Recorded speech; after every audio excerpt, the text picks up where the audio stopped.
Chapter 1. A Vow with the Heroic Idol. Dear guests, behold, this is the renowned mausoleum of the illustrious general, Mo Jiupei, the tour guide proclaimed, waving a small flag as he led the visitors toward the entrance of the underground palace. For reasons unknown, upon arriving at this site, Zhiran felt an overwhelming sense of solemnity. As a special forces medic, she did not idolize celebrities, rather, she revered heroes. The owner of this mausoleum, Mo Jiupei, was one of her esteemed heroes. Mo Jiupei was the foremost warrior of the Dasan dynasty, leading his army to repeatedly vanquish foreign foes. Yet, such a hero fell victim to the envy of the emperor due to his considerable achievements, leading to his demotion and exile.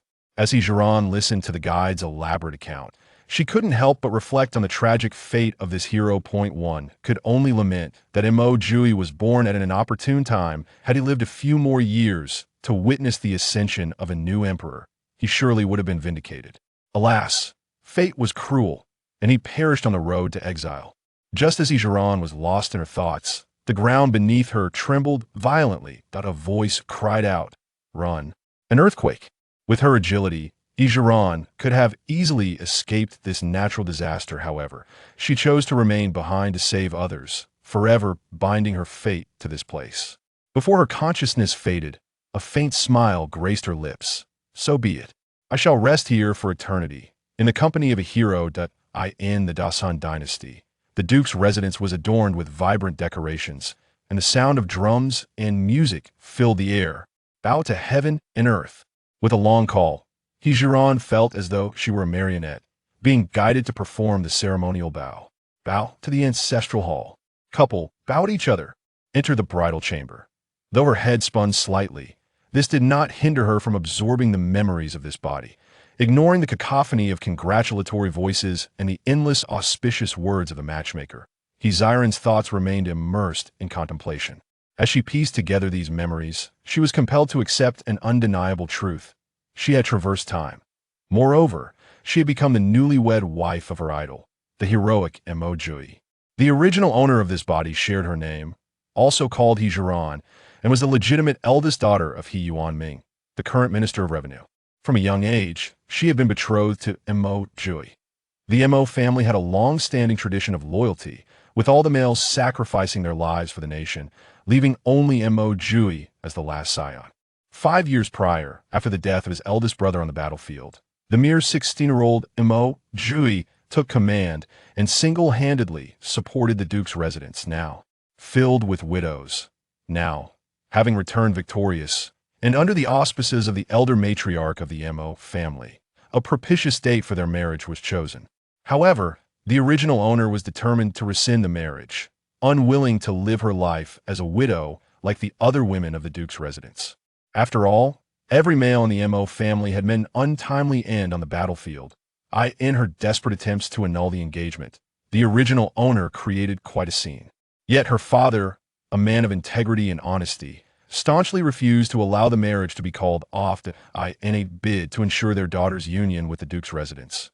He Yuanming and his wife, Ling Xuan, reluctantly administered a potion to her, believing that once the marriage was consummated, their daughter would have no choice but to accept her fate. It was uncertain whether they miscalculated the dosage, leading to the original owner's demise in the bridal sedan, thus paving the way for Zhiran's arrival. Yet what left Zhiran in a state of bewilderment was the fact that in the historical accounts she was familiar with, there was no mention of Mo Jiupei having a wife until his exile. Could it be that the original owner truly perished in the bridal sedan chair, failing to wed Mo Jiupei, which resulted in the absence of any records? As she pondered these thoughts, the ruckus outside the bridal chamber grew increasingly boisterous.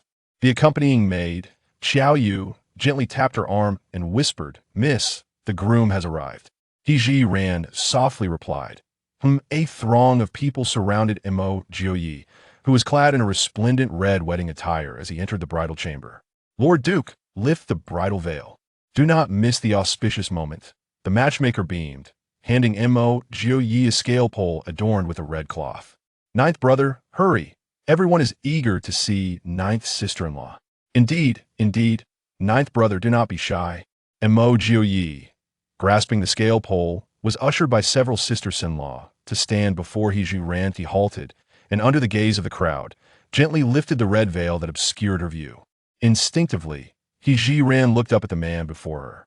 He appeared to stand at approximately 6 feet tall, with a stately posture and robust limbs. His chiseled features were remarkably handsome, reminiscent of the portrait she had seen in formal attire. His serious countenance and piercing gaze inadvertently exuded an air of intimidation. In her heart, she believed that her great hero ought to embody such qualities. Just as she found herself momentarily entranced, Mo Jiupei spoke coldly. "Have you seen enough?" Only then did Zhiran realize she had been slightly dazed.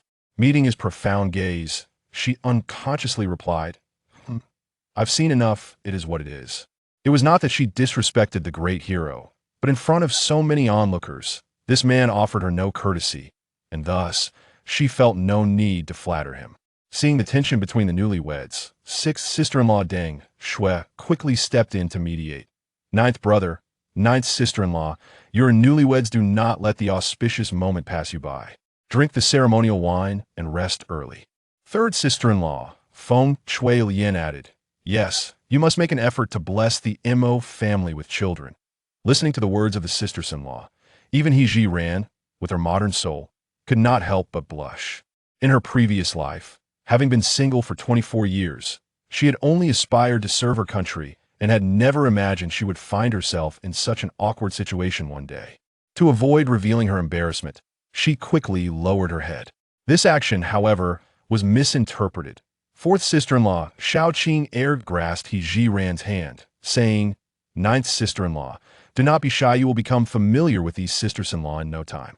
They simply enjoyed jesting that Zhiran insisted, "I am not shy."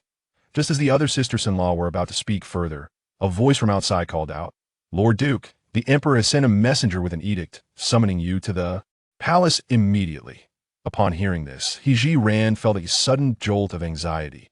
Seeing Mo Jiupei turn to leave, she grasped the hand of her maid and asked, "Qiaoyu, what year is it now?" Stunned for a moment, Qiaoyu replied with confusion, "Miss, have you forgotten your own wedding day? Today is the 8th day of the 7th month in the 19th year of Shun Yuan." "Oh no." Watching the retreating figure of Mo Jiupei, Zhiran's immediate reaction was that since she had arrived, she must exert every effort to ensure her idol, the hero, survives. Zhiran abruptly rose to her feet, disregarding her lingering weakness and the puzzled gazes of the ladies around her, and lifted her skirts to chase after him. If her memory served her correctly, Mo Jiupei had been summoned to the palace by the emperor late at night today, where he was unjustly accused of trespassing into the harem and was subjected to 100 strikes of the board.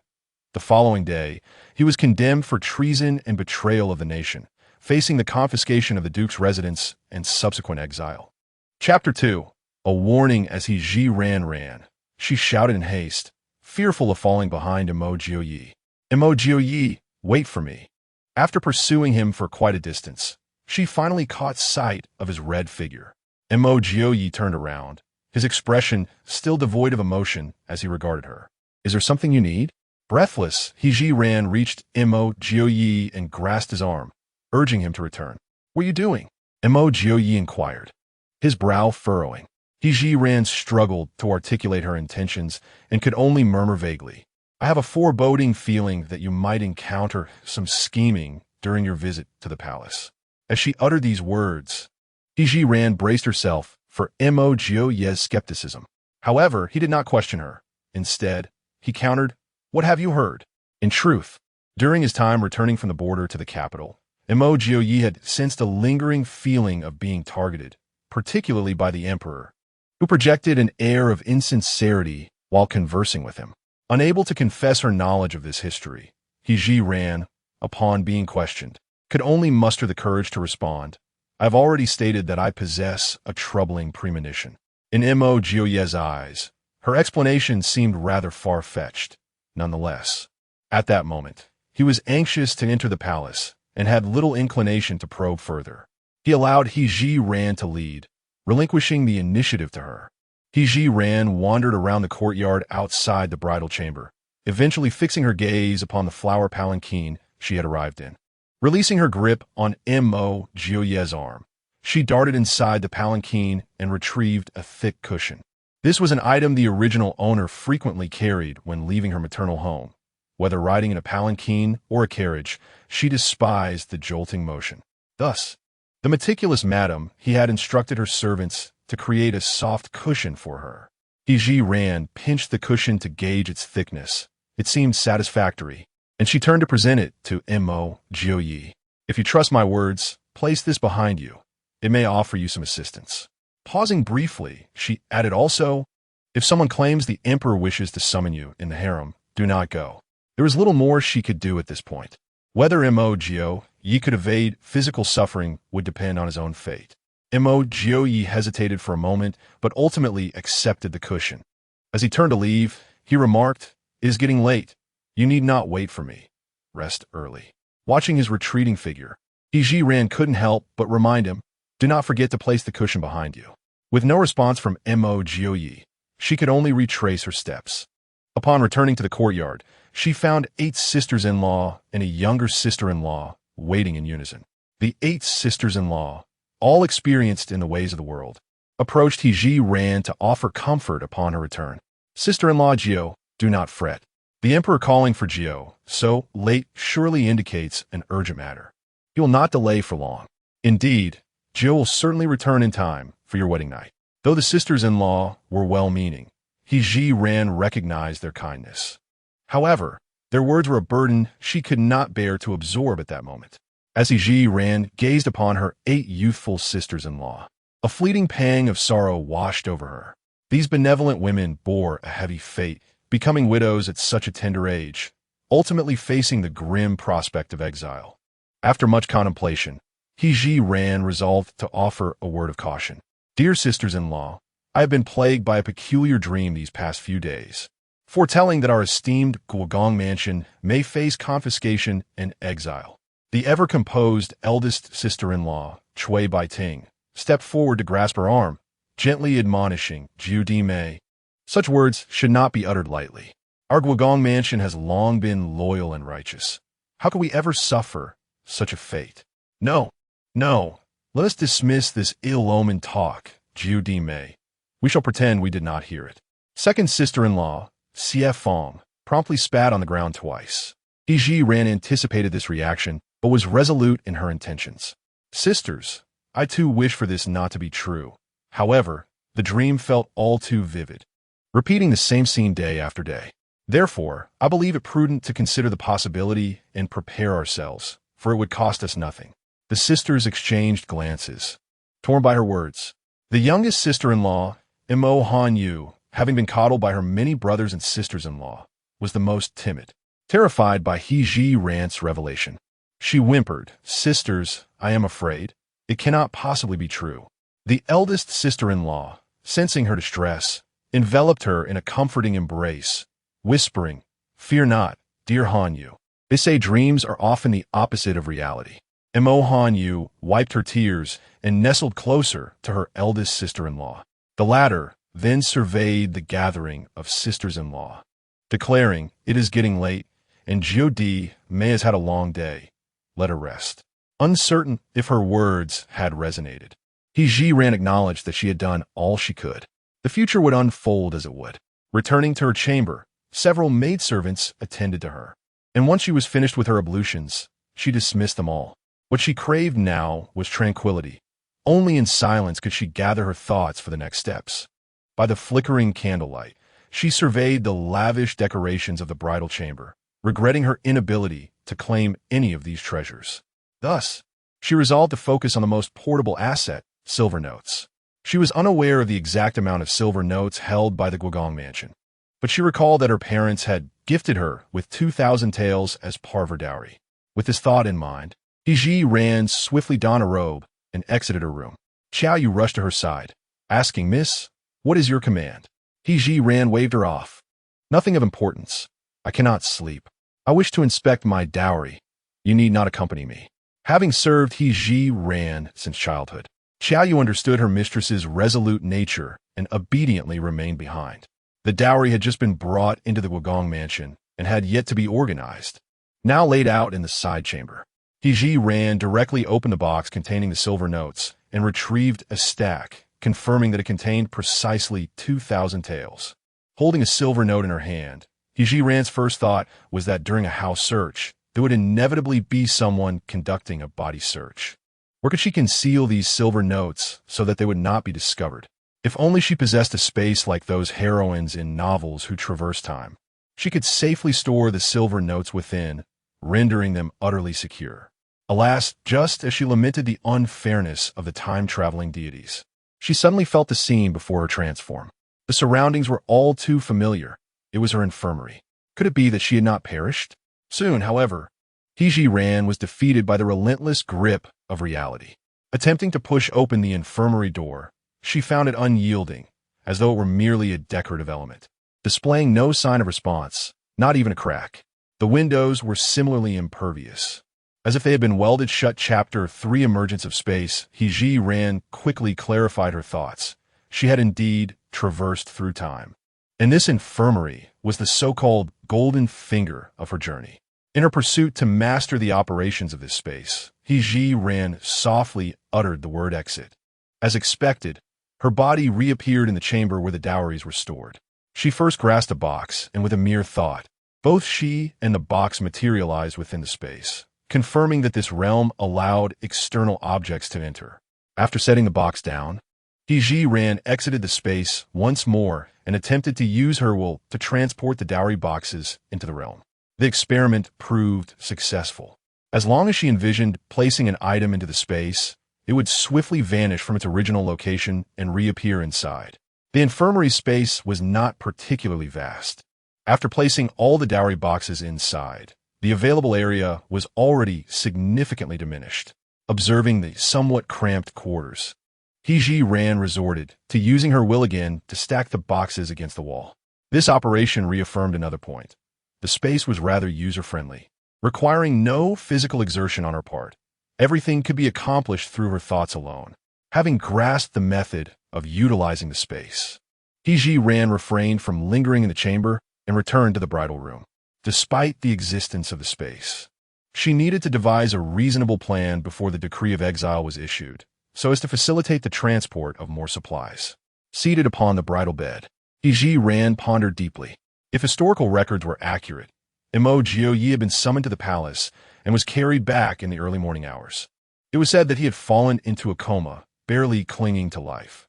Within less than an hour of his return to the residence, the emperor dispatched troops to besiege the duke's estate, simultaneously issuing an edict for confiscation and exile. Zhiran glanced at the clock within the space, which indicated it was already 10 o'clock in the evening. This meant that she had at most 10 hours before the edict was delivered. Zhiran intended to make the most of the remaining time. With a plan forming in her mind, she swiftly entered the space and rummaged about, discovering a camouflage outfit that she had often worn during her previous missions. After donning the camouflage, she neatly tied her hair into a simple bun, equipped herself with climbing claws and wire, and stealthily exited the courtyard, evading the gaze of the maidservants. To survey the terrain of the duke's estate, Zhiran adeptly climbed a sturdy tree. From her vantage point atop the tree, she could preliminarily ascertain that her courtyard was situated slightly to the west, and to reach the more densely populated areas, she would need to head east. However, she refrained from doing so. Analyzing the surroundings, it was evident that the eastern courtyards were likely occupied by the various sisters-in-law and the matriarch, and any valuables there would be mere personal possessions.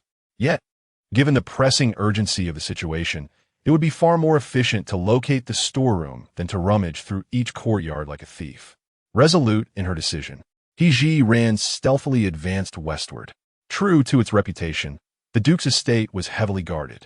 As Zhiran journeyed forth, she occasionally encountered a few guards patrolling with handheld weapons. She noted that the further west she ventured, the more numerous the sentinels became. Relying on her skills from a past life, she employed counter-surveillance techniques to arrive at the entrance of a courtyard.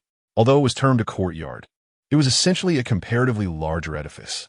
Observing from a distance, Zhiran discovered 2 guards stationed there. Without a shadow of doubt, she surmised that something of great significance lay within, most likely the storeroom of the Duke of the Protectorate. In order to divert the guard's attention, she picked up a small stone from the ground and hurled it toward a nearby pond. The stones splashed into the water with a resounding thud. A stark disruption amidst the stillness of the night. Who goes there? The guards quickly sensed something amiss and rushed towards the pond. Zhiran dare not linger. Hastening to the front of the house. Where there are dedicated guards, there naturally resides an ironclad lock. Without a moment's hesitation, she swiftly entered her spatial realm and retrieved a pair of the finest pointed tweezers. After deftly manipulating the lock with the tweezers, it clicked open. Seizing the moment before the guards returned, Zhiran swiftly entered the premises. Inside, it was shrouded in darkness, but the faint moonlight illuminated numerous shelving units surrounding her. Without taking the time to examine closely, she reached out to touch the nearest item, which felt smooth to the touch, resembling fabric. It was evident that this was indeed the storeroom of the Duke of the Protectorate. To expedite her efforts, Zhiran focused her thoughts and summoned all the items within the storeroom into her spatial realm, leaving behind only the shelving units. Just as she finished gathering the items, the guards who had gone to investigate the disturbance returned. "I believe you're just overly anxious. There's no one here. And we've wasted our time," one guard remarked. "I distinctly heard a noise from the pond. At this time of year, the frogs abound.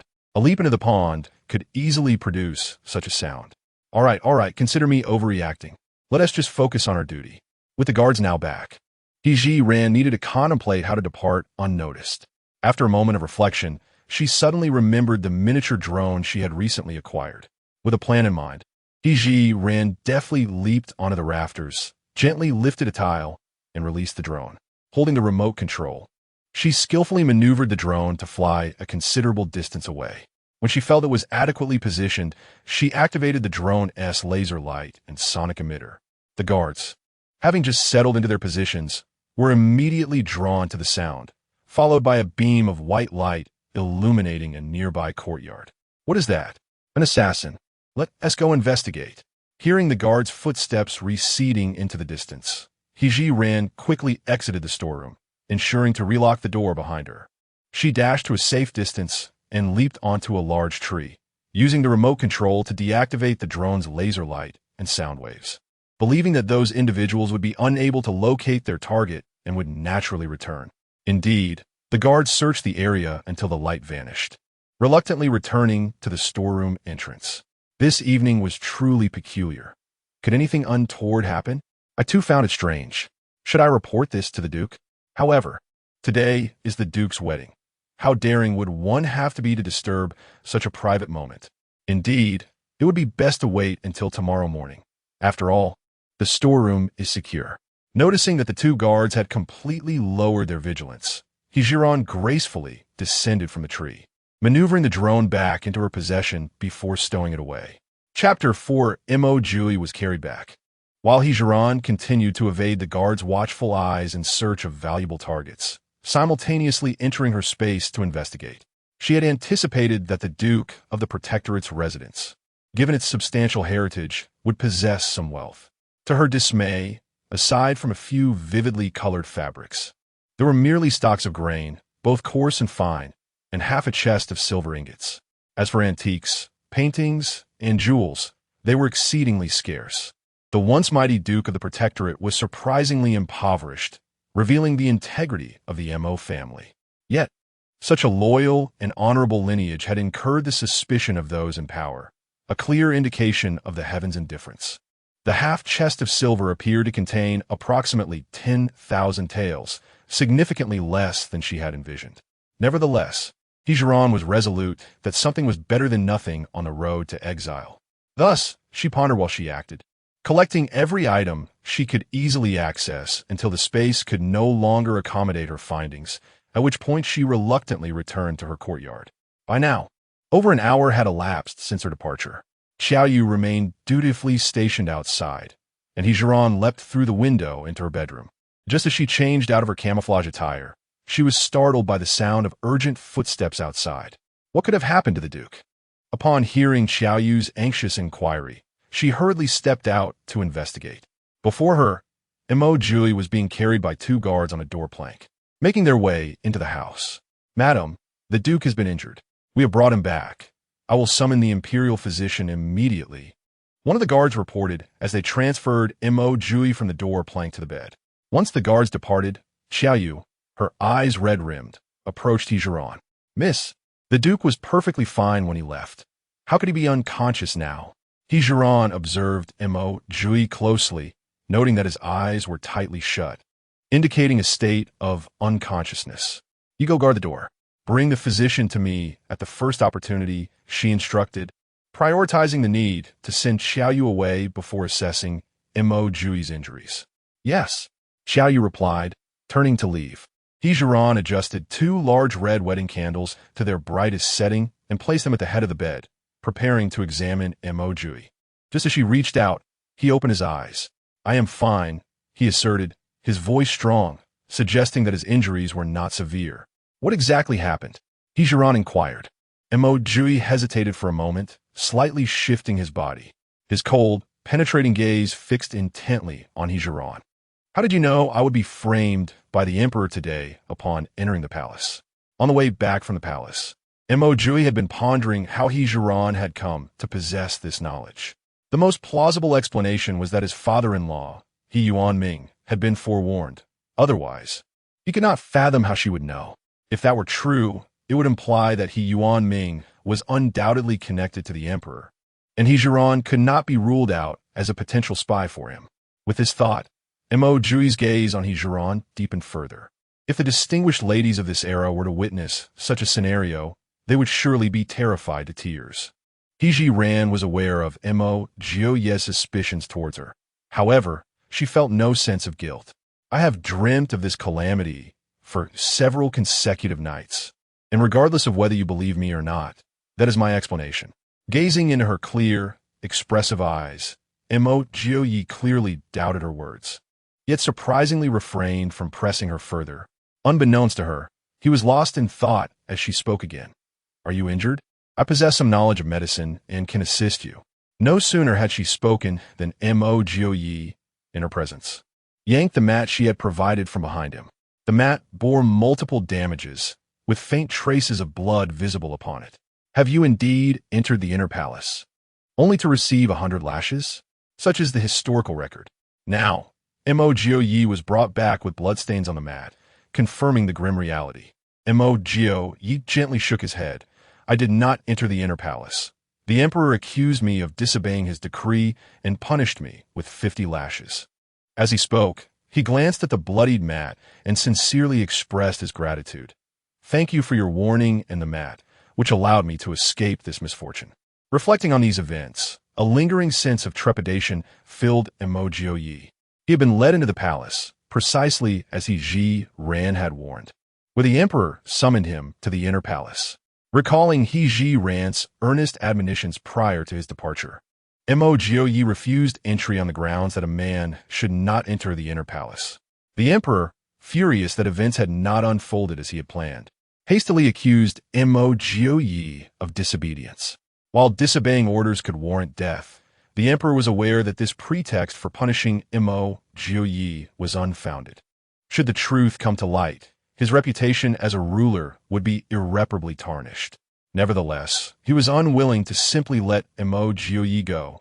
After deliberation, he commanded that he receive 50 lashes.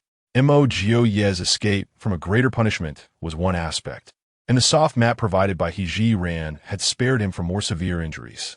However, to disguise the truth, Mo Jiupei feigned unconsciousness and was carried back to the Duke of Protecting the Nation's residence.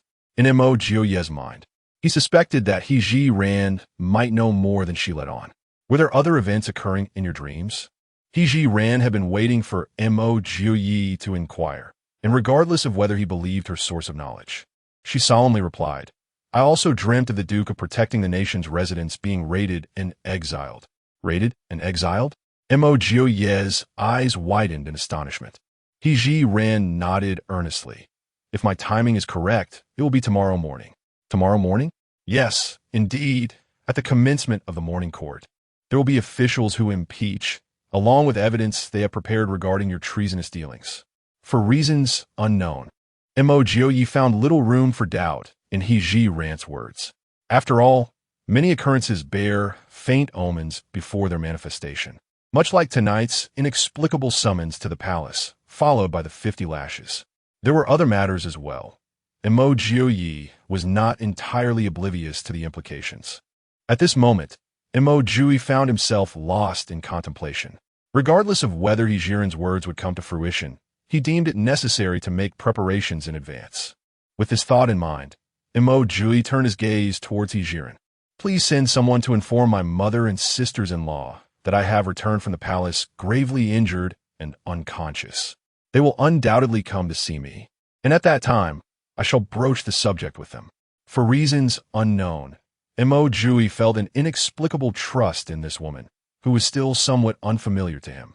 Simultaneously, he shared Zhiran's mindset, choosing to believe in the possibility rather than dismissing it, even if it proved to be a mere exercise in futility. It was preferable to being caught off guard when the situation arose. Chapter 5. To be a Mo family member in life.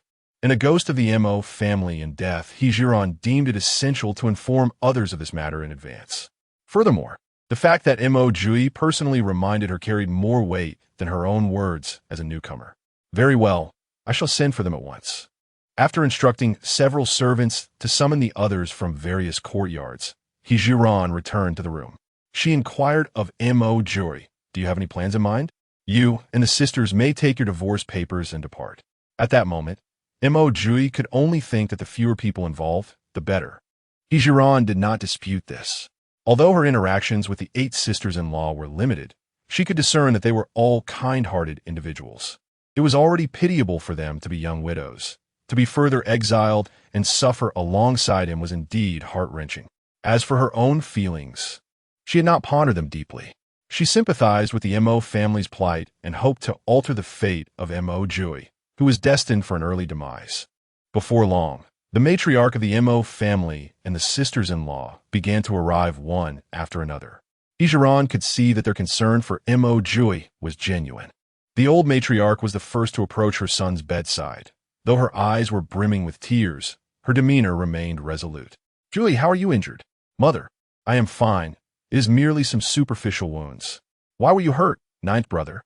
The 4th sister-in-law inquired with concern. Mo Jiupei glanced around and said, "Once all the sisters are gathered, I will explain everything." Upon hearing this, no one pressed further, but instead expressed sincere concern for his injuries. After a while, several sisters-in-law who had been further away arrived. Zhiran cautiously stepped outside to command the servants to guard the door and not to allow anyone entry. Mo Jiupei felt a sense of comfort from her attentiveness, and his perception of her underwent a significant transformation. Had it not been for this unfortunate turn of events, he might have endeavored to forge a lasting bond with her. Alas, fate had other plans, denying him such an opportunity. Mo Jiupei reined in his wandering thoughts and spoke in a grave tone. "Mother, esteemed sisters-in-law, today I faced the emperor's malice in the palace and received 50 severe lashes." At this, the sisters-in-law were utterly unsettled. "9th brother, what on earth did you do to deserve this from the emperor?" "Yes, 9th brother, how severe are your injuries?" 50 lashes are no trifling matter. 9th brother, listening to their cascade of concern, even the tough Mo Jiupei felt a warmth in his heart. Such a harmonious family would, from this day forth, likely cease to exist. Despite his reluctance, he knew he had to address the situation. "Mother, esteemed sisters-in-law, given today's events, it is evident that the emperor can no longer tolerate the existence of the Protectorate Duke's residence. It is likely that a decree for punishment will soon be issued, ranging from exile to execution." Mo Jiupei deliberately escalated the severity of the situation, hoping the sisters-in-law would recognize the gravity and withdraw. Upon hearing this, the 8 sisters-in-law turned their gazes toward Zhiran in unison. They had been similarly warned by her when they departed from the bridal chamber. At that time, they had not taken it seriously, believing that the 9th sister-in-law was merely being superstitious and worrying unnecessarily. However, hearing such words again from Mo Jiupei compelled them to pay attention. Zhiran met their inquisitive gazes and simply nodded solemnly, affirming that she had not been speaking frivolously. "Jiupei, are you speaking truthfully?" The usually composed old Madame Mo was now somewhat unsettled. "Mother, there's an 8 or 9 out of 10 chance that it is so." Mo Jiupei did not make a definitive statement, as he had only heard it from Zhiran and combined it with some of his own analyses. Upon hearing this, old Madame Mo shuddered. Is it truly the case that the Mo family, known for generations for their loyalty, has seen its men sacrifice themselves for the country only to end up in such a plight? As she spoke, old Madame Mo suddenly let out a cold laugh. I advised your father to retire from his duties long ago. What is the worth of fame and fortune compared to the safety of family? Yet he refused to listen. He insisted that the mission of the Mo family was to protect the Shun dynasty, a statement that cost me my husband and 8 sons. What good is it to guard the Shun realm with one life? Ha, what a joke. The 8 sisters-in-law were equally indignant. This is outrageous. What wrong has our Mo family committed to deserve such treatment? I refuse to accept this. I will return to my family and ask my father to speak on our behalf. I will also seek my elder brother's assistance. Mo Jiupei shook his head. Sisters-in-law, it would be best to abandon this idea. The emperor has made up his mind to eradicate the Mo family. How could he possibly heed any counsel? Then what shall we do? Should we merely wait to be wrongfully accused? 7th sister-in-law young man asked, her voice filled with defiance. Mo Jiupei did not respond, but turned to old Madame Mo mother. I believe that rather than allowing the sisters-in-law to share in the Mo family's punishment, it would be wise to grant each of them a divorce decree. Old Madame Mo pondered for a moment and replied solemnly, Indeed, Jiupei speaks wisely. Our sisters-in-law are already pitiable. We cannot allow them to bear further burdens. And as for the He family, having just joined us, they should not be unjustly implicated. Mother, I, Chui biting, do not want a divorce. I am a member of the Mo family in life, and I shall remain one in death. So am I. Even if the Mo family faces extermination, I, Xie Feng, will stand by them until the end. I do not want a divorce either. I will stay and share the fate of the Mo family. I promised my husband that I would honor him before my mother, no matter the circumstances. I will not leave. The 8 widows of the Mo family, each filled with righteous indignation, refused to accept the divorce decrees. Even the sole path to survival did not tempt them. They were resolute in their determination to survive or perish alongside the Mo family. Witnessing the unwavering resolve of her daughters-in-law, old Madame Mo felt deeply moved and turned her gaze to Zhiran. And you, he? I too wish to stay. Zhiran replied without hesitation, her voice strong. Old Madame Mo then looked to Mo Jiupei. Jiupei, you see, our womenfolk are fiercely resolute, and as their mother, I wish to honor their commitment. Upon hearing these words, Mo Jiupei solemnly gazed at the crowd, his eyes reflecting a profound admiration. Sisters-in-law, life is a singular gift. If one can live, who would willingly choose death?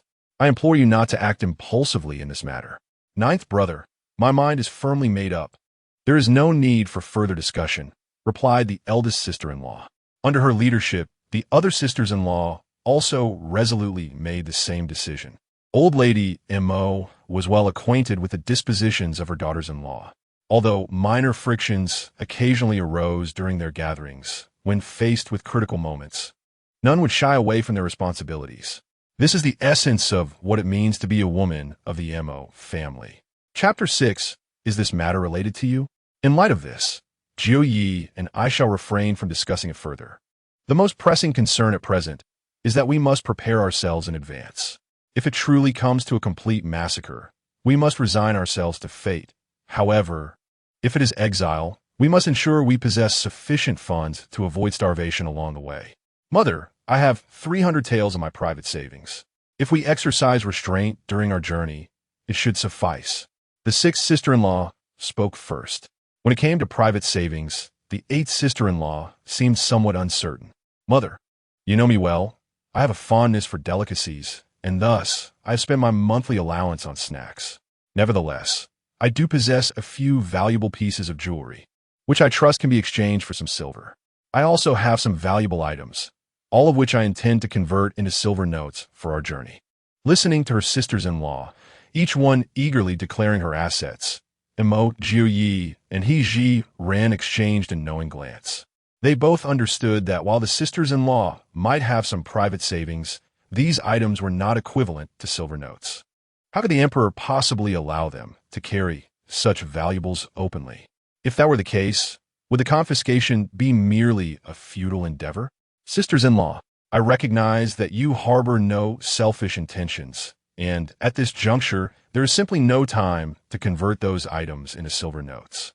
Mo Jiupei's words fell like a bucket of cold water upon the 8 sisters-in-law, leaving them momentarily at a loss. Ninth brother, what do you suggest we do? Though our possessions may not amount to much, we certainly do not wish to let those wretched scoundrels profit from our plight. In her anxiety, the 6th sister-in-law even uttered a curse. Mo Jiupei had indeed considered this point, yet he too could not devise a viable solution. Just as uncertainty enveloped the group, Zhiran spoke up. Mother, esteemed sisters-in-law, I propose that we all sew a small pocket close to our bodies, wrapping the silver notes in cotton and placing them within. Cotton is relatively soft, and even if someone were to search us, it might not be easily detected. As for the other items, we can deliberate over them in the time that remains. Matriarch Mo concurred, saying, Indeed, his suggestion is sound. Let us proceed as she advises. Everyone should return and prepare at once. Ordinarily, with the matriarch's directive, they would promptly set to work. However, the physician had yet to arrive to attend to Mo Jiupei's injuries, and they were understandably concerned about his condition. The matriarch often sympathized with her daughters-in-law, who lacked husbands and rarely imposed her authority upon them. Yet, given the urgency of the situation, this was not a time for indulgence. Thus, Matriarch Mo spoke sternly, Do not linger any longer. Hurry back and prepare. The 8 sisters-in-law, seeing the gravity of the moment, could only depart one after another. Once they had left, the matriarch's gaze returned to Mo Jiupei. How long has it been since we sent for the physician? It has been nearly an hour since I arrived with your sisters-in-law, yet he remains absent.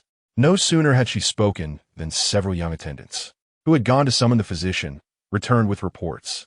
Their messages were all excuses as to why the physician could not attend to Mo Jiupei's injuries.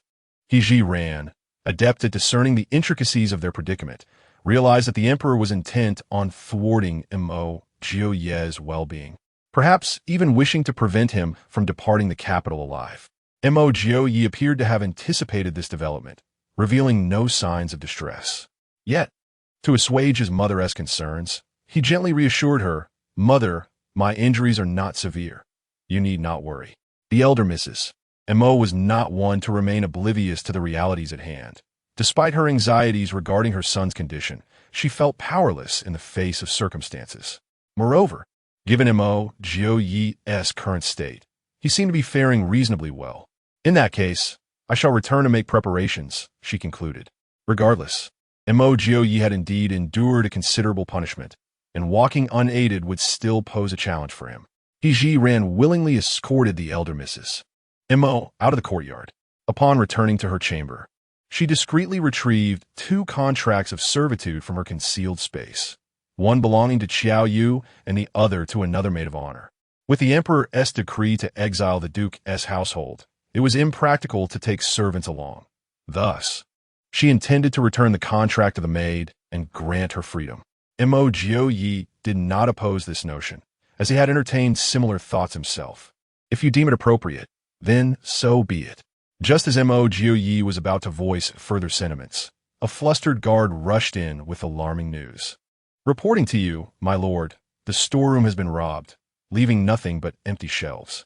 As the guard concluded his report, his elder sister-in-law and 2nd sister-in-law hurriedly entered, panic evident in their demeanor. Ninth brother, we went to the kitchen to prepare some provisions, only to find everything missing. We must have been robbed. Upon hearing the news of the theft, Zhiran felt a twinge of guilt, for she was indeed the one referred to as the thief. Yet, she soon alleviated her concerns, as her intentions were purely benevolent. Mo Jiupei, however, was perplexed, though the duke's household was on the brink of disgrace and exile. Such an event had not yet transpired. The guards were patrolling as usual. It was implausible that a significant theft could occur without any disturbance. His instinct suggested that this incident was somehow linked to Zhiran, given her bewildering behavior. He gestured to the guard. You may leave. I will investigate this matter personally. What about the theft in the kitchen? His elder sister-in-law pressed. Mo Jiupei replied with resignation. Sister-in-law, Losing the items may be for the best. We cannot take them with us, and it is preferable that they benefit that little thief rather than fill our enemy's coffers. His sister-in-law appeared to concur, nodding gravely. Ninth brother speaks wisely. In that case, my sister-in-law and I shall attend to our tasks. With his two sisters-in-law departing, the room was left with only Mo Jiupei and Zhiran. His penetrating gaze remained fixed upon her, contemplating the enigma she presented. Facing the sharp gaze of Mo Jiupei, Zhiran displayed not a hint of trepidation. After a lengthy silence, Mo Jiupei finally inquired in a deep voice, "Are these matters connected to you?" Although framed as a question, the underlying tone was decidedly accusatory.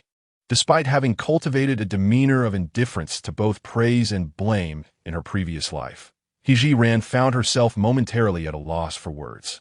The certainty in Mo Jiupei's voice left no doubt in her mind that he had wholly attributed the responsibility to her. How was she to navigate such a predicament? In that instant, she was genuinely unsure of how to articulate her stance. While historical accounts depict Mo Jiupei as an upright individual, their acquaintance was far from intimate, and she cannot simply divulge the existence of her own space. Chapter 7. Taking you to a more prosperous place. As Zhiran hesitated on how to deflect the matter, Mo Jiupei spoke again. "Everyone harbors secrets. If you choose not to share, I shall not press you. The plight of my family is already dire. My mother and sisters-in-law are pitiable souls, and I merely hope you do not entertain any ill intentions." Faced with such an enigmatic individual, Mo Jiupei was unwilling to gamble, nor did he wish to stake his family's lives on a wager. He earnestly hoped that his heartfelt words would resonate with Zhiran, and if she indeed harbored malicious intent, he wished she would spare his sisters-in-law for their unfortunate circumstances. Zhiran could fully comprehend Mo Jiupei's suspicions. After all, her behavior had been exceedingly perplexing. His lack of doubt would have been more unsettling. "I harbor no malice toward the Mo family. You may rest assured of that." Casting a glance at Mo Jiupei, she felt that since he had already revealed his thoughts so candidly, she too could cautiously share some of her own. The road ahead would be lengthy, and the resources she had stowed away would undoubtedly be needed one day. It was impractical to continually concoct excuses. She wished to assist Mo Jiupei in evading his predicament, but did not want to expend all her energy on crafting justifications. Moreover, given Mo Jiupei's astuteness, deceiving him would not be a simple task. After a moment of contemplation, Zhiran tentatively spoke. "Everyone has secrets. I have mine, and I trust you have yours as well. As I have already mentioned, I bear no ill will towards the Mo family, so I hope you will respect my wish not to pry into my secrets. I can also honestly inform you that the theft at the Duke's residence is indeed related to me. I consider that those items should not fall into the hands of enemies, and possessing some supplies would make the journey into exile somewhat easier." Having said her piece, Zhiran felt she had shared enough. Should Mo Jiupei persist in his inquiries, she would have no choice but to depart. She was confident that, with her abilities, she could thrive wherever she went and did not need to offer her goodwill only to be questioned in return. As for the lives of the entire Mo family, she felt powerless to intervene. After a prolonged silence, Mo Jiupei finally spoke gravely. "I promise not to pursue your secrets further." His instincts told him that this woman was not lying. Furthermore, her actions seemed to support the Duke's household rather than undermine it. Even though he was curious about how she had managed to transport so many supplies, he refrained from asking further questions. The two reached a temporary understanding, and the room fell into a contemplative silence. After a while, Mo Jiupei cautiously inquired, "Since you possess the ability to silently empty a storeroom, if I were to take you to a more affluent place, would you be able to do the same?" Upon hearing about a more prosperous location, Zhiran's eyes lit up. Although her space was already filled with various items, much of it consisted of superfluous clutter. After her exile, who could predict the unforeseen events that may arise? Thus, possessing a greater sum of silver became paramount. She trusted in Mo Jiupei's character. Having assured her that he would no longer probe into her secrets, she believed he would indeed refrain from asking further. As long as he remained silent, even if it meant employing her spatial abilities in a somewhat deceptive manner, she would not have to conceal herself excessively. "Where are you taking me?" Listening to her tone, Mo Jiupei understood that she had acquiesced. I plan to steal from the royal treasury. As long as you can carry the spoils, I will handle the entry. The treasury? Zhiran was taken aback. She had never imagined that Mo Jiupei's ambitions surpassed her own, contemplating the idea of emptying the royal treasury. However, she realized that her spatial capacity was limited, likely unable to accommodate such a vast wealth. Noticing Zhiran's hesitation, Mo Jiupei inquired, "What is the matter? Are you afraid? What do I have to fear? I am merely contemplating how to store so many items from the treasury," she replied. "Store?" Mo Jiupei could not help but ask. Zhiran quickly countered. "You stated you would not inquire." "My apologies for overstepping," Mo Jiupei responded candidly, immediately apologizing to Zhiran. She then delved into her spatial awareness, noting that it was already 2 in the morning. The time until the decree of confiscation and exile grew ever closer. "Please wait a moment." With that, she turned and exited the room, heading straight for the ear room. Entering her spatial realm, Zhiran reluctantly removed various trivial belongings, cluttering the floor of the ear room. Though it pained her to part with these items, the thought of exchanging them for treasures from the royal treasury brought her some solace. Returning to the joy room, she gazed at Mo Jiupei, who remained seated on the joy bed. "Can you still walk?" Mo Jiupei quickly rose, donning his shoes. The subtle furrow of his brow betrayed his current discomfort. "I have some medical knowledge. Perhaps I could examine you first?" Zhiran offered with concern. Mo Jiupei declined. "It's nothing serious. We must act swiftly." With that, he promptly opened the wardrobe and retrieved 2 sets of night attire. He tossed one to Zhiran for her to change into, while he donned the other himself. Although the clothing was slightly oversized for Zhiran, it did not impede her mobility. Grabbing the soft sword that hung on the wall, Mo Jiupei pulled Zhiran along as they leapt from the window. The moment her feet touched the ground, she felt her body lift once more. The great hero, revered in later generations, truly lived up to his reputation. His lightness of foot was extraordinary. In mere moments, he had bounded beyond the confines of the Duke's estate. Zhiran, who considered herself quite skilled in her previous life, had only mastered close combat techniques, and compared to Mo Jiupei's genuine prowess, she felt vastly inferior.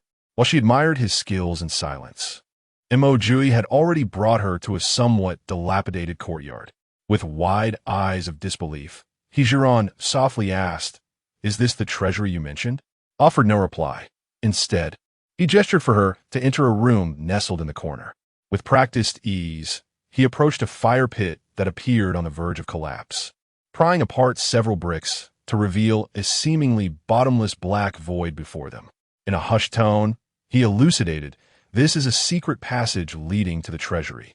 Found herself compelled to inquire how he had come to know of this place, yet recalling her earlier request for him to refrain from probing into her own secrets. She deemed it prudent to adhere to her own counsel. Thus, the question that almost slipped from her lips was swiftly stifled. Following closely in footsteps, she stepped into the dark opening. Seemed quite familiar with the surroundings.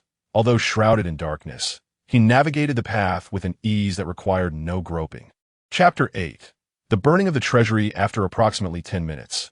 Mo Jiupei raised his hand to open a concealed panel above, and suddenly, the scene before them brightened as they found themselves within the treasury.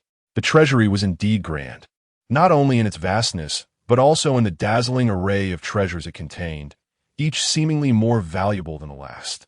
Particularly striking were the 2 luminous night pearls, which illuminated the entire chamber as if it were daylight, nearly blinding in their brilliance. Time was of the essence. They needed to act swiftly.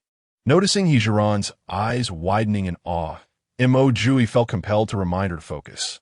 At that moment, Zhiran felt like an unsophisticated bumpkin, overwhelmed by the splendor surrounding her. She understood that this was not the time for idle admiration. "I need you to step back," she requested. Mo Jiupei, fully aware of her intent to shield him from witnessing her methods, nodded in agreement. Without hesitation, he descended through the panel in the floor. Zhiran watched as the panel closed seamlessly, leaving no gap, before she began her search for valuables. Given the limited capacity of her storage space, she knew she could not take everything with her. After surveying the room, she utilized her mental focus to gather all the banknotes, silver ingots, and gold and silver jewelry into her spatial realm. Upon checking, she found that these items nearly filled her storage. Yet, her desire was not sated. Thus, she rearranged the items more compactly, placing smaller objects into the kitchen and restroom to free up additional space. Calculating the available area, she also collected several paintings and a large number of copper coins. Upon inspecting her storage once more, Zhiran felt a mixture of exhilaration and frustration. Her space was now brimming, leaving just enough room for her to enter. Despite her reluctance, she recognized that she could take no more. However, the two gleaming night pearls were treasures she could not let slip away. As she secured the pearls into her storage, the treasury was plunged into darkness. She tapped on the panel, announcing, "I'm ready. We can leave now." As soon as her words left her lips, the panel opened from within. Zhiran steadied herself by grasping Mo Jiupei's shoulder as they descended into the secret chamber. She glanced back at the somewhat disheveled treasury she had just ransacked, and a thought crossed her mind.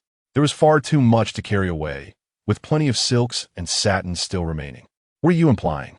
Mo Jiupei seemed to have anticipated her thoughts. Taking advantage of the cover of darkness, Zhiran summoned a bottle of alcohol from her storage and began to sprinkle it throughout the treasury.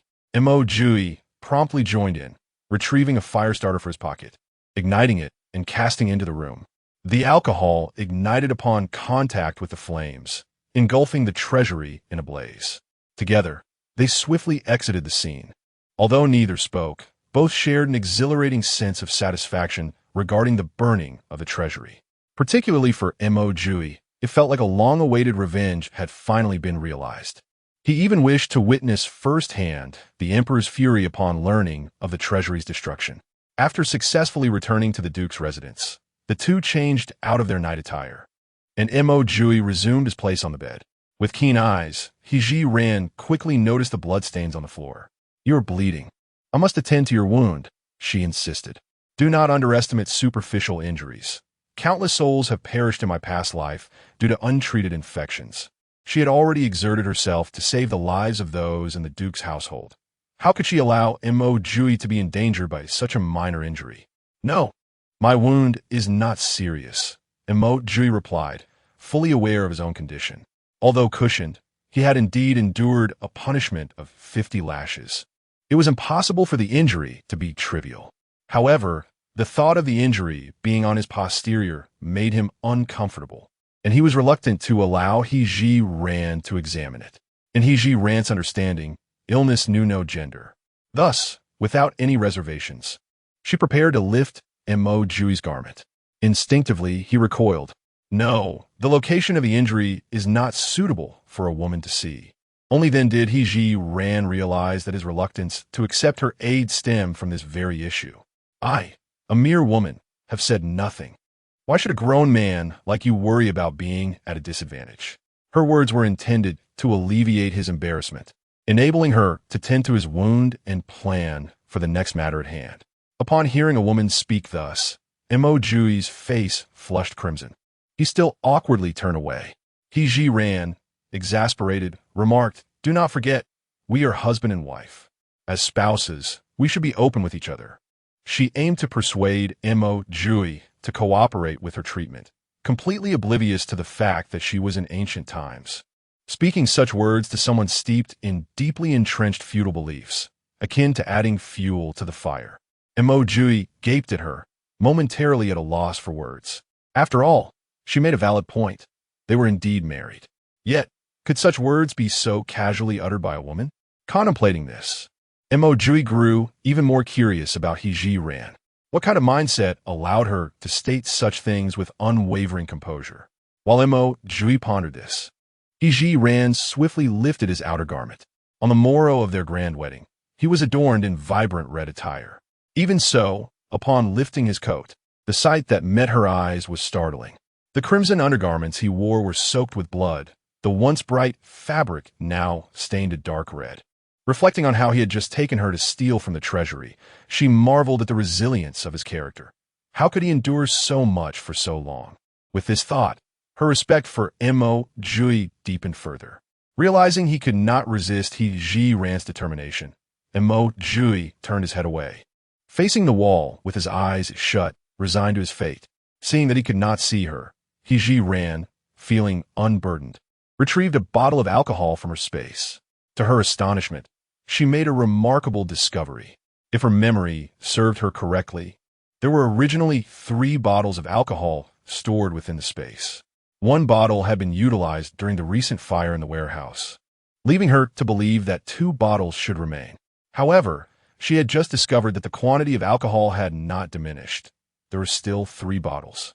At this moment, she hesitated to fully ascertain whether the space possessed a regenerative function.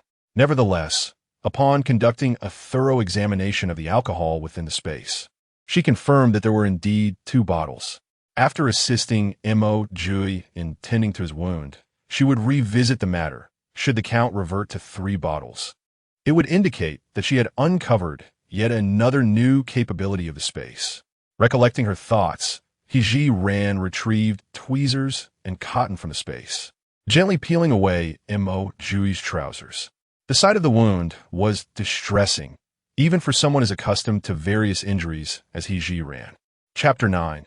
If I can still live, I will certainly be responsible for you. It is evident how resilient this man is. Such wounds, if inflicted upon another, would likely render them incapable of even moving, let alone assisting in emptying a treasury. S flesh has turned a deep shade of purple, with several gaping wounds oozing bright red blood. The area affected is extensive, with his buttocks and thighs bearing almost no unscathed skin. The fervor with which the executioners carried out their task is unmistakable. Suddenly, feels a chill enveloping him, instinctively reaching for his trousers. Due to her profession, transforms seamlessly into a doctor exhibiting unwavering professionalism. Her voice, though serious, carries an undeniable authority. Do not move. Upon hearing this, the hand that had just grasped at his waistband froze in place. Firmly pried his hand away. Though you have not injured your bones, your current wounds are quite severe. Do not underestimate superficial injuries. If left untreated, they can indeed be fatal. Listening to her lecture him like a concerned matron, ultimately resigned himself and withdrew his hand. He closed his eyes, allowing to tend to his injuries. Her movements were practiced. She poured some alcohol onto a cotton ball and, using tweezers, gently cleaned wounds. This will sting a bit. Bear with it. Indeed, it was somewhat painful, but it was a trivial matter. After disinfecting the wounds, retrieved a packet of Yunnan Baiyao from her supplies. This remedy would be most effective for injuries. She delicately sprinkled the powder over his wounds, her fingers inadvertently brushing against his skin. This sensation caused to shudder involuntarily, and he became acutely aware of a burning heat creeping across his face. Completely absorbed in her task, remained oblivious to his feelings. At this moment, she had already applied bandages to the wounds and efficiently administered a tetanus shot. Suddenly felt a sharp pain in his arm, akin to being pricked by a needle, and instinctively recoiled. Do not move, reminded him. Immediately stiffened, only relaxing once the sensation subsided. Having completed her work, turned her attention to blood-stained undergarments. Where are your clothes? I will fetch you a clean pair. Realizing his face was flushed, hesitated to turn his head. The left cabinet contains my clothing. Casually selected a pair of white undergarments from the wardrobe and placed them on the bed before reaching to remove trousers, which she had already pulled down to his knees. Swiftly intervened, I can do it myself. He was already sufficiently embarrassed. Having this woman assist him in changing would surely compel him to find a hole to hide within. However, did not consider this aspect at all, as she had frequently assisted patients in similar situations in her past life. Your wound has just been treated. It is advisable not to move too much. Should it bleed again, all my efforts would be in vain. Mo Jiupei remained steadfast. Men and women should maintain a respectful distance. How could I allow you to assist me in changing my trousers? Upon hearing this, Zhiran could not help but chuckle, momentarily disregarding Mo Jiupei's sentiments. I've seen every inch of your backside. What's the difference in changing a pair of trousers? Mo Jiupei felt as though a heavy stone had lodged itself in his throat, nearly choking him. This woman certainly knew how to strike a nerve. Yet, upon reflection, her words held truth. His rear had been exposed for quite some time, and if he were to resist changing trousers, it would come off as rather pretentious. Cough, cough. Well, if I am fortunate enough to survive, I shall certainly take responsibility for you. In Mo Jiupei's mind, this sentiment equated to an intimate connection with Zhiran. As a man of honor, he could not allow a woman to suffer at his expense. Zhiran, upon hearing his declaration, once again burst into laughter, though she endeavored to stifle her amusement so that the servants outside would not overhear. Oh, don't take it so seriously. My assistance in your healing is merely a physician's duty. There's no need to ponder responsibility so deeply. Truth be told, Zhiran had not contemplated a future with Mo Jiupei. Though she admired this hero, they had only recently met and shared no emotional bond. For Zhiran, a soul from a later era, her sole desire was for Mo Jiupei to survive the path of exile. As for anything beyond that, she believed it was best to let fate decide. It could be said that she approached her relationship with Mo Jiupei with a rational mindset. She would not recklessly accept a marital bond that was not hers simply because he was her idol. Of course, should mutual feelings develop through their interactions, she would be open to pursuing a relationship with him, until both felt they were each other's perfect match, making their union a natural progression. However, now was not the time for such considerations. The road ahead in exile was long, and she needed to focus on how to navigate it. Resuming her laughter, Zhiran cautiously assisted Mo Jiupei in changing trousers. Once the legs were fitted, Mo Jiupei insisted that he could manage the rest himself. I can handle the rest. Zhiran did not press the matter. After all, he was capable of scaling walls and rooftops. As he turned, she swiftly gathered the medical supplies into her space, ensuring to check the quantity of alcohol. To her delight, she discovered 3 bottles of alcohol still intact. Even a Yunnan Baiyao, bandages, tetanus medication, and disposable syringes she had just used had returned to their original quantities. Most astonishingly, even the tweezers she had utilized had increased by 1. What did this signify? It indicated that the items within her space indeed possessed a regenerative quality. Certainly, those possessions she had once secretly acquired in ancient times no longer remained, for the items she had stored in the ear room had not reappeared. Nonetheless, Zhiran felt a profound sense of satisfaction. With this newfound capability, she felt her posture straighten considerably. After all, her space encompassed much more than mere medical equipment. She recognized that this was not a moment for joy. Time was of the essence, and there were numerous matters yet to be attended to. Contemplating this, Zhiran once again retrieved the 2 contracts of servitude and stepped outside. Qiao Yu, who had been waiting at the door, promptly inquired with utmost respect, "Miss, is there anything you require me to do?" "Qiao Yu, proceed to your quarters. I have matters to discuss with you," and Qiao Exiled, Zhiran stated, leading the way towards the maid's chamber. It was the first time in many years that Qiao Yu had witnessed her mistress so solemn, prompting her to hasten after her. Simultaneously, her heart raced with anticipation. Judging by the demeanor of her mistress, there must be something of great significance at hand. Chapter 10. A poisoning incident. Zhiran's 2 handmaidens resided in the same chamber. Today, it was Qiao Yu's turn to serve, while Qiao Exiled had already succumbed to slumber. The sound of the door creaking open roused Qiao Exiled from a rest. Mistaking the returee for Qiao Yu, she mumbled, "Qiao Yu, is that you?"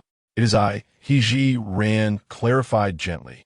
Startled, Qiao Exiled sat upright, hastily slipping on her shoes and descending from her bed. "Miss, is there something you wish to command?" Zhiran, unwilling to squander time, placed 2 contracts of servitude upon the table. "Take these contracts and depart from the Duke's residence tonight. From this moment forth, you shall be free." The 2 maidens were bewildered, unable to comprehend the situation. "Miss, what have we done wrong? Please, feel free to reprimand us." "Indeed, Miss, Qiao Yu wishes to serve you for a lifetime." Zhiran was well aware of their unwavering loyalty. With a heavy heart, she explained, "The Duke has just returned, having angered the Emperor. If all goes as expected, the Emperor will punish the Duke's household. In such a case, we shall be unable to safeguard ourselves, let alone concern ourselves with your fates. Rather than see you sold again by the authorities, I would prefer to grant you your freedom now." With that, Zhiran discreetly retrieved 40 taels of silver from her sleeve, bestowing 20 taels upon each girl. The two young maidens were taken aback by the revelation that their release stemmed from such dire circumstances. It was a reality they struggled to accept, as the notion of serving their mistress for life had become deeply ingrained within them. "Miss, I shall not leave. Xiao, you will not depart either." Had it been a different time, Zhiran might have taken the time to elucidate her reasoning, yet at this moment, she lacked the energy and time to engage in such discussions. This matter brooks no opposition. "Pack your belongings now. In a quarter of an hour, I shall send someone to escort you from this state." Mississippi. Seeing that Xiao Yu still wished to voice her concerns, Zhiran raised her hand to silence her. Enough. No further words are necessary. While she liberated her two handmaidens, Mo Jiupei was not idle. After Zhiran's departure, he summoned several trusted young servants who frequently attended to him, granting them their freedom in a similar manner. As for the other servants within the Duke's household, their fates would be determined by their mothers and sisters-in-law. Once he had dispatched all those who received their contracts back, dawn had already broken. Zhiran glanced at the clock within the space, noting it was past 5 in the morning. The Duke's kitchen had been emptied by Zhiran, and subsequently, as she sought to procure supplies from the treasury, she had piled the cumbersome kitchen utensils within the outer chamber. Fortunately, there was a small kitchen in the courtyard of the old matriarch Mo. Even if exile awaited, it was imperative to eat well first. Thus, old matriarch Mo instructed her servants to prepare porridge in her little kitchen. At this moment, the porridge was ready, and an elderly woman came to the joyous chamber to summon everyone for breakfast. The fact that Zhiran and Mo Jiupei were to present tea to their mother-in-law on their first day of marriage was entirely overlooked. Zhiran glanced at Mo Jiupei, who was still sprawled on the bed. "Are you going to have breakfast with mother?" Mo Jiupei shook his head. "I shall not go. I will continue to feign unconsciousness." Zhiran understood that Mo Jiupei's actions were indeed prudent, given that the emperor had chosen to summon him to the palace last night for the purpose of tormenting him. It was clear that the intention was to ensure he suffered grievously and perished on the road to exile. If he were to emerge lively and well, the emperor might devise alternative schemes to deal with the Mo family. Rather than be vulnerable to hidden threats, it was far wiser to play dead, for evading calamity was a blessing in itself. "I will go ahead and take a look and bring back some food for you," Zhiran stated before following the old woman to the courtyard where the matriarch of the Mo family resided. The Mo family upheld decorum well. Several sisters-in-law and younger aunts had already arrived at the matriarch's quarters. A group of women sat orderly at the dining table in the sitting room, and unless the matriarch spoke, none would dare to lift their chopsticks. The matriarch intended to wait for Mo Jiupei and Zhiran to arrive before commencing the meal. After all, today marked the first day of her son's marriage, and ought to be somewhat formal. Seeing only Zhiran approaching, unaware of the impending disaster that loomed over the Mo family, Mo Jiupei eagerly welcomed her. With a beaming smile, she linked her arm with Zhiran's. "Sister-in-law, why hasn't my brother come with you?" Mo Jiupei's demeanor revealed her ignorance of the events transpiring at home. Zhiran chose to maintain the facade. "Your brother returned late from the palace last night and has just fallen asleep." This explanation raised no suspicion in Mo Jiupei. "Poor brother. Let him rest a little longer. Come, sister-in-law, let us have breakfast." The matriarch and the other sisters-in-law were aware of the situation and did not inquire further, as Mo Jiupei did. Nevertheless, the expressions of all present were rather grim. When the matriarch noticed Zhiran arriving at the table, she personally invited her to take a seat. "Family, you understand the circumstances at home. It is your wedding day, and we have not made any grand preparations. Let's make do with this simple fare." "Mother, this is already quite sufficient," Zhiran replied as she settled beside Mo Jiupei. Casting her eyes upon the bowl of rice porridge before her, she immediately furrowed her brow. "Mother, sisters-in-law, who prepared this porridge?" The matriarch lifted the bowl, poised to take a sip, but upon hearing Zhiran's question, she set it down again. "It was prepared by the maidservants in my courtyard." "What is the matter?" "Mother, sisters-in-law, this porridge is poisoned." At her words, the sisters-in-law and Mo Jiupei hastily placed their bowls down, their gazes fixed intently upon Zhiran. "He family, are you claiming that the porridge is poisoned?" The matriarch exclaimed, incredulous. Zhiran affirmed, "Mother, if I am not mistaken, this is a highly toxic substance known as ascended. Once ingested, there is no possibility of survival." As soon as her words fell, a maid hurriedly rushed in to report, "It is terrible, lady. Chun Posey and Shui, you have inexplicably collapsed after taking a sip of water, foaming at the mouth." "What did you say?" Lady Mo quickly rose, taking small, hurried steps towards the exit. "Where are they?" "They are in the ear room." In response to the lady's inquiry, several sisters and Zhiran accompanied Lady Mo to the ear room. Indeed, the two individuals mentioned by Chun Posey lay on the ground, convulsing, foaming at the mouth. Their eyelids rolled back, appearing as though they were on the verge of death. After inspecting the scene, Lady Mo turned and emerged, her gaze fixating on Zhiran. It was evident that foul play was afoot. Chapter 11. Fortunately, with the presence of my younger siblings, we were able to escape this calamity. Zhiran had already analyzed the situation upon hearing the report from Chun Posey. The two servants had suffered from water poisoning, and there was likely poison in the porridge on their table, indicating that someone had poisoned the well.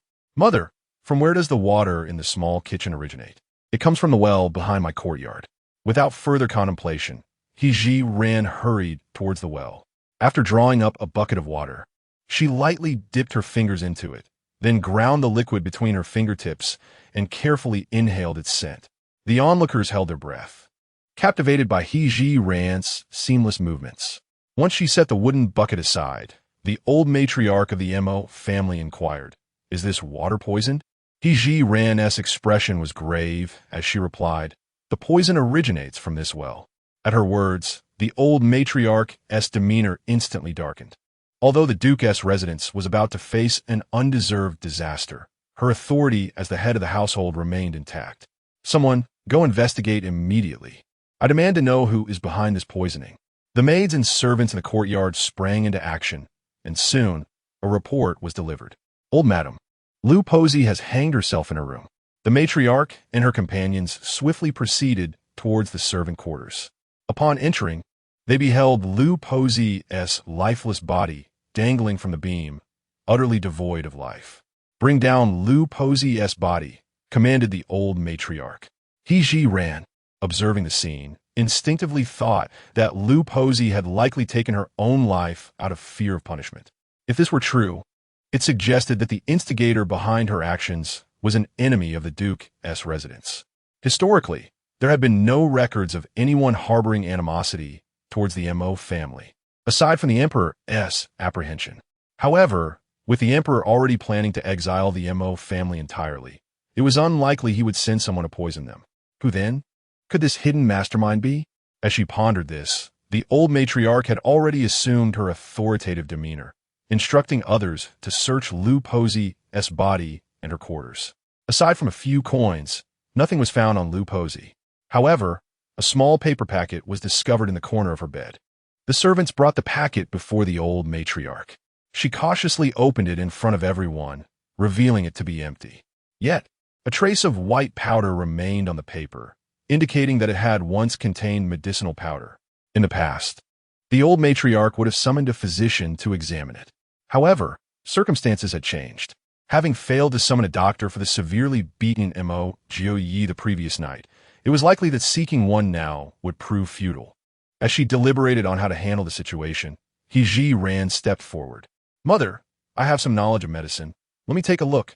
The old matriarch regarded Zhiran for a fleeting moment of hesitation before handing over the small packet. "This could very well be poison. Be cautious." Zhiran accepted the packet, first bringing it to her nose to smell, and then taking a small amount to rub between her fingertips.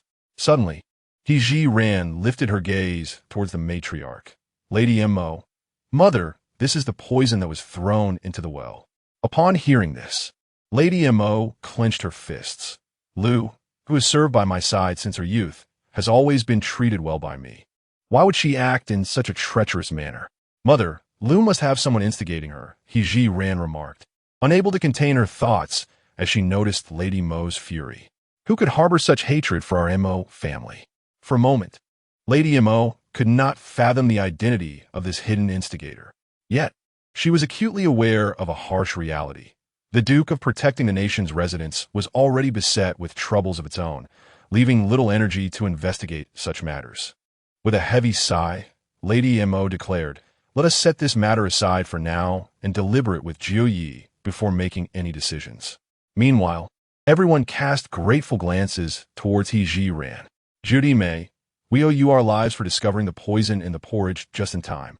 Otherwise, our entire family would have perished." The eldest sister-in-law expressed her gratitude first. "Indeed, we are fortunate to have you. Jiu May, you have saved us from calamity," echoed the others.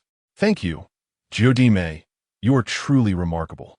Zhiran's actions stemmed purely from her heart, with no expectation for praise. Observing her sisters-in-law's sincere thanks, she smiled and replied, "We are all family. There is no need for such formality."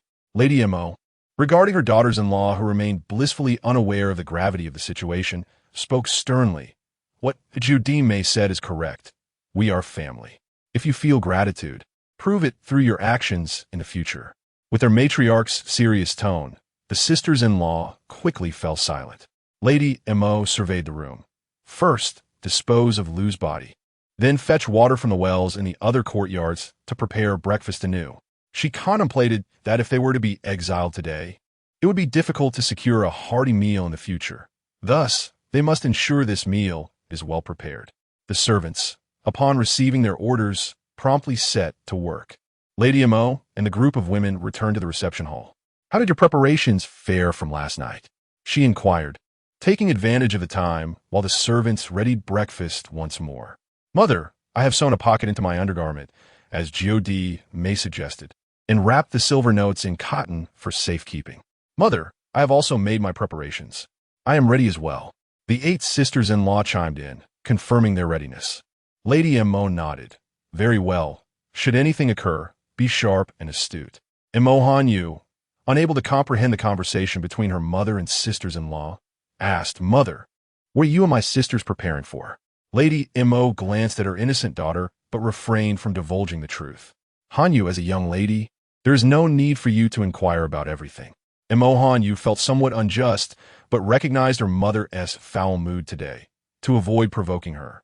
She complied and fell silent. Soon, the servants presented the freshly prepared breakfast. After Zhiran conducted a thorough inspection and found everything to be in order, the group finally commenced their meal. However, the atmosphere at the table was rather peculiar. Everyone appeared sullen, as if they were partaking in their final supper. Zhiran remained silent, quickly consuming a bowl of porridge before rising. "Mother, I will take some dishes back to my husband." She felt a growing urgency to see Mo Jiupei, especially since the mastermind behind the poisoning, who had instructed Lu Pizi, was still unknown. Perhaps answers could be found with Mo Jiupei. Upon returning to the bridal chamber, she found Mo Jiupei in the same position, lying there. Noticing Zhiran's return, he inquired, "Is there any commotion outside?" Zhiran placed the food on a table not far from the head of the bed. There was no disturbance outside. However, someone attempted to poison the well in my mother's courtyard. Fortunately, I discovered it in time. Otherwise, the lives of everyone in the household would have been at stake. Chapter 12. What is meant to come will eventually arrive upon hearing the news. Mo Jiupei disregarded his injuries and abruptly sat up. What on earth is happening? Zhiran, aware of Mo Jiupei's urgency, recounted the events and her suspicions in full detail. "Can you fathom who instigated Lu Pizi to poison?" Mo Jiupei furrowed his brow, a glint of fierce determination occasionally flashing in his eyes. Though he remained silent, Zhiran could discern from his expression that he undoubtedly harbored a suspect in mind. Zhiran was never one to meddle unnecessarily, and she also recognized that Mo Jiupei did not fully trust her at that moment.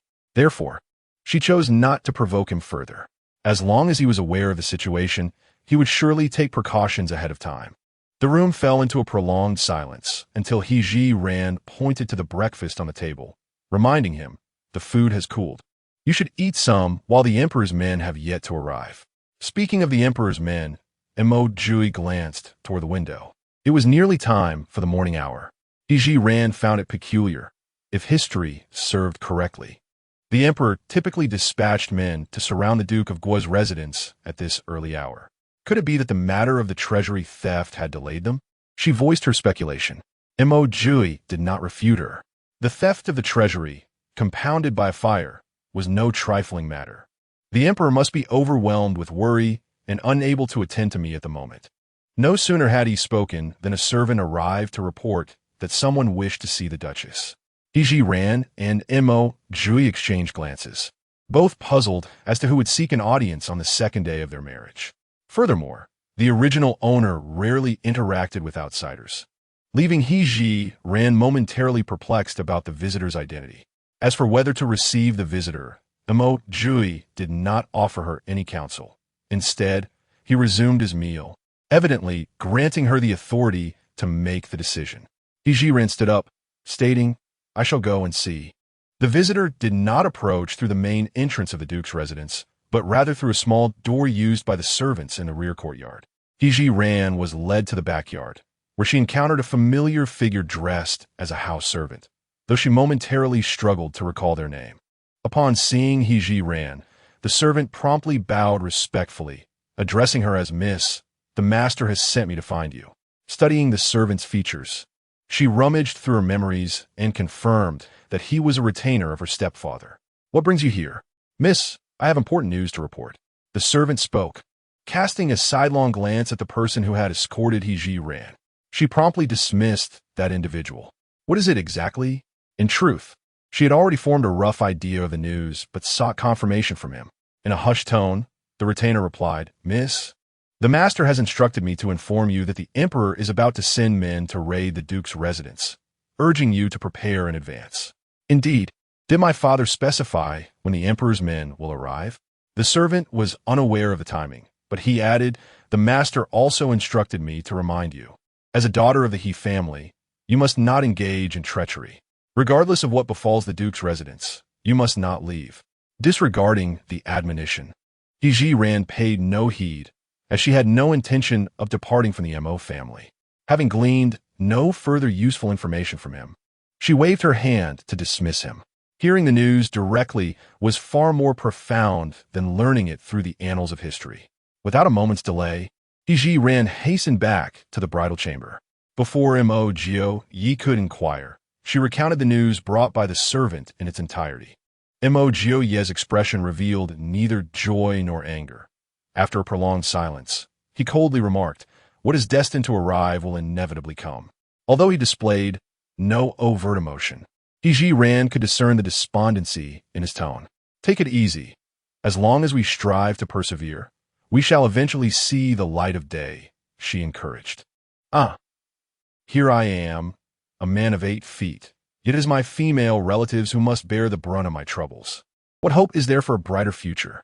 Mo Jiupei retorted with a bitter jest.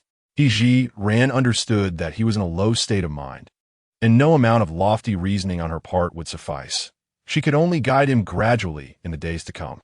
At that moment, a shrill cry from Aunt 8 pierced the air.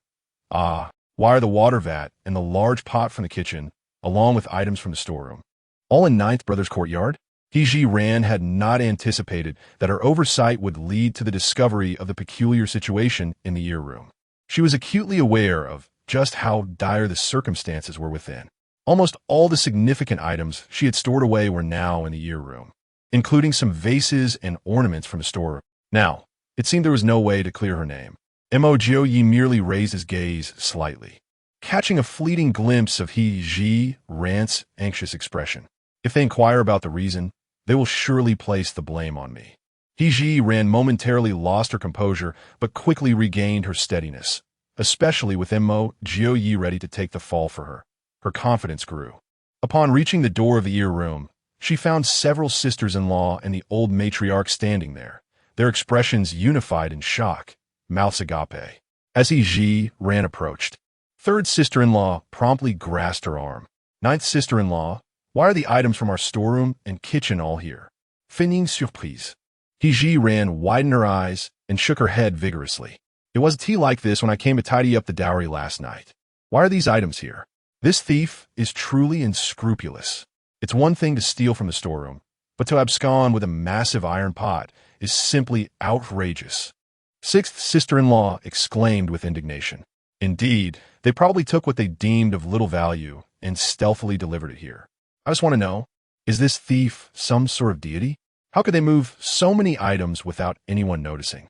As she listened to her sisters-in-law venting their frustrations about the petty thief, Zhiran found herself both amused and exasperated. However, she dared not reveal her true emotions at that moment. Just as she was about to say something further, Mo Jiupei approached with great difficulty, mirroring her steps. Let there be no suspicion among you. It was I who took the initiative. Initially, I had no intention of parting with these items for a pittance to outsiders. However, upon reflection, we cannot possibly carry away so many possessions. So I decided to accumulate them all in the storeroom. Although his explanation may seem somewhat forced, no one among us wished to delve deeper into the matter. After all, with the ninth brother's considerable talents, accomplishing such tasks is hardly a challenge. Just as the eight sisters-in-law were about to extol the virtues of Mo Jiupei's capabilities, the matriarch of the Mo family interjected. Very well, since you sisters-in-law have not forgotten to arrange your dowries, I advise you to refrain from concerning yourselves with these trivial matters. The sisters-in-law, who generally heed the matriarch's words, promptly fell silent upon hearing her speak. Mo Jiupei then invited everyone into the room to share the news sent by the He family. The once cheerful expressions of the sisters-in-law immediately turned serious. Chapter 13. As long as I am here, no one from the Mo family shall be lost. They were all acutely aware that now, with the news confirmed, the only course of action was to wait for the emperor to send someone to seize their home. Within the imperial palace in the Golden Throne Hall, Emperor Xuanwu was in a furious rage. What purpose do you serve, you mere gluttons? How could the national treasury be robbed and set ablaze? The civil and military officials bowed their heads in silence, resembling quails, each one afraid to utter a word. They too were puzzled. Who possessed such audacity and capability to empty the treasury and incinerate it? Yet they all understood the emperor's temperament. No one dared speak, lest they become his scapegoat.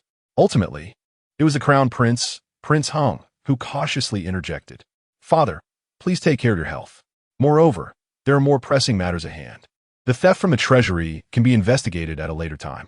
At this reminder, Emperor Xuanwu began to regain his composure from his wrath. Prince Hung's words were indeed wise. There was a significant matter he had yet to attend to. Suppressing his anger, Emperor Xuanwu commanded his personal eunuch to announce the imperial edict accusing Mo Jiupei of treason and collusion with the enemy. Many officials were already aware of this development and did not display much astonishment. When a sovereign wishes to make an example of someone, that individual must be prepared to face the consequences. However, only a small number of the emperor's most trusted ministers were privy to this information beforehand. He Yuanming had inadvertently overheard whispers of the matter and discreetly sought someone to deliver a message to the Duke of State's residence.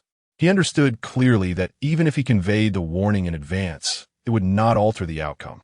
He merely hoped the Mo family could prepare adequately to avoid destitution on their path to exile.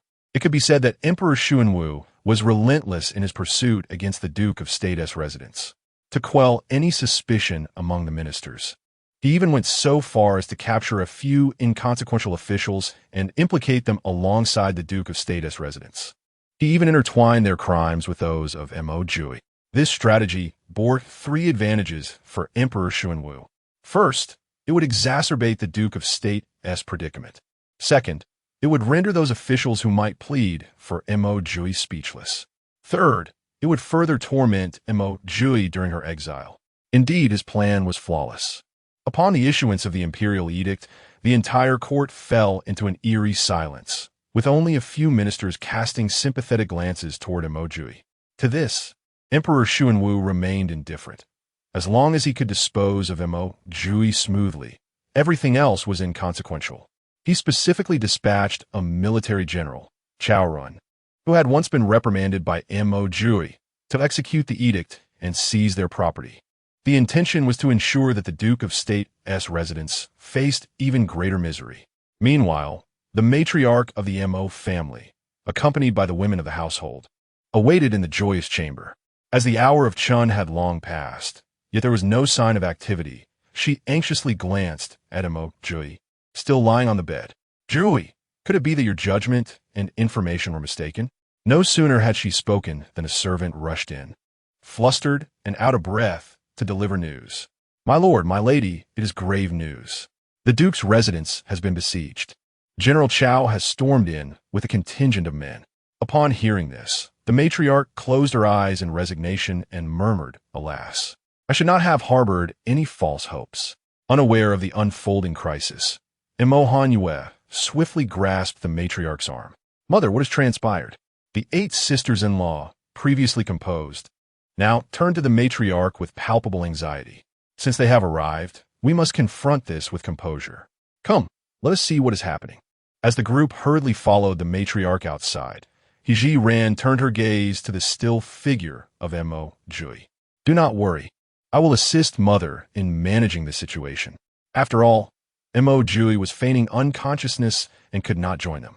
A shadow of melancholy and self-mockery flickered in Mo Jiupei's dark eyes, yet he replied earnestly to Zhiran, urging her to avoid futile struggles and to safeguard herself. At this juncture, he harbored no illusions of a favorable turn of events. He simply hoped that everyone could embark on the path of exile unscathed. Very well. I promise you, as long as I am here, not a single member of the Mo family will be lost. Having witnessed the hero and his kin wrongfully accused by a tyrant, Zhiran's heart weighed heavy. Nevertheless, she endeavored to maintain her composure and face the day's challenges with resolve. She quickened her pace to catch up with the matriarch and the others.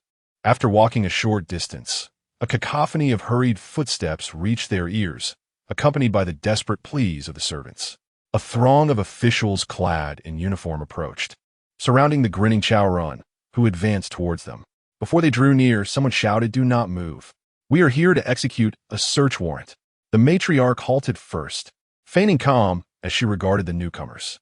Mo Jiupei clutched her mother's hand tightly, stifling her breath in fear. Despite their earlier declarations of loyalty to the Mo family, the sisters-in-law trembled at the sight. Only Zhiran remained at the back of the group, intently focused on the officials, her demeanor composed. Simultaneously, she discreetly retrieved a sharp dagger from her sleeve, gripping it firmly in her palm, ever ready to protect the Mo family. Zhiran approached with a sinister grin, proclaiming, "Prepare to receive the Emperor's decree." His eyes darted around, noting the absence of the Duke. Is it not a grave disrespect that the Duke does not come to receive the Emperor's edict in person? He then turned to the officials behind him. You, go fetch the Duke at once. As the officials prepared to rush towards the courtyard, the matriarch swiftly interjected. The Duke was summoned to the palace last night and was severely punished. He is currently unconscious and cannot receive the decree. Zhiran was well aware that Mo Jiupei's absence was precisely for this reason. He merely sought to complicate matters for the Mo family. What? Are you saying that the Duke of Protecting the Nation was struck by the Emperor last night? His expression was exceedingly exaggerated, intentionally feigning ignorance of this occurrence. While internally reveling in their misfortune, Madame Mo let out a cold snort. General Chao, considering your esteemed position in the court, it is unnecessary to add insult to injury while delivering the imperial decree. The elder sister-in-law mustered her courage to speak up. Everyone in the capital knows that aside from our 9th brother, the Mo family consists solely of women. To flaunt your authority before a gathering of ladies is surely not a matter of honor. Indeed, even if we are not well off, our maternal family has members serving in the court, and it is inevitable that they will learn of this incident. The 3rd sister-in-law chimed in with a warning. Zhiran understood this reasoning all too well. It was indeed unseemly to bully a group of women, particularly those with notable backgrounds, as such actions would likely be widely disseminated. Very well, in light of this, I shall not trouble you further. The members of the Duke of Protecting the Nation's household are to receive the decree. Chapter 14. As long as Zhiran dares to take action, she will show no mercy. Though she harbored a deep-seated hatred for Emperor Xuanwu, the established protocols could not be disregarded. Old Madame Mo was the first to kneel. The 8 sisters-in-law and Mo Jiupei, witnessing this, followed suit. Zhiran was reluctant to kneel, but could not afford to appear too unconventional. Fortunately, The garments of ancient times were voluminous. She discreetly tugged at her skirt to conceal her legs and crouched behind the others. By the mandate of heaven, the emperor decrees. Upon investigation, Duke Missouri Jaya has colluded with foreign rebels, embezzled grain, and conspired with court officials in numerous acts of treason. The benevolent sovereign, recalling the loyalty of the Mo family's ancestors to the nation, has spared them from the death penalty. All property belonging to the Mo family shall be confiscated, their servants sold, and the Mo family exiled to the northwest. Fortunately, the Mo family had prepared for such an unjust imperial edict, thus avoiding utter devastation. They even refrained from voicing their grievances, as they understood that the emperor was intent on punishing them. Appealing for mercy would yield no results. The very officials dispatched to execute the confiscation revealed the emperor's disinterest in their welfare. Otherwise, he would not have sent the despicable Zhiran. Old Madame Mo received the imperial decree and, with the womenfolk, had just risen when Zhiran eagerly commanded the commencement of the search, even proclaiming that not a single rat hole should be overlooked. Naturally, the ladies would be subjected to a search as well. As Zhiran's gaze lingered on the beautiful women before him, a sinister gleam flickered in his eyes. Considering your connection to Mo Jiupei in court, it would be an honor for this general to conduct the search personally, he leered. Upon hearing Zhiran's words, the women instinctively took a few steps back. Though they were all widows, they were virtuous and pure. How could they permit a man to violate their bodies? Old Madame Mo, infuriated, spoke with a grave tone. Lord Zhao, your actions are utterly unreasonable. Although my family has incurred punishment, these women are not to be dishonored at will. As she uttered these words, she had already steeled herself for death. A woman's honor transcends all. She would rather perish than allow such indignity to befall them. Gao Zhen, however, dismissed her words entirely. To him, the Mo family was akin to a grasshopper in autumn. Even if they survived this moment, they would perish on the road to exile. Madam, do not refuse a toast only to drink a penalty. My personal search is a privilege for you. Should you resist, I would not hesitate to summon all the officers to assist. Old Madame Mo, fiercely indignant, could not abide such vile language. Zhiran, today I shall fight you. With that, she withdrew a hairpin from her hair and lunged at him. Zhiran, being a man of martial prowess, was hardly intimidated by a woman. This presented an opportunity to eliminate her, perhaps earning him the emperor's favor. As he prepared to retaliate, Zhiran sprang forward, deftly pulling old Madame Mo to safety. Her timely intervention caused Zhiran's kick to miss its target. Enraged, he glared at the one who thwarted his intentions. Before him stood a young woman, her hair elegantly styled in a traditional updo, appearing no older than 16 or 17. Her exquisite features were complemented by a modest water blue dress that accentuated her fair complexion. Indeed, she was a vision of beauty, and he was utterly unaware that such a stunning figure could exist within the confines of the Duke of Hu Kingdom's residence. Zhiran scrutinized Zhiran for a few moments before donning a disingenuous smile. Ah, I wonder which widow of the Mo family you might be. If possible, I would consider a cunning exchange to bring this enchanting lady to my abode. Upon witnessing such a lecherous demeanor, Zhiran felt a wave of nausea.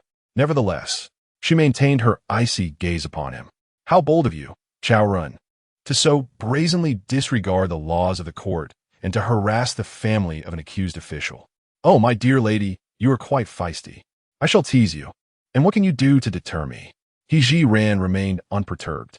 The court's regulations clearly stated that officials must not harm the families of those not sentenced to death, nor should they dare to provoke them. Do you not fear retribution from the emperor for your blatant harassment? Zhiran was undoubtedly aware of this law, yet he believed that the Mo family women were ignorant of such matters, feeling emboldened to act as he pleased without fear of consequence. He was taken aback that a young, beautiful woman would dare to invoke the law in front of so many witnesses, causing him to feel a twinge of apprehension. However, he remained resolute, convinced that she was merely a young girl who would cower under his intimidation. Your eloquence holds no weight before me. I declare that should you acquiesce to my desires, we may negotiate the matter of your search, but if you refuse, do not expect me to show you any mercy. Zhiran, having lived 2 lifetimes, had never encountered such shamelessness. At that moment, she discreetly transformed the dagger in her hand into a compact firearm. Should Zhiran dare to act, she would not hesitate to respond. Despite her readiness for violence, Zhiran chose to remain rational. After all, there were so many other women from the Mo family present. If she were to shoot and kill Zhiran, it would undoubtedly endanger them all. Zhiran, I advise you to consider this. The Mo family is in exile, and our kin will undoubtedly come to see us off. I trust you understand that a fire cannot be contained by mere paper. Should any of my sisters encounter our relatives and speak of this incident, do you comprehend the consequences that may arise? She continued, moreover, although the Mo family has faced confiscation and exile, our maternal lineage remains unscathed. My father, despite his circumstances, is a high-ranking official. If he does not see me upon his visit and hears that I met my end at your hands, imagine the actions he might take. Her words resonated powerfully, instilling confidence in her 8 sisters. Zhiran, if my elder brother does not find me during his visit, he will surely seek vengeance on my behalf. My father will do the same. Should you persist in your obstinacy, I shall take my own life right here. Zhiran found himself at a loss as he observed the fervent indignation among the Mo family women. He had never anticipated that they would exhibit such fearless defiance against him, particularly the most exquisite one, who claimed her father was a current minister. Though she did not explicitly reveal which esteemed minister she referred to, he was well aware of the truth. In the Mo family, there exists only one lady who is the daughter of a minister, and that is the newlywed wife of Mo Jiupei, the legitimate daughter of Minister He Yuanming of the Ministry of Revenue. He Yuanming holds a significant position in the court as a second-rank official, while he, a mere 4th-rank military officer, could hardly contend with such stature. Furthermore, the widows of the Mo family also hail from families of officials in the court, many of whom possess higher ranks than his own. After much contemplation, Zhiran resolved to concede this time. However, he did not wish to relinquish his air of authority. In light of your years of widowhood, which I find quite pitiable, I shall grant you leniency today. Chapter 15. It was indeed due to poverty. Upon concluding his remarks, Zhiran whispered a few words to the officers behind him, who promptly hurried away. Shortly thereafter, the officer returned accompanied by several intimidating women, each clutching a large bundle. Zhiran commanded, "You shall thoroughly search them. Should anyone dare to let anything slip, let them face the consequences." The women acknowledged his order and proceeded towards the noble ladies. Mo Jiupei, trembling in fear, sought refuge behind the elderly matriarch, exclaiming, "Mother, I am frightened." The matriarch, with a stern demeanor, instructed, "Stand tall. We must not bring shame upon the Mo family's ancestors." At her words, Mo Jiupei straightened her posture, though tears streamed down her cheeks. The women conducting the search showed no mercy. To ensure a meticulous examination, they dragged the noble ladies into a nearby room, demanding they remove their garments for inspection. Consequently, the concealed pockets sewn into their undergarments, as suggested by Zhiran, were discovered. No one escaped unscathed. All silver notes hidden within the pockets were unearthed, along with their adornments, all seized without exception. Witnessing this scene, Zhiran felt an immense sense of relief that her medical supplies had traversed with her, allowing her to abscond with those valuables without a trace of anxiety. Ultimately, the women did not spare even the silk garments worn by the Mo family ladies, compelling them to don rough burlap clothing that they had provided. The drab hues and numerous patches of these garments left the sisters-in-law disheartened. Sister 8, indignant, protested, "Our clothing is scarcely worth anything. Surely they cannot take it all." One of the women, baring her yellowed teeth in a derisive smile, retorted, "Recognize your current predicament. Being granted a garment to cover yourselves is already a privilege. What more do you wish to complain about?" Sister 8 was about to voice another objection when the matriarch silenced her, stating, "Zhao family, no need for further words." With that, she casually donned a patched garment herself. Zhiran, indifferent, followed suit, putting on a garment as well. The other sisters-in-law and Mo Jiupei, witnessing this, could only suppress their indignation and reluctantly don their own pieces of clothing. Fortunately, they retained their original shoes. Once the women saw that the noble ladies were dressed, they turned to exit with the seized booty. They presented the silver notes and jewelry to Zhiran without a single item missing. Zhiran, regarding the mere 1,000 taels of silver notes handed to him with disdain, tucked them into his breast pocket, while he placed the jewelry into a prepared wooden box. With their silver taken, the sisters-in-law were left despondent. Lacking funds, their hopes of reaching the Northwest alive seemed increasingly bleak. The matriarch, too, lost her earlier composure. Without silver, how would they appease the merciless officers they would encounter on their journey? Just as the noble ladies were enveloped in despair, those searching other quarters of the Duke's residence began returning, bearing news that could incite Chao Ren's fury. General Chao, I must inform you that the storeroom of the Protectorate Duke's residence is utterly bare. What did you say? Chao Ren's face was a portrait of disbelief. The official, trembling, reiterated, General Chao, there's truly nothing in the storeroom. Moreover, another official interjected, the kitchen is also devoid of provisions. Enraged, Chao Ren turned to the womenfolk, demanding, speak. Have you not transferred the valuables of the Protectorate Duke's residence in advance? The matriarch, Lady Mo, replied solemnly, General Chao, the imperial edict for the seizure of our assets was issued today. Do you suppose our family possesses the foresight to relocate our valuables beforehand? Recognizing the validity of her statement, Chao Ren understood the reasoning behind it. Yet, he found it hard to believe that such a dignified household could be reduced to such poverty. Just as he pondered this, another official returned with a report. General Chao, we have discovered several large water jars in the courtyard of Mo Jiupei, along with some trifling items. Additionally, he continued, we found some women's jewelry and several dozen taels of silver. Listening to these revelations, Chao Ren arrived at a definitive conclusion. The Mo family had not preemptively hidden their assets. Rather, they were genuinely impoverished. If they had truly moved their wealth, there would be no jewelry or silver remaining. To his astonishment, the illustrious Protectorate Duke's residence was poorer than his own modest household of a fourth-rank general.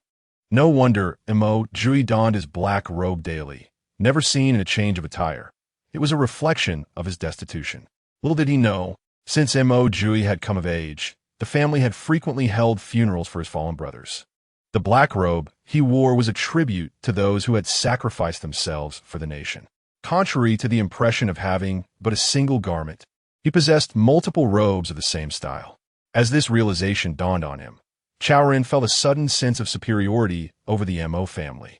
It was unexpected that the esteemed Protectorate Duke's residence was merely a faade. It was understandable. After all, how could a group of women generate wealth? One official eagerly chimed in, General Chao speaks the truth. Relishing the adulation, Chao Ren surveyed the room, and, upon seeing that the search party had returned, commanded, you few remain here to oversee the seized assets and the household servants, awaiting the Emperor's decree for handling. The rest shall escort the prisoners to the outskirts of the city. With that, he cast a lingering glance at Zhiran before departing with reluctance. Zhiran felt a wave of revulsion at his gaze. Seizing the opportunity as the officials watched Chao Ren leave, she swiftly slipped away from the crowd. Once out of sight, she deftly gathered her skirts and ascended a sturdy tree. Entering her concealed space, she retrieved the sniper rifle she had stored there. Loading the chamber, she aimed, the scope trained on the back of Chao Ren's head. It was not until he had mounted his steed and exited the Protectorate Duke's residence that she finally squeezed the trigger. With a thunderous explosion, Chao Ren, who had just been flaunting his power before the Mo clan, staggered and fell from his horse. Simultaneously, Zhiran swiftly entered the spatial realm. The gunshot reverberated like thunder, compelling everyone to trace its source. She intended to temporarily conceal herself in the space, waiting for the crowd's gaze to divert before re-emerging. Were it not for Chao Ren's repeated provocations of her limits, Zhiran would have preferred to avoid causing trouble at such a moment. Such a person, to live even a minute longer, is merely a waste of air. Little did she know, a series of her actions were being meticulously observed by Mo Jiupei, who was lurking in the shadows. Who on earth is this woman, and how does she possess such formidable weaponry? Moreover, she can vanish into thin air. Could she be a deity? Mo Jiupei shook his head vigorously, realizing that Zhiran's recent behavior had far exceeded his understanding. Chapter 16. the flourishing capital and their severance from it regardless of the circumstances. Based on Zhiran's recent defense of the Mo family and her unrelenting attack on Zhiran, one can reasonably conclude that, at least for now, Zhiran harbors no malice towards the Mo clan. As the sound of a dull thud echoed, the officials hastily made their way towards the large tree. And seeing that the Mo women were momentarily unharmed, Mo Jiupei swiftly leaped away from the scene. Despite the chaos unfolding outside, upon entering the spatial realm, Zhiran was pleasantly surprised once more. The dagger she had just retrieved, along with a mini handgun and the sniper rifle she held, each had an additional counterpart. For Zhiran, these were invaluable assets for survival, and having more was indeed advantageous. After lingering in that space for nearly 10 minutes, she emerged to find that all the officials had vanished and the Mo women were no longer present. She quickly descended from the tree and returned to the joyous room, where several sisters-in-law were already lifting Mo Jiupei onto a door plank under the supervision of the officials. The four sisters-in-law struggled to carry the plank towards the exit, with the officials persistently urging them to hurry. "Move faster, do not dawdle." Mo Jiupei, being carried by the sisters, felt an overwhelming sense of shame. It was his inadequacy that forced these women to care for him amidst their own peril. Observing their strenuous progress, Zhiran suddenly recalled a wooden cart that the officials had searched earlier. "Wait a moment," she called out. The leading official turned back, visibly annoyed. "What is it? Aren't you eager to send us to the outskirts of the city?" Zhiran replied in a calm tone, "Indeed, but what of it?" The official's immediate reaction was suspicion, recalling her earlier confrontation with General Chao that they had witnessed firsthand. Zhiran pointed towards the four sisters-in-law carrying the door plank. "You see, we of the Exiled Mo family are all women, save for my husband, and thus, any attempt to hasten our pace is futile. What do you propose?" The official inquired, "What do you suggest? During your search, there's a wooden cart that is hardly of any value. It would be far more practical to utilize it for transporting my husband, which would expedite our journey." The official pondered for a moment. "Very well, that cart is yours to use." They retrieved the wooden cart and placed Mo Jiupei upon it, with Zhiran personally pushing it forward. The sisters-in-law cast admiring glances at her. With the cart, their efforts were both time-efficient and labor-saving. And soon the officials escorted the group to the gates of the Duke's residence. At that moment, the area before the Duke's residence was densely packed with onlookers. Some had come to witness the commotion, while others were relatives of the sisters-in-law who had rushed over upon hearing of the Emperor's decree to investigate the Mo household. Yet, before they could catch sight of anyone from the Duke's household, they were startled by a sudden thud. Witnessing Chao Run collapse to the ground with a gaping wound at the back of his head, someone had already summoned the Jingzhao Yin, who promptly ordered an examination of the injuries. It became evident that the fatal wound was the bloody gash on Chao Ren's skull. However, the coroner was unable to determine the nature of the concealed weapon. After all, Chao Ren was an official of the court, and his demise while performing his duties was a matter of great significance. Although the incident transpired outside the residence of the Duke of protecting the nation, the fact that Mo Jiupei had been severely punished by the Emperor the previous night was no longer a secret. It was said that he had to be carried back, rendering it impossible for him to have harmed Chao Ren. Moreover, the Mo family currently consisted only of a group of defenseless women, further diminishing any suspicion of their involvement in Chao Ren's death. After much contemplation, the Jingzhao Yin concluded his inability to solve the case and promptly ordered the transport of Chao Ren's body to the Dali Temple. By the time the Mo family emerged, Chao Ren's body had already been removed. Most of those who had intended to gather and witness the scene had rushed to the Dali Temple to indulge in the spectacle. The few remaining individuals were primarily relatives of the sisters-in-law. The first to arrive was the family of third sister-in-law Feng Sulian. The Feng family did not hold high-ranking official positions and lacked the privilege of attending court. They had learned of Chao Ren's approach towards the Duke of protecting the nation's residents through inquiries sent out by their servants. Upon hearing this news, third sister's mother tearfully implored her brother to accompany her to the scene. "Sulian, my daughter, I am powerless, unable to assist you in any way. Woe is me." The matriarch of the Feng family clutched her daughter's hand, weeping uncontrollably. Upon seeing her mother, Feng Tilian rushed into her embrace, sobbing inconsolably. This poignant scene brought tears to the eyes of all present. The elder matriarch, trembling, discreetly retrieved a pouch from her bosom and pressed it into Feng Tilian's hand. I left in haste, without preparation. This money is my personal savings. Take it, my dear, to keep for emergencies along the way. Had the silver not been discovered hidden within her garments, Feng Tilian would have declined her mother's offering. In her heart, she felt that the Mo family had taken nothing with them.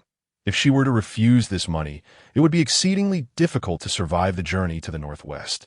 She clutched the pouch her mother had given her and choked out, "Mother, do not worry about me. With my mother-in-law and sisters-in-law by my side, along with ninth brother, we shall certainly reach the northwest safely." Simultaneously, the family of fourth sister-in-law, the Shaos, arrived as well, quietly presenting Shao Qing'er with a pouch.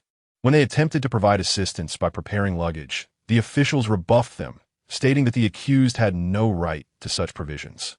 Others without family to see them off gazed enviously at the two sisters-in-law. At that moment, Zhiran pondered whether the He family would come to bid farewell. Ultimately, no one from the He family appeared. As the time approached, the officials urged the Mo family to depart, forcibly dispersing the Shaos and Fengs who had come to bid farewell. With a final glance at the grand gates of the Duke of protecting the nation, the elder matriarch of the Mo family took the first step forward. A somewhat shaken Mo Hanyue closely followed her mother.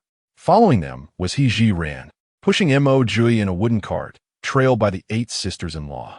Along the way, as they traversed the bustling streets, the sounds of vendors hawking there were occasionally echoed from both sides. The members of the Mahis school were acutely aware that henceforth, the splendor of the capital would no longer concern them. Under the watchful eyes of the populace, they were escorted by officials beyond the gates of the city. Aside from the 3rd and 4th sisters-in-law who were able to see their families, the other 7 sisters-in-law, including He Zhiran, were devoid of any farewells from their kin. The sisters-in-law, who had initially nurtured a glimmer of hope, found their spirits utterly crushed at the moment they stepped through the city gates. They could not help but lament the coldness of the world. Those who had once been so amicable now dared not even show their faces in this hour of need. He Zhiran, however, remained indifferent. She still regarded herself as an outsider and held no lofty expectations of the original parents. Each person carried their own burdens of thought, and before they knew it, they had arrived at the outskirts of the capital. To their astonishment, they discovered that in addition to the officials overseeing their transport, there were many other exiles awaiting them, indicating that their fate was shared within familial groups. Chapter 17. Granting you a moment's time, do not delay. He Zhiran, ever vigilant, instinctively surveyed her surroundings upon arrival. This scrutiny bore significance. She discerned that the majority of the criminals harbored a palpable animosity towards the members of the Mo family. To ascertain that her perception was not merely a figment of her imagination, He Zhiran gently massaged her temples and continued her observation, only to find the same hostility reflected in their gazes. Some individuals, unable to contain their ire, began to vociferously hurl insults in the direction of the Mo family. Mo Jiupei, you are a harbinger of misfortune, having brought ruin upon your family. Now you seek to bring us down as well. Mo family, I curse you to an ill fate. The venomous words echoed. Had it not been for you, how could our family have suffered such an unwarranted calamity? As the vitriol escalated, the officials present exhibited no inclination to intervene, which led He Zhiran to deduce that this arrangement of exiling these individuals alongside the Mo family was likely a premeditated scheme by the tyrannical emperor, intended to further torment the Mo clan. However, she found herself perplexed as to why these individuals would label Mo Jiupei a harbinger of misfortune. Clearly, their journey would not be devoid of company. Listening to the cacophony of insults, Mo Jiupei strove to maintain his composure, lest he succumb to the impulse to retaliate against his assailants. Nevertheless, he was curious to ascertain the identity of those who dared to insult him.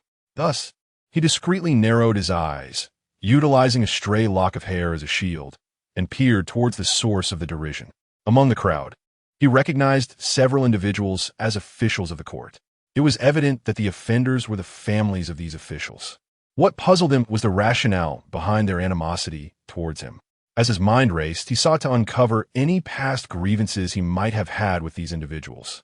Soon, clarity emerged. One official, surnamed He, had previously held the position of Deputy Minister of Revenue.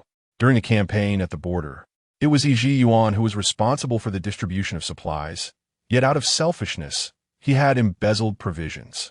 Mo Jiupei had subsequently petitioned Emperor Xuanwu for a thorough investigation into the matter. Then there was Li Liang, a compiler from the Hamlet Academy. Shortly after returning to the capital, had approached Mo Jiupei with the proposition of marrying his illegitimate daughter as a concubine, a proposal he had firmly rejected. Apart from this, he had had no further dealings with Li Liang, turning his attention to the family who had been most vociferous in their condemnation. He recognized them as the family of Fang Chuanzhou, the Deputy Minister of War. Fang Chuanzhou had never had any quarrel with Mo Jiupei. Like Zhiran, he too was bewildered as to why they would label him a harbinger of misfortune. Could it be that the emperor, in passing judgment upon them, had inadvertently implicated him as well? While Mo Jiupei was engulfed in confusion, his sister-in-law, Xie Fang, rushed towards the source of the insults, her voice tinged with distress. Father, mother, elder brother, younger brother, why have you all fallen into disgrace? It was then that she understood why her beloved family had not come to see her off. Xie's father wore an expression of deep sorrow, and as he faced his daughter, he forced a smile that was more sorrowful than tears. It is I who erred, and the emperor has punished me. Father, that is nonsense. The Xie family has clearly been implicated by the duke's residence. Why do you conceal this from my sister? Xie Ming's face was a portrait of resentment as he glared furiously at Mo Jiupei, who lay sprawled across the wooden cart while speaking. Just as Xie Fang was about to inquire further, Xie father interjected with a sharp reprimand. Xie Ming, hold your tongue. Is this a place for idle chatter? Xie Ming cast a reluctant glance at his father and resignedly fell silent. Second sister-in-law was no stranger to such convolutions, especially with so many eyes upon the Xie family. Even though she was eager to ascertain the truth, she understood the necessity of patience. Mo Jiupei and Zhiran perked up their ears, hoping to glean the details as second sister-in-law approached her maternal relatives for conversation. However, Xie father remained vigilant, and their attempts were met with disappointment. Like second sister-in-law, they were left yearning for clarity, their only recourse being to seek another opportunity. In contrast, the elderly matriarch of the Mo family displayed composure, politely nodding in acknowledgement to her in-laws regardless of their sentiments toward her. Once the officials completed their formalities, they made a token effort to quell the insults hurled at the Mo family. The assailants had yet to fully embrace their roles as offenders, and in response to the officials' admonitions, they voiced their grievances with defiance, each interjecting their protests. To the officials, these individuals appeared as if they were already bereft of life, showing no inclination to show them leniency. One official swiftly unsheathed his whip and cracked it at the most vociferous among them, declaring, "If you're tired of living, just say so." The sting of the whip jolted them back to reality. A glance at their coarse, homespun garments, inferior even to those of common folk, compelled them to confront the grim truth of their confiscation and exile. Faced with the whip in the official's hand, they dared not show any further defiance, though they continued to glare resentfully at the Mo family. The women of the Mo family, led by the matriarch, paid no heed to the scorn directed at them, leaving the aggressors feeling as though they were striking a soft cushion. An official called out, "Since the day is still young, let us set off immediately." Just as he finished speaking, a carriage approached from the direction of the capital. "Wait, please halt," the driver shouted. Everyone, including the officials, squinted in the direction of the commotion. The carriage came to a stop before the procession, and the driver leapt down, lifting the curtain to reveal two individuals, their faces shrouded completely. From their stature, it was evident that they were an older man and woman. As they alighted, their gaze swept through the crowd until it landed upon Zhiran. Yuangming quickly stepped forward, producing a hefty silver ingot from his pocket to hand to the leading official. He seemed intent on concealing his identity, speaking to the official with utmost courtesy. "Might I trouble you for a favor?" The official weighed the silver ingot in his hand, responding, "You have the span of an incense stick. Make haste." "Understood," He Yuanming replied, seizing Ling Shuiyan's hand as they swiftly made their way toward Zhiran. As they passed by the matriarch of the Mo family, He Yuanming intentionally tugged at the headscarf that concealed his face. Madame Mo recognized the individual and, understanding the moment, led the others away, leaving only He Zhiran alone. Upon seeing her daughter clad in coarse linen garments, tears streamed down Ling Shuiyan's face like pearls released from a broken string. She embraced He Zhiran's slender form tightly, her voice choked with emotion. Ran, it is I who have wronged you. Oh, how I regret. I should never have conspired with your father to force you into the Mo family. Oh, how I was mistaken. In her previous life, He Zhiran had experienced the dissolution of her parents' marriage, and from the moment she became aware, she felt like a burden in their eyes, never having sensed even the slightest hint of familial affection from them. Now, being held so closely by the mother of the original owner of this body evoked a perplexing feeling within her, yet she found no inclination to resist it. He Zhiran raised and lowered her hands several times, ultimately resting them on Ling Shuiyan's back, offering gentle pats of comfort. Chapter 18. A true beggar group. She imitated the scenes from the television dramas of her past life, softly offering comfort. "Mother, I am merely being exiled, not going to my death, so please do not grieve." HCHRN's words had an unintended effect upon witnessing her daughter's newfound maturity. N-Su-Yn wept even more bitterly. Though Hunming did not weep as loudly as N-Su-Yn, his eyes glistened with tears. He understood the time was limited and reached out to pull N-Su-Yn close to him. He turned to HHRN with a solemn expression and said, "Indeed, your father and mother have wronged you, allowing you to suffer such an unjust calamity on the very second day of your marriage." As he spoke, Hunming discreetly took out a bulging pouch from his clothing and placed it in HZHRN's hand. Additionally, he handed her a moderately sized package. The officials did not intervene, having already accepted their benefits. Moreover, these prisoners would certainly need to offer some of their silver to the officials along the way. "This is the fare prepared for you by your parents. Do not hesitate to use it. In addition to dealing with those officials, you may also ask them to procure some better food for you. Also, knowing your penchant for cleanliness, your mother has packed a few sets of clean undergarments for you." As Hunming spoke, his voice faltered.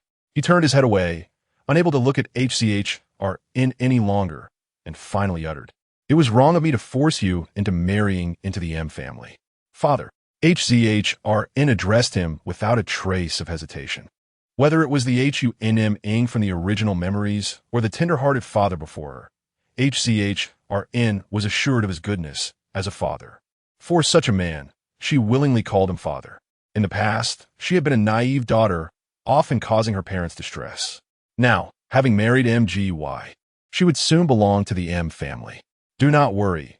I shall live well, and when the day comes that I can rise again, I will surely honor you both." Listening to HZHRN's heartfelt words, N-Su-Yn burst into tears once more. Her daughter had transformed overnight into someone so understanding. It was tragic that such a daughter would be exiled to the desolate Northwest to suffer. The more she thought about it, the more suffocated she felt, and N-Su-Yn once again embraced HCHRN, sobbing uncontrollably. Hunming could no longer contain himself and joined them in tears. Perhaps it was due to the emotions inherited from the original owner, or perhaps because HZHRN cherished this familial bond so deeply. Her own tears began to fall freely. Hunming, more composed, noticed that time was running short. He gently patted the backs of the mother and daughter. "All right, time is fleeting, and I wish to see my son-in-law." HZHRN turned to glance at MGY, who lay unconscious on the wooden cart not far away. "Father, he is still in a coma." Though she trusted that her parents would not betray them, the numerous eyes around them made HZHRN cautious. Hunming nodded heavily, his gaze towards HZHRN filled with increasing guilt. "Your father knows that your husband is injured." Saying this, he strode purposefully toward MGY. Witnessing the unconscious MGY, Hunming truly regretted marrying his daughter to him. The daughter had previously expressed her reluctance to become a widow shortly after entering the esteemed Mu family, much like the other women. Yet, her father, unwilling to be perceived as a treacherous scoundrel, resorted to administering a drug to his daughter, forcibly marrying her into the Mu family. Consequently, within a mere day, the Mu family faced confiscation and exile. Observing Mo Jiupei's condition, it was evident that his fate remained uncertain. As a high-ranking official of the second grade in the court, he was undoubtedly aware of the arduous journey of exile. Not only was Mo Jiupei in a dire state, but even if he were in good health, reaching the place of exile safely would not be an easy endeavor. It seemed that his daughter was destined to be a widow. All he could do was hope for her well-being and fortune, praying she would arrive safely in the northwest. Once the emperor's apprehension towards the Mu family diminished, he would find a way to bring his daughter back from the northwest. Upon seeing Mo Jiupei, Ling Shuiyin could not help but shed tears, her heart aching for Zhiran. Simultaneously, she shared the same regret as Hunming, both lamenting their insistence on marrying their daughter into the Mu family. Hunming endeavored to compose himself, seeking a discreet corner unseen by the officials. He retrieved a letter from his bosom and discreetly placed it in Mo Jiupei's embrace. Rising, he turned to the elderly matriarch of the Mu family and spoke. "My dear in-law, our Ran has been spoiled by our family. If she has committed any faults, please be magnanimous and indulgent." "Such words are unnecessary, my in-law. The He family's child is intelligent and delightful. I hold her in great esteem," replied the matriarch. "If that is the case, I shall take my leave." Hunming spoke little more, gently taking the still sobbing Ling Shuiyin and departing. Ling Shuiyin turned back to glance at Zhiran numerous times, unwilling to part until her daughter's figure vanished from sight. This sudden display of familial affection filled Zhiran with mixed emotions. She felt a deep envy for the original owner of her body, who had such understanding and loving parents. Regrettably, the original owner's life was fleeting, having only enjoyed this bond for a brief 17 years.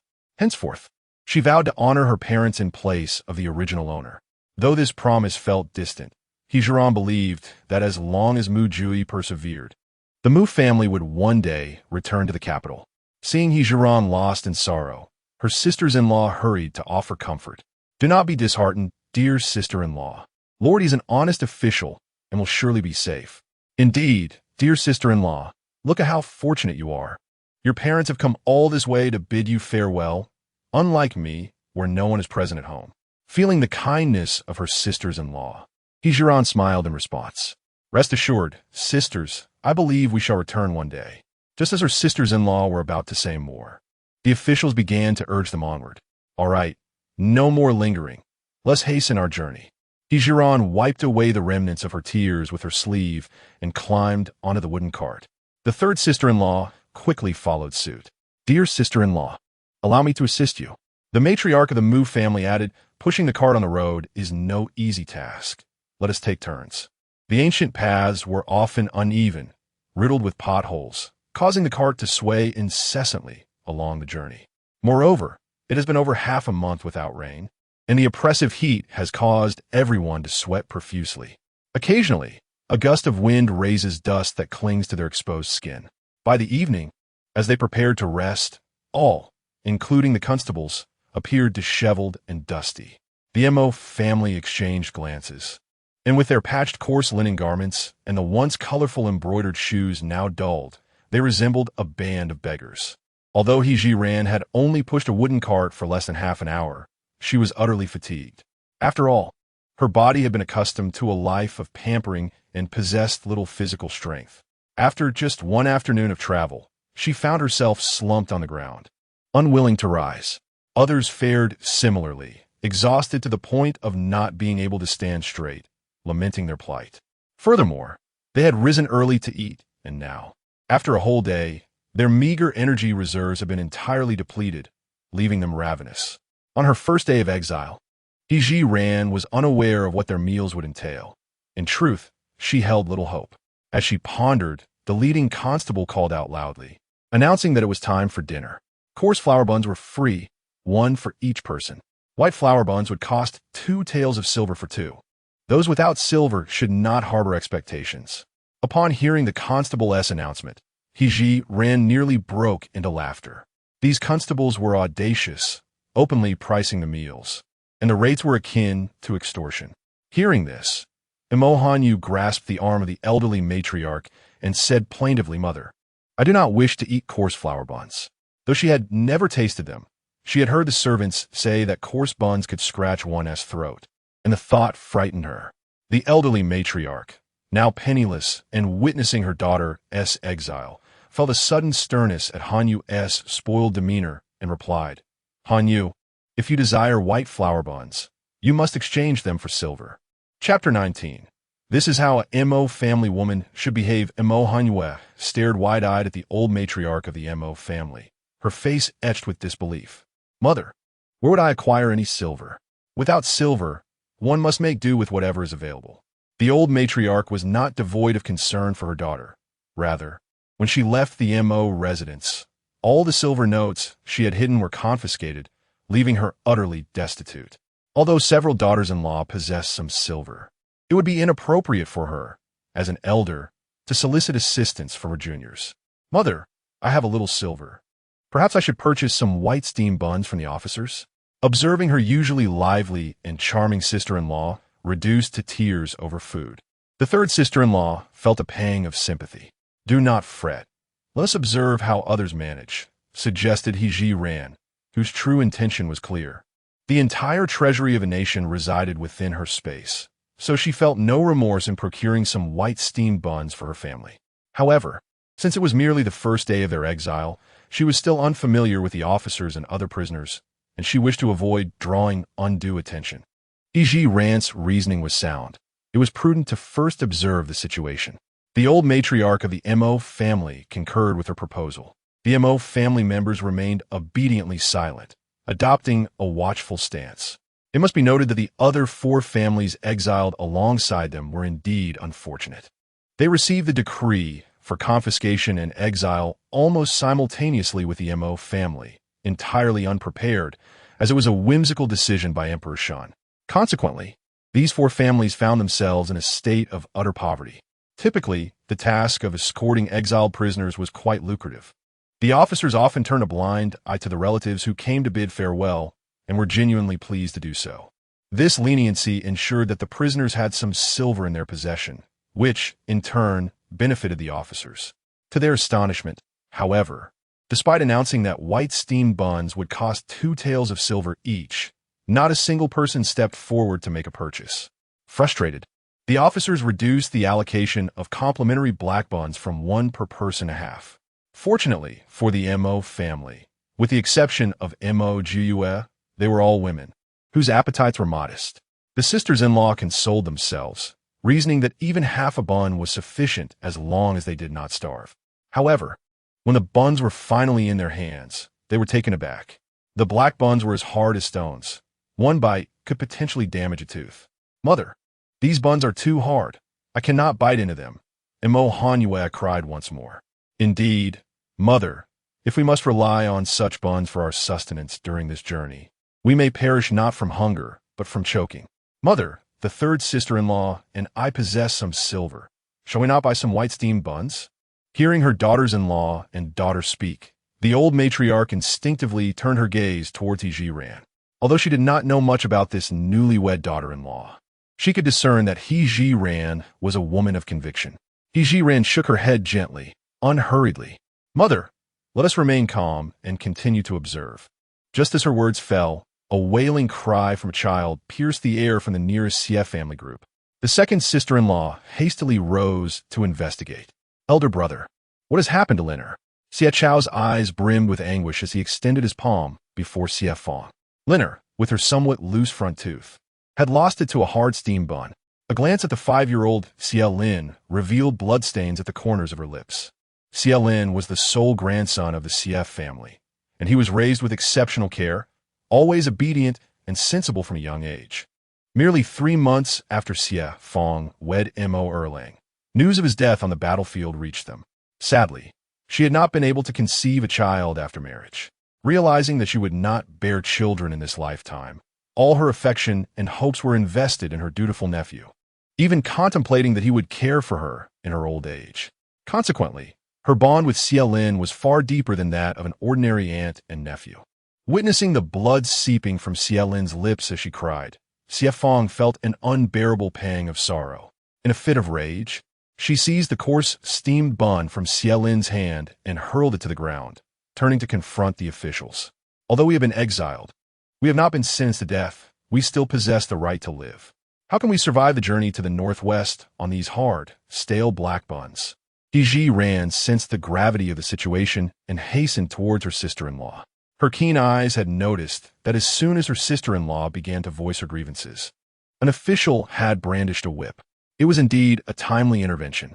Just as the whip was about to strike Xie Fong, Zhiran leapt forward and firmly grasped one end of the whip, thereby sparing Xie Fong from a painful ordeal.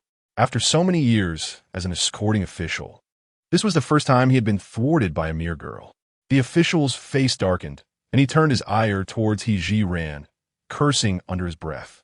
Mo Jiupei lay on the cart, listening to the unfolding events, his heart racing with anxiety and an impulse to intervene. His taut frame caught the attention of the discerning old Madame Mo, who gently patted his back, signaling him to remain still. Once she had calmed Mo Jiupei, old Madame Mo rose to stand beside her two daughters-in-law. In her view, the men of the Mo family were valiant, and the women should not be cowardly. They must bear their burdens together. Xie Fong recognized that her impulsiveness had caused trouble and, seeing the official prepare to strike her sister-in-law, immediately stepped in front of her. It was I who spoke those words. If there is any resentment, let it be directed solely at me and spare my sister-in-law. Zhiran was ready to confront the official, but unexpectedly, her sister-in-law blocked her path. In a moment of desperation, she grasped Xie Fong's collar and pulled her back, using her other hand to catch the whip that had been aimed at them once more. With a deft maneuver, she seized the whip, turning it in her grasp. The other officials, who had been deliberately enjoying their white buns, intending to provoke the prisoners while relishing the spectacle, found their amusement cut short when they saw their comrade's whip taken from him. Setting aside their buns, they drew their swords and advanced towards the three women. Zhiran unleashed her full resolve. You cowardly lot! It was the valiant sons of the Mo family who shed their blood and sacrificed their lives to secure the stable lives you enjoy today. Now, as my Mo family finds itself ensnared and reduced to such a plight, you mimic the despicable, reveling in our misfortune and flaunting your might before us, the weaker sex. Observing your cowardly demeanor, it seems this is all the prowess you possess. Were you to be sent to the battlefield to engage the enemy, I fear your heads would swiftly take flight. Zhiran's words resonated with conviction, igniting a fervor within the heart of the matriarch of the Mo family. Indeed, this is the spirit that we, the women of the Mo family, ought to embody. As the matriarch spoke, she cast a glance over the expressions of the officials, revealing that not all of them were malevolent. Some had discreetly lowered their weapons, adopting a posture of watchful anticipation. Chapter 20. The Silver Ring Snake in a Standoff. Neither side dared to strike first. Zhiran refrained from taking action, not out of fear of the officials, but rather to avoid escalating the situation. After all, the journey ahead was long, and engaging in a violent confrontation over such a trivial matter would yield no benefit for the Mo family. The officials, still armed, were genuinely intimidated by the imposing presence of both the old matriarch of the Mo family and Zhiran. Meanwhile, other female members of the Mo household, including the timid Mo Hanyu, gathered around. Though their hearts trembled with apprehension, they stood firm in support of their grandmother and ninth sister-in-law. Amidst the tension, representatives from three other families, excluding the Xie family, began to speak. Gentlemen, do not be swayed by the Mo women. They seek to beguile you and escape the consequences of their actions, one of them asserted. It was the old duke and his 8 sons who sacrificed themselves for the nation. Even if they did not perish on the battlefield, they were driven to their demise by that traitor, Mo Jiupei.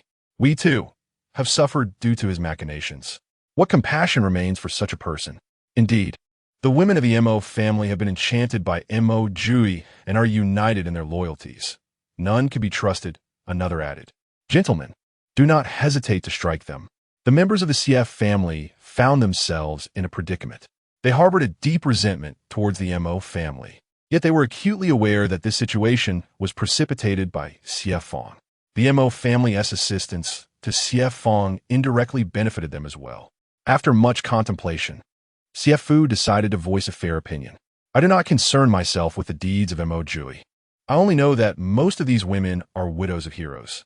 Their husbands fell valiantly in battle for the sake of the great Shun dynasty. And this is beyond dispute. The He, Li, and Fong families, who had expected the CF family to align with them, were taken aback by their folly in defending their adversaries who had caused their own exile. In an instant, the three families turned their ire towards the CF family. Xie Tianhai, do not forget why your entire family was exiled. Xie Chao, Xie Ming, your father has clearly lost his senses.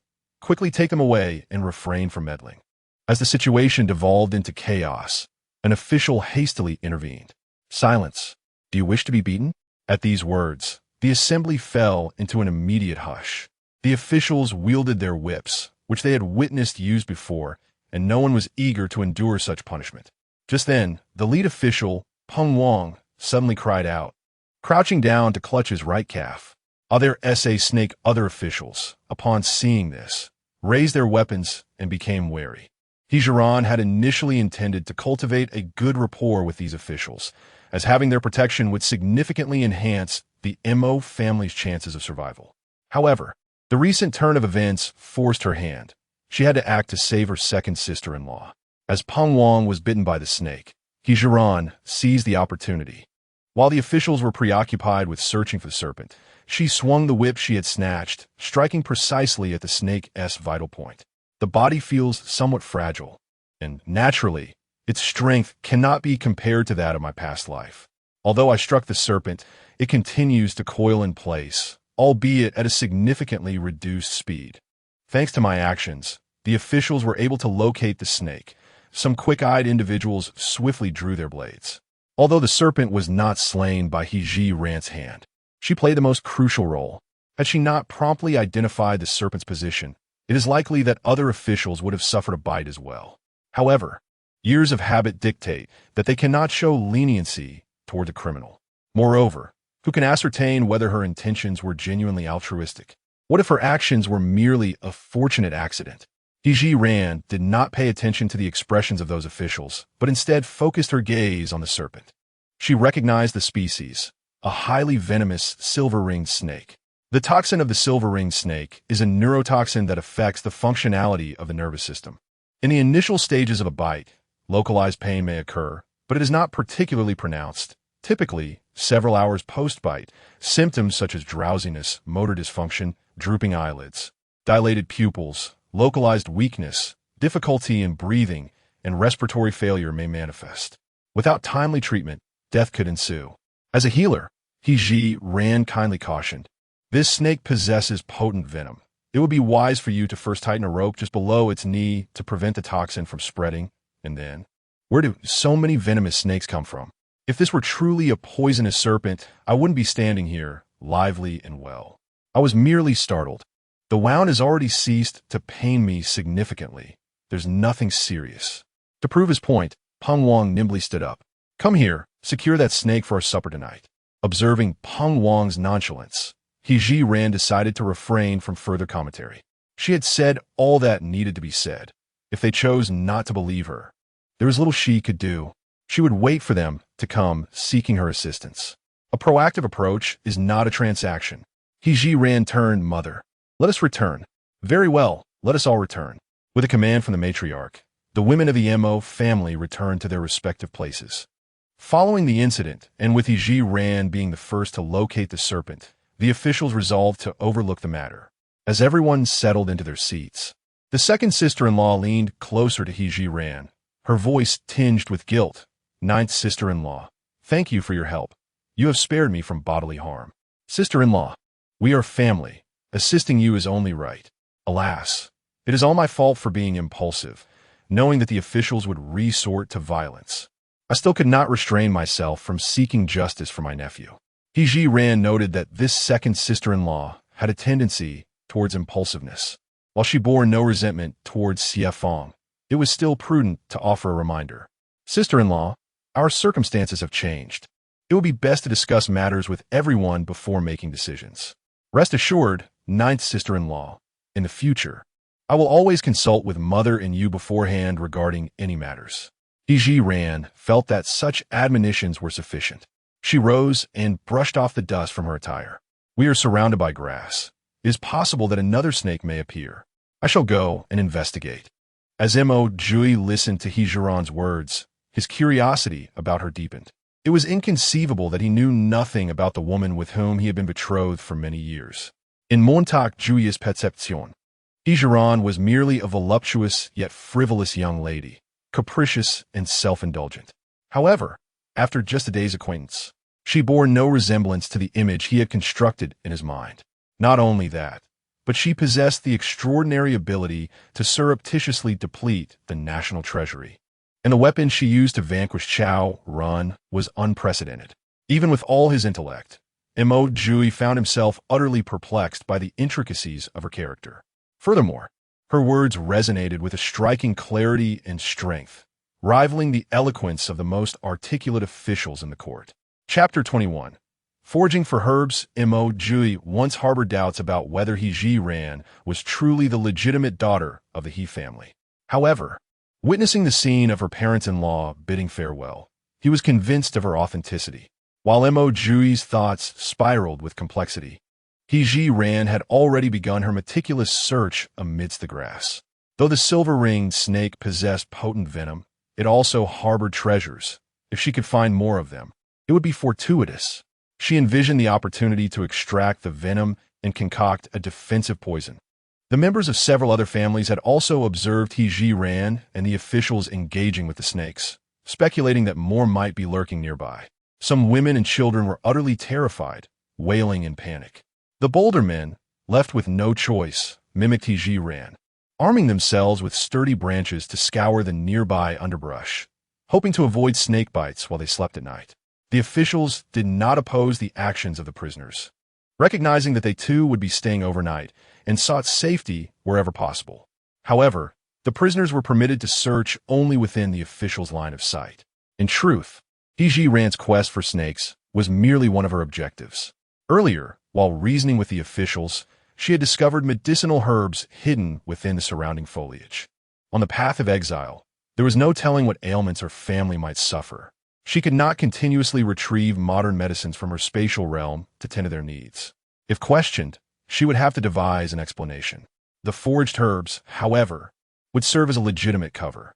Even if these herbs did not provide targeted treatment, her subsequent retrieval of medicines would carry a plausible justification. Zhiran's pace in her herb gathering was naturally slower than that of the others.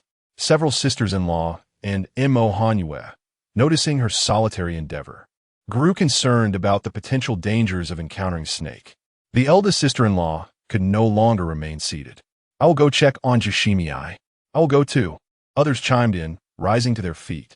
Observing that the matriarch had not objected, Mo Jiupei joined the group. A throng of individuals rushed to Zhiran's side, where they found her cradling an abundant collection of herbs in her clothing. Jiujia, weren't you searching for snakes? Why have you gathered so many herbs? Montauk Henyu envied. These are commonly used medicinal herbs. I thought they might be useful on our journey, so I collected a few, Zhiran explained. Upon learning that these were indeed herbs, Mo Jiupei's eyes sparkled with interest. Jiujia, you mean all these are medicinal herbs? Zhiran nodded, casually plucking a herb from her collection and patiently elucidating. This is called bitter herb, known for its heat-clearing and detoxifying properties. And this is plantain. It not only cures ailments, but can also be used in cooking. As Mo Jiupei listened with growing fascination, she declared, Jiujia, I will remember all the herbs you mentioned and help you gather more. The 8 sisters-in-law, though not as inquisitive as Mo Jiupei, attentively listened to Zhiran's explanations. Jidimei, we will assist as well. By the time the officials called everyone back, although the elusive silver-ringed snake remained unfound, the 10 women of the Mo family had successfully gathered a copious amount of medicinal herbs to bring home. At this moment, Mo Jiupei had entirely dispelled the gloom of not having white steamed buns to eat, clutching her spoils as she approached the matriarch of the Mo family to seek praise. "Mother, look at these herbs. I gathered them all myself." The matriarch of the Mo family affectionately ruffled her hair. "Your ninth sister-in-law is quite wise. You should learn from her in the future." "I understand, mother." While the daylight still lingered, the sisters-in-law joined Mo Hanyu, meticulously gathering and categorizing the herbs as per Zhiran's instructions. The members of other families observed the Mo women's actions with disdain. It seems the Mo family is truly famished, returning with such wild herbs. They cannot possibly intend to consume them, can they? How audacious! Aren't they afraid these plants might be poisonous? Poisonous would be even better. Should the Mo family perish from such poison, it would serve as retribution for us. Due to the distance, their voices were muted, and the Mo family remained oblivious to their remarks. Just as Zhiran had laid out the herbs they had processed on the ground, a loud shout came from the direction of the officials. "Boss, what is wrong? Hurry. He can't catch his breath." Everyone turned to gaze at the officials. Several of them encircled Peng Wang, who had just been bitten by a snake. Could it truly be a venomous snake? Upon hearing the doubt, the officials immediately recalled Zhiran's warning. One of them made a swift decision. "Quick, carry him to that sharp-tongued woman from the Mo family." Life was at stake, and the officials dared not delay. They promptly lifted Peng Wang and hurried towards the Mo family.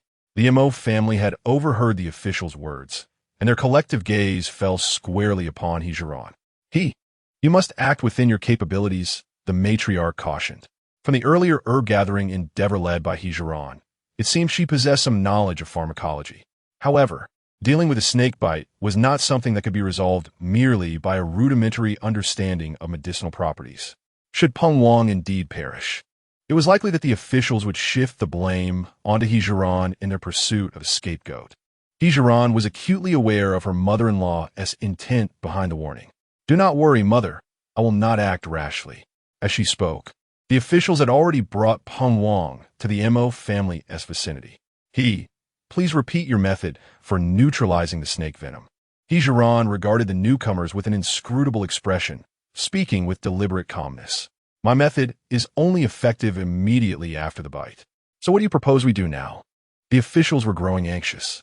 Zhiran understood that a person bitten by a silver-ringed snake would not succumb so swiftly. Thus, she deliberately slowed her pace, meandering towards Peng Wang, intent on making the officials fret. Indeed, the officials' irritation grew as they witnessed her leisurely movements. "Hurry up! What should we do?" Though pressed, Zhiran remained unperturbed, choosing to stand still. "You are the ones seeking my assistance. Is this how you plead for help?"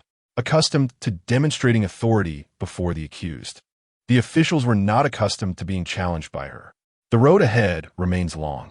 She does not wish to spend her days merely living by observing the expressions of others. It is imperative that she seizes this opportunity to make these officials recognize that Zhiran is not someone who will yield to intimidation. Observing this, Zhangqing contemplated further reprimanding her, even instinctively reaching for the whip coiled around his waist. However, Zhou Laoba swiftly intervened, prioritizing the safety of his leader. Zhangqing halted his movement, casting a fierce glare at Zhiran, but refrained from uttering another word. Zhou Laoba rose and said, "Speak your terms. I am all ears." Zhiran did not hasten to present her conditions. As a dedicated physician, her foremost duty was to comprehend the patient's situation. Chapter 22. Li Ruer, though she was aware that the venom affecting Peng Wang was that of the silver-ringed snake, Zhiran would not act recklessly until she was entirely certain of her ability to provide treatment. Crouching before Peng Wang, she first lifted his eyelids to examine his eyes, then felt for his pulse, and finally inspected the wound on his leg. Given Peng Wang's current condition, it was likely that had he sought her help half an hour later, it would have been too late. Fortunately, her medical room contained several vials of anti-venom suited for his ailment. In a sense, encountering her was a stroke of luck for him. After her examination, Zhiran slowly rose to her feet and returned to the neatly arranged herbs in full view of the onlookers. She selected the most bitter gentian and returned with it. Handing the gentian to Zhangqing, who had just raised his voice at her, she instructed, "Chew this thoroughly. It will be used to dress the wound shortly." Zhang Qing was reluctant. Why must I chew it? We could easily crush it with 2 stones. If you crush it with stones, the medicinal essence will be lost. Zhiran replied, her patience wearing thin. Zhang Qing understood that for the sake of their leader's life, he had no choice but to chew the herb. However, he was not entirely convinced of Zhiran's intentions. You're not trying to take revenge for my earlier reprimand by having me consume a poisonous herb, are you? Zhiran rolled her eyes, surprised by the officer's vigilance. If you're so fearful, you need not assist. The fate of your leader has nothing to do with me. Seeing the tension, Zhou Laoba urged, Zhang Qing, for the sake of our leader's life, just listen to he. Zhang Qing's face contorted with concern as he steeled himself for the task. Just as he brought the gentian to his lips, a young woman came rushing from the direction of the Li family. Officer, do not listen to Zhiran. She knows nothing of medicine. Do not be deceived by her. Zhiran squinted at the newcomer, searching the original owner's memories, and indeed recognized her. It was Li Ruer, the illegitimate daughter of the Li family, the only person the original owner considered a close sister. Zhiran immediately identified her, recalling how the original owner had adamantly refused to marry into the Mo family, largely due to Li Ruer's incessant warnings that any woman who entered the Mo household would soon find herself a widow. Why should a young woman squander her prime years in mourning? Li Ruer's constant reminders about widowhood instilled a deep-seated fear of marrying into the Mo family in the original owner, ultimately leading to the event where Yueming and his wife administered a drug to her. It could be said that the original owner's demise was directly linked to Li Ruer. Contemplating these thoughts, Zhiran's gaze toward Li Ruer sharpened, especially since she had come to undermine her efforts, an uncharacteristic act for a supposed close friend. Li Ruer, since you claim I lack medical knowledge, why don't you cure Lord Peng's poison yourself? With that, Zhiran turned to leave. Li Ruer, taken aback by Zhiran's demeanor, paused momentarily. Until now, Zhiran had always heeded her words without question, never before exhibiting such defiance. In the present day, Zhiran appears to have transformed into an entirely different person. Has she finally come to terms with her circumstances and is willing to marry into the Mo family? As Li Ruer pondered this perplexing thought, Zhou Laoba cast an irritated glance her way. Who do you belong to, causing such chaos? Li Ruer, reprimanded, hastily withdrew her thoughts. Sir, I speak the truth. I have often been in the company of Zhiran and have never heard of her possessing any medical knowledge. Do not be deceived by her. Upon hearing Li Ruer's fervent assertions, the officials hesitated. However, upon witnessing the near-lifeless state of Peng Wang, they found themselves utterly at a loss. Especially in this desolate wilderness, summoning a physician was simply out of the question. The officials convened to deliberate and ultimately decided to treat the dying man as a live horse and allow Zhiran to assist in administering the antidote. Zhang Qing called out to Zhiran's retreating figure. Come back and continue with the antidote. Zhiran halted, turning to face them, her gaze landing on Li Ruer. With a smirk that danced between amusement and mockery, she remarked, Li Ruer claims I lack medical skills. Is the official not concerned I might inadvertently cause harm? Zhang Qing's expression darkened at her words, his ire directed squarely at Li Ruer. What right do you, a mere official family member, have to speak here? You seem to be seeking a death wish. In a fit of rage, Zhang Qing swiftly unsheathed his whip, striking Li Ruer before she could react. A sharp scream escaped her lips. At that moment, a woman in her 30s hurried over from the Li family's direction, trembling as she shielded Li Ruer, pleading in a subservient manner. Sir, my daughter is merely foolish. Please forgive her transgressions and do not hold her accountable. The stinging pain from the blow served as a constant reminder to Li Ruer that this predicament was instigated by Zhiran. Had it not been for Zhiran's sardonic remarks, the officials would not have resorted to violence against her. Out of the corner of her eye, Zhiran noted Li Ruer glaring at her with fury. With a slight turn of her eyes, she addressed Zhang Qing. Sir, were you not just concerned that this herb might be toxic? Zhang Qing, somewhat perplexed by her insinuation, nodded absently. Zhiran cast a glance at the still fuming Li Ruer. In truth, it mattered not who chewed the herb. The outcome would be the same. Zhang Qing quickly grasped her meaning, a flicker of admiration for Zhiran igniting within him. This woman is quite astute. How had he not considered this approach?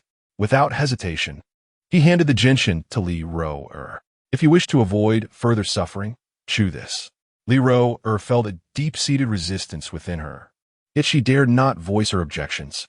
With a sense of resignation, she complied before the onlookers, placing the gentian in her mouth. Her already lackluster features contorted in distaste. This herb is exceptionally bitter. Zhang Qing instinctively swallowed hard, fighting back the bile rising within him. After chewing, Li Ro-er spat the gentian into her palm. Her face twisted as she inquired, "Sir, is this sufficient?" Zhang Qing, equally uncertain, gestured for Zhiran to assess the situation. Zhiran feigned a glance at the heap of repugnant green objects clutched by Li Ro-er, managing a reluctant nod. "Let it be," she declared, not bothering to observe the expressions of the onlookers as she strode back to Peng Wang. She requested the constable to assist in rolling up his pant leg to fully expose the wound. Ignoring the gazes of the crowd, she resolutely tore away a corner of Peng Wang's garment and turned to Zhang Qing, saying, "I require clean water." Zhang Qing swiftly unfastened his water pouch and handed it to her. Zhiran soaked the fabric in water and gently wiped the wound on Peng Wang. Though this method was less than sanitary, she found herself unable to retrieve alcohol swabs from her spatial storage in front of such a multitude, and could only make do for the time being. Chapter 23. The final step in detoxification. Zhiran carefully squeezed out the toxic blood while wiping the wound. And once the tainted blood had been sufficiently expelled, she proceeded to cleanse the injury. After addressing these matters, Zhiran turned her gaze towards Li Ro-er. She applied the crushed medicine to the wound. Li Ro-er stood there in a daze, seemingly oblivious to Zhiran's words. This, once again, provoked Zhang Qing's ire. "What are you standing there like a fool for? I told you to apply the medicine." Li Ro-er, startled by his reprimand, looked at Zhiran and then at Peng Wang's injury. "Sir, I dare not." Zhang Qing, filled with impatience, thought that had it not been for the repulsive sight in Li Ro-er's palm, he would have taken matters into his own hands. Reluctantly, he continued to urge her, "Do not forget your station. Do as you are commanded." The woman who had rushed to protect Li Ro-er trembled as she stepped forward. "Sir, my young lady is timid. Let me handle it." With that, Zhu Shi took the crushed herbs from Li Ro-er's hands and began to apply them to Peng Wang's wound, bit by bit. "Madam," Li Ro-er intended to convey that by expressing her fear, the officials would let Zhiran take action. To her surprise, however, the woman was so proactive. Reflecting on her inability to see Zhiran humbled, she felt a surge of anger. Yet, with so many officials present, she dared not act out. Suppressing her fury while waiting for an opportunity to trouble, Zhiran further. At that moment, Zhou Laoba, already anxious about Peng Wang's condition, turned and met Li Ro-er's cold, piercing gaze. Such a countenance was enough to evoke distaste. "You two, cease lingering here and return to your places." Zhu Shi, timid as she was, felt her legs weaken at the sight of the official's stern expressions. She wasted no time and hurriedly pulled Li Ro-er back. Zhiran continued to tend to Peng Wang's wound, but her actions were merely superficial. The key to eliminating the snake venom lay within the serum in her spatial realm. However, with the officials milling about, she could not find a suitable opportunity to retrieve it. As Zhiran pondered her next move, Zhang Qing grew impatient once more. "Can you truly detoxify snake venom? The medicine has been applied for quite some time, yet there are no signs of improvement." Hearing Zhang Qing's words, the other officials began to harbor doubts about Zhiran's abilities. Could it be that Li Ro-er was indeed speaking the truth, and the family had no knowledge of medicine? With this thought, the atmosphere turned restless. The chief has used the medicine and shows no reaction. How do you explain this? Should you dare to deceive us here, beware of the whip. Zhiran, anxious, noted that Peng Wang's breathing had grown increasingly labored. If they delayed any longer, even the greatest of deities would be unable to save his life. After much deliberation, Zhiran resorted to her most rudimentary approach. The detoxification is but one step away, but what? Before Zhiran could finish her sentence, Zhang Qing impatiently pressed for an answer. I must employ the unique medical techniques of my esteemed master. What are you waiting for? Hurry up and provide treatment, Zhang Qing urged. Sir, I have already mentioned that it is a unique medical skill. Zhiran inwardly cursed Zhang Qing for his foolishness, unable to comprehend the nuances of the situation. Fortunately, a clever young officer tugged at Zhang Qing's sleeve. Brother Zhang, what she means is that no outsiders are allowed to witness the treatment of the chief. Upon realizing this, Zhang Qing felt both enlightened and conflicted. He glanced at the other officers, momentarily lost in thought. They were all apprehensive about allowing their unconscious chief to be out of their sight, fearing that should Zhiran harbor any ill intentions, the consequences would fall heavily upon them. Observing the indecisive demeanor of the group of men, Zhiran grew somewhat impatient. I shall grant you a stick of incense's worth of time to deliberate. If this time elapses, I shall be powerless to assist. With that, she turned to leave. Just as she was about to walk away, Zhou Laoba called out to her, "Come back and treat the chief. I will bear the consequences." The other officers looked at Zhou Laoba in unison, a sense of relief washing over their faces. They understood well that Peng Wang's condition was dire. Without Zhiran's intervention, he was destined to perish. However, none wished to be the one to take the initiative. With someone willing to step forward, they all tacitly refrained from opposing. Zhiran surveyed the nearby surroundings. Apart from a few sturdy trees, there was hardly any cover. Fortunately, dusk was beginning to settle, and as long as she remained vigilant during her procedure, she would not be discovered.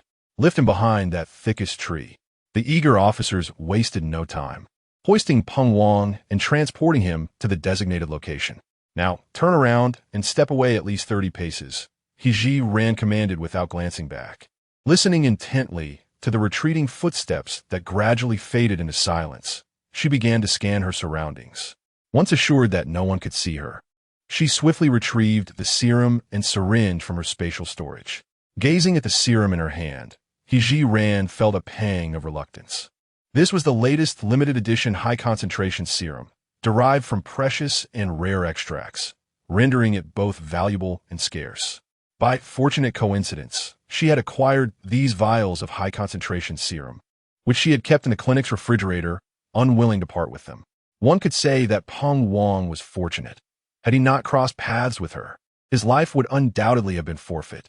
Were it not for the regenerative properties of her spatial storage, Zhiran would have hesitated to use it on him.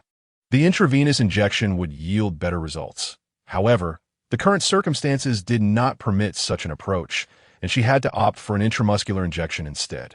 Utilizing the cover of the tree, Zhiran meticulously mixed the serum with saline in the appropriate ratio, then rolled up Peng Wang's sleeve, disinfected the area, inserted the needle, administered the medication, and swiftly withdrew the needle, all in one fluid motion.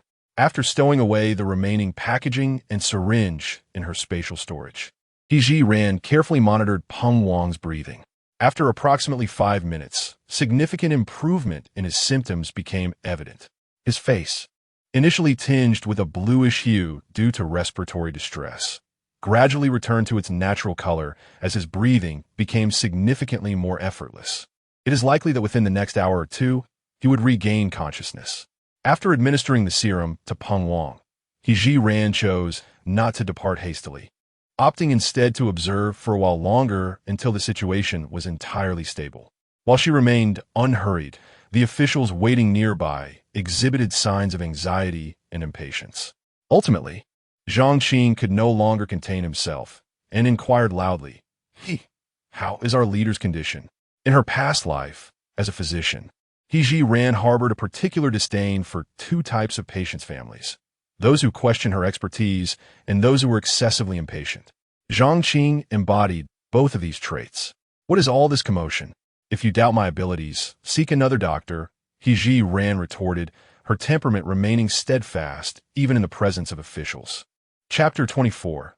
Rest assured, he shall not perish. Zhang Qing, known for his impetuous nature, particularly when confronted by a convict he had exiled, instinctively drew the whip that hung at his waist.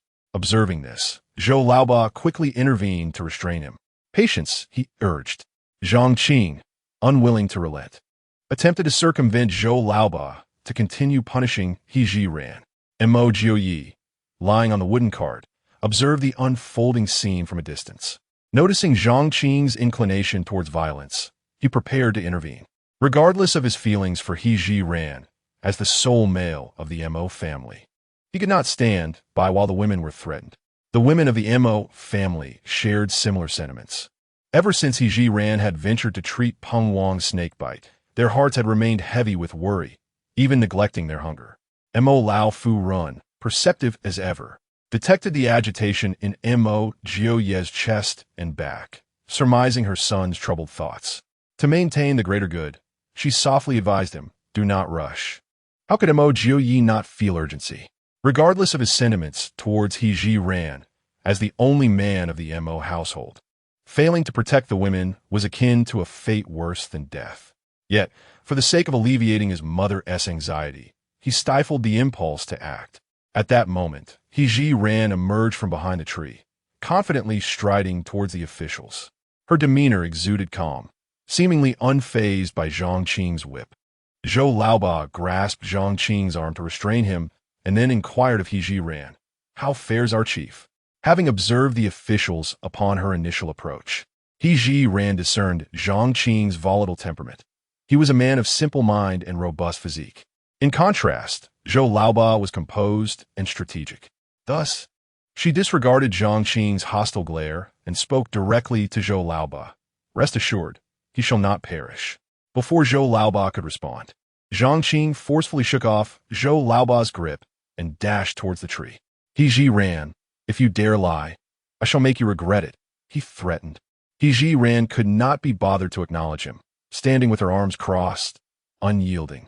Zhou Laoba, exhibiting greater rationality than Zhang Qing, did not rush to check on Peng Wang, but instead pressed Zhiran. "Are you certain the poison has been neutralized?" "I am certain, and I can assure you he will awaken within the hour," replied Zhiran, her composure affirming her honesty. "Very well, as long as our chief awakens." "You shall not be wronged," Zhou Laoba declared. Zhiran had toiled for this assurance, yet her rational mind reminded her that until Peng Wang regained consciousness, others' words were mere conjecture. "Now, go tend to Lord Peng. I am parched, weary, and in need of rest," she concluded, turning towards the Mo family. Zhou Laoba said nothing, but his mind was already calculating. As Zhiran took a few steps away, the women of the Mo family hurried to her side. "Ninth sister-in-law, please return and rest." Sister Zhao Jia promptly supported her. It is worth mentioning that while Zhiran had been tirelessly engaged in saving lives, even those who had barely moved from their spots felt utterly exhausted. The other sisters-in-law gathered around Zhiran, escorting her back to her position alongside Mo Hanyue. "Have you truly neutralized the snake venom?" Both the elder Mrs. Mo and Mo Jiupei harbored the same doubt. Before her son's marriage, she had inquired through various channels about Zhiran. All she had gleaned was that Zhiran was a sheltered young lady who rarely ventured outside, with no knowledge of her medical prowess. However, since their encounter last night, the elder Mrs. Mo had come to realize one undeniable truth. Her ninth daughter-in-law was extraordinary. In terms of intellect and skill, she was incomparable to the other 8 daughters-in-law. Had she not witnessed the way Yuan Ming and his wife treated Zhiran today, she might have continued to question her true identity. Now that her identity was beyond doubt, the enigma lay in her medical abilities, truly perplexing. Zhiran was acutely aware of her mother-in-law's skepticism. She had anticipated such concerns prior to undertaking her actions. Among her myriad secrets, the only one she could openly reveal was her medical expertise. Thus, she needed a plausible explanation. "Mother, when I was young, I was fortunate enough to acquire a medical book left by a master. You surely know my tendency to avoid going out. I often relied on that book to pass the time at home. Over time, I comprehended its contents thoroughly, and now practicing medicine is no challenge for me." In the elder Mrs. Mo's understanding, Zhiran indeed seldom ventured out, which rendered her explanation credible. "Since you truly possess medical knowledge, I can rest easy." The elder Mrs. Mo expressed her genuine feelings without any ambiguity in front of her family. At that moment, Zhiran felt genuinely fatigued. She surveyed her surroundings. All she could see were the grass and towering trees. During the officials' raid, they had taken away not a single thread, let alone any belongings. Although her space contained a white duck-down quill from her past life, she could not retrieve it for use. This brought to mind a phrase, "In the vastness of the world, I wander freely, with the heavens as my blanket and the earth as my mat, using mountains and rivers as my pillow." Just as Zhiran contemplated this, Mo Jiupei, with a look of distress, spoke up. "Mother, I am both hungry and tired. What shall I do?" At this, the elder Mrs. Mo felt a headache coming on. Not only Mo Jiupei, who had been pampered since childhood, but all the women, including herself, had grown up in affluent households. It would be a wonder if they did not fall ill after a night of sleeping under the stars on empty stomachs. She gently stroked Mo Jiupei's disheveled hair, her tone heavy with concern. "Jiupei, we are only on our first day out. We must learn to adapt to such circumstances." Faced with a group of younger ones, she had to remain strong. If she were to lose her composure in front of those children, their spirits would undoubtedly crumble. Zhiran was still uncertain about what sort of person Peng Wang truly was. If only he possessed a sense of gratitude upon awakening, he would surely extend some care towards the Mo family. Conversely, should he turn his back and disregard the life-saving kindness, all her efforts today would be in vain. If this were the case, any hopes of improving the Mo family's circumstances would necessitate alternative strategies. At this moment, Zhiran fervently wished for Peng Wang to awaken swiftly, and even more so that he would be a person capable of gratitude. If that were the case, perhaps they could find some solace this evening. Just as Zhiran was lost in thought beside the wooden cart of Mo Jiupei, a wave of exhilarated laughter erupted from the officials nearby. "Ha ha ha!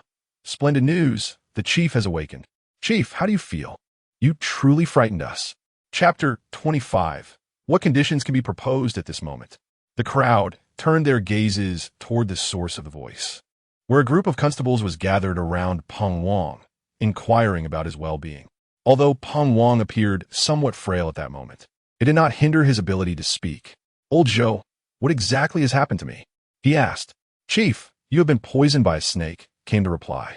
Upon hearing this, Peng Wang began to carefully recall the circumstances prior to his fainting. He first sensed a tingling sensation at the sight of the snake bite on his calf, which gradually intensified. Soon after, he felt short of breath, and then everything went black. Am I truly alive after being poisoned? To confirm the reality of his situation, he pinched his own cheek. Only when he felt the sting did he accept the truth. Zhang Qing stepped forward, saying, "Chief, you are indeed alive. Who was it that cured the poison?" Peng Wang inquired, scanning his surroundings to ascertain that he was still in this desolate wilderness, wondering how these individuals could have procured a physician. Old Zhou pointed towards the direction of the Mo family, stating it was Zhiran, the newlywed wife of Mo Jiupei. Upon hearing her name, an image of her cautioning him flashed in Peng Wang's mind. A wave of shame washed over him as he recalled her kind-hearted warning, which he had dismissively rebuffed. His gaze swept across the scene, finally resting on the large bundles brought from the capital. "Old Zhou, please deliver 2 steamed buns to each member of the Mo family. Additionally, inquire if they have any further requests. As long as they are reasonable, do your best to fulfill them." Old Zhou understood that Peng Wang was a man of gratitude. He realized that this gesture was intended to ensure he did not owe a debt of gratitude to the Mo family, especially since their journey ahead would be long, and their duty did not permit excessive leniency towards the offenders. As Old Zhou approached with a bag in hand, the women of the Mo family grew somewhat anxious. He placed the bag before them, announcing, "Our chief has instructed that each of you receive 2 steamed buns." Upon hearing of the buns, the Mo family members involuntarily swallowed hard, their hunger overwhelming them. Nevertheless, they all remained still, their eyes instinctively drawn to Zhiran. Though Zhiran, too, felt hunger, her composure surpassed that of the others. She refrained from speaking, instead observing Old Zhou, knowing he had more to convey. "Our chief has stated that since the He family saved his life, any conditions may now be proposed." Upon hearing that they could make requests, the eyes of the Mo family women sparkled with hope. Did this signify that their future days might become more bearable? He Zhiran was taken aback by Peng Wang's willingness to let her propose conditions. She also considered the possibility that he sought to settle his debt of gratitude all at once, leaving the future to unfold as it would. Recognizing this, she knew she must seize the opportunity. Though He Zhiran had already formed a plan in her mind, she still turned to the matriarch of the Mo family. Regardless of the circumstances, it was essential not to overstep the elders. Her actions once again endeared her to the matriarch, further solidifying the latter's trust in her as a daughter-in-law. You saved his life. Whatever conditions you wish to propose, decide wisely, but do not be greedy. Madame Mo was well aware that her daughter-in-law possessed great wisdom. Thus, she believed that her daughter-in-law would approach matters with even greater consideration than herself, requiring only a gentle nudge. Consequently, He Zhiran had no intention of being overly polite. Simultaneously, she wholeheartedly agreed with Madame Mo's sentiment. One must not be greedy and should leave some room for the future. Sir, our demands are modest. We merely hope to procure some supplies when we pass through the next county. He Zhiran deemed this condition sufficient. With an abundance of silver at her disposal, she only needed to acquire some daily necessities, and all other matters could be addressed later. Zhou Laoba was somewhat incredulous that He Zhiran only made such a minor request. There was no need to report this to Peng Wang. He could make the decision himself. Very well, I agree to your request. We shall pass through Yunlai County tomorrow noon, where we will resupply, and I will send someone to accompany you for procurement. Thank you, sir, He Zhiran replied, maintaining a composed demeanor despite the favorable response. Do you have any other requests? Zhou Laoba lingered, not eager to depart.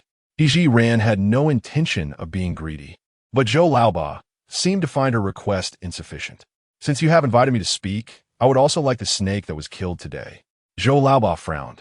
What would a woman like you want with that? The snake has many medicinal properties, He Zhiran replied, deftly avoiding the truth of her intentions. I will agree to that as well. With Zhou Laoba's acquiescence, He Zhiran decided not to prolong the conversation. I have stated all my conditions. Very well. I shall return to inform my superior. Zhou Laoba thought to himself that He Zhiran had saved Peng Wang's life, and this small favor seemed rather insufficient in return. After reporting back to Peng Wang, he willingly brought several water pouches and the silver-ringed snake with him. These water pouches were meant for the exiled prisoners, but seeing as they seem to have little money, I shall gift them to you instead. We also have some steamed buns. With the heat of the season, they will spoil if not consumed, so I shall provide you with some more in the morning. Tossing the water pouches and the silver-ringed snake before He Zhiran, Zhou Laoba turned and departed. He Zhiran promptly distributed 2 buns to each person. Although the steamed buns were not unpleasant, they were dry and devoid of any accompaniment, making them somewhat difficult to swallow.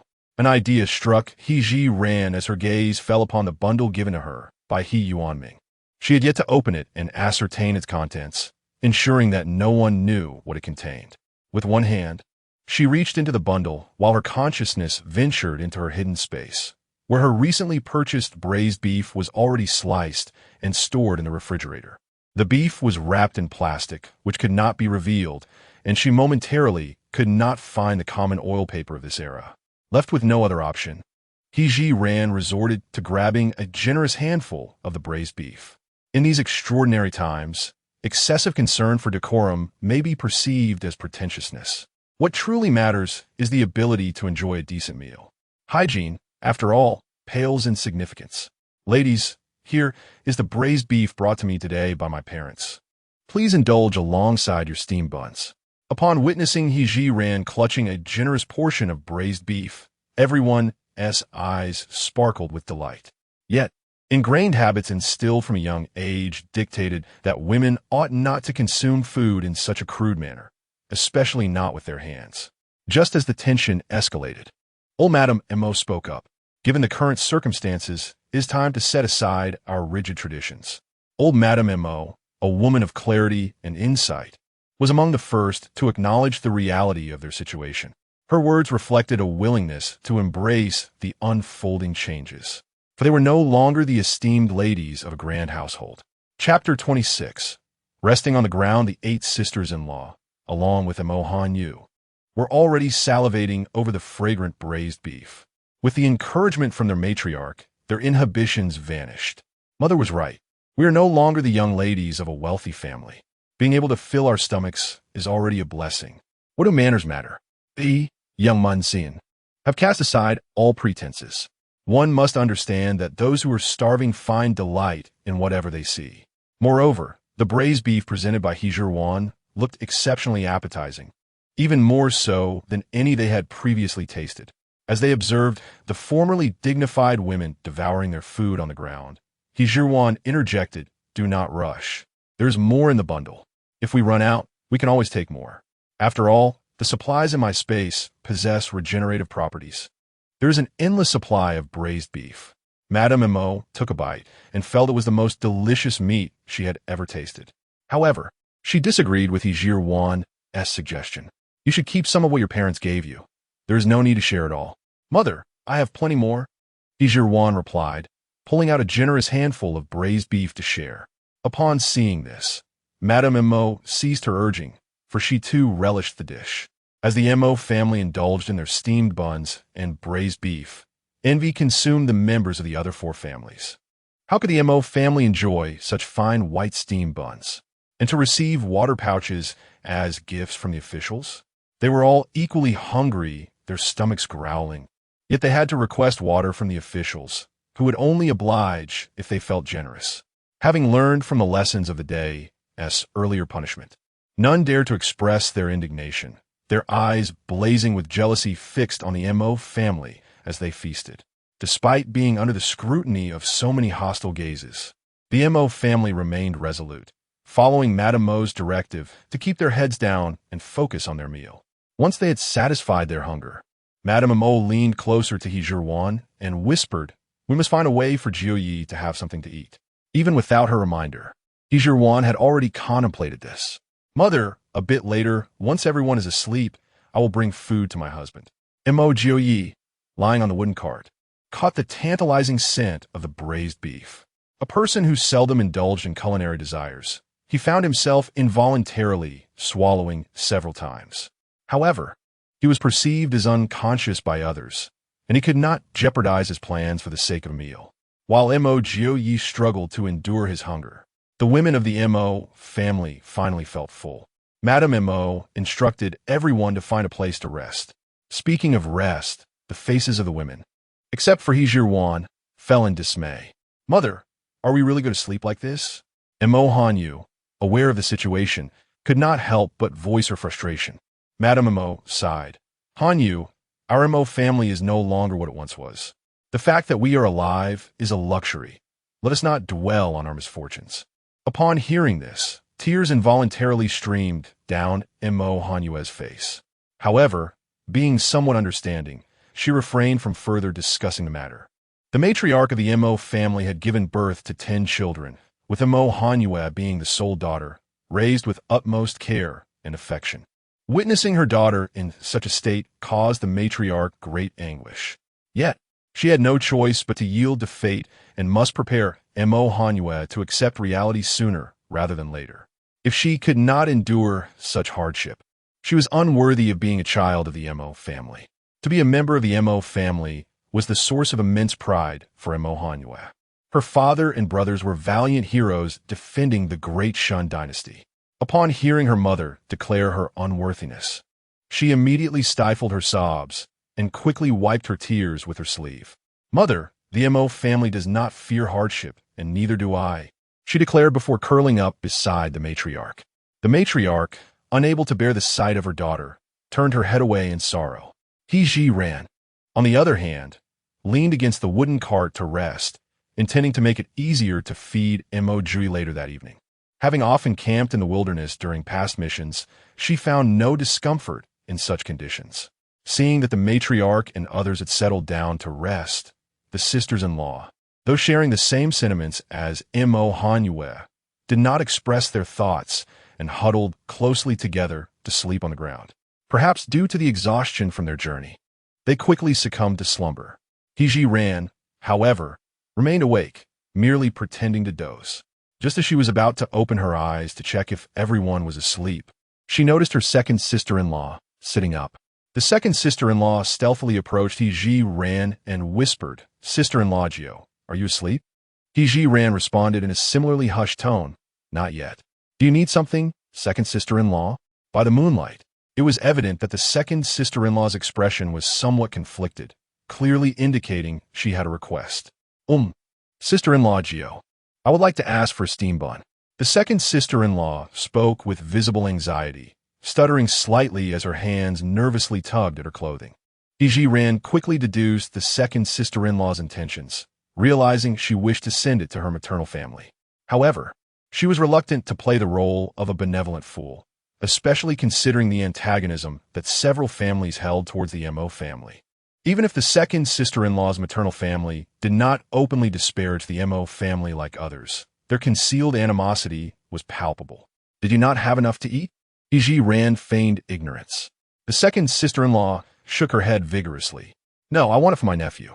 Upon realizing that Zhiran did not offer her a bun, the second sister-in-law understood that the other party might be unwilling. Sister-in-law Gio, my family must have some misunderstanding with the Mo family. During the day, with so many people around, we did not discuss this matter. I was thinking that while it is quiet at night, I could take a bun to my nephew and inquire about what truly transpired. Seeing that the second sister-in-law had gone this far, Zhiran could not remain indifferent. Moreover, the request for a bun was for a child, and the grievances between adults had no bearing on the innocence of a little one. This presents a fortuitous opportunity to delve into the reasons behind the animosity that certain families harbor towards the Mo clan. Zhiran retrieved a steamed bun from her bag and then produced 2 slices of marinated beef from her parcel. Elder sister-in-law, these are for you. Upon seeing the marinated beef, the elder sister-in-law expressed her gratitude profusely. Thank you, ninth sister-in-law. I shall ascertain the circumstances before returning. Do hurry along. Zhiran displayed a benign smile. Once the elder sister-in-law had departed, Zhiran surveyed her surroundings. The officials had dispersed to various families, with one stationed at each location to keep watch during the night.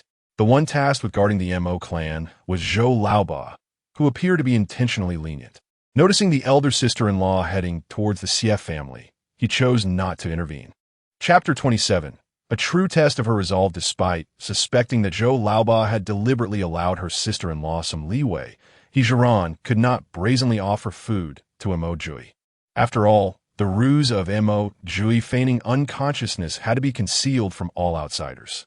However, Mo Jiupei had gone an entire day without sustenance, making it impossible for him to relieve himself. If this continued, even the strongest of individuals would succumb. Furthermore, his injuries required examination and dressing. After much contemplation, Zhiran could not devise a better solution. In desperation, she resolved to make a personal sacrifice. Utilizing the cover of her belongings, she retrieved a military green blanket from her space. Pretending to be unable to withstand the dampness of the ground, she climbed onto the wooden cart. To ensure Zhou Laoba was aware that the commotion was instigated by her, she deliberately murmured, "The ground is simply too cold. It's much more comfortable on the cart." With that, she nestled beside Mo Jiupei and draped a blanket over both of them. Mo Jiupei felt the warmth emanating from her side, causing his body to stiffen. If only there were a mirror, he would see how flushed his face had become. Uncertain of Zhiran's intentions, he could only close his eyes and strive to calm his racing thoughts. The disturbance created by Zhiran caught not only Zhou Laoba's attention, but also that of the still-awake matriarch, old Madame Mo.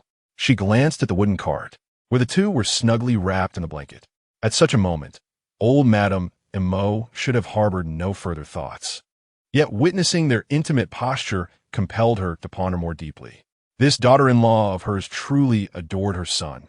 Even now, she did not forget to accompany her husband in slumber. Perhaps it was for the best.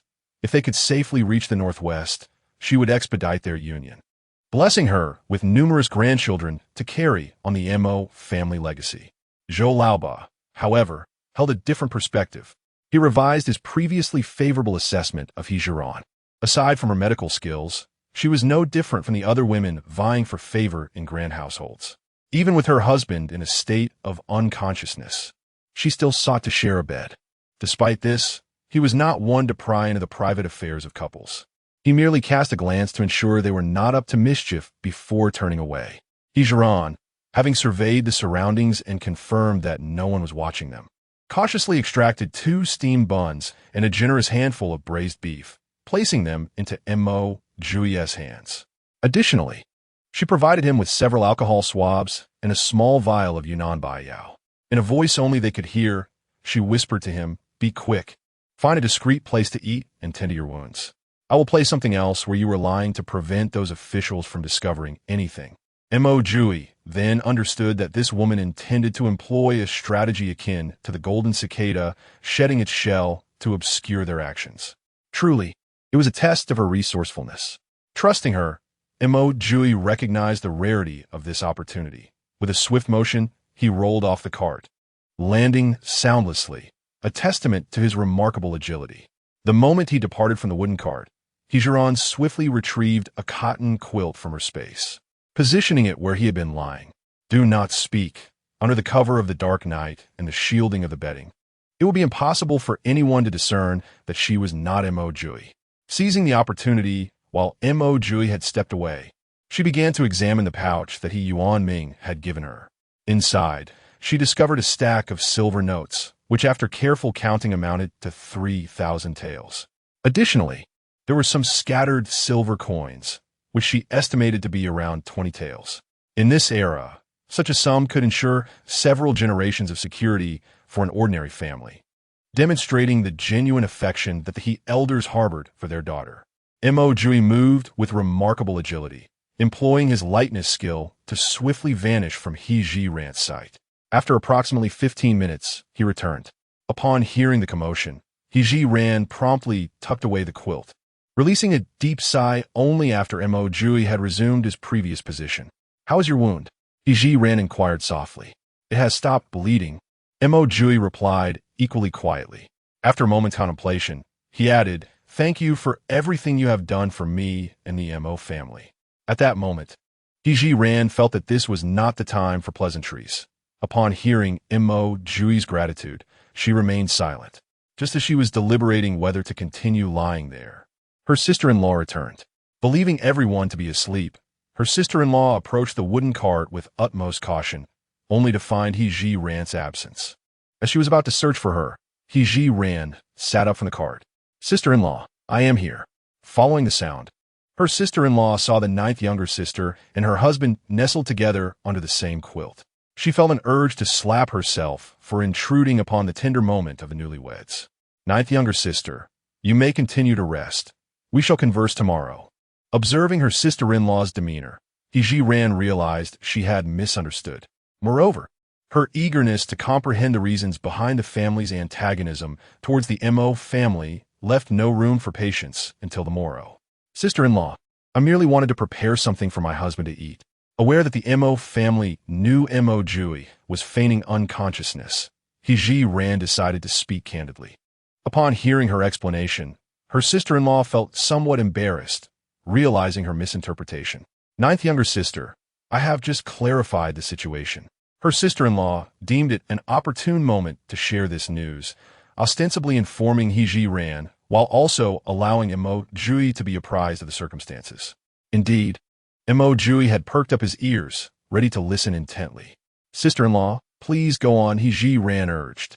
Her sister-in-law sighed. "I suspect this incident has been orchestrated deliberately." Zhiran's interest piqued further.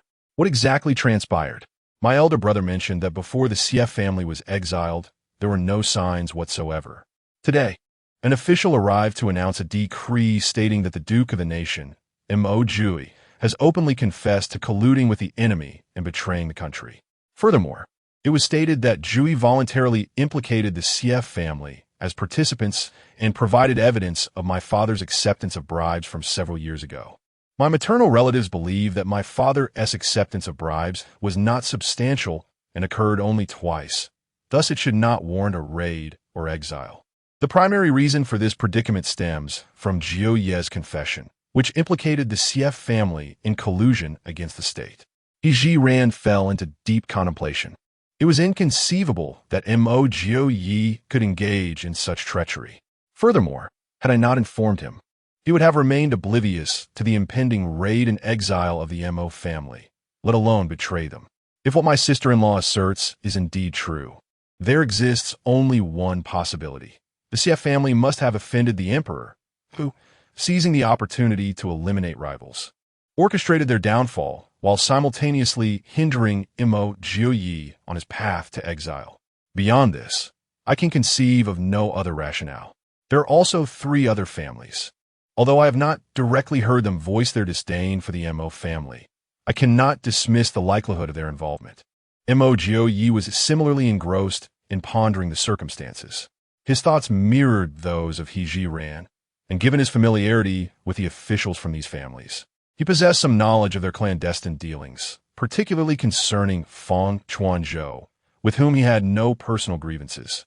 As per Mo Jiupei's understanding, this individual had indeed incurred the wrath of Emperor Shunwu in the past.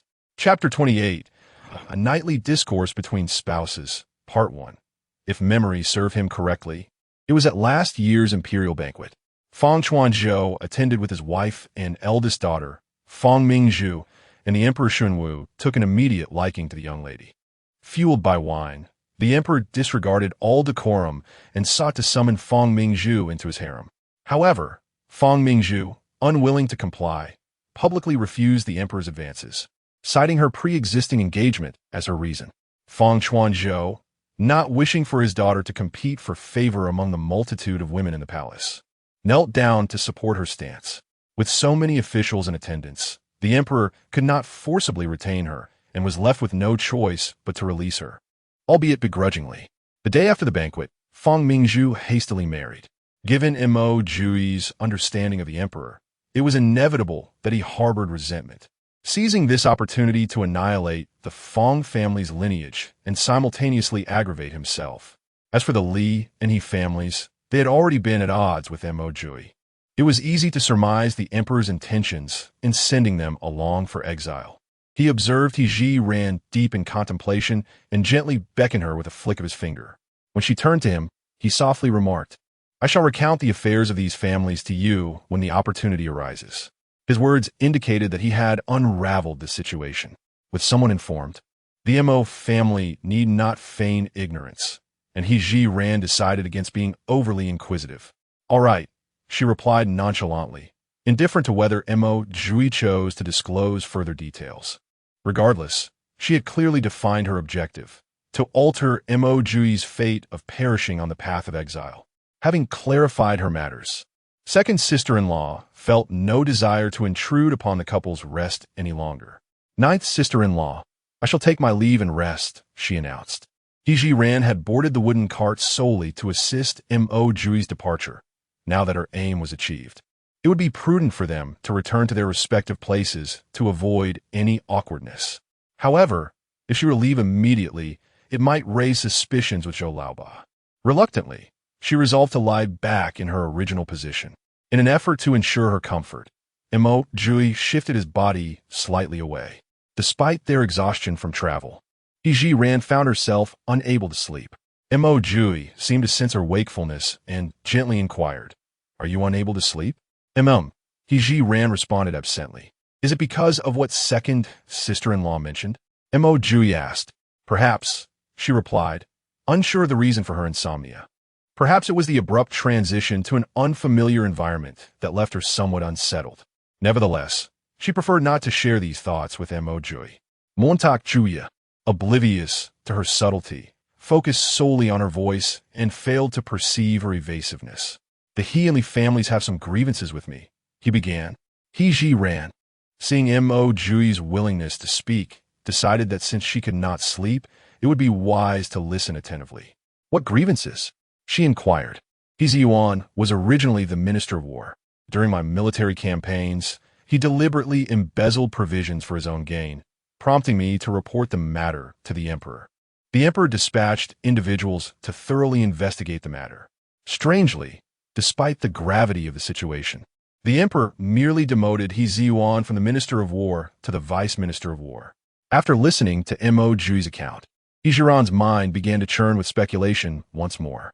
If what you say is true, it seems the emperor had long harbored intentions against the Mo family, choosing not to dispose of Ziyuan immediately, but rather retaining him to cause you further vexation. Mo Jiupei was taken aback by the woman's astuteness in analyzing the situation so profoundly. It had taken him nearly an entire day of meticulous contemplation to arrive at such conclusions, and he found himself increasingly convinced of Zhiran's depth and intelligence. With the conversation leading this way, Zhiran's interest peaked further. And with the Li family. When it came to recounting the grievances with the Li family, Mo Jiupei hesitated, uncertain of how to articulate his thoughts. After careful deliberation, he resolved to speak candidly. My conflict with the Li family can be traced back to Li Roer. The implication in Mo Jiupei's words suggested an entanglement with Li Roer, which only intensified Zhiran's curiosity. What is the nature of your relationship? Simultaneously, Zhiran delved into the memories of the original owner. Searching for any mention of Mo Jiupei by Li Roer, she searched for a considerable time, until her head began to ache, yet yielded no results. This indicated that Li Roer had never mentioned Mo Jiupei in the presence of the original owner. We share no significant relationship, Mo Jiupei replied succinctly. Then why do you claim that the discord with the Li family originated from her?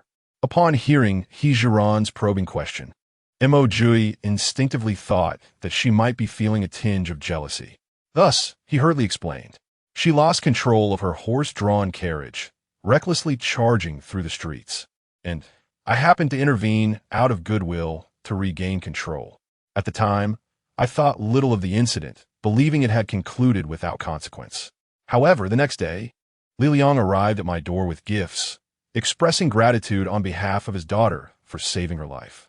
He also mentioned the intention of sending Li Roer to the Duke's residence as a concubine, to which I immediately refused, citing my engagement to you and the Mo family's ancestral teachings that discourage the taking of concubines. Li Liang exhibited no immediate reaction to my refusal. But 3 days later, I encountered Li Roer again, who seemed to be deliberately waiting outside the Duke's residence. I intended to ignore her and leave. Yet her 2 maidservants obstructed my path. Li Roer claimed we had shared an intimate bond and insisted that I take responsibility for her. I had merely helped her control her horse. There had been no contact whatsoever, which was clearly an attempt at deceit. Consequently, I offered her no courtesy, refrained from explanation, and departed on my horse. Since that incident, I noticed Li Liang opposing me at every turn. Whatever I said, he would contrive to refute. Beyond the matter of Li Roer, I cannot fathom any other offense I had committed against Li Liang. Upon hearing Mo Jiupei's extensive narrative, Zhiran discerned a critical truth. Li Roer had deliberately approached her, incessantly disparaging the Mo family, all in an effort to incite her to break off the engagement and secure Mo Jiupei for herself. Is this what transpired at the beginning of the year? You are aware of this? Montag Jiupei tautet, Zopheist. Since the matter has been brought to light, Zhiran had no intention of concealing the truth. She recounted in detail how Li Roer had advised her against marrying into the Mo family. A conversation that had taken place just after Li Roer was spurned by Mo Jiupei. Upon hearing this, Mo Jiupei's dark eyes grew somber. He was taken aback that a young lady could harbor such malicious intentions. It was indeed rather despicable. How hypocritical it was for her to feign concern in my presence, only to reveal her true nature in the wake of my exile. Speaking of Li Roer, Zhiran felt nothing but disdain. She regarded this as the quintessential behavior of a petty individual, someone she held in utmost contempt. Observing Zhiran's displeasure, Mo Jiupei mistakenly attributed it to the fabricated rumors concerning himself and Li Roer. In an effort to alleviate the tension, he added, I have already perused the letter from my father-in-law. Chapter 29, A Nightly Conversation Between Husband and Wife, Part 2. It was only then that Zhiran recalled that her father had discreetly placed a letter into Mo Jiupei's embrace earlier that day. Since the letter was intended for Mo Jiupei, she had no habit of prying into others' privacy. Despite her curiosity about its contents, she did not feel compelled to inquire. The fact that Mo Jiupei mentioned the letter indicated that he had no intention of concealing its contents. The message was succinct. Her father-in-law expressed his commitment to secretly gather evidence of her innocence to aid in her vindication and hoped that she would treat Mo Jiupei kindly. Was it truly that simple? Zhiran appeared somewhat incredulous. Mo Jiupei affirmed. Indeed, that is all. Zhiran fell into contemplation once more. After her parents had come to bid farewell, her first thought had been of her father's precarious position at court. He Yuanming was Mo Jiupei's father-in-law. Would the emperor's wrath be directed towards him as well? If that were the case, would he Yuanming's future be akin to an ant upon a chopping block, at risk of being crushed by Emperor Shun Wu at any moment? Noticing Zhiran's deep thoughts, Mo Jiupei spoke again. Your father is a man of integrity, diligent and methodical in his duties. The emperor would be reluctant to lose such a capable minister, so there is no need for excessive concern.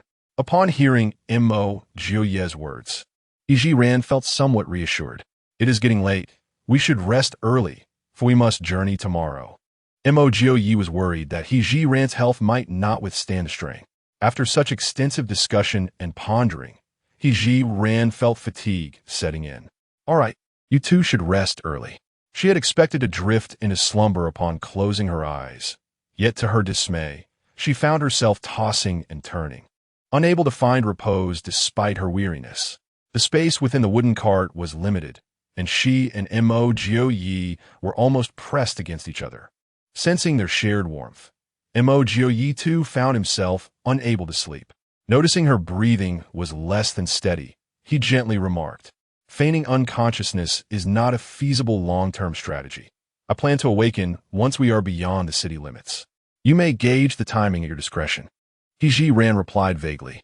In truth, when Mo Jiupei uttered those words, he had ulterior motives. The fact that this woman could have foreseen the impending raid and exile of the Duke of Gua's household suggested she might possess knowledge of other matters as well.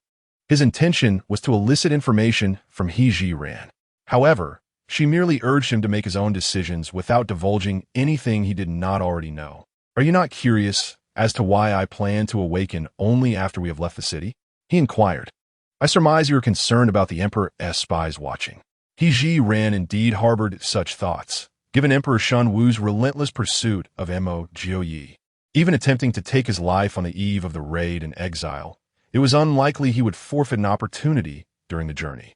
If Mo Jiupei were to remain in a state of unconsciousness, the situation would differ markedly.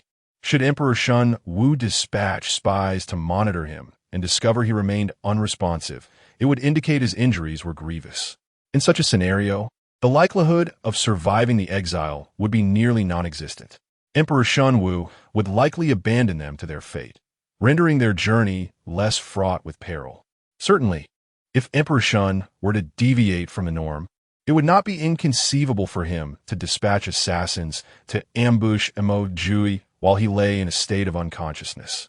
Mo Jiupei's intention might very well be to evade calamity, even if just temporarily. It must be acknowledged that Zhiran's conjecture aligns perfectly with Mo Jiupei's thoughts. If I were alone, escaping from this predicament would not pose a significant challenge, and I could vanish without a trace. However, the multitude of women from the Mo family leaves me apprehensive about ensuring their safety. Moreover, your sisters-in-law and your maternal relatives remain in the capital. Should I take you away, it is likely that your kin in the capital would suffer repercussions. I feel a profound sense of guilt toward you, as you have only just married into the Mo family, yet must now face the prospect of exile. My mother and sisters-in-law have already endured enough suffering, and to subject them to further tribulations is unbearable. This heartfelt expression inadvertently reveals Mo Jiupei's growing trust in Zhiran. Zhiran comprehends Mo Jiupei's helplessness. After all, having witnessed his martial prowess firsthand, she realizes that escaping under the watchful eyes of the officials would be as effortless as a mere flick of the wrist. Thus, it is evident that Mo Jiupei is not a selfish individual. The events have transpired, and our foremost duty is to safeguard our family and ourselves, with the primary objective being to reach the northwest safely. Zhiran refrains from mentioning her understanding of subsequent historical developments, for her arrival has already altered the recorded fate of Mo Jiupei. She is convinced that this history may very well continue to evolve due to her presence. Montak Juya, in truth, is disheartened. He cannot guarantee that his family will arrive in the northwest unscathed. However, after hearing Zhiran's words, he feels a surge of confidence. He is a man of great stature, the sole hope of the Mo family. If he were to resign himself to fate, what would become of his mother, wife, sister, and sisters-in-law? He must gather his resolve and confront the forthcoming challenges with optimism. I will exert every effort to ensure our survival. Perhaps the weighty nature of their conversation successfully diverted Zhiran's attention, for at that moment, she had entirely forgotten the fact that she was resting beside a man. The two engaged in a brief discussion about future plans, and before she realized it, Zhiran had drifted off to sleep. Hearing the rhythmic sound of her breathing, Mo Jiupei tenderly covered her with a blanket before gently closing his own eyes. Although Zhiran was asleep, her early rising habit from her previous life remained intact. She awoke before dawn, seizing the opportunity while the others were still in slumber to fold up the blanket that covered both her and Mo Jiupei. Mo Jiupei had been in a light sleep throughout the night. Sensing the blanket's absence, he understood that Zhiran was preparing to rise. Zhiran glanced around, noting that everyone else was still asleep, and the guards on duty appeared less alert than they had been earlier in the night. She retrieved 2 white steam buns and a bit of braised beef, along with a water pouch, and handed them to Mo Jiupei. While everyone is still asleep, you should eat something. All right, Mo Jiupei replied, promptly taking the food and climbing down from the carriage. Having resolved his hunger and thirst, Mo Jiupei returned not long after, and one by one, the others began to awaken. The officials resumed distributing the inedible black buns, which resembled stones in their density, eliciting expressions of despair among the crowd. However, in the struggle for survival, they had no choice but to swallow their grievances and consume them. The treatment afforded to the Mo family, however, was markedly different. As old Joe had promised, they would receive some white buns the following morning. True to his word, he ensured that the officials were provided with enough white buns to sustain them until they reached Yunlai County, while the remainder was allocated to the Mo family. What remained unknown to the others was that Zhou's decision to bestow the white buns upon the Mo family was not born out of a profound gratitude toward Zhiran for saving their lives. The real reason lay in the fact that their current endeavor had not gone as planned. In the past, they had always prepared 2 types of buns before departure. The black buns offered free of charge, and the white buns intended to generate some revenue. Chapter 30. Residual toxins within your body unexpectedly. This time the exiles were unlike any before. They were utterly destitute, unable to produce even a single coin. The weather was sweltering, and the buns could not last for long without spoiling. With a number of officials present, it was quite evident that the abundance of buns would go uneaten. Old Joe pondered that rather than allowing these buns to mold and be discarded, it would be far more prudent to use them to repay the life-saving kindness bestowed upon Peng Wang. Peng Wang had no objections to this idea. Thus the white buns effortlessly found their way into the hands of the Mo family. On this occasion, Zhiran refrained from retrieving food from her spatial pouch, for the package given to her by Yuanming was rather modest. After extracting a substantial amount of braised beef yesterday, she had also taken out a blanket. If she were to continue drawing items without restraint, it would undoubtedly raise suspicions among others. Despite merely gnawing on the white buns, the Mo family felt a sense of satisfaction that was quite sufficient for these exiled individuals. Perhaps due to the fact that the second sister-in-law had delivered white buns to the Sief family for her nephew the previous night. The animosity from the Sief family towards Mo Jiupei had softened somewhat today. Observing the Mo family consume their buns, they did not cast the same hostile glances as the members of the other 3 families. Meanwhile, those from the other 3 families fixed their gaze upon the Mo family with eyes as sharp as daggers. Were it not for their fear of the officials present, they would have long since unleashed a barrage of insults. Zhiran, while enjoying her bun, caught a glimpse of those individuals from the corner of her eye and fortuitously locked eyes with Li Roer, whose gaze was filled with malice. Deliberately provoking, Zhiran raised her bun and flashed a beaming smile at Li Roer, her intent unmistakably taunting.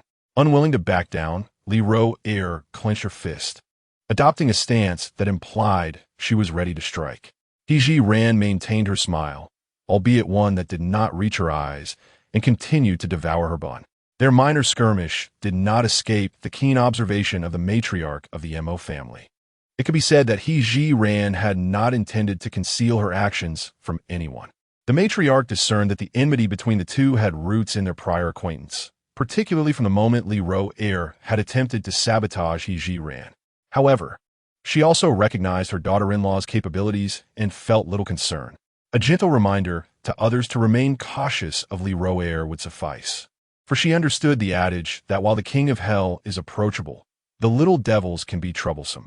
As the Mo family finished their meal and began to tidy themselves, Zhou Laoba and Peng Wang approached. The Mo family instinctively tensed at their arrival. Zhou Laoba spoke in an authoritative tone. Our leader was bitten by a snake yesterday and is still somewhat weak. He needs to sit on Mo Jiupei's cart for the time being. The matriarch of the Mo family, uncertain, inquired, "Does the official mean for Jiupei to dismount from the cart? If he does not, are we to have our leader squeezed together with a convict in the same cart?"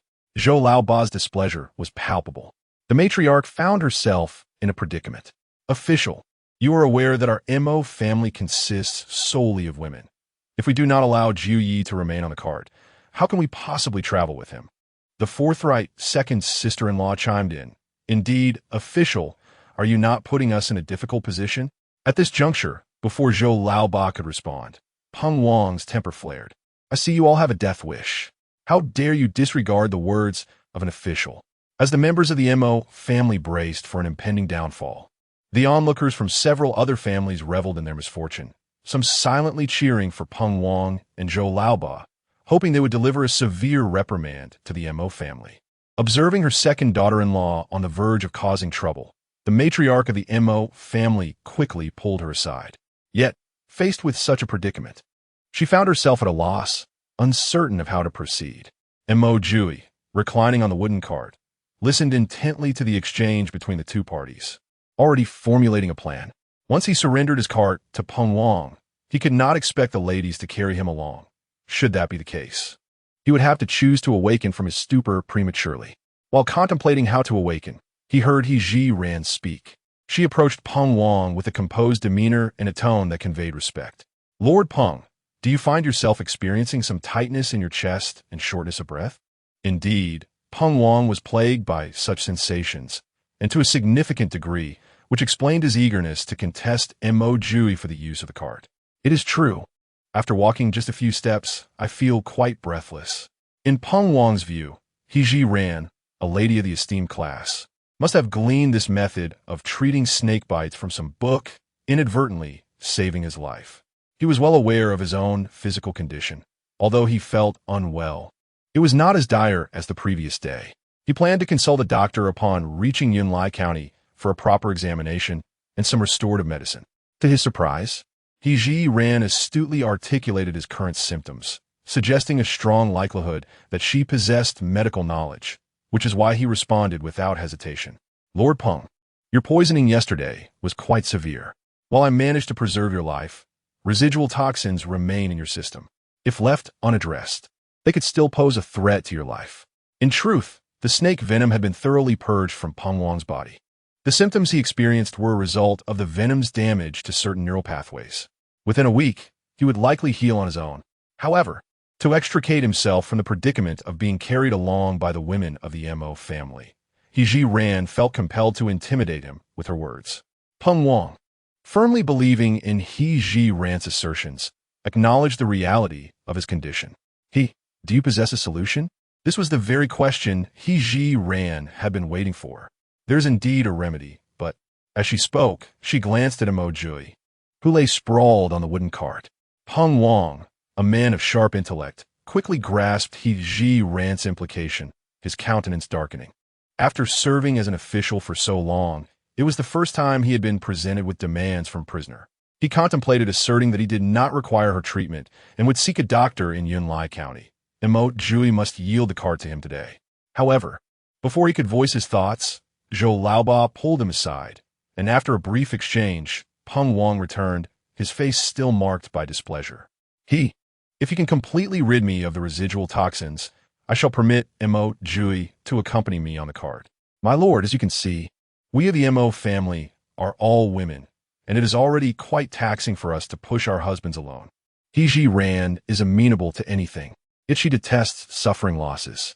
Although a few women from the Mo family could manage to push the cart together, she does not wish to burden her kin. Peng Wang felt a surge of indignation. He had already lowered himself to agree to share a cart with Mo Jiupei, yet he dared to impose conditions upon him. Just as he was about to erupt in anger, Zhou Laoba interjected. "That is not an issue. I can recruit a few male prisoners to assist with the cart."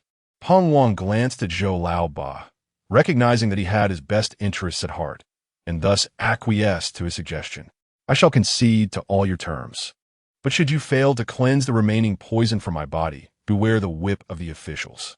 Chapter 31. Awakening with her objective achieved. Zhiran no longer hesitated.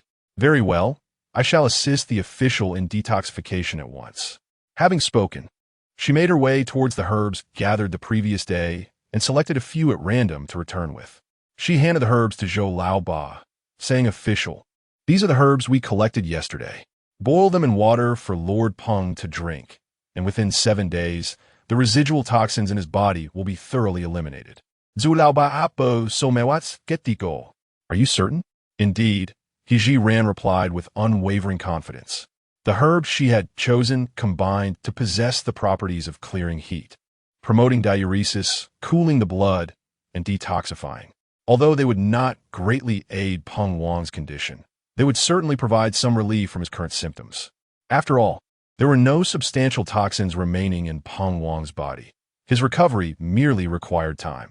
Observing the resolute gleam in Zhiran's eyes, Zhou Laoba's doubts diminished significantly. "Boss, you should rest on the wooden cart. I will prepare the medicine right away." Noticing the limited space beside the cart, Peng Wang resigned himself to squeeze in alongside Mo Jiupei, for he had no choice but to seek assistance. The preparation of the medicine delayed their departure by nearly half an hour. Before setting off, Zhou Laoba scrutinized the prisoners and identified 2 burly men from the He family, who would undoubtedly become the primary force behind pushing the wooden cart. Upon seeing Mo Jiupei sprawled on the cart, their frustration reached a boiling point. Were it not for the presence of the officials, they would have relished the opportunity to exact vengeance on Mo Jiupei, whom they blamed for the He family's downfall. However, upon meeting Peng Wang's warning gaze, the He brothers' arrogance swiftly dissipated, leaving them no choice but to dutifully push the cart along the route. Zhiran's actions once again drew admiring glances from the women of the Mo family, particularly from Mo Hanyu, who, upon setting off, chattered incessantly around Zhiran. "Sister Jiu, you are truly remarkable. Not only does brother Jiu not need to dismount from the cart, but we also have free labor at our disposal. This will certainly ease our burden." Zhiran, flattered by her sister-in-law's praise, merely smiled in response. She did not find her actions exceptional. Rather, they stemmed from experiences cultivated in her past life, as well as her inherent disposition. As Mo Hanyu grew more animated, she linked her arm with Zhiran's. "Sister Jiu, my brother Jiu is indeed fortunate to have married such a capable wife." In the midst of their conversation, Mo Hanyu spotted some of the herbs they had collected the previous day among the grass by the roadside. Excitedly pointing them out, she exclaimed, "Sister Jiu, look over there. There are herbs. I shall go gather them." Just as she was about to dash towards the roadside, Zhiran swiftly grasped her arm. "Little sister, there will be future opportunities to gather herbs. Delaying our journey may result in punishment from the officials." Mo Hanyu, being a simple-minded girl, had not considered the implications. With Zhiran's reminder, she suddenly realized their current predicament of being on the road to exile. Her small face scrunched up in displeasure. "I understand, Sister Jiu. I will be more mindful in the future." The members of the Mo family were sufficiently nourished, enabling them to keep pace with the officials. Unfortunately, the individuals from several other families were not as fortunate. After 2 consecutive meals of coarse black buns, not only were they difficult to swallow, but they also failed to satisfy their hunger. Moreover, having grown accustomed to a life of luxury, many began to lag behind within half an hour of the march's commencement. The officials showed no leniency. Any stragglers faced the harsh sting of their whips, resulting in a chorus of lamentations from the rear of the procession. The 2 robust men from the He family, tasked with pushing the wooden cart, struggled under the burden and repeatedly implored Peng Wang for something to eat. Peng Wang, not entirely devoid of compassion, recognized their need for sustenance and was about to instruct someone to bring 2 white buns when the cart, regrettably, collided with a large rock, nearly overturning. As Peng Wang sat atop the cart, the sudden jolt caused him to lean precariously, landing directly atop Mo Jiupei, coincidentally on the most grievously injured part of his body. Caught off guard, Mo Jiupei instinctively emitted a muffled groan. Peng Wang, unable to reprimand the 2 men pushing the cart, immediately thought that Mo Jiupei had regained consciousness. He hurriedly called for Zhiran, urging her to come and see if her husband had indeed awakened.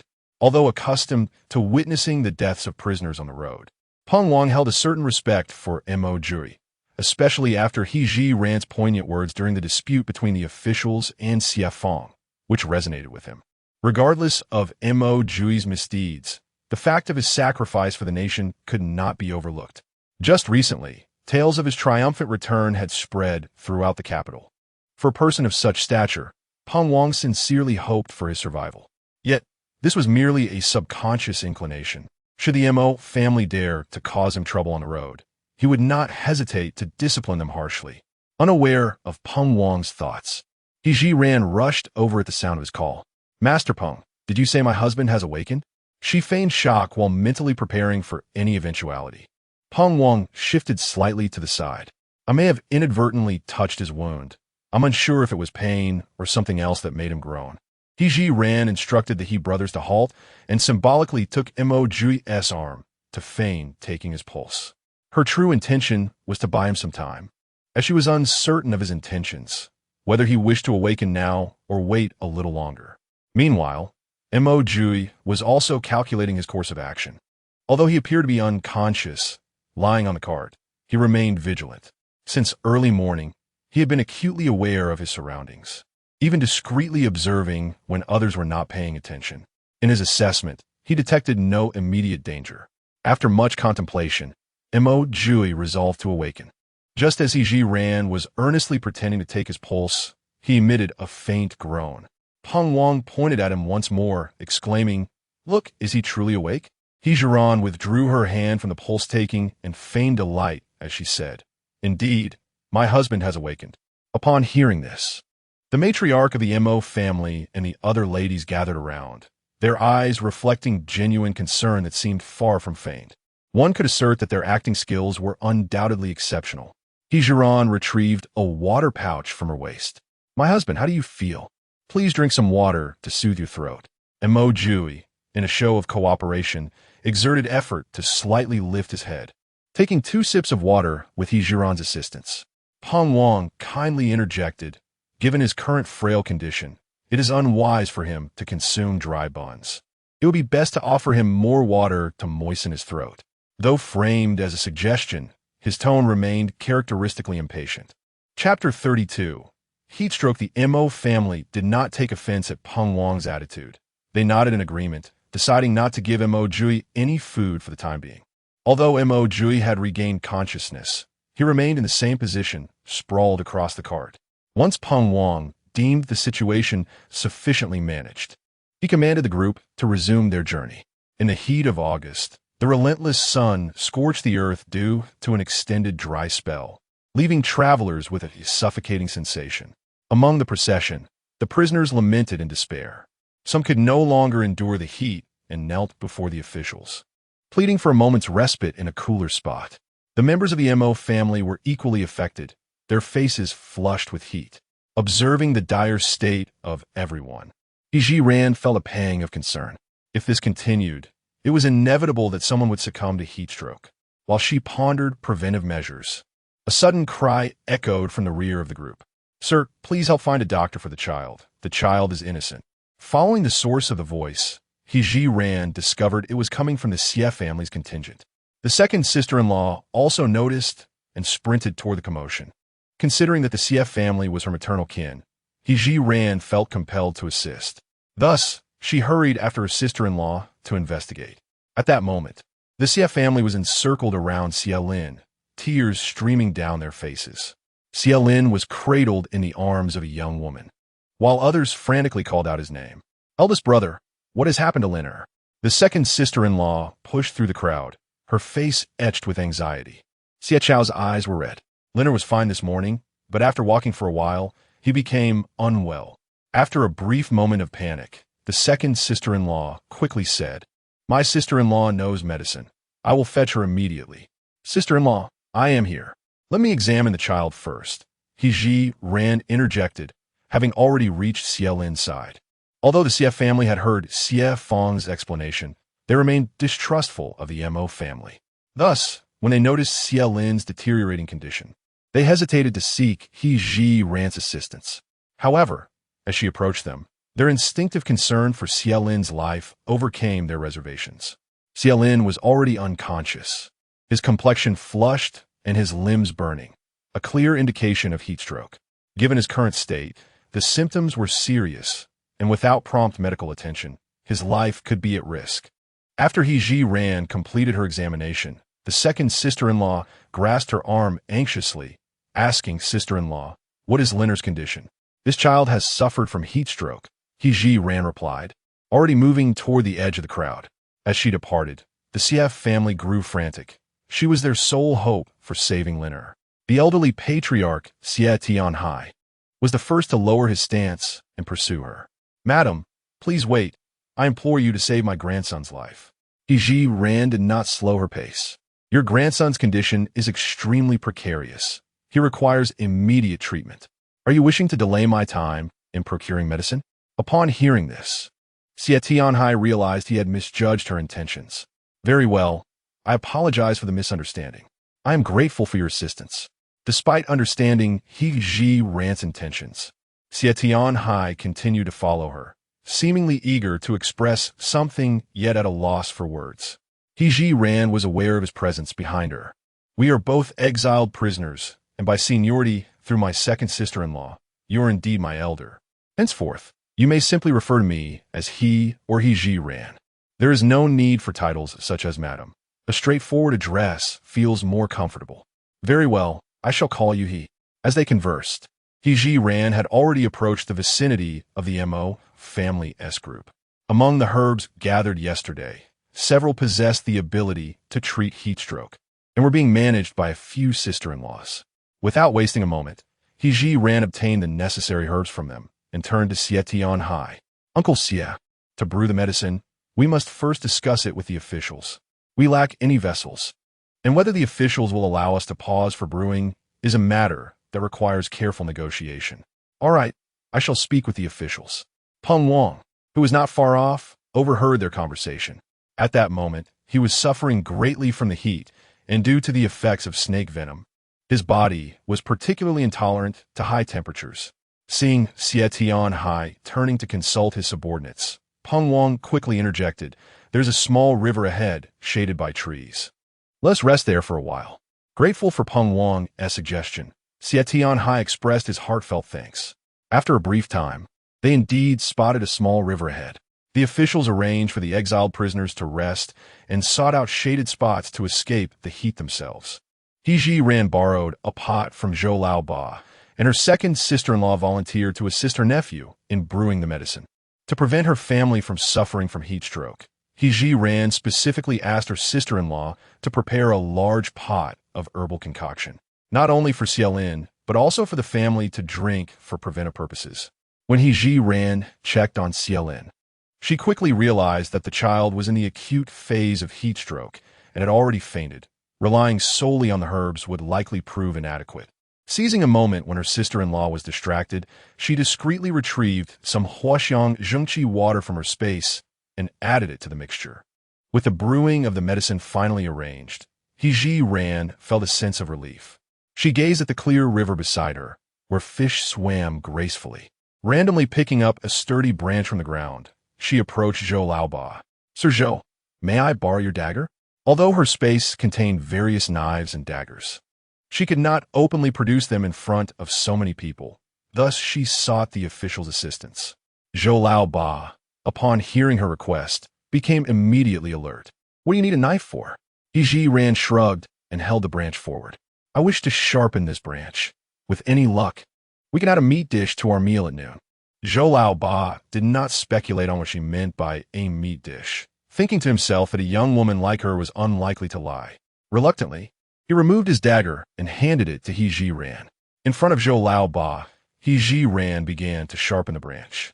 Having returned the knife, she turned and made her way back to the riverbank.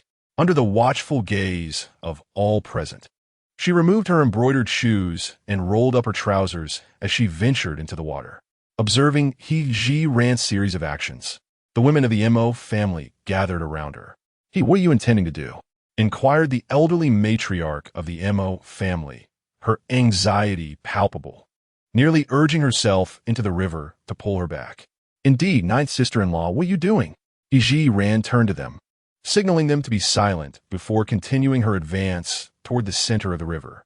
The water was not deep. She walked several meters out, with the water barely reaching her knees. Once she stood firm, she locked on her target and plunged the sharp end of a branch fiercely into the water's surface. Chapter 33. Fishing without hesitation, she swiftly flipped the branch and flung it towards the riverbank, where a lively crucian carp landed before the women of the Mo family. "Sisters-in-law, please take care of the fish." He Zhiran felt no sense of accomplishment. For her, this method of fishing was childish play. In her previous life, while on missions, she often camped in the wild, acquiring essential outdoor survival skills. However, the others did not share her perspective. Everyone was astonished by her seamless execution.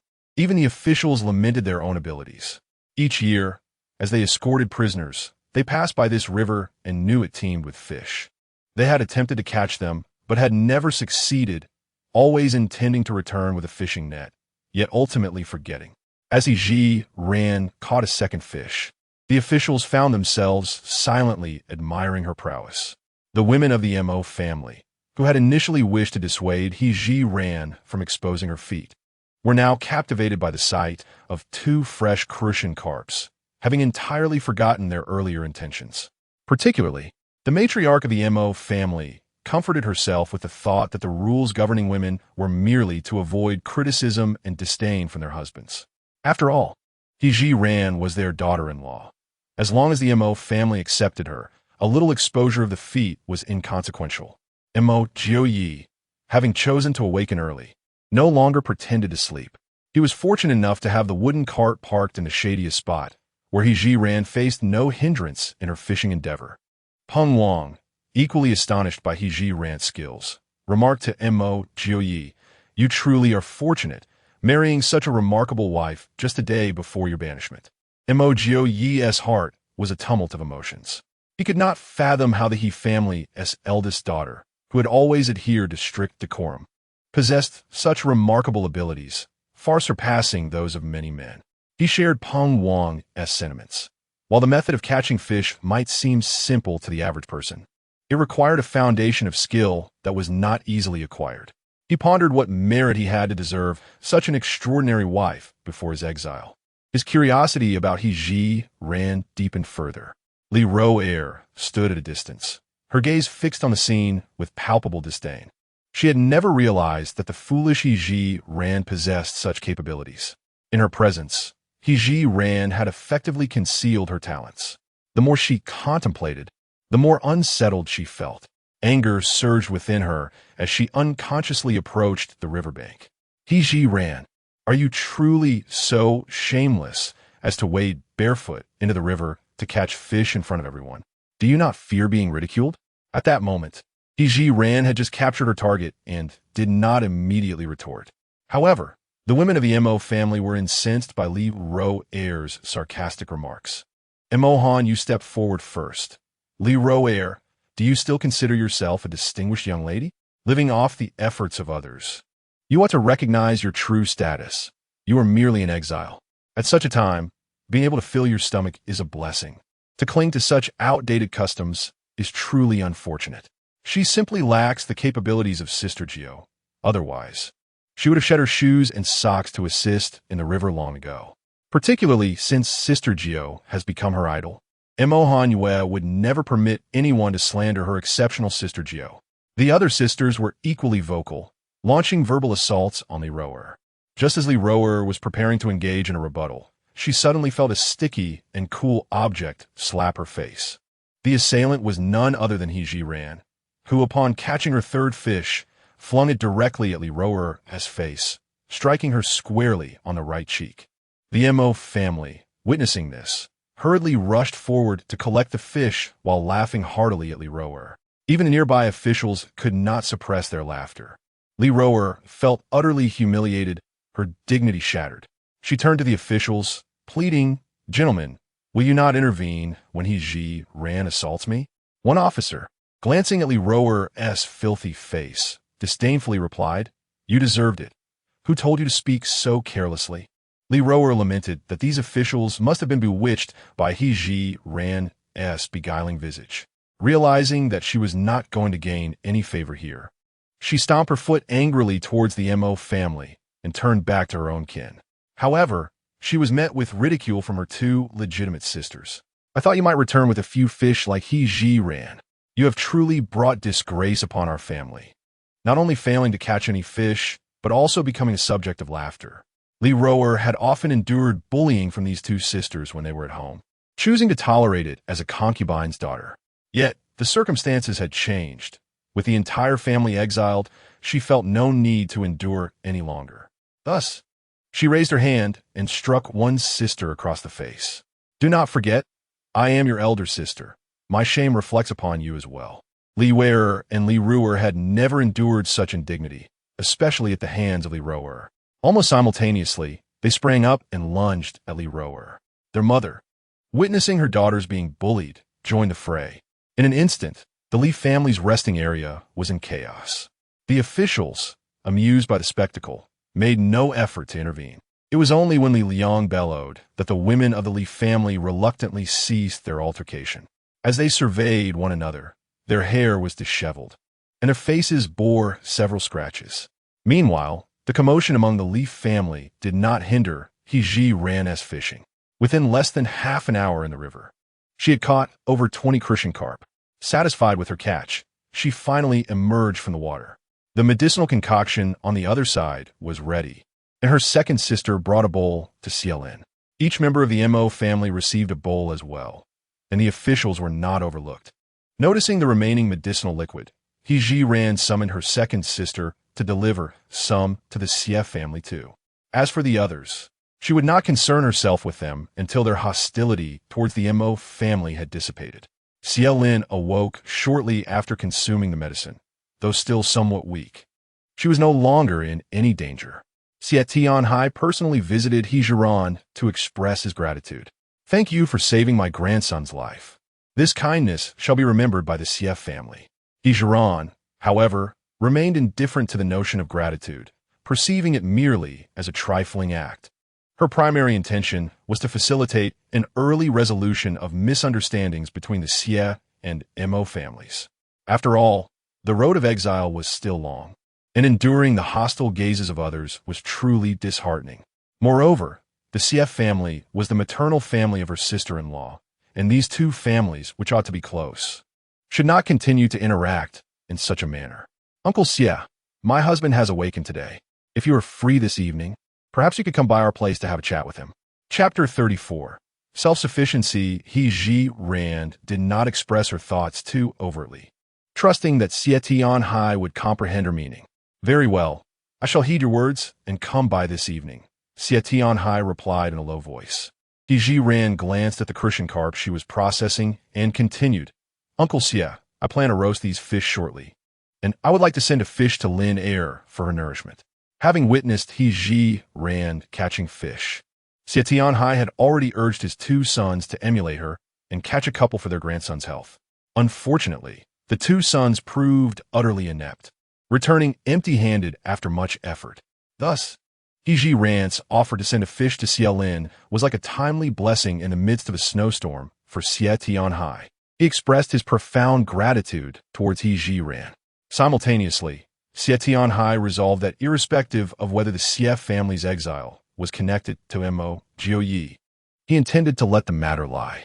The Xie family had already faced banishment, and given their kinship with the Mo family, coupled with the immense favor from Zhiran, it would be futile to pursue the matter further. It was far better for both families to coexist amicably and reach the northwest safely, even if their future held only meager sustenance as long as they had their lives. That would suffice. The women of the Mo family, accustomed to being served at home, were quite unfamiliar with the task of handling fish. However, they had come to grasp the harsh reality. If they wished to avoid hunger in the future, the best course of action was to take matters into their own hands and ensure their own sustenance. Thus, they all gathered around Zhiran, mimicking her actions to assist in processing the crucian carp. Although their movements lacked the finesse of Zhiran, having assistance was a boon. Before long, they had collectively cleaned the fish with great effort. Zhiran procured evenly sized branches to skewer the crucian carp, then gathered several large stones to construct a makeshift grill. "Sisters, please fetch some dry firewood," she requested. Though she felt sympathy for the women of the Mo family, she did not wish for them to remain idle and pampered. After all, the journey ahead was long, and acquiring survival skills was imperative. While the women went to gather firewood, Zhiran approached the officials to borrow a fire starter. The officials, aware that the fish being roasted belonged partly to them, did not impede her and even generously provided her with some salt. Zhiran had intended to procure salt, even prepared to spend a few coins to buy it from the officials. To her surprise, they were so accommodating that they gifted it to her. The salt of ancient times was not refined through modern technology. It was coarser and somewhat darkened. However, this was of little consequence. With this salt as a cover, she could find an opportunity to extract finer salt from her storage. It should be noted that her small kitchen in the medical room was well stocked with various seasonings. Regrettably, she had yet to find a suitable pretext to retrieve these items.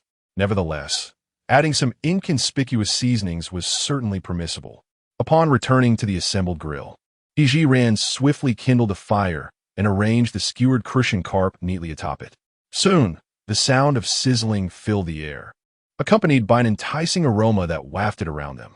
As the enticing aroma wafted through the air, the onlookers found themselves swallowing in anticipation. The scent of grilled fish was delightful.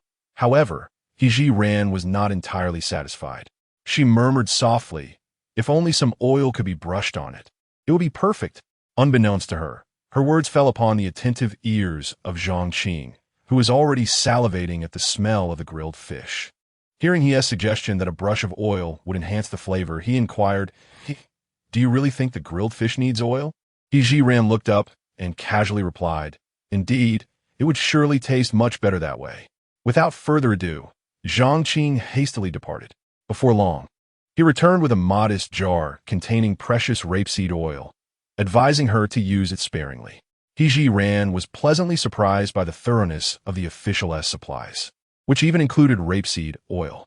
Had she known, she would have shamelessly asked for some earlier. However, it was not too late to receive it now. "Rest assured, sir, I will use it judiciously," she assured him. Opening the jar, Zhiran plucked a lush branch from a nearby tree, cleaned it by the river, and fashioned it into an oil brush. As anticipated, the flavor of the crucian carp was greatly enhanced once brushed with rapeseed oil. She discreetly retrieved some mixed spices and fine salt from her space to sprinkle atop the fish, completing her first outdoor grilling feast in ancient times. In total, Zhiran had grilled 10 fish. Initially, one might expect her to present these fish to the officials to curry favor, yet, to their surprise, she did not. Instead, she selected the largest fish and offered it first to the venerable Madame Mo. The elderly lady hesitated for a moment, glancing at the officials. Zhiran understood her unspoken wish to share the grilled fish with the officials. To ease Madame Mo's mind, she offered her a reassuring glance before distributing 1 fish each to her 8 sisters-in-law. With 1 fish remaining, she looked at Mo Jiupei, who still lay on the wooden cart, and then at the drooling Mo Hanyu, ultimately choosing to give it to Mo Hanyu. The officials observed her actions with displeasure, particularly Zhang Qing, who had eagerly provided the rapeseed oil only to find himself excluded. "Is this how you have been raised?" he questioned. Zhiran met his gaze with composure and replied, "What is wrong with my actions? My father taught me to prioritize sharing good things with my elders. I first offered it to Madame Mo and my 8 sisters-in-law, who are all my seniors. It is only fitting. As for my younger sister-in-law, I naturally must take special care of her. Pray tell, where have I erred? Zhang Qing found himself speechless, acknowledging that she had, in fact, done nothing wrong. Zhou Laoba, possessing more patience, nudged Zhang Qing, signaling him to remain calm. After all, it was her own bounty, and it was her prerogative whether or not to share it with him. If anything, he could seek an opportunity in the future to make things difficult for the Mo family. Zhang Qing made a concerted effort to suppress the anger simmering within him. Directing a piercing gaze at Zhiran, Peng Wang observed the unfolding scene with a sense of amusement. In his many years as an officer tasked with escorting exiled criminals, he had never encountered anyone who displayed such fearless defiance towards them. Moreover, this individual consistently articulated her points with such clarity that rebuttals were rendered futile. Contemplating this, he glanced at Mo Jiupei, who was leaning beside him. Your wife has truly grown formidable. Aside from acknowledging Zhiran's prowess, Peng Wang found himself at a loss for other descriptors. Mo Jiupei turned her head slightly. Feigning weakness, as she remarked, she merely possesses a sharp tongue. Oh, do not be so modest. I maintain that your wife is indeed impressive. How could she not be? Not only does she possess medical skills, but she also excels at fishing in the river, and her eloquence is remarkable. At this moment, Peng Wang was thoroughly impressed, lamenting only that Zhiran was a woman. Otherwise, with her capabilities, she would undoubtedly become an extraordinary figure. Chapter 35. The achievement of purpose. Zhiran was unaware of the high regard in which Peng Wang held her. She remained focused on grilling fish. Initially, she anticipated that the officials might cause trouble, and she had prepared herself for any confrontation. Her reasoning was sound. Having just departed from the capital, the journey to the northwest was still long. If she began by flattering these officials, they might come to expect such treatment as a given, only to demand more in the future. Additionally, Zhiran sought to gauge the limits of these officials, which would aid her in managing future interactions. From the recent distribution of grilled fish, it appeared that the officials possessed a sense of reason. Zhiran had gained a preliminary understanding of them. The second batch of Christian carp was ready, still comprising 10 fish. Zhiran promptly delivered 2 to Peng Wang and Mo Jiupei. Although Mo Jiupei bore injuries and was not in a suitable condition to consume fish, there was no alternative during such extraordinary times. She could not allow him to watch others eat with longing. Moreover, she was aware that his injuries were manageable, and consuming a fish would pose no significant risk. As Peng Wang took a bite of the grilled fish, his eyes sparkled with delight. It was, without a doubt, the finest grilled fish he had ever tasted. Mo Jiupei, I told you your wife is remarkable. Even her grilling skills are superb. You truly are fortunate. Indeed, it tastes quite good, Mo Jiupei replied casually, his mind swirling with thoughts. The tasks Zhiran undertook were hardly those expected of a lady of high standing. Yet, it was precisely her uniqueness that had prevented the Mo family from enduring significant hardships since their departure from the capital. A tumult of emotions filled Mo Jiupei. He felt inadequate, having caused his family to be exiled, and now it fell upon a woman to resolve various matters. Unbeknownst to Zhiran, Mo Jiupei's thoughts were heavy. After distributing the grilled fish, for officials remained without their share, she maintained a pleasant demeanor, ensuring that her actions would not incite displeasure. Gentlemen, I shall prepare another batch so that everyone receives their due. Observing their comrades relish the food, the remaining 4 officials felt a surge of frustration. However, witnessing Zhiran's diligent efforts, tirelessly tending to the task, they ultimately suppressed their anger and waited patiently. Approximately 10 minutes later, the 4 officials finally received their grilled fish, while the others had long finished. Watching the 4 indulge, the onlookers couldn't help but swallow their envy. The 4 officials savored their meal at a leisurely pace, basking in a sense of superiority. Zhiran reserved 1 fish for herself and handed the remaining 3 to her sister-in-law. Sister-in-law, please take these 3 fish to Uncle Xie and the others for them to enjoy. Her sister-in-law was taken aback. Sister-in-law, are you serious? Zhiran smiled and replied, absolutely. Uncle Xie and Auntie are getting on in years, and they haven't eaten well these past few days. Some grilled fish will help replenish their strength and linen her. In her weakened state, also needs nourishment. Her sister-in-law was so moved that tears welled in her eyes. Very well, I shall deliver it to them forthwith. Thank you, Sister Jiao. Observing the swift retreat of second sister-in-law, Zhiran found a shaded spot to sit down, resting while savoring some grilled fish. This act once again attracted a multitude of resentful glares. Upon noticing these hostile stares, Zhiran did not choose to ignore them. Instead, she met each gaze head-on, eager to discern the depth of their animosity towards the Mo family. At the forefront were the He family, led by the two burly men pushing a cart, all of whom fixed their eyes on Zhiran with palpable hostility. Their mouths moved incessantly, clearly hurling insults, though perhaps out of fear of the officials nearby. They dared not raise their voices loud enough for her to hear. The Li family was no less fervent than the He family, with every member, young and old, glaring daggers at Zhiran. Particularly, Li Roer seemed to possess a lethal gaze. If looks could kill, Zhiran would have perished countless times over. In response, she raised the grilled fish towards Li Roer and took a bite, an action that could surely infuriate anyone further. While the Fong family also watched her, their expressions lacked the same fervent hatred exhibited by the He and Li families. Upon closer inspection, Zhiran perceived a blend of pleading and resentment in their eyes. As for the Xie family, their sentiments were markedly softened. After all, Zhiran had once saved Xielin's life and now had second sister-in-law deliver 3 grilled fish to them. Consequently, their animosity towards the Mo family had diminished somewhat. It appeared that, like the Xie family, the Fong family could gradually dissolve their grievances. Of course, for this matter to be resolved most appropriately, it required the personal intervention of Mo Jiupei. After all, only a confrontation with the parties involved could clarify the situation. Zhiran had already formed a plan in her mind and intended to discuss it with Mo Jiupei at a later time. Just as she finished her grilled fish, she was called over by Peng Wang. Your fishing skills are commendable, since you have a moment to rest. Why not catch a few more? Zhiran raised an eyebrow, a teasing smile on her lips. Is it that you have not had your fill, Lord Peng? Stung by her words, Peng Wang's face flushed. Let us just say that. In truth, even if Peng Wang had not spoken, Zhiran had the same intention.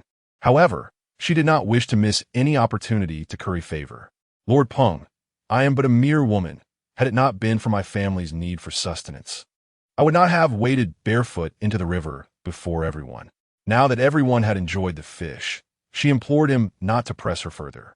Peng Wang's face darkened at her refusal, but recalling the delectable grilled fish, he managed to restrain himself. This time, you need not catch too many, just 10. Feigning deep contemplation, Zhiran adopted an air of indecision. Peng Wang grew anxious. Here's the deal. If you catch 10 more fish, I shall grant you a request within my capacity. Faced with such an offer from Lord Peng, it would be unreasonable for her to decline. Thus, she acquiesced.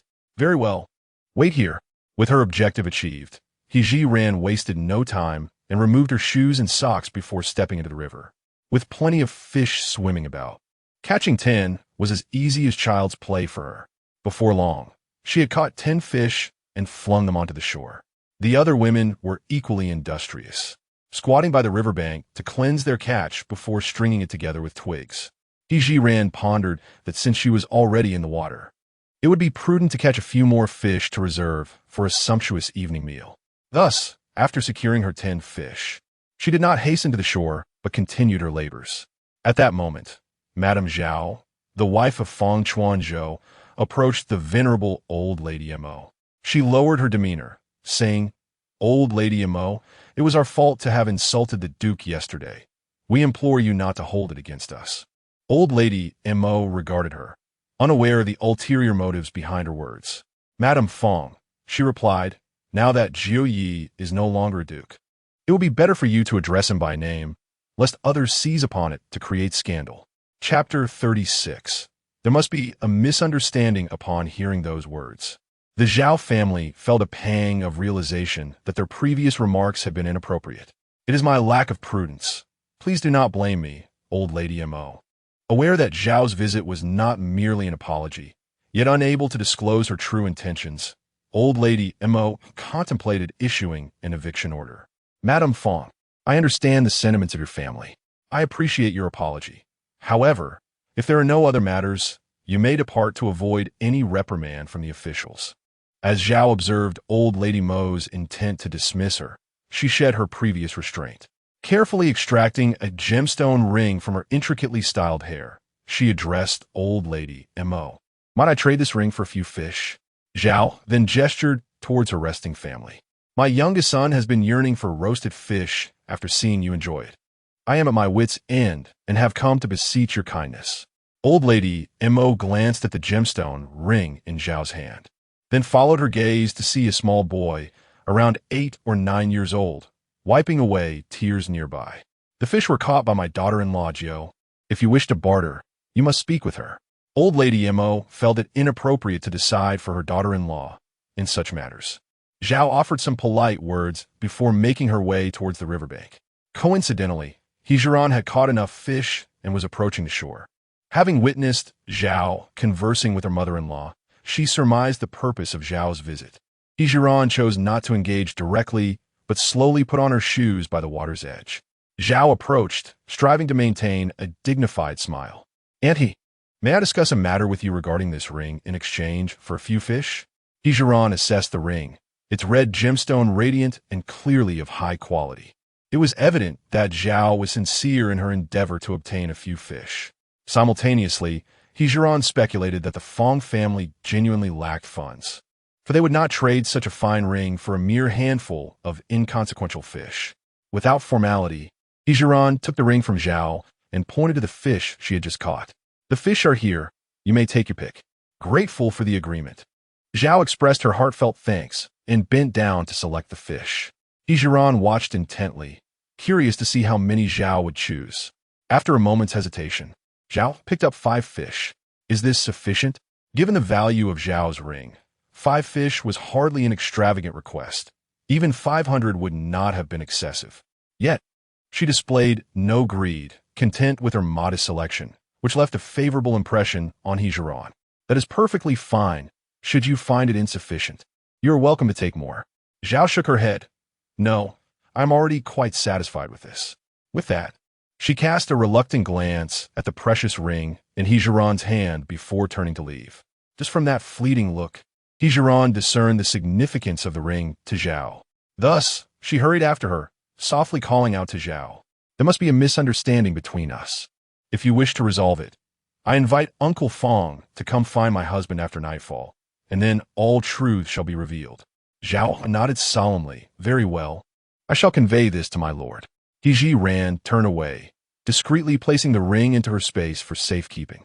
She pondered that if the Mo and Fong families could transform their enmity into harmony in the future, she could indeed return the ring to Zhao. However, that time is not now. The sisters-in-law continued to clean the crucian carp they had caught, while Zhiran, at Peng Wang's request, grilled 10 fish and handed them all over to him. As for whom Peng Wang would feed, that was entirely his affair. After enjoying the grilled fish and noting that the time was nearly right, Peng Wang commanded the group to resume their journey. The 2 unfortunate laborers from the He family wore grim expressions as they pushed the wooden cart once more. The afternoon remained oppressively hot, but fortunately, Zhiran had brewed herbal medicine for a portion of the group, sparing them from the threat of heat stroke. The Mo family, the Xie family, and the officials were largely untroubled. However, the members of the other 3 families were not so fortunate. As they traveled, various individuals began to exhibit varying degrees of heat stroke symptoms. Initially, their families managed to carry or support them, keeping pace with the main group. Yet, as time wore on, the number of those succumbing to heat stroke increased, and the remaining few who were relatively healthy could hardly tend to so many. Soon, the entire exiled procession was filled with lamentations. Meanwhile, the Xie family and the officials sincerely expressed their gratitude to Zhiran. Had it not been for the herbal remedies she had prepared in advance, they too would have likely succumbed to heat stroke. Observing the situation, Peng Wang understood that continuing their journey was untenable in order to halt. Faced with such circumstances, Peng Wang's first thought was of Zhiran. He family. This matter must be resolved by you. However, Zhiran disagreed.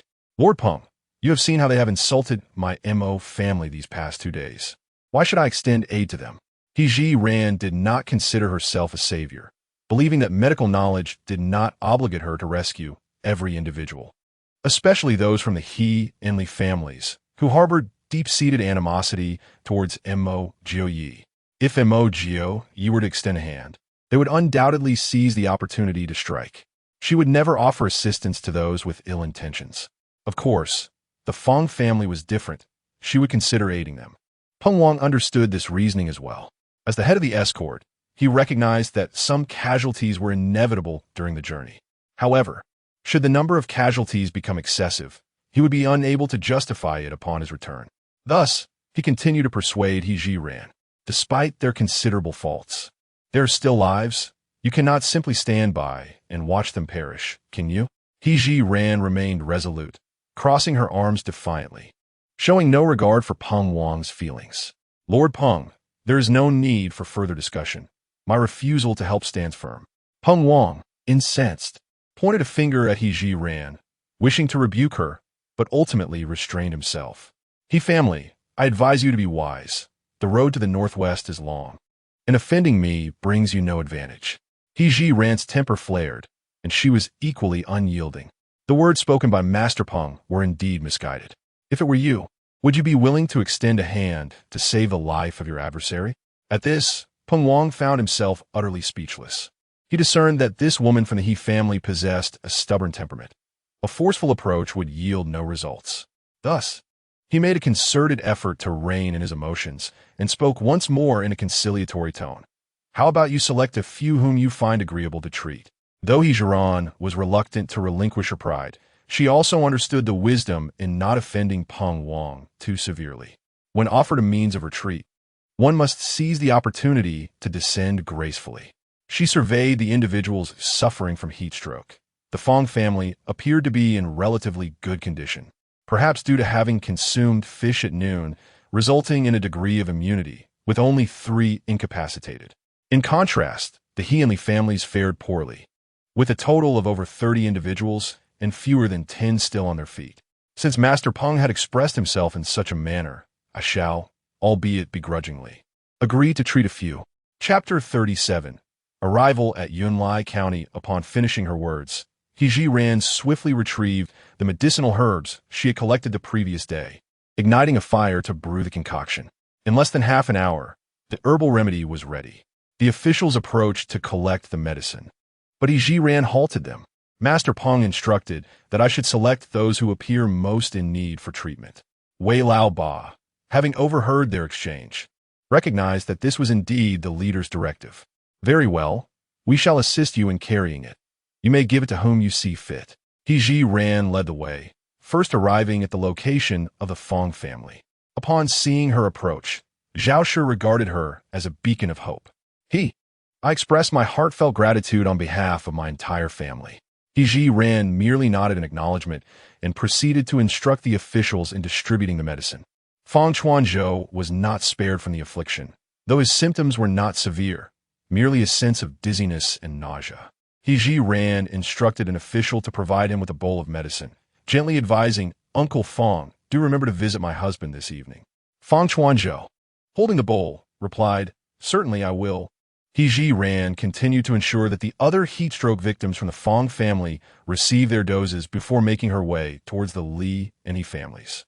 Despite their animosity towards the Mo family, the Li and He clans refrained from displaying any hostility at this moment as they awaited the life-saving herbs. Zhiran surveyed the scene. The symptoms exhibited by these individuals were generally mild, with some even feigning discomfort to avoid continuing their journey. Opting not to expose their ruse, she selected a few elderly individuals and young children for treatment, while choosing to disregard the others.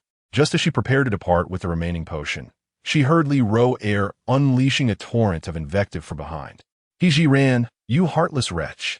Your husband, Mo Jiupei, must have endured 8 lifetimes of misfortune to marry a woman like you. In Zhiran's presence, no insult would go unanswered. Just as she was about to retort, a sharp crack of a whip echoed through the air, followed by Li Ro-air's anguished scream. Zhang Qing, renowned for her whip skills, struck with both speed and ferocity. Silence. No wonder he refuses to assist you. If I were in her place, I would do the same. The whip landed squarely on Li Roer's right arm, grazing her exposed neck as well. Clutching her neck in disbelief, she exclaimed, "Master, this is unjust. Zhiran denies us medicine, and yet you not only refrain from reprimanding her, but also strike me for speaking the truth?" Zhongqing found amusement in Li Roer's words, promptly delivering another lash. "I simply cannot abide your insolence. Let this be a lesson. Observing Li Ro Eritreas predicamen." Zhu quickly pulled her aside. "Master, my daughter is but a fool. I implore you to forgive her this once." As she spoke, Zhu bowed repeatedly before Zhongqing. Seeing this, Zhongqing's ire subsided significantly. "From now on, keep that loose tongue of hers in check. Should I hear her spouting nonsense again, it will not simply be a matter of 2 lashes." Li Roer, having acted out of anger, regretted her words in the presence of the officials. At this moment, reason returned, and she was truly frightened. However, her animosity towards Zhiran intensified. Kneeling behind Zhu, she wept softly, while simultaneously contemplating how to ensure a more comfortable journey during their exile. Li Liang, observing his usually sensible daughter in such a state, felt a wave of frustration wash over him. Fortunately, Zhu was understanding and promptly stepped in to apologize. Otherwise, given the temperament of those officials, it was certain they would make things difficult for the Li family along the way. As the officials and Zhiran moved further away, Li Liang shot a fierce glare at Li Roer. "From now on, when outsiders are present, you shall remain silent." "Dad!" Li Roer looked at Li Liang with a sense of injustice, wanting to explain herself, but he silenced her. "You will be quiet now." Instantly, Li Roer fell silent, burying her face in Zhu's embrace as she continued to shed tears. Zhiran glanced at the remaining medicinal liquid in the iron pot and distributed it to those from the Fong family who had not suffered from heat stroke, believing it would serve a preventative purpose. She intended to demonstrate that offending the Mo family brought no advantages. She would rather give the remaining medicine to those who were healthy than to her enemies. Upon returning to the cart, Zhiran relayed her observations to Peng Wang. "Lord Peng, I just conducted a brief inspection, and it appears that 3 individuals from the Fong family have indeed suffered from heat stroke, while the He and Li families have comparatively fewer cases." She said no more, trusting that with Peng Wang's experience, he would comprehend her meaning. Peng Wang certainly understood. It was merely a matter of those individuals feigning illness. In a fit of anger, he ordered them to continue their journey, warning that anyone who dared to lag behind would face the whip. Consequently, the members of the He and Li families no longer dared to pretend, and although they could not claim to be in peak condition, aside from a few who were genuinely affected by heat stroke, they had no trouble continuing on their path. After more than 2 hours of travel, the main party finally arrived in Yunlai County before nightfall. The officials seemed quite familiar with the area, heading directly to an inn located in the western part of the town. Upon seeing the inn, everyone breathed a sigh of relief. For who could say how they had managed to endure a night outdoors in the wilderness? The cold and dampness were not the only concerns. They also had to guard against insect bites. In the early morning, their faces and clothes were dotted with dew. Today, however, was different. With an inn to stay in, they could finally enjoy a proper night's rest. This was especially beneficial for those family members who had suffered from heat stroke. Although they had greatly improved after taking the medicine provided by Zhiran, they still felt somewhat weak. A good rest would undoubtedly aid in their recovery. Zhou Laoba looked at the crowd. For those wishing to stay in a 10-person dormitory, it will cost 1 or 2 silver coins. For a 2-person room, 5 silver coins. If you have no silver, you can spend the night in the courtyard shelter. Upon hearing this, Zhiran felt a surge of indignation. Such prices were clearly an attempt to exploit them. Yet, reflecting on the matter, she soon reconciled herself to it, realizing that these officials were all looking to profit from the situation. How could they possibly let such an opportunity slip away? The other families expressed their dismay. "Lord, we truly have no silver. Indeed, esteemed official, we implore your compassion. Please do not condemn us to dwell outside. If you would be so gracious, even allowing us to reside in a chamber for 20 would suffice." Old Zhou, growing impatient, waved his hand dismissively. Enough of the chatter. Those with silver, present it now. Those without must take shelter in the straw huts outside. Third sister-in-law quickly retrieved a handful of broken silver from her bosom and approached old lady Mo and Zhiran. Mother, sister-in-law, there are 12 of us in total. I propose we acquire one room for 10 and another for 2. What do you think? Old lady Mo expressed her approval of third sister-in-law's arrangement. Yes, that sounds splendid. Let Jiu Yi and he share the 2-person room, while I shall reside in the 10-person room with you and the other sisters-in-law, along with Hanyu. Chapter 38.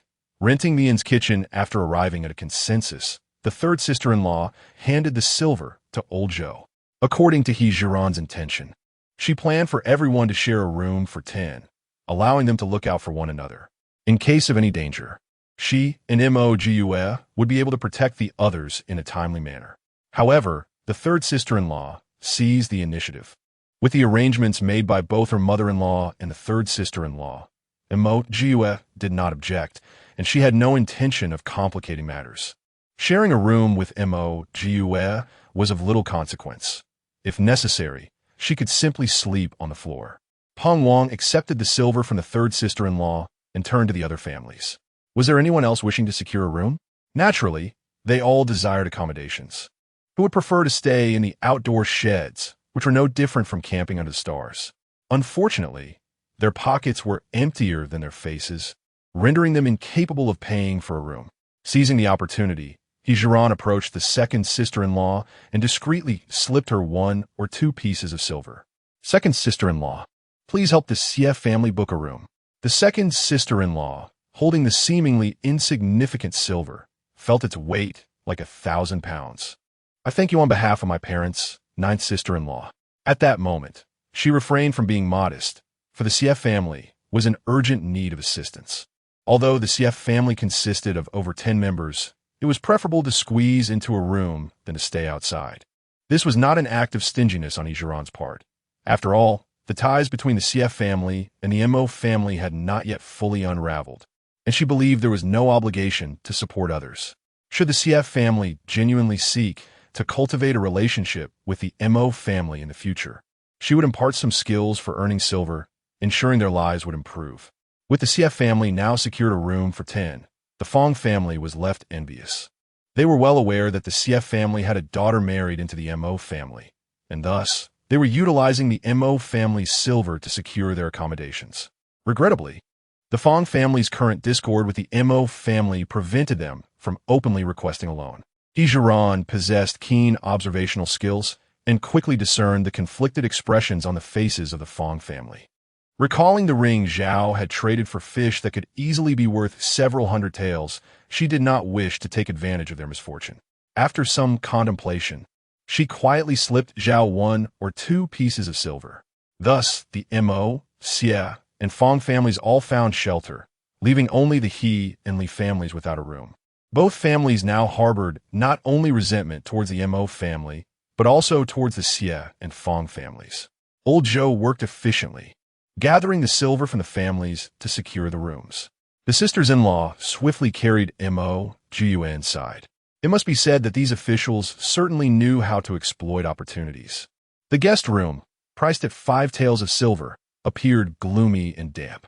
Under normal circumstances, it could likely be rented for a mere 100 or 200 won a night, provided one did not encounter overly picky guests who would surely express their disdain.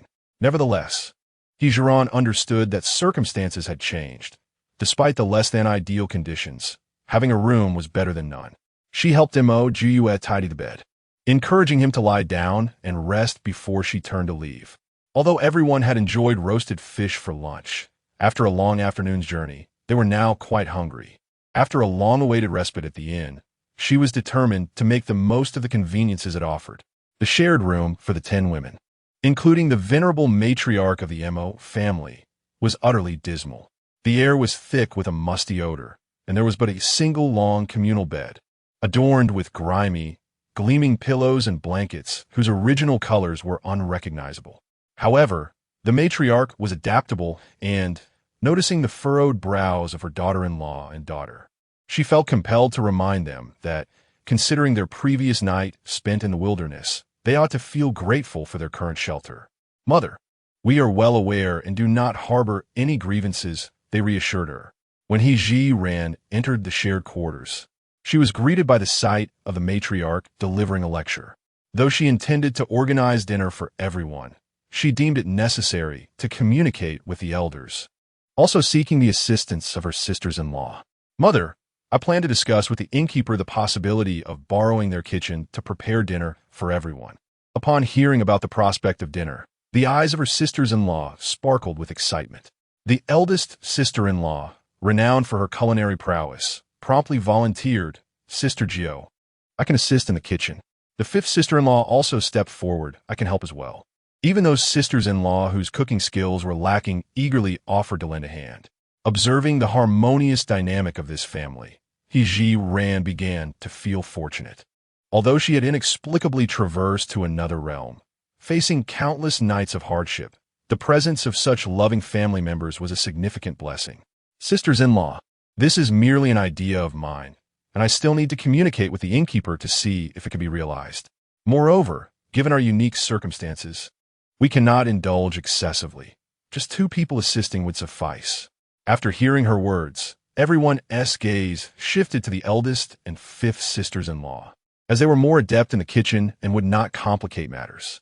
With her objective accomplished, Zhiran set out to discuss matters with the innkeeper, but first, she felt it prudent to confer with the officials.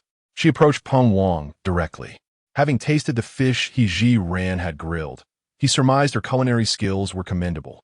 Furthermore, it was inconceivable that the Mo family would prepare meals without including the officials. Thus, without hesitation, Peng Wang consented, leaving the intricacies of communication with the innkeeper to her. With Peng Wang's approval secured, Zhiran sought out the innkeeper. Money, after all, facilitates endeavors. Even though they were all exiles, the innkeeper could not resist the allure of silver. After accepting a modest bribe from Zhiran, the innkeeper declared that she could use the kitchen's resources at her discretion.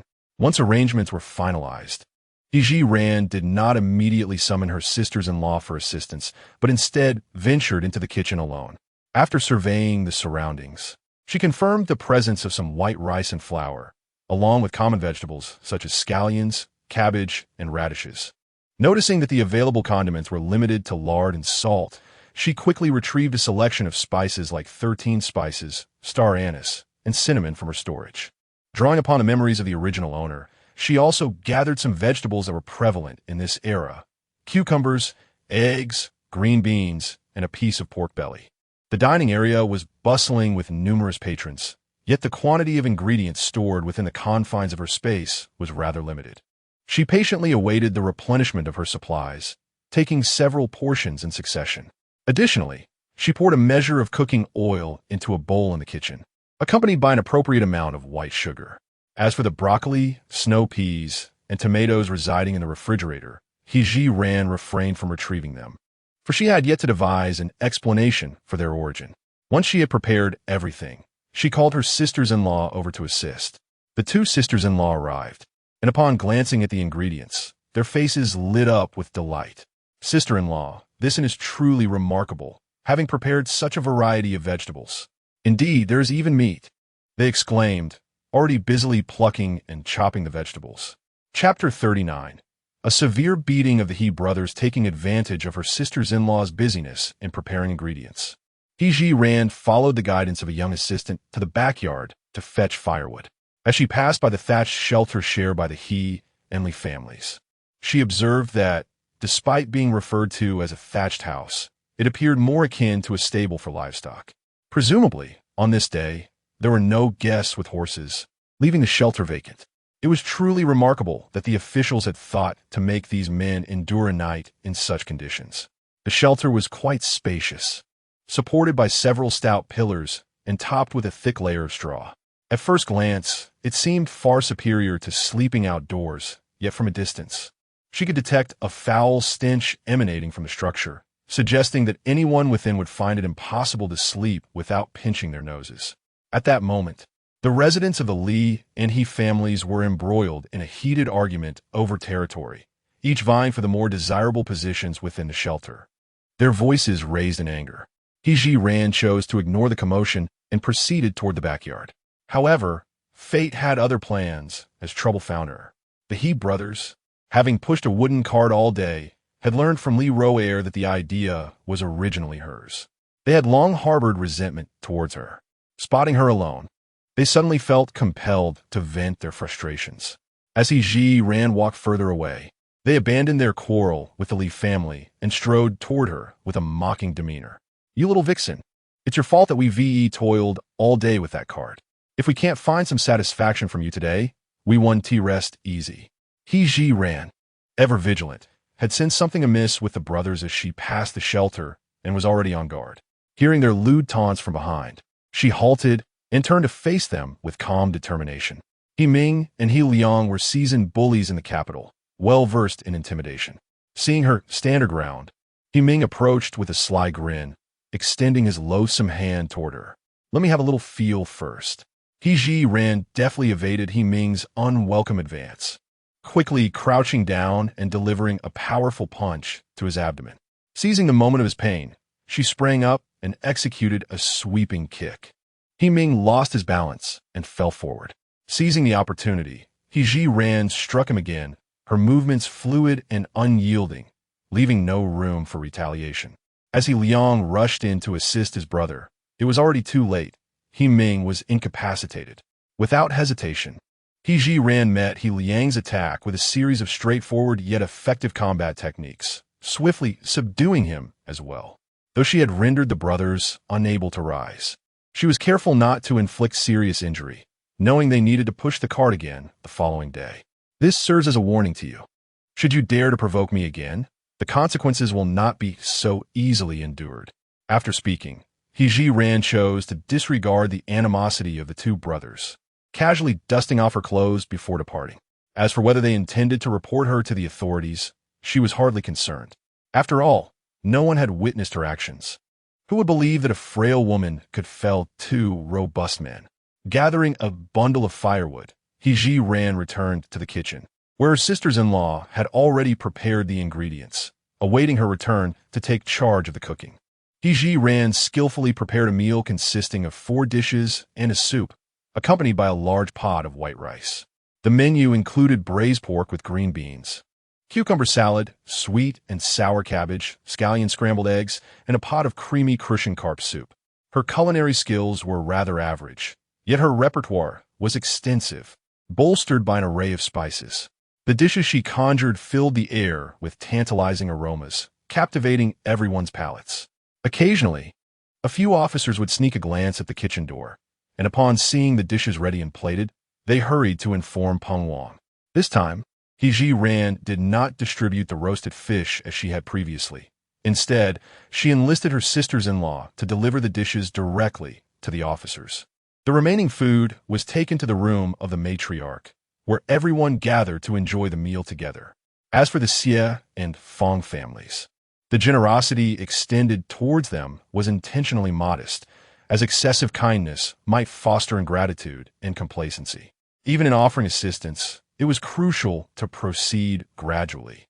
Thus, the portions designated for the Fong and Xie families were comparatively smaller, ostensibly to care for the elderly and children. Nevertheless, they were deeply grateful to the Mo family. In these trying times, receiving such a splendid meal was a tremendous kindness. Any lingering resentment towards Mo Jiupei seemed to have been cast aside. Although Mo Jiupei had ceased to feign unconsciousness, he continued to present himself as frail and unsteady in front of outsiders. Consequently, his meals were delivered privately to their shared room by Zhiran. Upon seeing the appetizing and aromatic dishes, the women of the Mo family were moved to tears. Mo Hanyu tightly grasped Zhiran's arm. "Sister Jiu, did you prepare all these dishes?" Before Zhiran could respond, the eldest sister proudly proclaimed, "These dishes are all crafted by your sister Jiu. Don't they make your mouth water?" Mo Hanyu nodded vigorously, her sparkling eyes filled with admiration for Zhiran. Sister Jiu is extraordinary.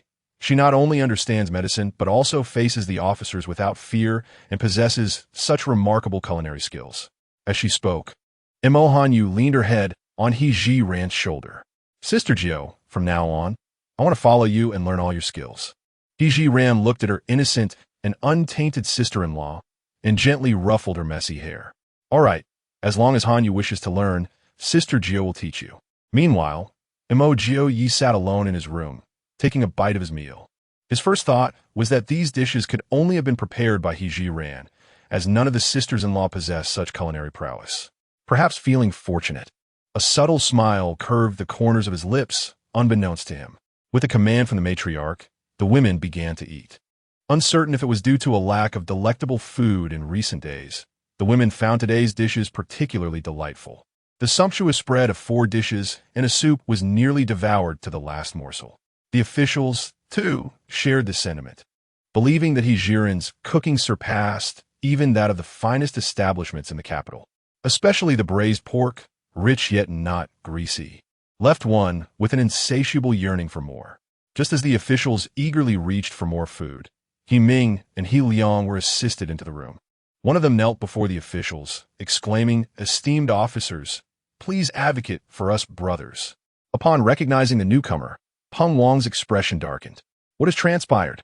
He Ming hurriedly stepped forward, stating, "Officer, he has taken advantage of your protection to brutalize us." As he spoke, he lifted his garments to reveal the dark bruises on his abdomen. "Look here, this was inflicted by He Zhiran, and here as well." He Ming then raised his shirt to display the marks on his back. He Liang also stepped forward to show his own bruises to the officials. The officials exchanged glances, clearly skeptical of the brothers' claims. There are regulations regarding the escorting of exiled prisoners, which explicitly prohibit fighting among them. However, whether these rules are truly enforced often depends on the whims of the officials. Chapter 40. The deviousness of this woman. Though the majority of the officials were skeptical about He Zhiran's capability to inflict such harm, Peng Wang was convinced otherwise. He believed that this woman possessed many undiscovered talents, and upon witnessing the tragic state of the He brothers, he mentally added skilled in combat to her list of formidable traits. In Peng Wang's mind, this woman was not to be trifled with. Even though she was currently under his employ, it would be unwise to offend her, especially as he was presently indulging in the delightful cuisine she had provided. He anticipated that such generous treatment would continue. Naturally, he felt compelled to look after someone who brought him such conveniences. With a disdainful glance at the He brothers, he scoffed. "So you claim to have been assaulted by the whole family?" "Absolutely, it's true. We were indeed attacked by her." The He brothers protested, feeling deeply aggrieved. After years of wielding power in the capital, it was their first experience of being struck by a woman, and at that moment, they harbored murderous thoughts against He Zhiran. "I see you have a death wish, daring to mock us," Zhang Qing bellowed, slamming his chopsticks on the table. The He brothers trembled in fear. However, they were merely stating the truth. They had come seeking justice and had no choice but to persist in their claims. "Sir, we are not lying," they insisted. Noticing Zhang Qing's rising fury, Peng Wang swiftly intervened to maintain the dining atmosphere. "Since you allege that you were attacked by He Zhiran, do you have any witnesses?" The He brothers gestured towards their relatives who had assisted them. "Sir, my family can testify to this." Peng Wang cast a discerning glance at the He family present. "That doesn't count. If a member of the He family were to testify that you struck her, would you accept that?" The He brothers were rendered speechless, uncertain of how to respond. Peng Wang waved his hand dismissively. "Today, I am in a good mood, so I shall not pursue your slander. Now be gone." Just as the He brothers, dejected and supported by others, were preparing to leave, a woman's voice echoed from outside. "Sir, I can testify. I saw He Zhiran strike someone." Peng Wang turned his gaze towards the entrance and found it was Li Ro'er. He inwardly cursed, perplexed about how the He family had offended her, as she seemed to appear at every turn to create chaos. Li Ro'er, feigning composure, entered the room. "Sir, I witnessed He Zhiran assault someone." This is undeniably true. Before such a crowd, Peng Wang, despite his inclination to protect He Zhiran, could not overtly display his bias. In that case, let us summon the He family for confrontation. As someone was dispatched to fetch He Zhiran, Peng Wang ordered the He family to be taken out for separate questioning with Li Ro'er. You claim to have seen the Hua family strike someone. Now recount the details of the incident. It must be said, Peng Wang's role as the head of the escorting officers was somewhat beneath his talents. His interrogation skills rivaled those of the more seasoned officials. Li Roer had not actually seen Hua Zhiran take action. Her intention was merely to ensure that the latter faced difficulties. Since she could not directly cause her rival to falter, she resorted to manipulating the officials instead. In an effort to lend credibility to her words, Li Ru'er spoke with great passion. Sir, I witnessed Zhiran wielding a thick and long stick, first knocking He Ming down, and then employing the same method against He Liang, not ceasing until both were utterly defenseless. Peng Wang nodded impassively. You may step aside for now. At that moment, Zhiran was also summoned. She had been contemplating how this meal might be interrupted, only to find that the He brothers were taking their time with their complaint. It wasn't until she had eaten her fill that the officers approached to summon her. The He brothers were brought back as well, standing alongside Zhiran before Peng Wang. He family, the He brothers have accused you of assault. Is this true? Zhiran's eyes widened in disbelief. She exaggeratedly leaned closer to the He brothers, deliberately showcasing her petite stature in their presence. Sir Peng, do you truly believe such a thing? Peng Wang chuckled at her words, amused by her cunning nature. Cough, cough. This is not a matter of belief. The He family has witnesses. Only then did Zhiran's gaze fall upon Li Ru'er. Sir Peng, your witness cannot possibly be her, can it? And if I am? Li Ru'er retorted with a smug expression. I saw you strike the He brothers with my own eyes. This is a fact, so you should cease your attempts at denial. Li Ru'er was brimming with confidence, eager to see how Zhiran could possibly turn the tide. Zhiran scoffed. Li Ru'er, setting aside our past as close sisters. Even if there has been some misunderstanding, you need not be so hostile towards me, do you? She gestured toward the He brothers. Look at their builds. Am I truly capable of overpowering them? The officers, having just been captivated by Li Ru'er's impassioned narration, began to doubt that Zhiran could have assaulted such robust individuals. With this thought in mind, their gazes collectively turned towards Li Ru'er. However, one individual stood apart from the rest, casting furtive glances at Li Ru'er, seemingly cautioning her to refrain from speaking further. Zhiran noticed this exchange and discreetly assessed the officer, signaling to Li Ru'er, leading her to form a suspicion. As the situation threatened to escalate, Peng Wang sought to resolve the matter swiftly so that he could return to his meal. Enough. Let the He brothers explain how the He family assaulted you. At these words, Li Ru'er grew anxious, repeatedly signaling to the He brothers. Unfortunately, the brothers were too enraged to notice her gestures, their eyes fixed on Zhiran. He Liang stepped forward, stating, Sir, Zhiran first struck my abdomen with her fist, then tripped me and continued to hit my back. At this revelation, Li Ru'er was left dumbfounded. Her plan had seemed flawless. As long as she supported the He brothers' testimony, even if they were not attacked by Zhiran, she believed Zhiran would still face repercussions. To everyone's astonishment, Peng Wang exhibited an unexpected cunning, swiftly altering the course of events. With a forceful thump on the table, he sent the chopsticks clattering to the floor. Take Li Ru'er outside and give her 10 lashes, he commanded. I truly witnessed Zhiran strike the He family brothers. My words are the truth. At this juncture, Li Ru'er could only persist in her obstinate denial, clinging to the hope of turning the tide. However, the officials showed no inclination to allow her further evasion, advancing to seize her without hesitation, for they were acutely aware that Li Ru'er was perjuring herself, and that the He family brothers had certainly not been assaulted by the He family. The official who had regarded Li Ru'er with unusual scrutiny hastily pursued. Zhang Qing, allow me to handle this trivial matter. You should return and continue dining with the chief. Chapter 41. The mobile phone. Zhang Qing, already eager to indulge in culinary delights, readily entrusted Li Ru'er to his companion. Li Hu, do not fall back in your old habits. Such a person must be made to endure some hardship. Li Hongria, with a cheerful grin, waved his hand dismissively. Rest assured, I guarantee there will be no leniency. Zhang Qing turned back and delivered a fierce kick to each of the He brothers. Get lost. If you dare to cause trouble again, be prepared to face the whip. The He brothers were left bewildered. After all, Li Roer had testified on their behalf, ensuring that Zhiran would face consequences. How could this matter simply fade away? Not only was Zhiran unharmed, but the well-meaning Li Roer ended up being beaten. The two brothers, still in a daze, were escorted out, while Zhiran, witnessing the scene, also took her leave. Upon exiting Peng Wang's room, she noticed Li Hu dragging Li Roer into a corner.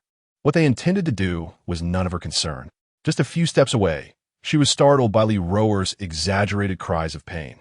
It was evident that it was all a ruse. Indifferent to their plight, Zhiran saw no reason to expose the charade. Besides, it was hardly worth incurring the wrath of an officer over such a trivial matter. There were countless ways to make Li Roer suffer. This instance was inconsequential. Returning to the chamber of the 10 women from the Mo family, the sisters-in-law had already tidied up the dishes. A few of them had even gone to the kitchen to boil some hot water, preparing for a quick wash. Speaking of washing up, Zhiran was not idle herself. She carried a basin of warm water for Mo Jiupei, urging him to wash first. In the absence of outsiders, Mo Jiupei appeared as agile as ever, unaffected by his injuries. Taking the basin from Zhiran and placing on the ground, he inquired, "What just transpired?" Despite being confined indoors, he could not help but overhear the commotion outside. Zhiran did not withhold any details, recounting how she had dealt a thorough beating to the brothers and how Li Roer had perjured herself. Mo Jiupei clenched his fists tightly. Such audacity was intolerable. Zhiran had already punished the brothers, and Li Roer had not fared well either. She was at peace with the situation and did not dwell on it. Noticing Mo Jiupei's anger, Zhiran gently reassured him, "I have not suffered any loss, so there is no need to waste energy on those people." Mo Jiupei chose not to respond, his expression dark as he prepared to wash up, understanding that her presence was not conducive at that moment. Zhiran took the initiative to close the door behind her. In this rare moment of tranquility, Zhiran sat on a small stool in the inn's courtyard, appearing to rest. Yet her consciousness had already delved into the space she had acquired. Since gaining access to this realm, aside from storing and retrieving items, she had not thoroughly explored its capabilities. Seizing the opportunity, Zhiran set out to investigate. Upon examination, she discovered a significant limitation. Although the space possessed regenerative capabilities, it applied solely to the items originally contained within it. The silver she had given to the innkeeper had elapsed an hour without showing any signs of restoration. This indicated that the items she collected in the ancient world lacked regenerative properties. In addition to this revelation, Zhiran further inspected the existing medical facilities and medicines within the space. After a thorough search, she unexpectedly stumbled upon a mobile phone tucked away in an inconspicuous corner. This device was not unfamiliar to Zhiran. It was the very phone she had recently replaced. With the arrival of her new phone, the old one had merely been cast aside as an idle item. Zhiran hastily employed her thoughts to power on the device, only to find it devoid of charge. Fortunately, her charger was still on hand. Upon connecting the phone to the charger, she was elated to discover that there was still power in the space, filling her with exuberance. With electricity available, she envisioned the multitude of tasks she could undertake, particularly with the advanced medical equipment that would be rendered useless without power. However, her focus was solely on the phone at this moment. If it powered on, it could potentially allow her to reconnect with acquaintances from her past and convey important messages. After a few minutes, Zhiran finally pressed the power button. The screen illuminated, but instead of the familiar interface, an abstract landscape had replaced her previous wallpaper, a photo of herself in military attire. Moreover, all the apps had vanished, leaving behind only a solitary shopping application. This shopping app was well known to her. She had frequently utilized it during her online shopping escapades in her previous life. Rather than hastily opening the app, she began to flip through the phone's pages, feeling certain that, given the phone's age, it was simply lagging and that her apps should still be present. However, after several attempts, she confirmed that there were indeed no additional applications. Even the built-in phone and messaging features had disappeared without a trace. This left Zhiran perplexed, prompting her to attempt connecting to the original Wi-Fi of the space. The connection was established swiftly, reigniting her hope. She had anticipated that, with the Wi-Fi linked. She could download other applications from the app market. To her dismay, however, the app market was entirely non-existent.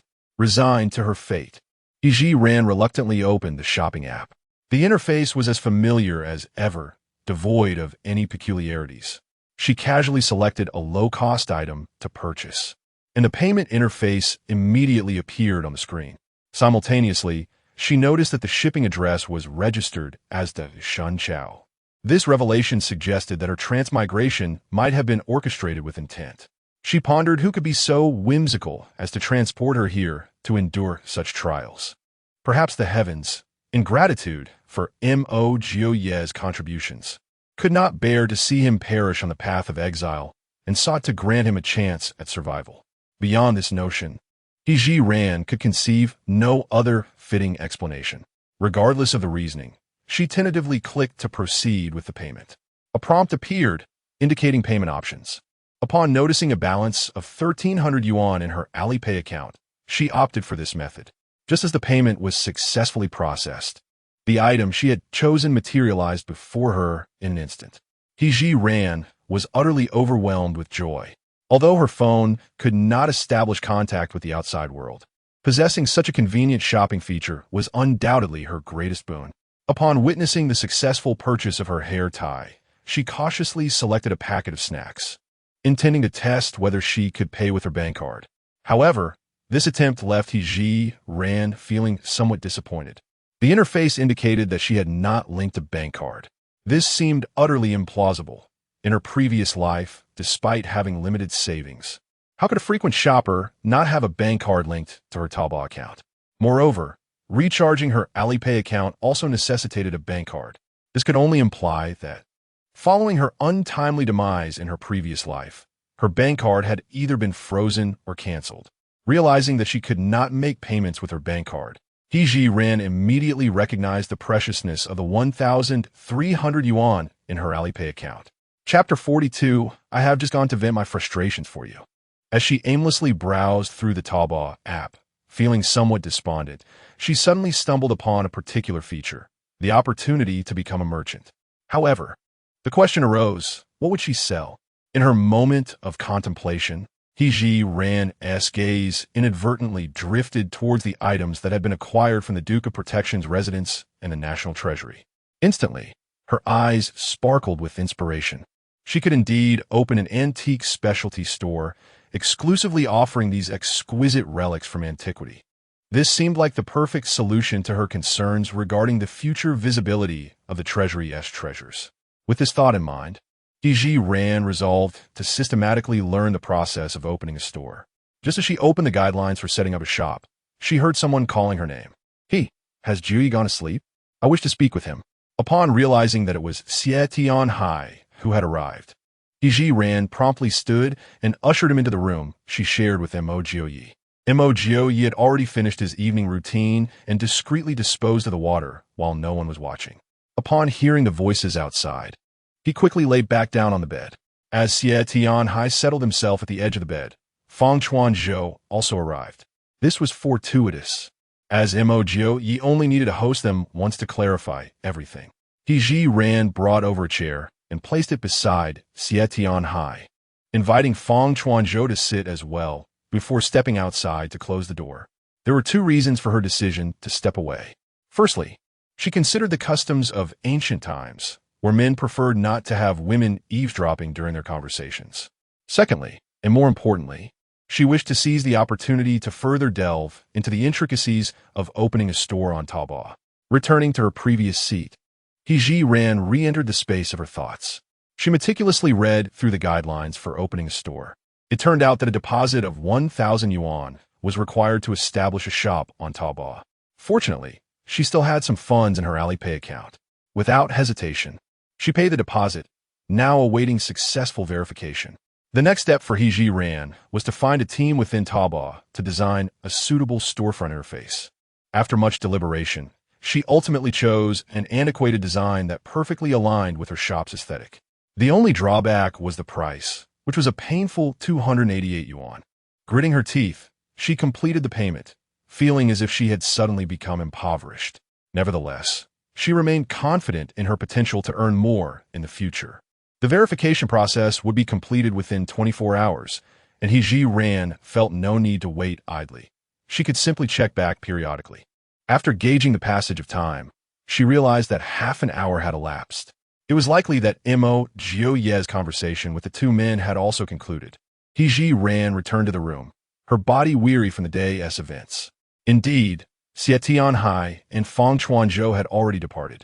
Utilizing the faint candlelight, she observed Mo Jiupei's expression. Noting that he appeared considerably more relaxed than before, she understood that he had successfully clarified the misunderstandings. Mo Jiupei spoke slowly. The matter has been resolved. They believe your words? Zhiran inquired.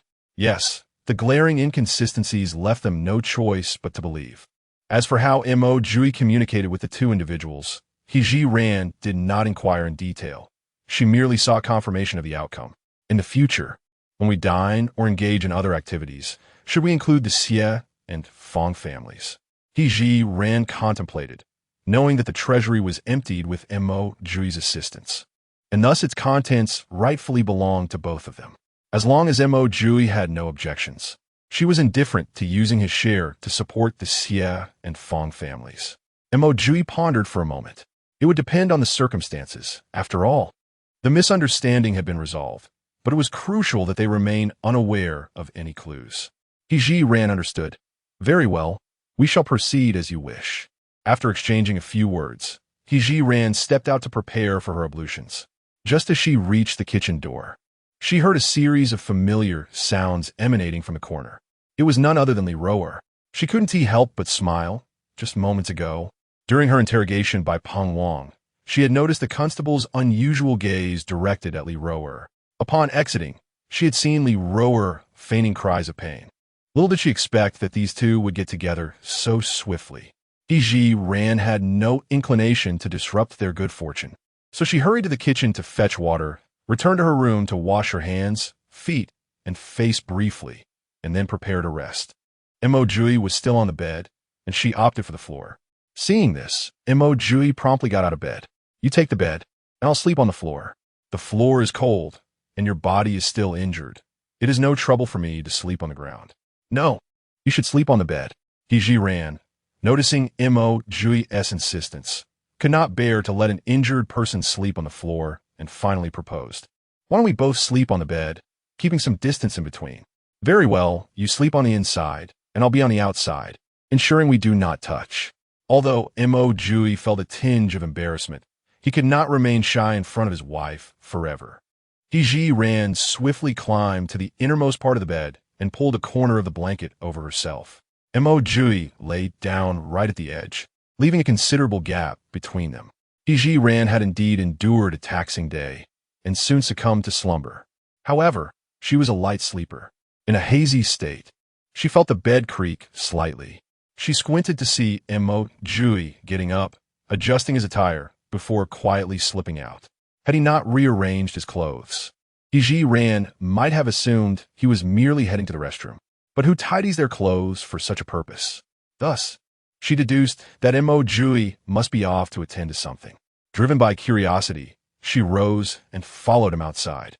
She watched as Mo Jiupei exited, surveyed the surroundings, and then, employing his agility, leaped towards the direction of the backyard. Zhiran could not perform such acrobatics.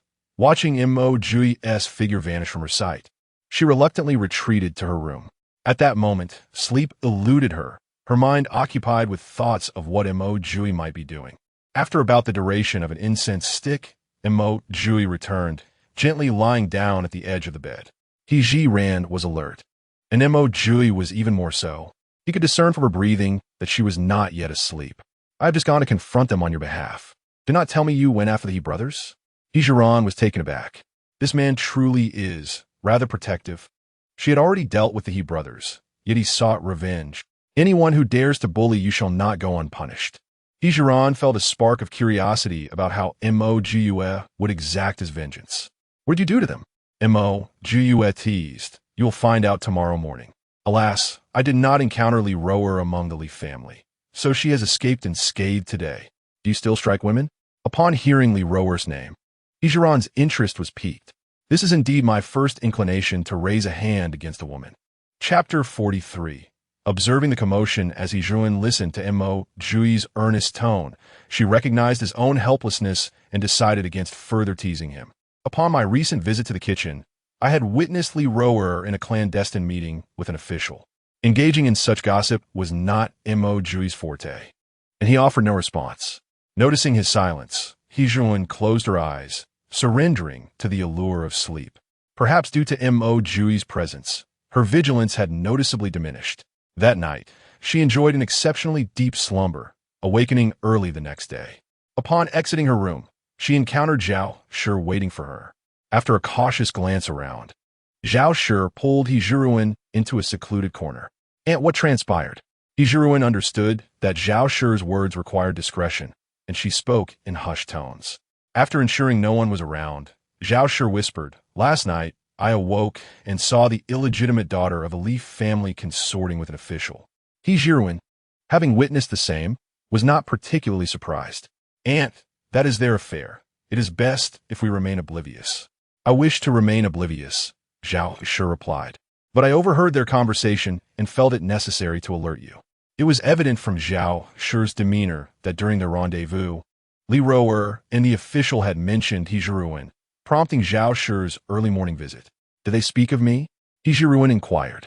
"I was somewhat distant, but I distinctly heard the official seemingly promise Li Rower that he would cause you trouble." At this, Zhiran's expression darkened. Li Rower truly had a knack for self-sabotage. Having observed her antics, Zhiran had chosen to ignore her, yet it appeared the matter was far from settled. "Thank you for the warning, Aunt. I will be cautious." Noticing Zhiran's nonchalant acknowledgement, Zhao Shi felt compelled to emphasize, "The official's intentions are serious. You should confer with Jiupei on how to handle this." "I understand, Aunt. I will discuss it with my husband shortly." Zhiran feigned casualness as she conversed with Zhao Shi, ensuring no one detected any oddity in her demeanor. After bidding Zhao Shi farewell, Zhiran made her way to the kitchen of the inn, intending to borrow a wooden basin for her morning ablutions. At that moment, Peng Wang and several officials emerged from their respective rooms. The officials busied themselves distributing breakfast to the exiled prisoners, which consisted of the same black buns. Of course, their current beneficiaries were limited to the He and Li families. As for the Fong and Xie families, Peng Wang had discerned yesterday that Mo Jiupei sought to cultivate a favorable relationship with them. Thus he refrained from calling them to collect their share of the meager meal. The Mo family, needless to say, was exempt from such fare, especially with a woman of notable capability among them. They would not be reduced to eating black buns. Moreover, possessing silver, they could easily procure better provisions from the inn. Zhiran indeed planned to purchase additional ingredients from the innkeeper, but this time she offered only a couple of taels of silver. There was no need for extravagance at breakfast. A simple porridge and some side dishes would suffice.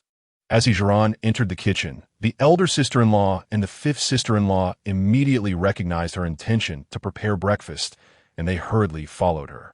The breakfast was simple, requiring no assistance from Zhiran. Observing this, she relished the leisure. Upon exiting the kitchen, she was summoned by Peng Wang. "Today, I shall dispatch 2 officers to the city to procure supplies for the journey.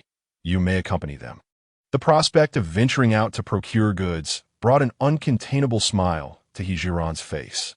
Having been here several days without exploring the market, she finally saw an opportunity to not only discern the local market conditions, but also to gather the necessary supplies for the future. "Thank you, Officer Peng." Zhiran sincerely expressed her gratitude. "We must continue our journey this afternoon, so make good use of your time this morning," Peng Wang kindly reminded her. "A morning will suffice," Zhiran replied, intending to return and make preparations. However, just a few steps away, she was startled by a piercing scream emanating from the grass shed. "Ah, what has happened to my son?" When the officers had just distributed the black steam buns, they had merely tossed a package of them away, disdainful of the strong odor, without inspecting further. Hearing that voice, the officers promptly rushed towards the grass shed. Zhiran surmised that this must be the handiwork of Mo Jiupei. Though she was curious about how severely the brothers had been dealt with to elicit such a wail from their family. With a sense of curiosity, she followed the officers to the grass shed. Through the gaps in the crowd, She could discern two gruesomely disfigured forms lying in an inconspicuous corner of the shed. To be precise, it was the brothers He Ming and He Liang. At that moment, their faces were unrecognizable, smeared with blood, and their long hair clung disheveled to their faces. There appeared to be no visible wounds on their bodies. Upon closer inspection, their injuries were concentrated on their wrists and ankles. The gruesome scene frightened the women and children, causing them to retreat to a safe distance, while some huddled in corners, weeping quietly, yet too fearful to approach. A woman, seemingly in her 50s, knelt beside the two brothers, crying out in anguish. Who could possess such a wicked heart? Sob. To inflict such cruelty upon my son, sob. Our family has already suffered enough misfortune, exiled and robbed. And now my sons are in this state. He Jiupei, observing his son's plight, did not weep loudly but paced back and forth with his arms crossed, appearing utterly distraught. Upon seeing the officers arrive, He Jiupei felt a glimmer of hope. He seized Peng Wang's sleeve. Officer, you must seek justice for my sons. Just yesterday they were full of life, and now they lie like this. Peng Wang, witnessing the scene, felt overwhelmed. Having served as an escort officer for so long, he had never encountered such a situation. If the He brothers had a grudge against anyone, it could only be the Mo family. Yet, aside from the severely injured Mo Jiupei, the rest were all women. Even though Zhiran possesses some cunning, she is merely a fragile woman. It is plausible for her to employ some superficial tricks to intimidate others. However, the notion that Zhiran could have inflicted such harm is something Peng Wang cannot fathom. While he furrowed his brow in contemplation, Zhiran, standing at the rear of the crowd, caught the eye of He Jiuan. He pointed at her and exclaimed, "Officer, it must be her. This wicked woman is responsible for injuring my son. We have wronged no one but the Mo family. This vile woman even assaulted my son last night. Officer, you must seek justice for him." Peng Wang, growing impatient, pushed He Jiuan aside. How can you even suggest that a fragile woman could cause such injury? Chapter 44. To the market Peng Wang spoke, gesturing towards the crowd, inquiring, "Who among you believes? Who believes that these two were harmed by the He family?" At that moment, several families residing in the inn rushed over, drawn by his voice. Upon hearing Peng Wang's question, the crowd shook their heads in disbelief. Not only did they doubt it, but even He Jiuan himself harbored skepticism. He found himself at a loss for the true culprit and sought to take advantage of the situation to trouble the Mo family. Little did he know, Peng Wang was entirely unconvinced by his ploy. With words already spoken, He Jiuan had no choice but to remain steadfast. "Sir, you claim she cannot do it. Yet look at all these people. The Mo family harbors the deepest animosity towards us. Who else could it possibly be?" Silence. Peng Wang's patience had been thoroughly exhausted, and he bellowed, causing He Jiuan to fall silent instantly. Zhou Laoba stepped forward. "Boss, I shall check if they still breathe." "Very well," Peng Wang concurred, as understanding the current state of the two was imperative. Zhou Laoba examined their breath, then turned back. "Boss, they're not dead." Indeed, they were alive. Mo Jiupei deemed it too lenient to let them perish. He had been meticulous during the assault, ensuring restraint. Under the cover of night, he had stealthily emerged, directly heading to the grass shed.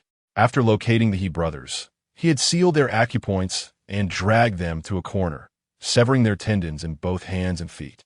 As for the blood on their faces, that was a deliberate act by Mo Jiupei, smeared from their wrists to create a more terrifying appearance, intended to instill fear in the Li and He families. Now that they were alive, Peng Wang felt it was his duty to offer some semblance of aid. His first thought was of He Zhiran. "He family, you're the only one here with medical knowledge. Why not take a look?" After 2 days of interaction, Peng Wang recognized that He Zhiran was quite resourceful, and he lacked confidence even when instructing her. Nonetheless, he had no choice but to rely on her for treatment. The He family had not engaged a physician, and he was unwilling to pay out of pocket. Even if He Zhiran were to inadvertently cause their demise, it would not weigh heavily on his conscience. He Zhiran had just meticulously examined their wounds, and she had to admit that Mo Jiupei's technique in severing their tendons was indeed remarkable. The incisions were as precise as those made in minimally invasive surgery. Requiring nosticis. Moreover, the fact that they had survived indicated that he had avoided their arteries. Healing these two was not a daunting task. Halting the bleeding and allowing for gradual recovery would suffice. She could even reattach their severed tendons. However, she felt no obligation to treat her adversaries. Sir Peng, I am not skilled in treating external injuries. You should consider alternative solutions. After all, these two would not perish. Their limbs were rendered useless, and even if they lived, they would be condemned to a life of incapacity. Seeing Peng Wang's temper flare, Zhiran quickly added, Sir Peng, surely you do not intend to force me into an impossible situation? Peng Wang, with such matters laid bare, if he persisted, it would indeed seem as though he were compelling her against her will. In resignation, Peng Wang waved his hand, permitting Zhiran to leave. Having had enough of the commotion, Zhiran seized the opportunity to return to the front courtyard of the inn. Her two sisters-in-law had prepared breakfast, a large iron pot brimming with white porridge, accompanied by a small dish. Zhiran took the initiative to invite the Fong and Xie families to join the meal, once again receiving their heartfelt gratitude. It remained unclear how Peng Wang had dealt with the matter of the He brothers' injuries, but upon the return of the officials, the ruckus from the thatched hut had subsided. Upon seeing the Mo family dining with the Fong and Xie families, the officials felt a pang of envy for their own steamed buns. However, as they noticed that the pot of porridge was nearly empty, they grudgingly retreated. After breakfast, Zhou Laoba approached Zhiran, urging her to accompany him to the market. With a considerable amount of supplies to procure, she opted to push a wooden cart. As she reached the inn's entrance, she spotted Li Hu waiting, his gaze directed at her with an unsettling intensity. Zhiran feigned ignorance. Zhou Gong, shall we set off?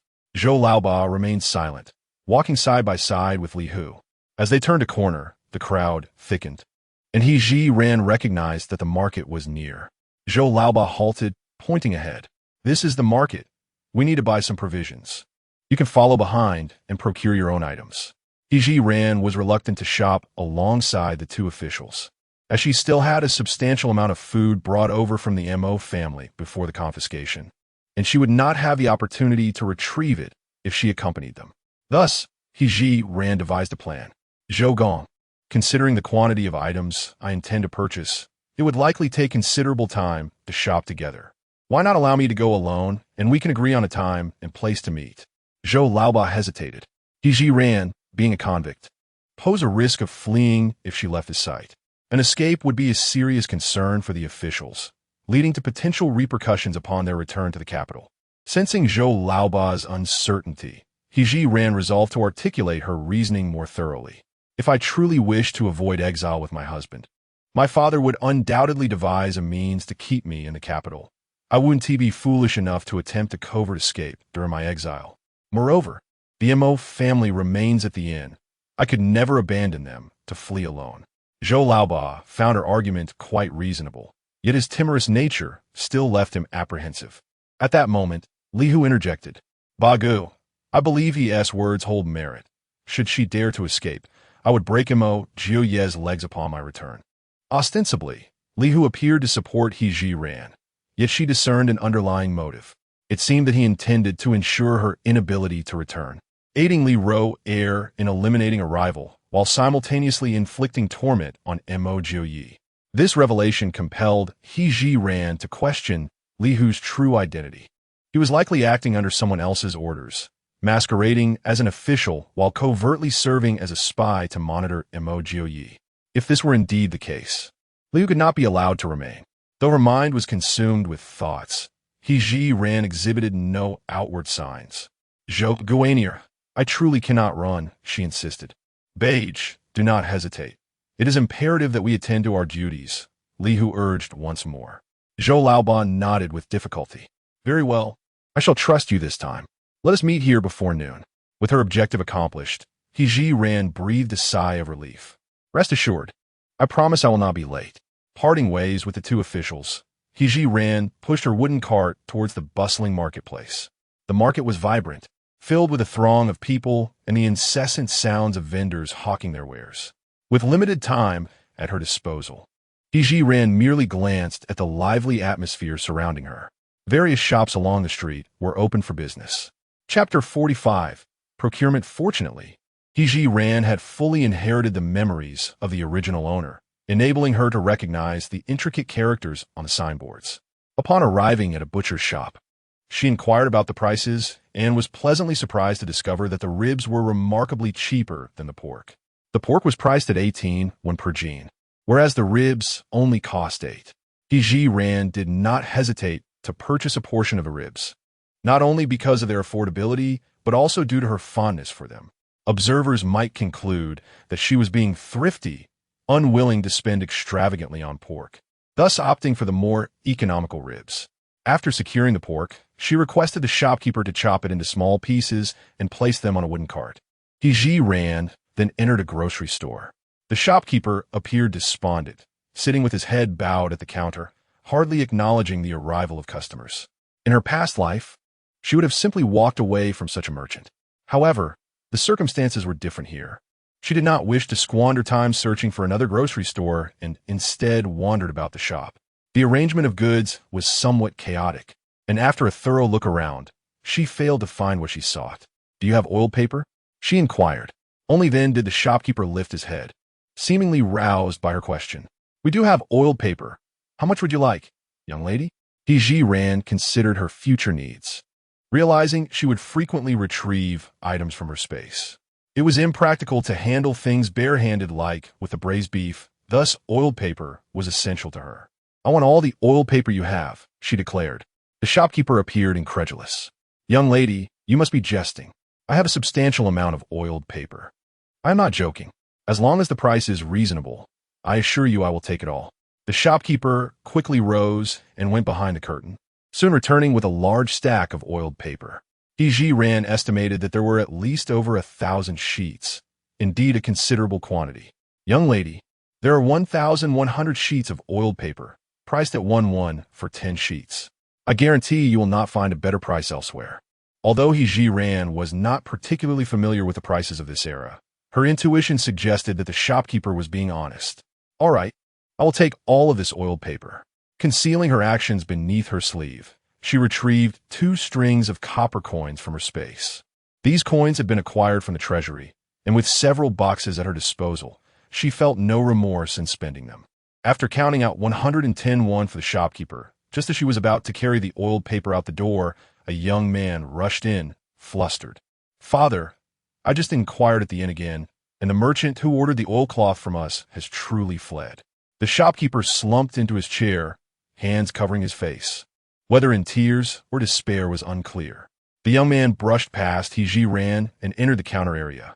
"Father, what shall we do now?" The shopkeeper shook his head, his tone laden with helplessness. "Alas, we invested all our savings into that batch of oilcloth, and now that the merchant has absconded, we can only find a way to sell these oilcloths at a loss." Upon hearing this, Zhiran turned back, intrigued by the oilcloth that the two were discussing. The shopkeeper, with a resigned expression, looked at Zhiran and said, "My lady, please refrain from complicating matters. The oilcloth is intended for making umbrellas. You would have no use for it." Zhiran had already speculated that the oilcloth might serve a waterproof purpose, and the shopkeeper's words confirmed her suspicions. It was indeed the very item she sought. "Shopkeeper, since you have the oilcloth for sale, might I take a look? If it suits my needs, I shall purchase some." "My lady, please wait a moment while I fetch some samples for you," the young assistant replied eagerly, rising to retrieve the oilcloth.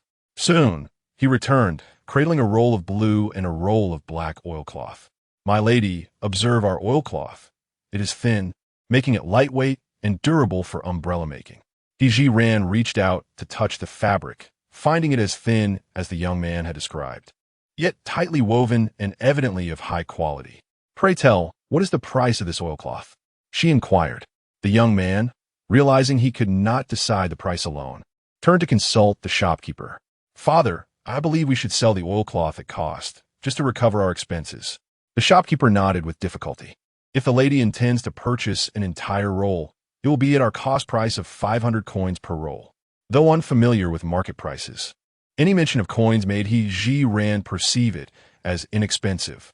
After inquiring about the dimensions of each roll, she calculated that 1 roll could suffice for 2 simple tents.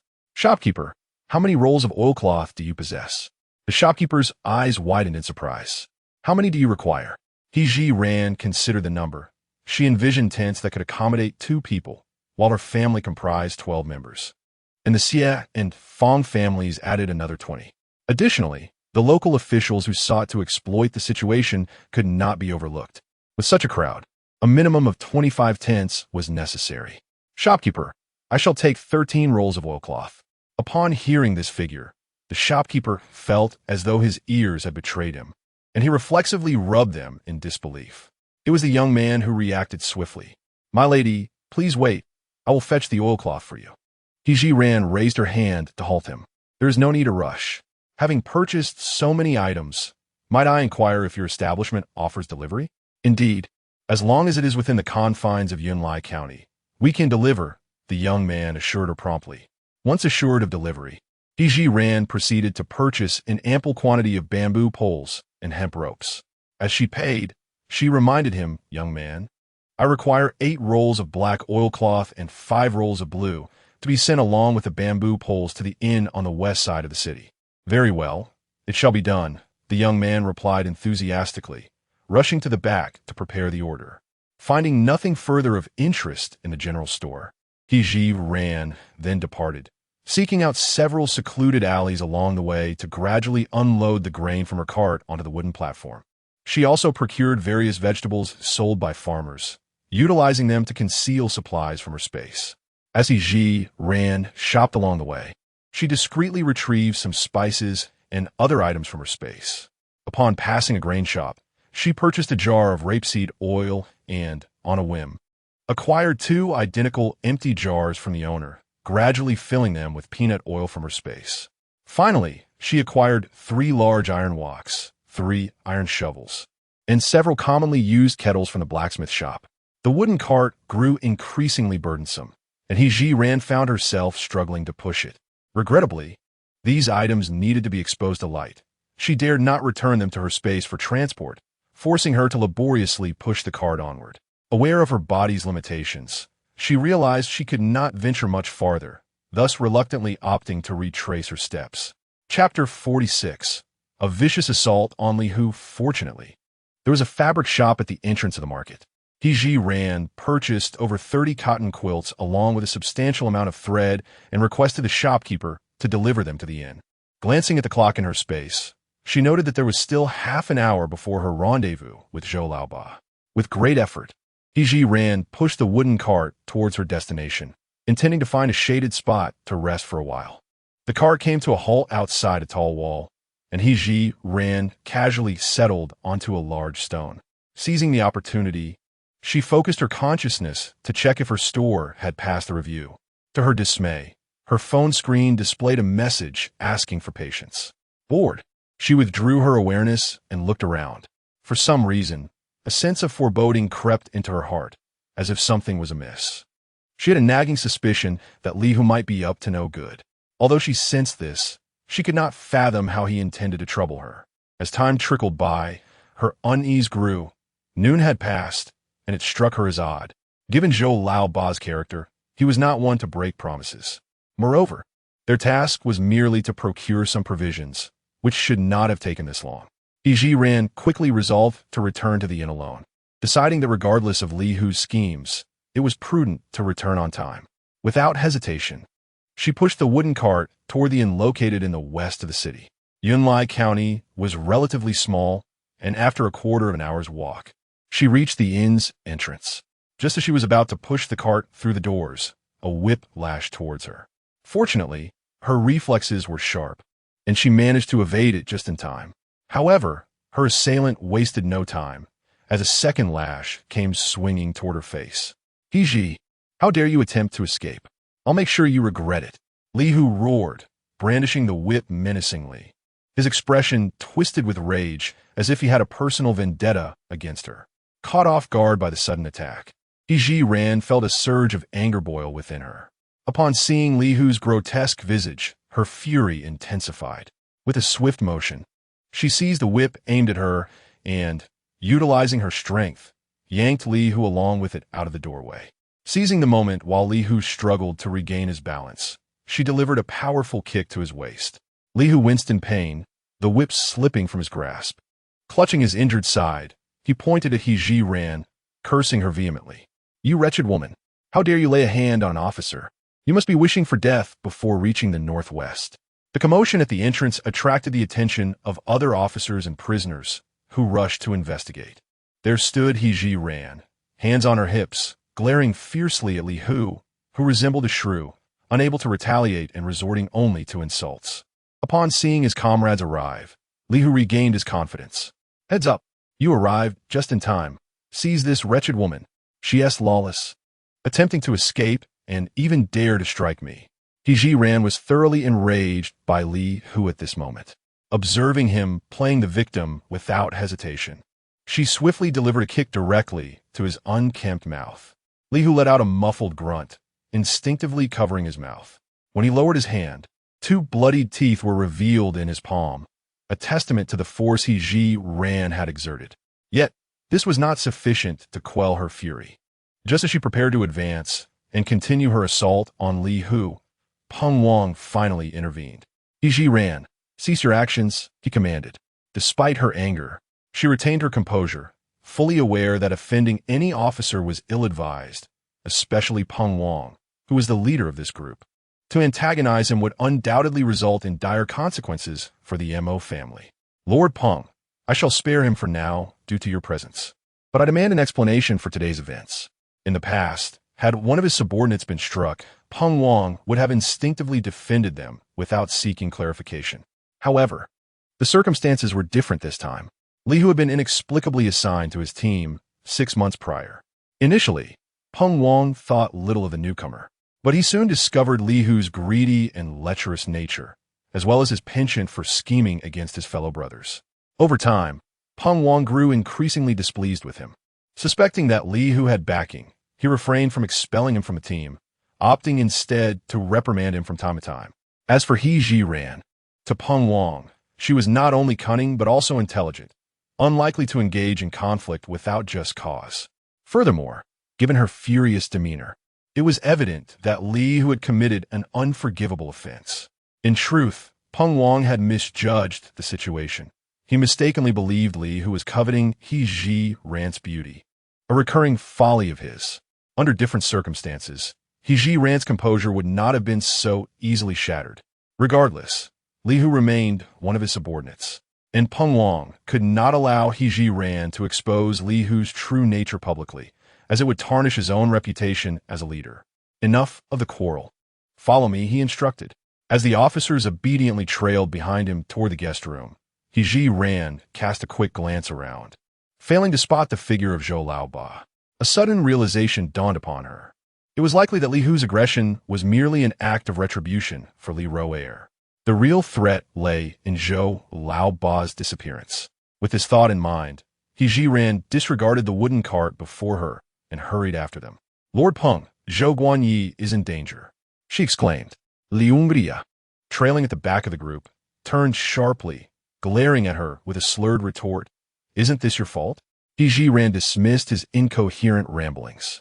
"Lord Peng, I had an arrangement with Zhou Guanyi at the market to procure supplies, and we were to reconvene before noon. I returned to the market at the agreed time, waited for a considerable while, but saw no sign of him, assuming he had hurried back. Concerned for everyone, I rushed back, only to be accosted by Li Hu at the entrance, who accused me of fleeing. I did not notice Lord Zhou's return. He had accompanied Li Hu to procure supplies. Yet Li Hu returned alone, and Lord Zhou's absence is inexplicable. Why am I being unjustly accused without any regard for the facts? I surmise that Lord Zhou must have encountered some peril." Upon hearing Zhiran's account, the women of the Mo family were instantly incensed. The fiery-tempered second sister-in-law was the first to rush forward. "My lord, although we have been sentenced to exile, the actions of my sister-in-law in recent days have been witnessed by all. Even if she has not achieved merit, her efforts are undeniable. She must not be subjected to such bullying." And Mo Hanyu, gathering her courage, chimed in, "Those who bully my 9th sister-in-law are indeed wicked in their hearts." The question of whether Lord Zhou is in danger paled in comparison to the injustice faced by Zhiran. Chapter 47. Hypnosis Peng Wang furrowed his brows in an instant, shouting at the women of the Mo family, "All of you, get away from here and do not create further chaos." At this moment, his thoughts were consumed with the possibility that Zhou Laoba had indeed encountered danger. As Zhiran had warned, having been together with Zhou Laoba for many years, he was well aware of the latter's character. Zhou Laoba was always punctual, and given that they had merely gone out to procure some provisions, it was inconceivable that he would not return for such an extended period.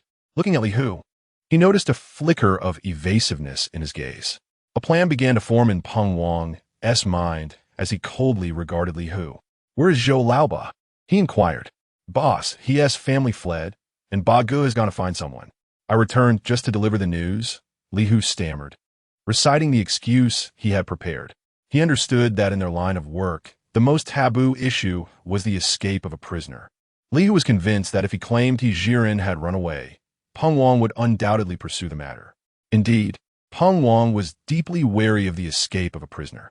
Although he did not fully believe Li Hu's words, he turned his attention to Zhiran, preparing to investigate further. Zhiran shrugged, feeling there was no need for extensive explanation. Her return was the best evidence of her not having fled. "Master Peng, I have returned. Does this still count as an escape?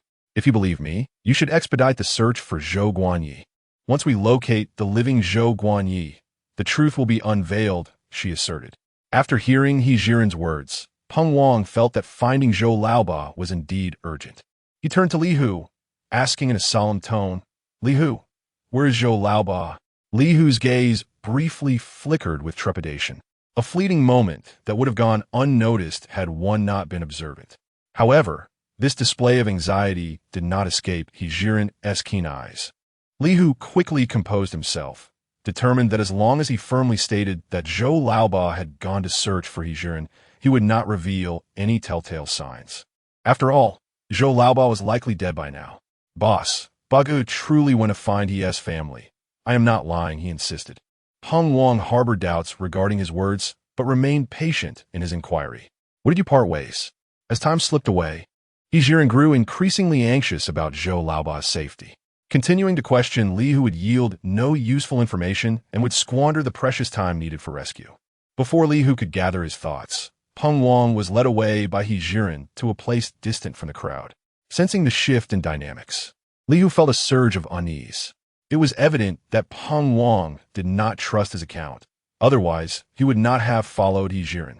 "Boss, do not believe that wretched woman's words," Li Hu warned. Peng Wang shot him a cold glare before turning back to Zhiran. "Do you know where Zhou Laoba is?" "I do not know, but I possess a method to compel Li Hu to speak the truth," she replied. "What method?" Peng Wang urged her to elaborate.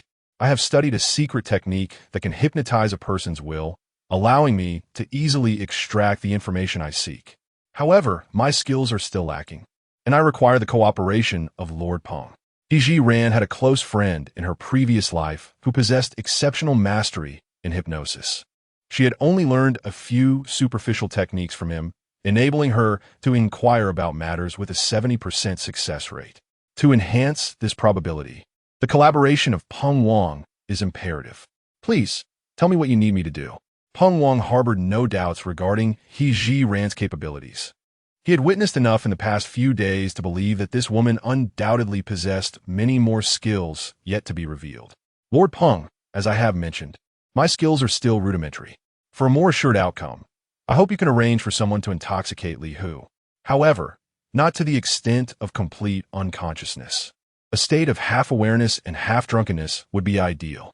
Peng Wang cast a skeptical glance at Zhiran, uncertain as to why she desired to intoxicate someone before questioning them. Nevertheless, he felt an inexplicable trust in her. "Very well, wait here, I shall take care of it." Peng Wang acted decisively, instructing his subordinates to procure a barrel of wine from the innkeeper and commanding the officers to restrain Li Hu and force him to drink. Initially, Li Hu resisted. After his superior was called away for a brief conversation with Zhiran, the others began to pour alcohol down his throat. If there was no ulterior motive behind this, he would never believe it. Thus, as they held him down to drink, Li Hu exerted all his strength to evade them. However, with so many officers present, it was impossible for him to escape their grasp. Peng Wang had some understanding of Li Hu's tolerance for alcohol. Once he deemed that Li Hu had consumed enough, he ordered everyone to cease. He then commanded that Li Hu be taken to a private room, leaving Zhang Qing and another officer to keep watch before summoning He Zhiran. He Zhiran assessed Li Hu's condition. He appeared to be just beginning to feel the effects of the alcohol. Typically, during such moments, a person's consciousness is considerably weakened, making them much easier to manipulate than under normal circumstances. Without suspicion, He Zhiran entered a trance-like state, retrieving a necklace adorned with a gemstone pendant. Discreetly taking it from her sleeve, under the watchful eyes of the onlookers, she presented the necklace to Li Hu. Li Hu, both greedy and lecherous, was instantly captivated by the exquisite quality of the necklace, his eyes sparkling with desire. The effects of the alcohol had caused him to forget how to conceal the truth regarding Zhou Laoba's disappearance. He reached out, eager to grasp the necklace from He Zhiran's hand. With a nimble dodge and a hint of teasing in her voice, she asked, "Do you desire this necklace?" Li Hu nodded eagerly, not concealing his intentions. "Yes, I want it." "Very well. If you follow my instructions, I shall give you this necklace." "Of course. I will do as you say." He Zhiran fully unfurled the necklace, the pendant swaying rhythmically before Li Hu's eyes. Soon, his gaze became vacant, devoid of its usual luster.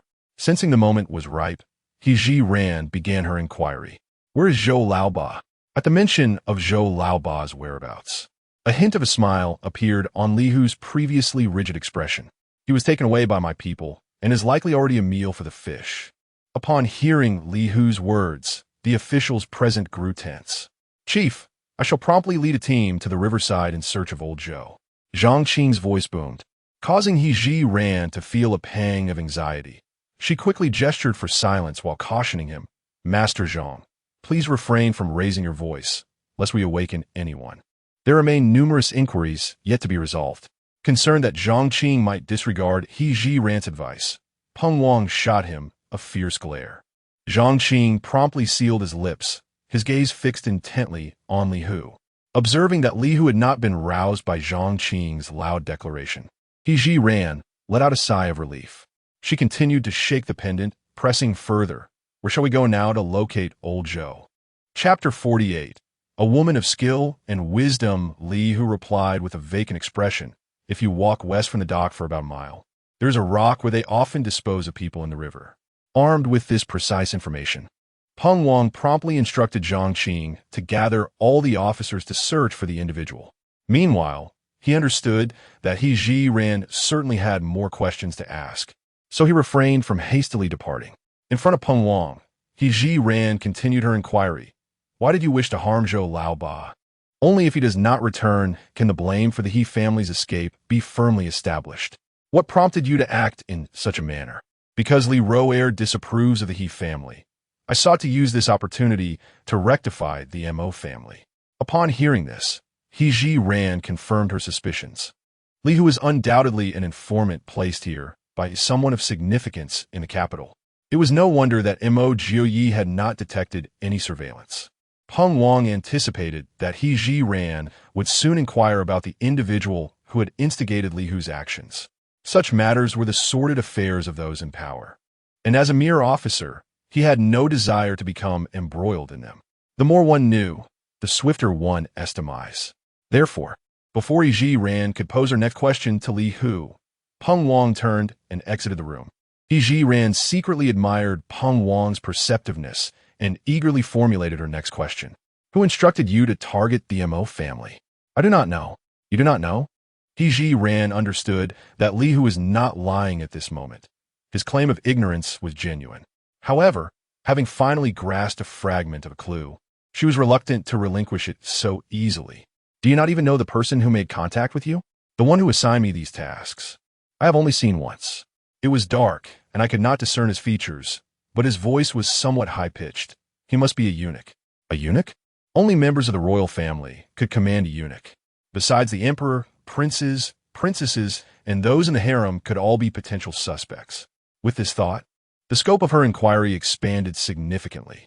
Nevertheless, He Zhiran recognized that no further useful information could be extracted from Li Hu at this juncture. She stored the necklace in her space and then turned to seek out Peng Wang.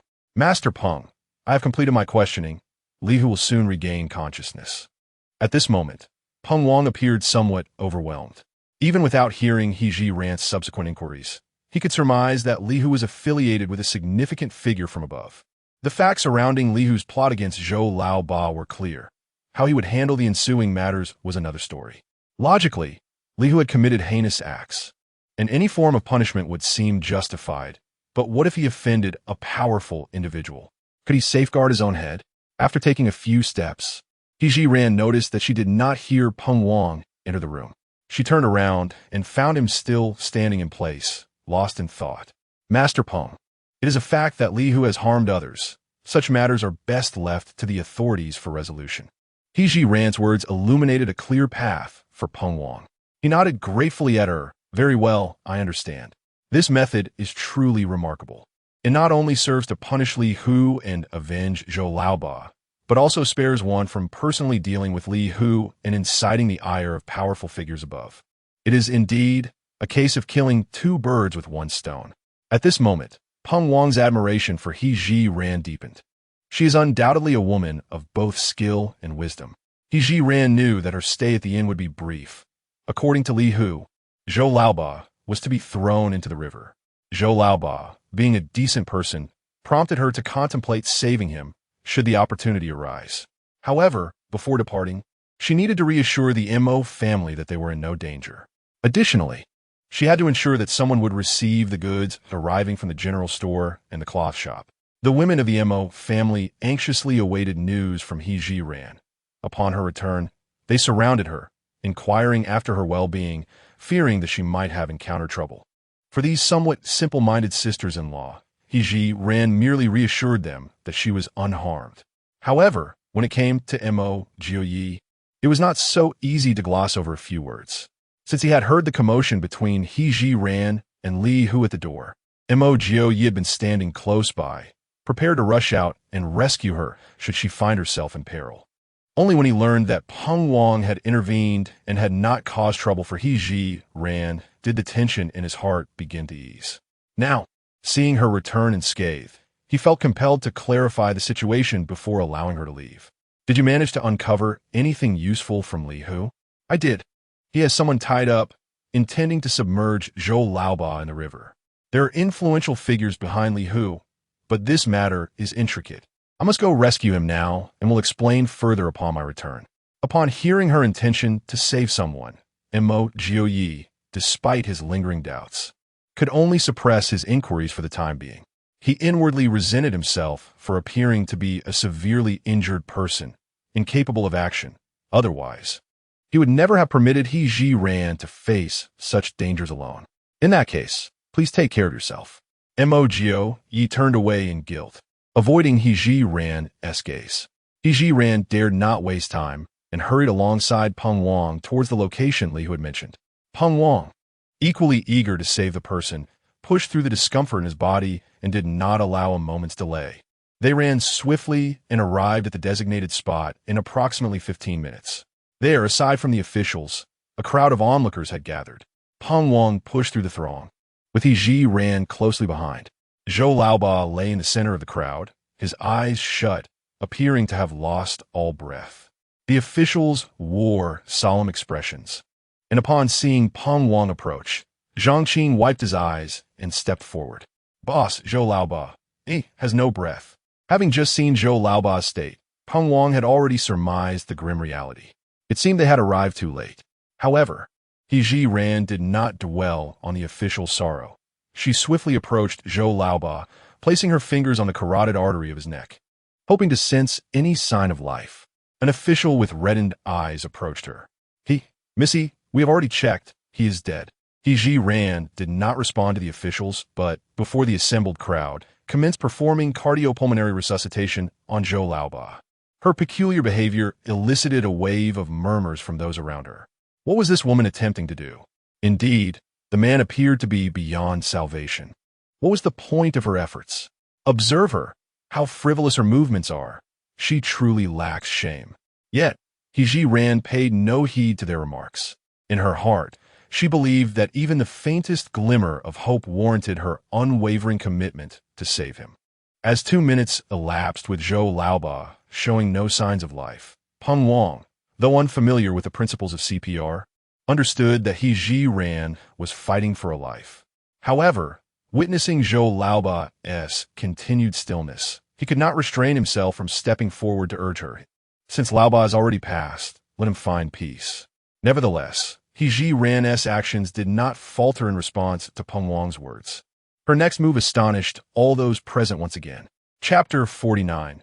The eighth brother was truly awakened by He abandoned the notion of cardiopulmonary resuscitation and pinched Zhou Laoba's nose, intending to administer artificial respiration. As she leaned down, her peripheral vision caught the disdainful gazes of the onlookers. Zhiran, driven by her eagerness to save a life, suddenly realized that she was in antiquity. Such an act was utterly inconceivable to the people of that era. No matter how urgent the situation, she could not sacrifice her reputation for the sake of saving someone. Lord Peng, I require your assistance. Peng Wang, filled with helplessness, replied, I understand your urgency to save him, but Laoba has already departed. Do not persist in this futile effort. Zhiran grew anxious, given Zhou Laoba's current condition. If immediate action was not taken, he might truly perish. If you wish for him to survive, you must follow my instructions precisely. Should you disregard my words, Lord Zhou will indeed meet Yin Wang. Seeing the seriousness in Zhiran's tone, Peng Wang beckoned 2 officers to step forward. What must I do? Zhiran pulled Peng Wang closer to Zhou Laoba. First, pinch his nose, then blow air into his mouth. Peng Wang and the 2 officers stood momentarily dumbfounded. He pointed to his own nose. Incredulous, you want me to kiss Zhou Laoba? Zhiran urged. Hurry, just follow my method. The 2 officers, upon hearing her words, bolted away, leaving a bewildered Peng Wang behind. With no other choice, he steeled himself. The moment Peng Wang's lips met Zhou Laoba's, he began to blow air vigorously. Zhiran observed as the air he exhaled escaped outside, her heart racing in urgency. She stepped forward to indicate a proper angle. Lord Peng, it must be at this angle, and ensure all the air you blow enters Lord Zhou's mouth. To Peng Wang, her gestures seemed insignificant, as there was still considerable distance between him and Zhou Laoba's lips. However, from the perspective of the onlookers, it appeared as though Zhiran was kissing Zhou Laoba, prompting a wave of murmurs among the crowd. Even the officers were visibly unsettled. You cannot be out of your mind. Peng Wang, disregarding the need to clarify, for Zhiran followed her instructions and attempted once more to deliver air into Zhou Laoba's mouth. Zhiran stood by, watching as Zhou Laoba's fingers twitched. If all went well, he would soon expel some water. She cautioned Peng Wang, Lord Peng, it is nearly time. It was unclear whether Peng Wang was fatigued or holding his breath, but upon rising, his face turned a deep crimson. The officers, seeing their superior rise, hurriedly gathered around. To enhance the circulation of air around Zhou Laoba, Zhiran instructed the officers to step back. Initially reluctant, they complied after Peng Wang's stern admonition. At that moment, Zhou Laoba coughed vigorously and subsequently spat out a mouthful of water. Zhang Qing exclaimed, Chief, Laoba has indeed been awakened by he. Peng Wang, noticing Zhang Qing's ill-timed comment, immediately rebuked him.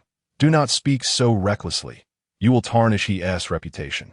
Zhang Qing swiftly covered his mouth, exclaiming, it was merely a slip of the tongue. A slip of the tongue. The other officers exchanged glances, pondering how their superior was excessively partial towards He. They had clearly witnessed He kiss Zhou Laoba first, only for their leader to follow suit.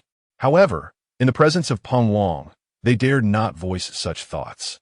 Unbeknownst to Zhang Qing, his recent verbal blunder had inadvertently caused substantial trouble for Zhiran. As Zhou Laoba coughed up more water, his eyes gradually fluttered open. At that moment, Peng Wang was overwhelmed with emotion, tears streaming down his face, forgetting to immediately clarify the misunderstanding for Zhiran. Laoba was alive. He had survived. He indeed? You are a true savior. Upon uttering this, the officers' gazes converged upon Zhiran. Indeed, had it not been for they would have presumed Zhou Laoba was already deceased.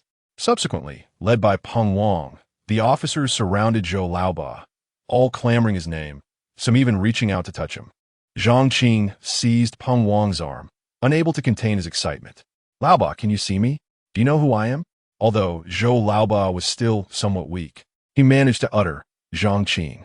Zhang Qing was elated, leaping high in joy. "Leader, look, Laoba still recognizes me. He's truly fine."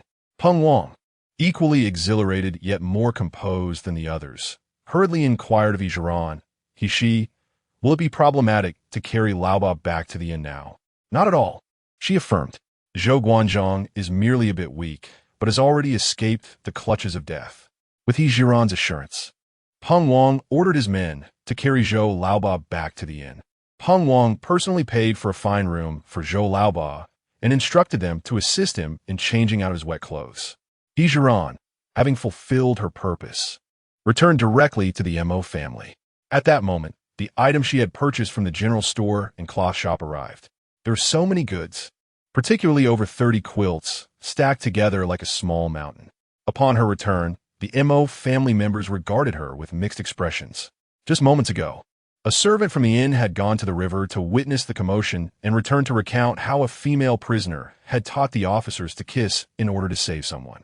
As they spoke, Li Ruer happened to overhear. If any female prisoner had accompanied the officers to rescue someone by the river, it could only be Zhiran. Seizing the opportunity to grasp a significant piece of leverage over Zhiran, Li Ruer promptly spread the tale far and wide. Zhiran immediately noticed the peculiar demeanor of her mother-in-law, sisters-in-law, and younger sister-in-law. "Mother, what on earth has transpired?" The matriarch of the Mo family averted her gaze, unsure of how to broach the subject with Zhiran. The sisters-in-law were equally hesitant, unable to meet her eyes. Mo Hanyu, being straightforward, declared, "Ninth sister-in-law, everyone is saying that you revived Zhou Guanzhong through the method of kissing."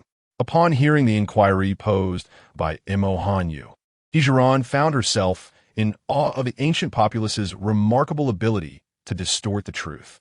Furthermore, she was keen to uncover the identity of the individual who sought to tarnish her reputation. The conservative mindset of the ancients is well known.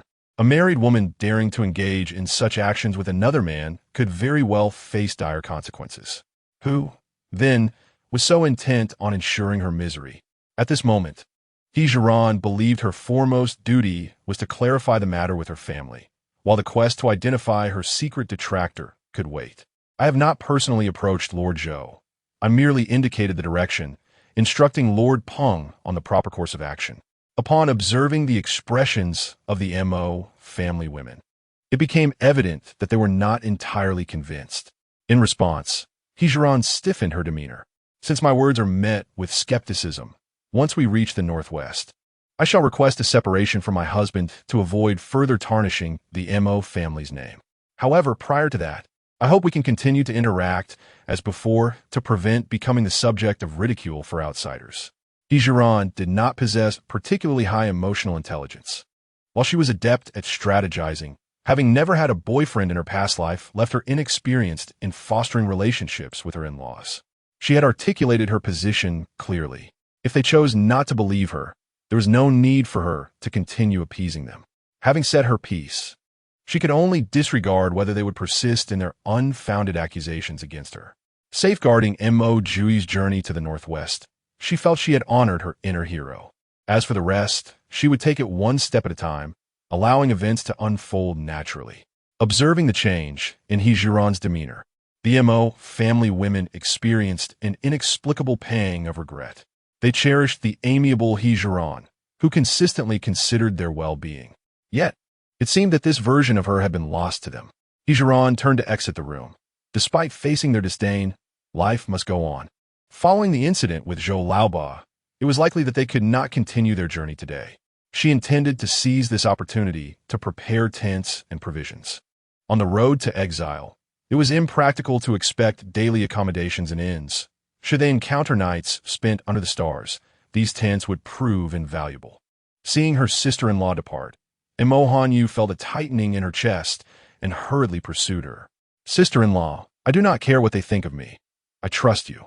Zhiran was surprised to find that the only one among the Mo family women who believed in her was a mere girl of 13 or 14. She mustered a smile and affectionately ruffled Mo Hanyu's hair. "Thank you, Hanyu, for your trust." Chapter 50.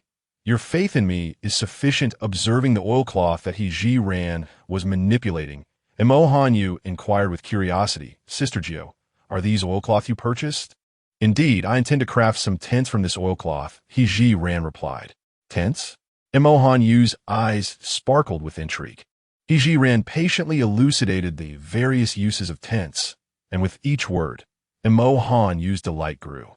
"Sister Jiu, during my leisure at home, I often engage in needlework. I will be glad to assist," she offered. "Very well, once Sister Jiu has finished cutting, we shall let Hanyu take the lead in the crafting," Zhiran agreed. The two women busied themselves with the oilcloth in the inn's courtyard. Meanwhile, within the chambers of the Mo family women, a sense of helplessness prevailed. "Mother, although our acquaintance with Sister Jiu has been brief, she is certainly not a frivolous person. I firmly believe she's been ensnared by malicious intent," spoke Lu's sister Deng Shui, whose typically reserved demeanor was known for its perceptiveness. The eldest sister concurred. "Mother, I share the same sentiment as Lu's sister. We have all witnessed Sister Jiu's character. Had she truly been of such a nature, she would not have cared for us so diligently along the way. She would have sought to escape long ago." "Indeed, mother, I too believe Sister Jiu is not that kind of person," added Ba's sister, expressing her trust in Zhiran. "How could the matriarch of the Mo family, Mrs. Mo, be unaware of Zhiran's character?" Yet a lifetime of adhering to rigid traditions made it difficult for her to let go. Now, seeing her daughters-in-law rallying in support of the ninth daughter-in-law, Mrs. Mo felt it unnecessary to prolong her inner turmoil. "Your ninth sister-in-law is a fine woman. We all recognize this. Henceforth, I declare this matter settled. Should anyone dare to voice further doubts, they shall face the family's discipline." "Mother, we promise to speak not a word more," vowed heir sister first. The others readily echoed their agreement, expressing their intent to forget the incident. The women of the Mo family reached a consensus and collectively exited the room. Fortunately, with the presence of the spirited Mo Hanyu, she adeptly facilitated reconciliation among the ladies and Zhiran. Zhiran bore no grudges against her kin and understood the deeply ingrained customs of these ancient women. Their swift decision to trust her was a source of joy for Zhiran. Under her guidance, the women eagerly took up their needles and began the task of tent making. The women from the Xie and Fang families observed and soon joined in. However, their gazes were tinged with something amiss. Their scrutiny of Zhiran was not one of disdain, but rather of curiosity, questioning how the Mo family could remain impervious amidst such turmoil. For the Xie and Fang families, Zhiran was an outsider, and their thoughts held no sway over her. While the women busied themselves with fervor, Mo Jiupei, who feigned illness indoors, paced restlessly. He had heard clearly of the matters that Li Ro had proclaimed. Uncertain as to why, despite his disbelief in the words spoken, a vague sense of bitterness settled within his heart. Given his current circumstances, Zhiran's prospects of ever achieving greatness by following him appear bleak. Mo Jiupei, genuinely reluctant to impede Zhiran's happiness, felt an overwhelming sense of suffocation at the mere thought of her potentially leaving him. In this moment, he fervently wished for her to come forth and elucidate the truth. Should it indeed be as Li Ro claimed, he would rather endure a lifetime of ridicule than stand in her way. Zhiran possessed an understanding of the principles and methods required to construct tents and could cut appropriate dimensions. However, when it came to the actual sewing, she faltered. The original owner lacked the skills, her memory devoid of such knowledge. Moreover, in her previous life, such tasks were unnecessary as ready-made products were readily available for purchase. Thus, the responsibility of sewing the tent fell to the women of the San family. Observing the adeptness with which everyone else had taken to the task, Zhiran suddenly thought of Mo Jiupei. The rumors were rampant, and the women of the Mo family were certainly aware, which undoubtedly reached Mo Jiupei's ears as well. After all, they were still bound by marriage, and she felt it necessary to provide an explanation. As she opened the door, she found Mo Jiupei seated upright at the edge of the bed, his gaze fixed intently upon her. Without waiting for him to inquire, Zhiran promptly stated, "What is being said outside is not true. I did not engage with Zhou Laoba." She then recounted the entire sequence of events concerning her act of saving a life. Expecting Mo Jiupei to ask further questions, Zhiran braced herself for an interrogation. To her surprise, he merely tapped his fingers against the bed's edge and softly remarked, "When I was stationed at the frontier, a military doctor used a bamboo tube to blow air into a patient's mouth. It must be a similar principle to your rescue." Zhiran was utterly astonished to encounter someone who understood such matters so swiftly. She eagerly nodded in affirmation. "Indeed, just as you described." While Mo Jiupei believed in Zhiran's innocence regarding Zhou Laoba, a twinge of jealousy lingered in his heart. Nevertheless, he empathized with her feelings amidst the public scorn, and to alleviate her burden, he sincerely reassured her, "You need not concern yourself with the gossip. My belief in you suffices."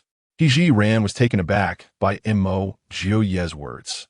Despite being a native of ancient times, he recognized that such rumors could be challenging for any man to confront, even if she had never interacted with Zhou Laoba. "Do you truly feel this way?" she questioned, still uncertain. "Yes, you need not dwell on this matter," he affirmed.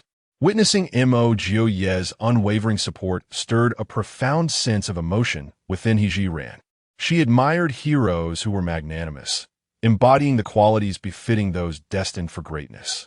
As Mo Jiupei noticed the sudden wave of emotion wash over Zhiran, a ripple of warmth surged within him, igniting an impulse to embrace her and offer comfort. Yet, he hesitated to act upon that instinct. In the brief span of just a few days, he discerned that his new bride was unlike ordinary women. She harbored her own secrets and possessed a distinct personality. Mo Jiupei feared that his actions might disturb her, leading her to vanish from his sight. To conceal the tumult of his emotions, he endeavored to maintain an air of nonchalance. Simultaneously, he resolved to shift the conversation in order to divert Zhiran's attention. "You just mentioned that someone is manipulating Li Hu.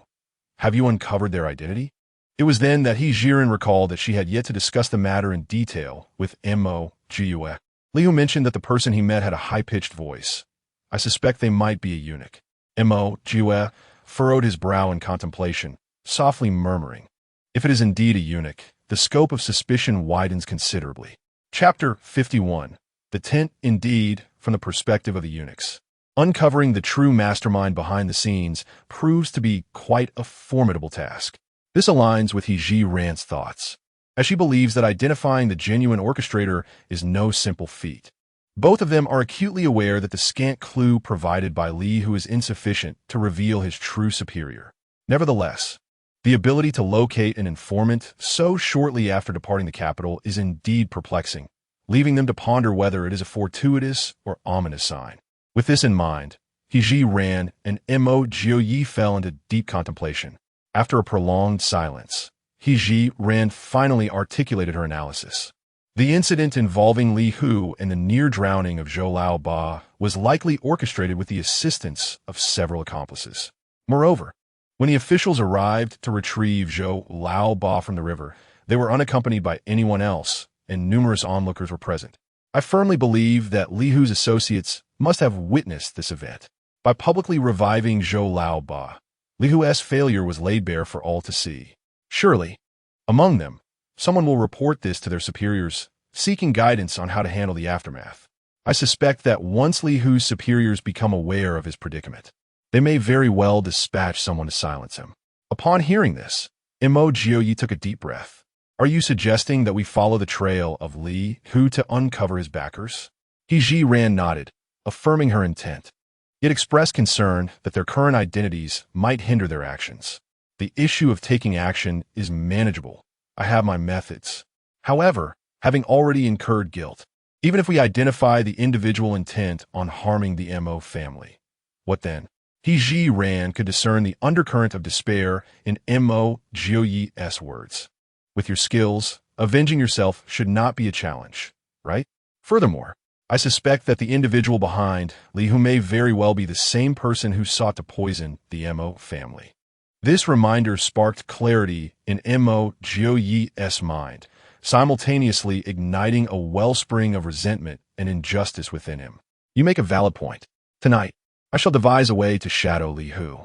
Recognizing that Mo Jiupei had reached a resolution, Zhiran excused herself to rejoin the women in the tent-making efforts. As she exited the room, she witnessed several officials binding Li Hu and forcibly escorting him out of the inn. Li Hu's mouth was gagged with ragged cloth, rendering him incapable of vocal protest, and he could only beseech the officials with pleading eyes. The officials, having developed a bond with Zhou Laoba over the past few months, harbored an intense animosity towards Li Hu after witnessing the near-fatal consequences of his actions. Mercy was beyond their consideration. Zhang Qing, observing the Hungrías da fiança, delivered a swift kick to his rear. Behave yourself. Once you meet with the county magistrate, you can beg for mercy as you see fit. No sooner had he spoken than he lifted his gaze to find Zhiran. Unlike before, Zhang Qing did not brandish his authority over her. Instead, he offered a grateful nod. Zhiran reciprocated with a subtle acknowledgement. Based on her understanding of historical practices, she knew that county magistrates typically presided over various cases in the morning. With dusk approaching, it seemed likely that Li Hu would be temporarily detained in the county jail, with questioning not occurring until the following morning at the earliest. Thus, Zhiran surmised that tonight was the most opportune moment for Li Hu to be silenced. With this thought in mind, she hurried back to her chamber to relay her analysis, along with the information that Li Hu had been taken to the county office by the officials to Mo Jiupei. Mo Jiupei assured her that he would manage the timing adeptly, although he had never engaged in the act of murder or silencing. Having spent many years in the officialdom, he was certainly aware of such sordid affairs. Most individuals who sought to eliminate witnesses typically chose the hours of Cho and Yin, as that period tends to induce drowsiness in people, leading to a lapse in vigilance among the guards. However, to err on the side of caution, Mo Jiupei decided to arrive before the hour of Cho. With the arrangements finally set, Zhiran felt a significant sense of ease as she set forth to attend to her tasks. The womenfolk demonstrated a swifter proficiency in their needlework than she had anticipated, particularly in the construction of the tent, which did not necessitate excessively tight stitching. Upon arriving at the crafting site, Zhiran was pleasantly surprised to discover that the women had already completed several pieces. However, they had yet to comprehend how to utilize the tent, and thus they were neatly arranged to one side. Upon noticing Zhiran's arrival, Mo Hanyu exclaimed excitedly, "Sister Gio, look, my tent is almost finished." As she spoke, Mo Hanyu tied a knot in the thread that had just emerged from the corner of the oilcloth, snipped it, and rose to present her finished tent to Zhiran. Zhiran was eager to see if her design had been successfully realized. In the presence of all, she unfurled the tent. The structure was a simple pyramid shape, with bamboo poles serving as its framework. Several hemp ropes descended from the apex of the tent, with the other ends tied to thicker bamboo segments, which when buried in the ground would serve to anchor the tent securely. Although the tent appeared somewhat rudimentary, it was undeniably practical. The women gasped in disbelief as they witnessed Zhiran erecting the tent. "Sister Gio, I was just pondering what purpose your tent served. It seems like a little house, doesn't it?" Mo Hanyu was overjoyed, marveling that such a splendid house had been crafted by her own hands. As she observed Mo Hanyu giggling with delight, a sense of accomplishment welled up within Zhiran. It might be an exaggeration to call a house, but it certainly provided excellent shelter from the wind and rain. The women from the Xie and Fong families looked on enviously at the Mo family. No longer would they have to sleep exposed to the vast sky when spending the night outdoors. Despite Zhiran's seemingly indiscreet behavior, her intellect was undeniably exceptional, capable of devising such ingenious ideas. Zhao Shi grasped her elder sister-in-law's hand and remarked, "Cui Shi, your Mo family is truly blessed to have such a daughter-in-law. Indeed, our sister Gio possesses many remarkable qualities, far beyond merely constructing tents," the second sister-in-law chimed in, feeling a sense of pride swell within her at the praise directed towards her sibling-in-law. In response to the compliments, Zhiran humbly deflected a few remarks, while also perceiving the eagerness of the Xie and Fong families for the tents. "Aunt Fong, Aunt Xie, there's enough of this tent for our 3 families to share." Two of you can certainly make use of one without issue. The Xie and Fong families, upon learning of their shared fortune, found themselves at a loss, unsure of how to articulate the joy swelling within their hearts. They expressed their profound gratitude to He Zhiran. The Zhao family, gazing at He Zhiran with appreciation, sincerely remarked, "When our home was raided, we were left with nothing. Thankfully, we had your and the Mo family's assistance. I have come to terms with our new reality. Since we can no longer live the carefree life we once enjoyed, I shall embrace the present circumstances. Henceforth, the Fong family will look to the Mo family for guidance. I declare this here today. Should anyone dare to oppose, they shall face our family's justice." As her words echoed, the other women of the Fong family quickly affirmed their willingness to follow suit. Chapter 52. The thoughts of Zhou Laoba upon witnessing the unfolding events. The members of the Xie family turned their gazes towards the second sister-in-law's mother, Qiu. They harbored hopes that she might exhibit a commanding presence akin to that of the matriarch of the Fong family, articulating a similar sentiment. In doing so, they could feel a sense of ease when receiving the benefactions from the Mo family. Qiu, however, surveyed her surroundings, unable to arrive at a decision. The second sister-in-law, well acquainted with her mother's disposition, understood that her mother had always adhered to her father's wishes, and thus she dared not take the lead in such matters. "Mother, you need not feel burdened by this. We can express our intentions through our actions in the future," she suggested. Qiu nodded repeatedly, affirming, "Fong is right. That is precisely what I was thinking." He Zhiran's actions were primarily driven by the guidance of Mo Jiupei, alongside the consideration that having many people together offered greater mutual support. The journey of exile was long and arduous. Who could guarantee that they would not require one another's assistance? The remarks from the aunts were somewhat heavy-handed. During difficult times, it was essential to help each other without succumbing to excessive pressure. The sisters-in-law chimed in, and the atmosphere quickly became lively again. By the time He Zhiran procured 13 oilcloths and 26 tents, it coincided with the dinner hour. Coincidentally, the constables escorting Li Hu to the magistrate's office returned at that moment. Seizing the opportunity while everyone was present, He Zhiran planned to distribute the tents. The women of the Xie and Fong families took the tents sufficient for their own needs and departed. The 6 tents belonging to the Mo family were also neatly folded and carried away by several sisters-in-law. The remaining tents were intended for bribing the constables. He Zhiran intended to seek out Peng Wang, while also inquiring about Zhou Laoba's health.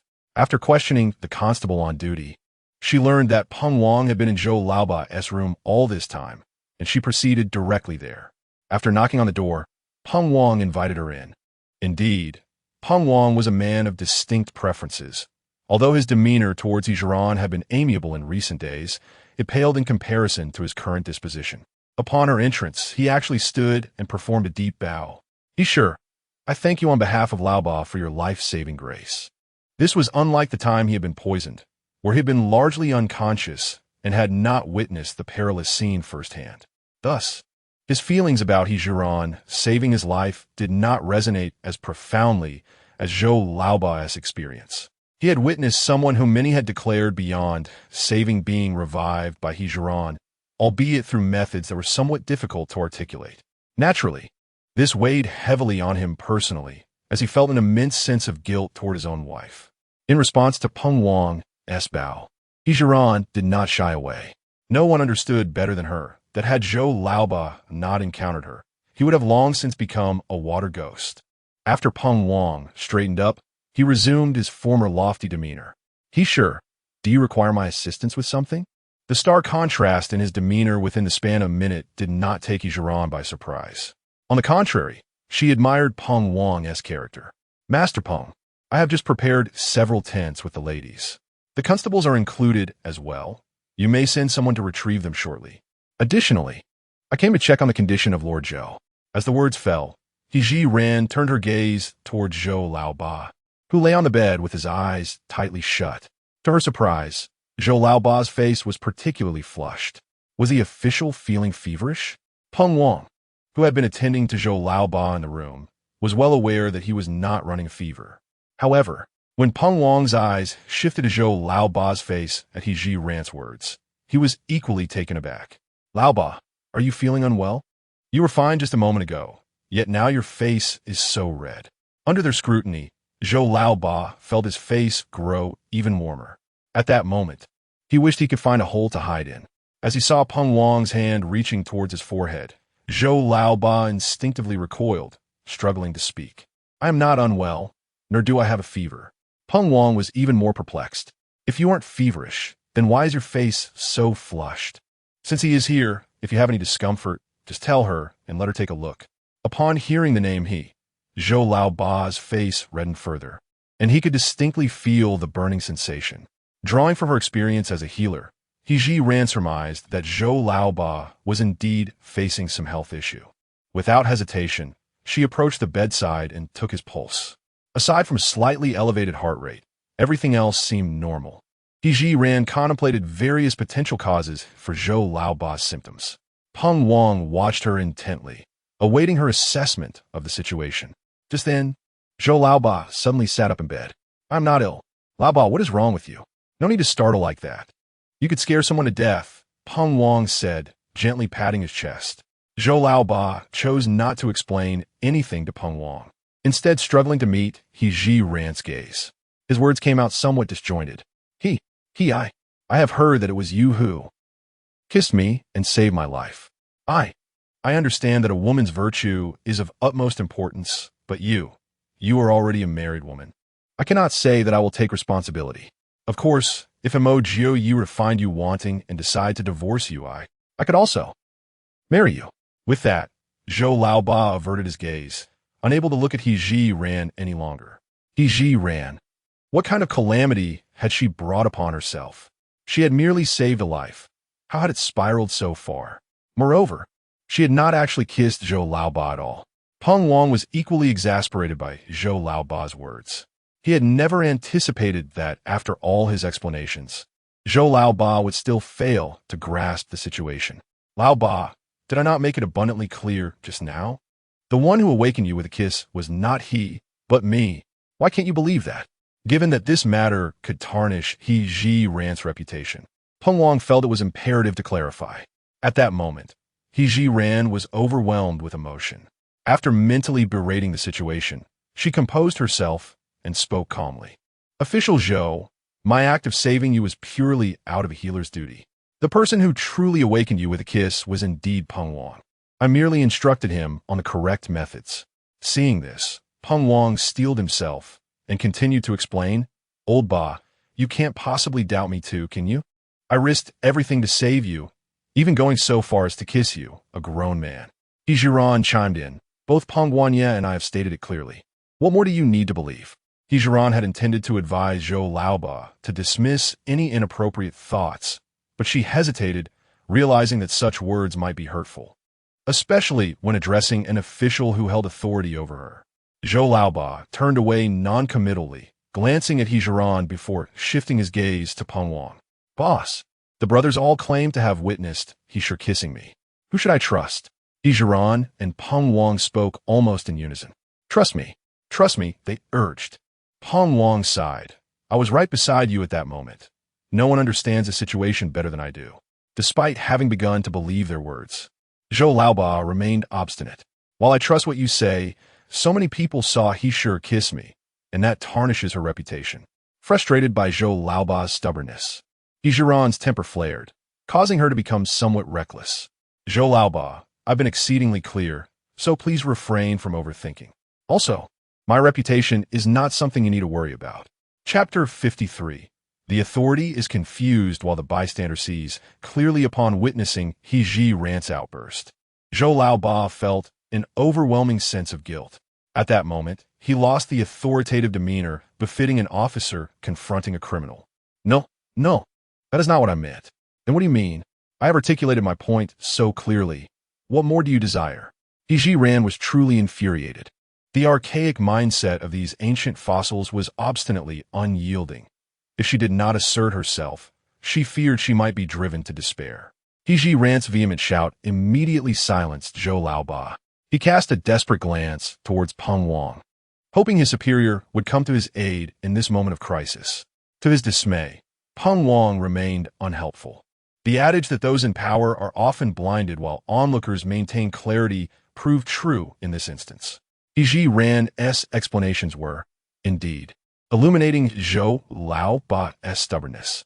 Old Ba, the He family is your savior. If you wish to repay this debt of gratitude, clarify matters to those with ill intentions. It is not he Zhiran who is close to you, but it is I who has truly awakened you. After uttering these words, Peng Wang felt a pang of despair. However, he reasoned that compared to his reputation, this was a trivial matter. Zhou Laoba did not oppose this sentiment and believed it was indeed his duty. Yet as a man, he worried that Mo Jiupei might disdain he Zhiran as a result. If that were the case, he would surely become a pariah. Contemplating this, Zhou Laoba solemnly addressed he Zhiran. I will find the time to clarify this misunderstanding. If Mo Jiupei still harbors disdain for you because of this, I shall take responsibility enough. As long as you can publicly clarify this matter, you need not concern yourself further. It was evident what Zhou Laoba intended to convey. He Zhiran was uninterested in discussions of responsibility. Her sole aim was to save a life, and she had made it abundantly clear that there had been no inappropriate contact between them. Although Zhou Laoba meant well, he Zhiran found his words distasteful. Zhou Laoba instinctively raised his hands in surrender. All right. I shall not speak of it any further, and I promise to remain silent henceforth. This woman was undoubtedly fierce. He felt a genuine apprehension in her presence. And don't even think about this matter again, he Zhiran warned imperiously. At that moment, she had completely forgotten her status as an exile. Seeing the moment was right, Peng Wang hastily intervened as a peacemaker. Enough. I shall bear witness to this matter. Let us pretend it never occurred. Furthermore, the method by which the He family saves lives is commendable. If possible, please take the time to teach us thoroughly, for should we encounter danger on our journey, we might be able to save ourselves.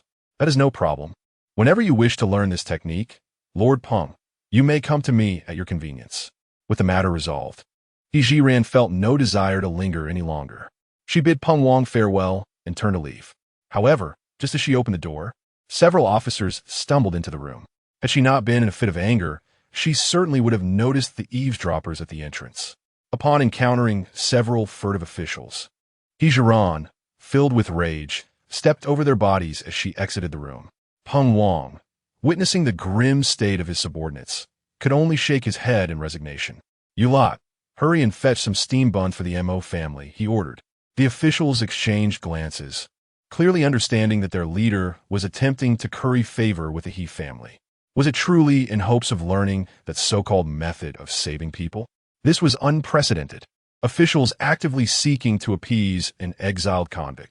Noticing his men lingering in confusion, Peng Wang snapped, "What are you still standing around for? Get moving." Just as the officials were about to depart, Zhou Laoba called out to them, "And remember, he is my savior. Her reputation must not be tarnished. You must clarify that she has never had any intimate relations with me." Upon hearing this, Peng Wang added, "I've heard this slander originated from Li Roer. Don't forget to give her a lesson." Yes, we will go right away," the officials replied, brushing off the dust from their clothes before hurriedly leaving. The room was left with only Peng Wang and Zhou Laoba. Zhou Laoba, looking perplexed, asked, "Boss, did I say something wrong just now?" Peng Wang was at a loss for words. This Zhou Laoba, typically clever and shrewd, seemed to have gotten himself stuck in a corner today. Had they not agreed to never mention this matter again? Though Zhou Laoba felt a pang of frustration, seeing Peng Wang reprimanding him made him reluctantly close his mouth. Zhiran, fuming, made her way back and soon encountered Li Roer, accompanied by several women from the Li and He families. There was unmistakable derision in Li Roer's eyes as she crossed her arms, blocking He Zhiran's path. He Zhiran, after committing such a disgraceful act today, how dare you show your face? If it were a woman of worth, she would have already taken her own life in shame. He Zhiran, feeling aggrieved, had no desire to engage in a war of words with Li Roer. She raised her hand and slapped her several times before looking at her with disdain. Li Roer, today I shall teach you a lesson about decency. Be careful with your tongue in the future. Taken aback by the unexpected slaps, Li Roer reacted only to find Zhiran already walking away. She shouted curses at Zhiran's retreating figure. Zhiran, you are nothing but a worthless woman, willing to stoop so low for a mere advantage, not even sparing a dying official. Before she could finish her tirade, a shriek escaped her lips as she suddenly covered her mouth. Seeing her daughter in distress, Zhu Shi hurried over, concern etched on her face. Roer, what happened? Slowly lowering her hand, Li Roer revealed a bloodied tooth in her palm. Zhu Shi, timid before the officials, transformed entirely in front of Zhiran. You are utterly lawless, striking someone in front of so many. In reality, Zhiran had been wronged.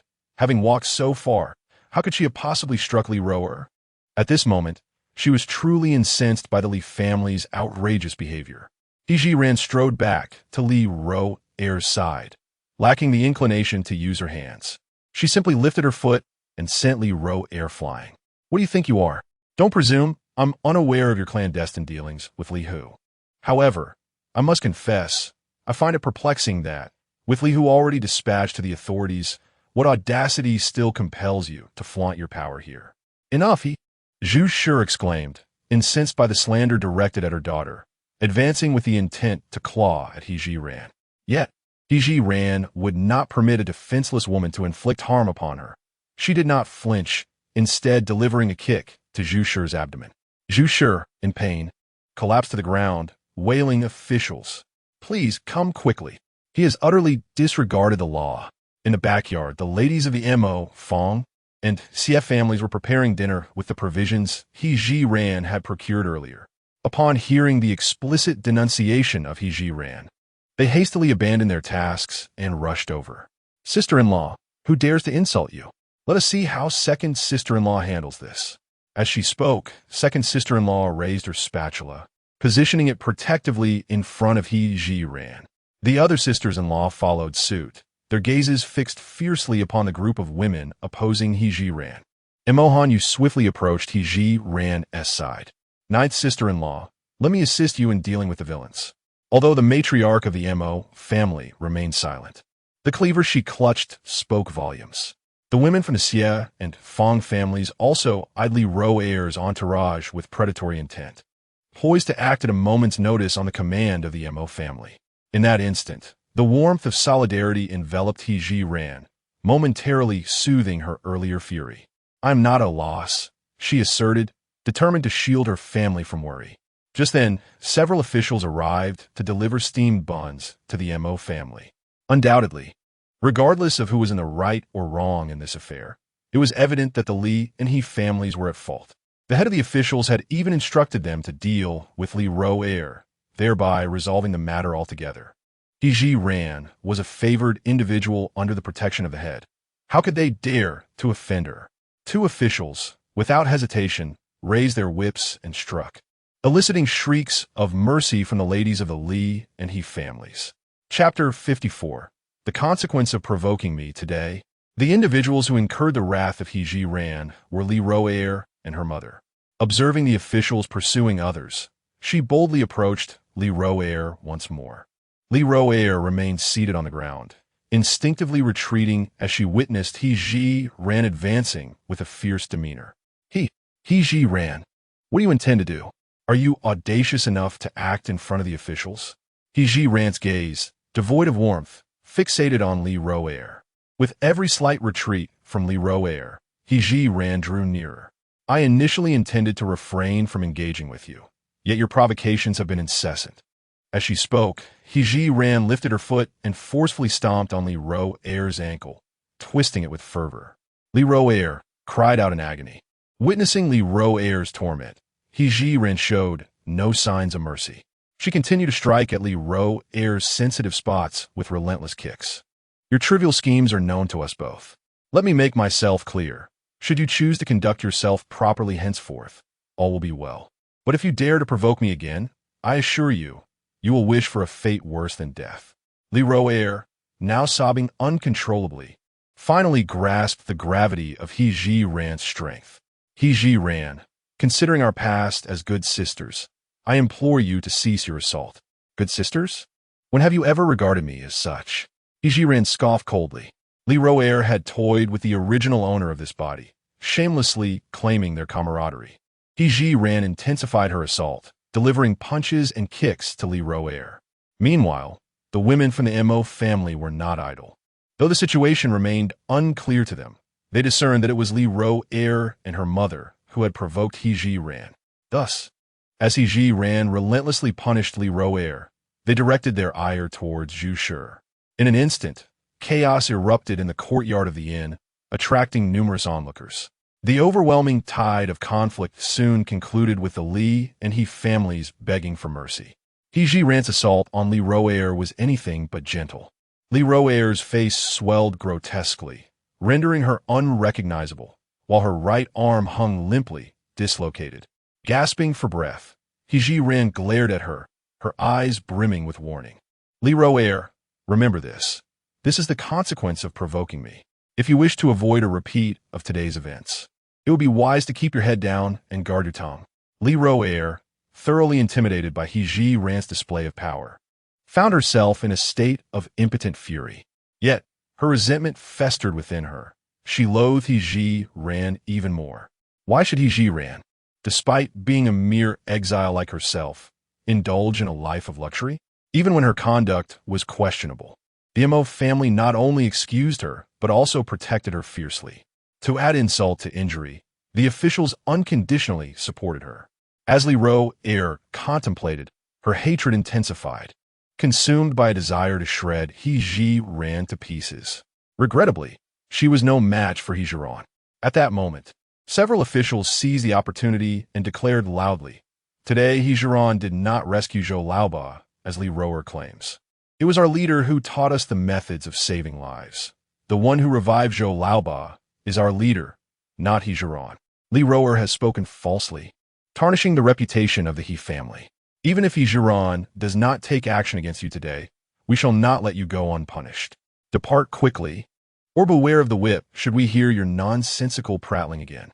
Upon hearing this, all eyes turned to Li Roer. They had suspected that Zhiran would not sacrifice her own reputation to save someone.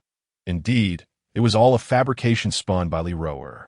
Realizing this, even the He family, who were aligned with the Li family, grew displeased and began to voice their indignation.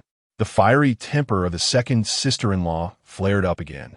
She rolled up her sleeves and stepped forward to seize Li Roer by the hair, delivering 2 harsh slaps. "You wretched Li Roer! How dare you slander my 9th sister-in-law's name? Today, I shall teach you a lesson." Li Roer cried out in pain, and aside from Zhu Shi, no one from the Li family intervened. The other sisters-in-law from the Mo family quickly surrounded her, striking Li Roer in retaliation for Zhiran. To prevent a tragedy from unfolding in public, the officials intervened, allowing Li Roer to escape a dire fate. After the thrashing, Zhiran's anger subsided somewhat. She beckoned her sisters-in-law and the women from the other families to leave. The sisters-in-law followed closely, their eyes filled with remorse. The eldest sister-in-law spoke first. 9th sister-in-law, "It is our lack of trust that led us to believe Li Roer, mistakenly thinking ill of your character." The 5th sister-in-law echoed, "Indeed, it is our fault. We shall never again heed the slander of such petty individuals." Zhiran smiled at them, saying, "There is no need for you to blame yourselves. It is enough that the misunderstanding has been resolved." Seeing that Zhiran truly bore them no ill will, the sisters-in-law sighed in relief, clustering around her as they made their way back. Meanwhile, Mo Jiupei, who had been observing from the shadows, quietly retreated to his room. He had initially heard the heated exchange between Zhiran and Li Roer, and witnessed Li Roer accompanied by a throng. Fearing for Zhiran's safety, he had stealthily slipped out while the crowd was distracted. The incident of the stone knocking out Li Roer's tooth was his doing, hoping to deter her through pain. Yet, Li Roer remained unrepentant. Mo Jiupei had prepared to take further action, only to be astonished by Zhiran's remarkable skills. Although he could not decipher her martial techniques, he could ascertain that her moves had undoubtedly been honed under expert guidance. After days of observation, Zhiran had become an enigma to Mo Jiupei. Unbeknownst to Zhiran, who was oblivious to Mo Jiupei's secret support, the victorious group of women felt a surge of pride. Once, when they were in the capital, no one dared to provoke them. but that was due to their esteemed status. In these times, however, things have changed. They can unite and, with their collective strength, make their adversaries cry out in distress. This sensation is one they have never experienced before, and they find it exhilarating. The second sister-in-law warmly linked her arm with Zhiran's, saying, "Sister Jiu, next time such an event occurs, do not forget to call upon everyone to join." Zhiran noticed that if the women of the household were to encounter several more such instances, they could undoubtedly be molded into formidable warriors. Nonetheless, she quite relished this spirit of camaraderie. "Well, if anyone dares to provoke us again, I shall not forget you, second sister-in-law. Sister Jiu, count me in as well. I am capable too," Mo Jiupei hurriedly declared, anxious not to be overlooked. Soon, the other sisters-in-law and members of the Xie and Fang families expressed their desire to stand shoulder to shoulder with Zhiran. Everyone was in high spirits, especially since Zhiran had returned with a substantial supply of provisions, making their dinner preparations increasingly swift. Particularly, the members of the Fang and Xie families, perhaps considering the benefits of dining freely at the Mo household, were eager to contribute to the chores, while the Mo, Fang, and Xie families enjoyed a harmonious atmosphere. The Li and He families residing in their makeshift shelter were engulfed in a cacophony of discord. The two families had already been at odds over the positioning of their shelters, and today, the women of the He family, lured by Li Ro heir, sought trouble with Zhiran, only to be soundly reprimanded. The dissatisfaction of the He family towards the Li family intensified. Had it not been for He Ming and He Liang's current state, they might have already resorted to violence against the Li family. Reflecting on the root cause of all this turmoil, Li Ro heir, the instigator, was vigorously shaken by her sisters, Li Yu heir and Li Ru heir. "Li Ru heir, you bring us misfortune. In the capital, father sought so many suitable matches for you, yet you refused to marry. You're fixated on becoming a duke's wife. Now, look where it has led. Mo Jiupei has wed his childhood betrothed, Zhiran, while you, an unmarried woman loitering at home, contribute nothing to the family and only bring calamity upon us. Not only do you bring misfortune upon yourself, but you also endanger the entire family. You are indeed a harbinger of disaster, deliberately staying here to ensure the Li family suffers." As Li Yu heir's piercing words struck home, Li Ro heir's emotions spiraled out of control. Despite the excruciating pain from a dislocated arm, she could no longer bear to hear such accusations. Like a possessed being, Li Ro heir lunged at Li Yu heir, sinking her teeth into her face. In pain, Li Yu heir cried out and retaliated with kicks and punches. Seeing this, Li Ru heir rushed to assist her sister. Already injured, Li Ro heir stood no chance against the two and was quickly subdued and beaten on the ground. Zhu Shi held no significant position within the Li family. Witnessing her daughter being bullied, she dared not intervene. Completely devoid of the arrogance she had displayed when confronting Zhiran, and could only seek help from Li Liang. Chapter 55. Thank you for everything you have done for the Mo family. Li Liangzheng, accompanied by his two sons, found himself embroiled in a fierce altercation with the He family. Upon witnessing his troublesome daughters engaged in yet another brawl, he felt overwhelmed. Ignoring the insults hurled by the He family, he hurriedly rushed over to intervene in the quarrel among his kin. The He family, witnessing this spectacle, felt a sense of vindication. At that moment, Li Roer had completely lost her composure. Her face, already resembling that of a bruised pig from a previous altercation with Zhiran, was now marred by countless scratches, evoking a sense of horror in those who beheld her. Li Liang's heart nearly gave out upon witnessing this scene. Li Roer, I once regarded you favorably, always wishing to assist you in achieving your desires. Now, I realize you are nothing but a liability, a burden that brings nothing but misfortune. Stung by her father's harsh reproach, Li Roer's animosity towards Zhiran intensified. Were it not for Zhiran's intervention that saved Zhou Laoba, Li Hu would not have been sent to the magistrate. She had hoped that by offering herself to Li Hu, she might secure a more favorable position. Alas, all her plans were thwarted by that wretched Zhiran. With clenched fists, she seethed in a voice barely above a whisper, Zhiran, I vow to ensure you meet a most dreadful end. In the kitchen of the inn's backyard, the tantalizing aroma of dishes wafted through the air. Zhiran had just finished preparing a delectable braised pork rib dish, garnering admiration from all present. Mo Jiupei gazed at Zhiran with wide, adoring eyes. Sister Jiu, this is my first encounter with someone who can transform bones into such exquisite delicacies. I am in awe of you. Zhiran realized that her innocent little sister-in-law had indeed become her devoted admirer. It was akin to stewing meat. In their previous life of comfort, they had never considered consuming bones. Zhiran spoke the truth, according to ancient records and the memories of the original owner. Affluent families of this era seldom indulged in purchasing bones with little meat. Thus, it was not surprising that those born into wealthy households were unaware of the delights of spare ribs. Madame Mo gazed at her daughter-in-law with a twinge of sadness. Once, she too had been a treasure cradled in the hands of the He couple. Just 2 days into her marriage, she was exiled alongside her husband. And now she had swiftly learned the art of managing finances, a remarkable feat indeed. Unbeknownst to Zhiran, her mother-in-law's sentiments, she filled a bowl with the much-anticipated braised ribs and handed it to one of the sisters-in-law, instructing her to place it on the dining table. As for the rest, the allocation was left to Madame Mo, the head of the family. Known for her fairness, she treated the Fong and Xie families with equal regard, distributing food based on the number of mouths to feed. She was also generous towards the officials, understanding that fostering good relations with them could alleviate their hardships on the road. Moreover, the sisters-in-law were eager to foster a closer bond between Jiu and his wife, urging Zhiran to bring their meals to dine with Mo Jiupei. Zhiran was not the type to be overly modest. Since her arrival in this place, she felt that her interactions with Mo Jiupei had been relatively harmonious. They had merely shared a meal together, which she deemed insignificant. As the fragrant dishes were brought into the room, Mo Jiupei understood that being able to enjoy such exquisite food during their exile was entirely due to Zhiran's efforts. Before he began to eat, he earnestly expressed his gratitude, saying, "Thank you for all that you have done for the Mo family." This unexpected acknowledgement left Zhiran momentarily stunned. We are all family.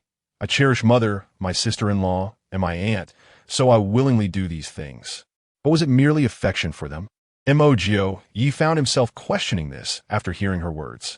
His years of combat experience had allowed him to conceal his inner thoughts well in front of Zhiran. Naturally, he was not a man of many words. After expressing his thanks, he found himself at a loss for what to say next. Thus, he picked up his chopsticks and began to eat. Upon tasting a piece of rib, he instinctively believed that this dish must have been crafted by Zhiran herself, for no one else could replicate such flavor. The women present echoed this sentiment, praising the ribs as even more delicious than the meat itself. Unfortunately, with so many diners, the quantity of ribs allocated to each person was limited. Throughout the meal, the officials' conversation remained centered on Zhiran. They unanimously agreed that although this assignment had minimal rewards, the opportunity to savor such culinary delights made the journey worthwhile. After dinner and washing up, Zhiran and Mo Jiupei found themselves exchanging glances in the room, waiting for the moment when he would quietly slip out. Their solitude created a certain awkwardness between them. Finally, when Mo Jiupei exited, Zhiran sighed in relief and lazily reclined on the bed, her consciousness drifting into her space. She wished to check whether her shop application from the previous day had been approved. To her delight, the screen displayed that the review had been successful, and she could now add product links. The process of adding links was straightforward. The software featured a photo function, enabling her to simply take pictures of the items to upload. With Mo Jiupei just having left, it was unlikely he would return too soon. For convenience, Zhiran decided to enter her space. She casually selected a vase and used her thoughts to transport it to the operating room, where the stronger lighting would enhance the product's appearance in photographs. Imagining the way she had seen other products showcased, she planned to capture images of the vase from various angles. However, when the camera lens focused on the vase, she found herself unable to locate the shutter button. Just as confusion set in, a product valuation appeared on her screen. Vase from the Shenzhou era, undamaged, valued between 400,000 to 500,000. Would you like to list it? Zhiran had just been fretting over how to ascertain the value of these antiques, and to her surprise, this marketplace was so user-friendly that it resolved her most pressing dilemma. Without hesitation, she chose to list the item, setting the selling price at a modest minimum.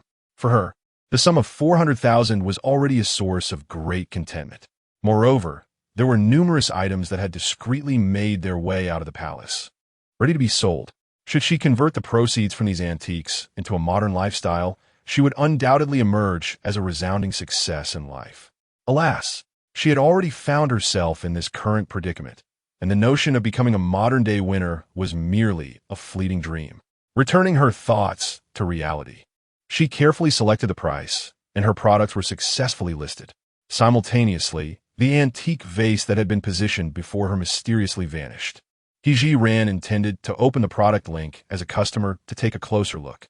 Upon doing so, her satisfaction with this marketplace only deepened. The price of the item remained a steadfast 400,000. She marveled at how the built-in camera of the application managed to achieve such clarity. The product images, comprising 8 distinct angles, showcased every detail, leaving nothing to the imagination, and even the dimensions were clearly specified.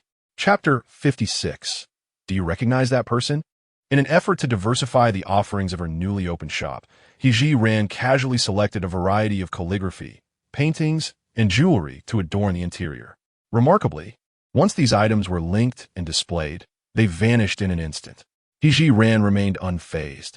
After all, this Taobao platform was utterly different from what she had known in her previous life, featuring automatic pricing and image uploads.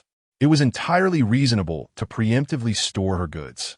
After nearly 2 hours of diligent work, Zhiran successfully uploaded 20 items. The most valuable among them was a piece of calligraphy from a renowned figure, appraised by the system at a range of 1 to 1. 3 million. The least expensive was a silver hairpin, priced at 15,000. Given the nature of Taobao, the prices of Zhiran's items were relatively high, and she did not harbor expectations for significant sales. A modest influx of funds to serve as a buffer would suffice, considering her ample collection of gold, silver, and jewels in her space. As long as she could cultivate good relations with the local officials, opportunities to replenish her supplies would always arise. The successful listing of her merchandise felt like a significant accomplishment for Zhiran. Since her arrival in this realm, it was the first time she had lingered in her space for such an extended period. Glancing at the wall clock, she noted that it was already 11:30 at night. Realizing that Mo Jiupei would not return for some time, Zhiran decided to indulge in a bath. Tentatively turning on the faucet, warm water gushed forth. Having traveled from the capital, she was dust-laden from the journey. Resolute, she chose to cleanse herself thoroughly before venturing out. She swiftly discarded her patched garments, tossing them into the fully automatic washing machine, and luxuriated in a hot shower. The long-awaited sensation of warmth was refreshingly delightful, as the pristine bubbles silently swirled down the drain, seemingly whisking away the day's frustrations. Concerned that Mo Jiupei might return sooner than anticipated, Zhiran refrained from dawdling. After a quick wash, she wrapped herself in a towel from her previous life and exited the bathroom. She located a hairdryer and began to dry her hair. At that moment, the washing machine signaled the end of its cycle. Zhiran retrieved the slightly damp clothing and used the hairdryer to expedite their drying. She then hastily donned them before leaving her space. By now, it was past midnight, and Mo Jiupei had yet to return. Contemplating the journey ahead, Zhiran resolved to rest and replenish her energy. However, with her mind preoccupied, falling asleep proved elusive. Reluctantly, she settled for closing her eyes and attempting to calm her thoughts.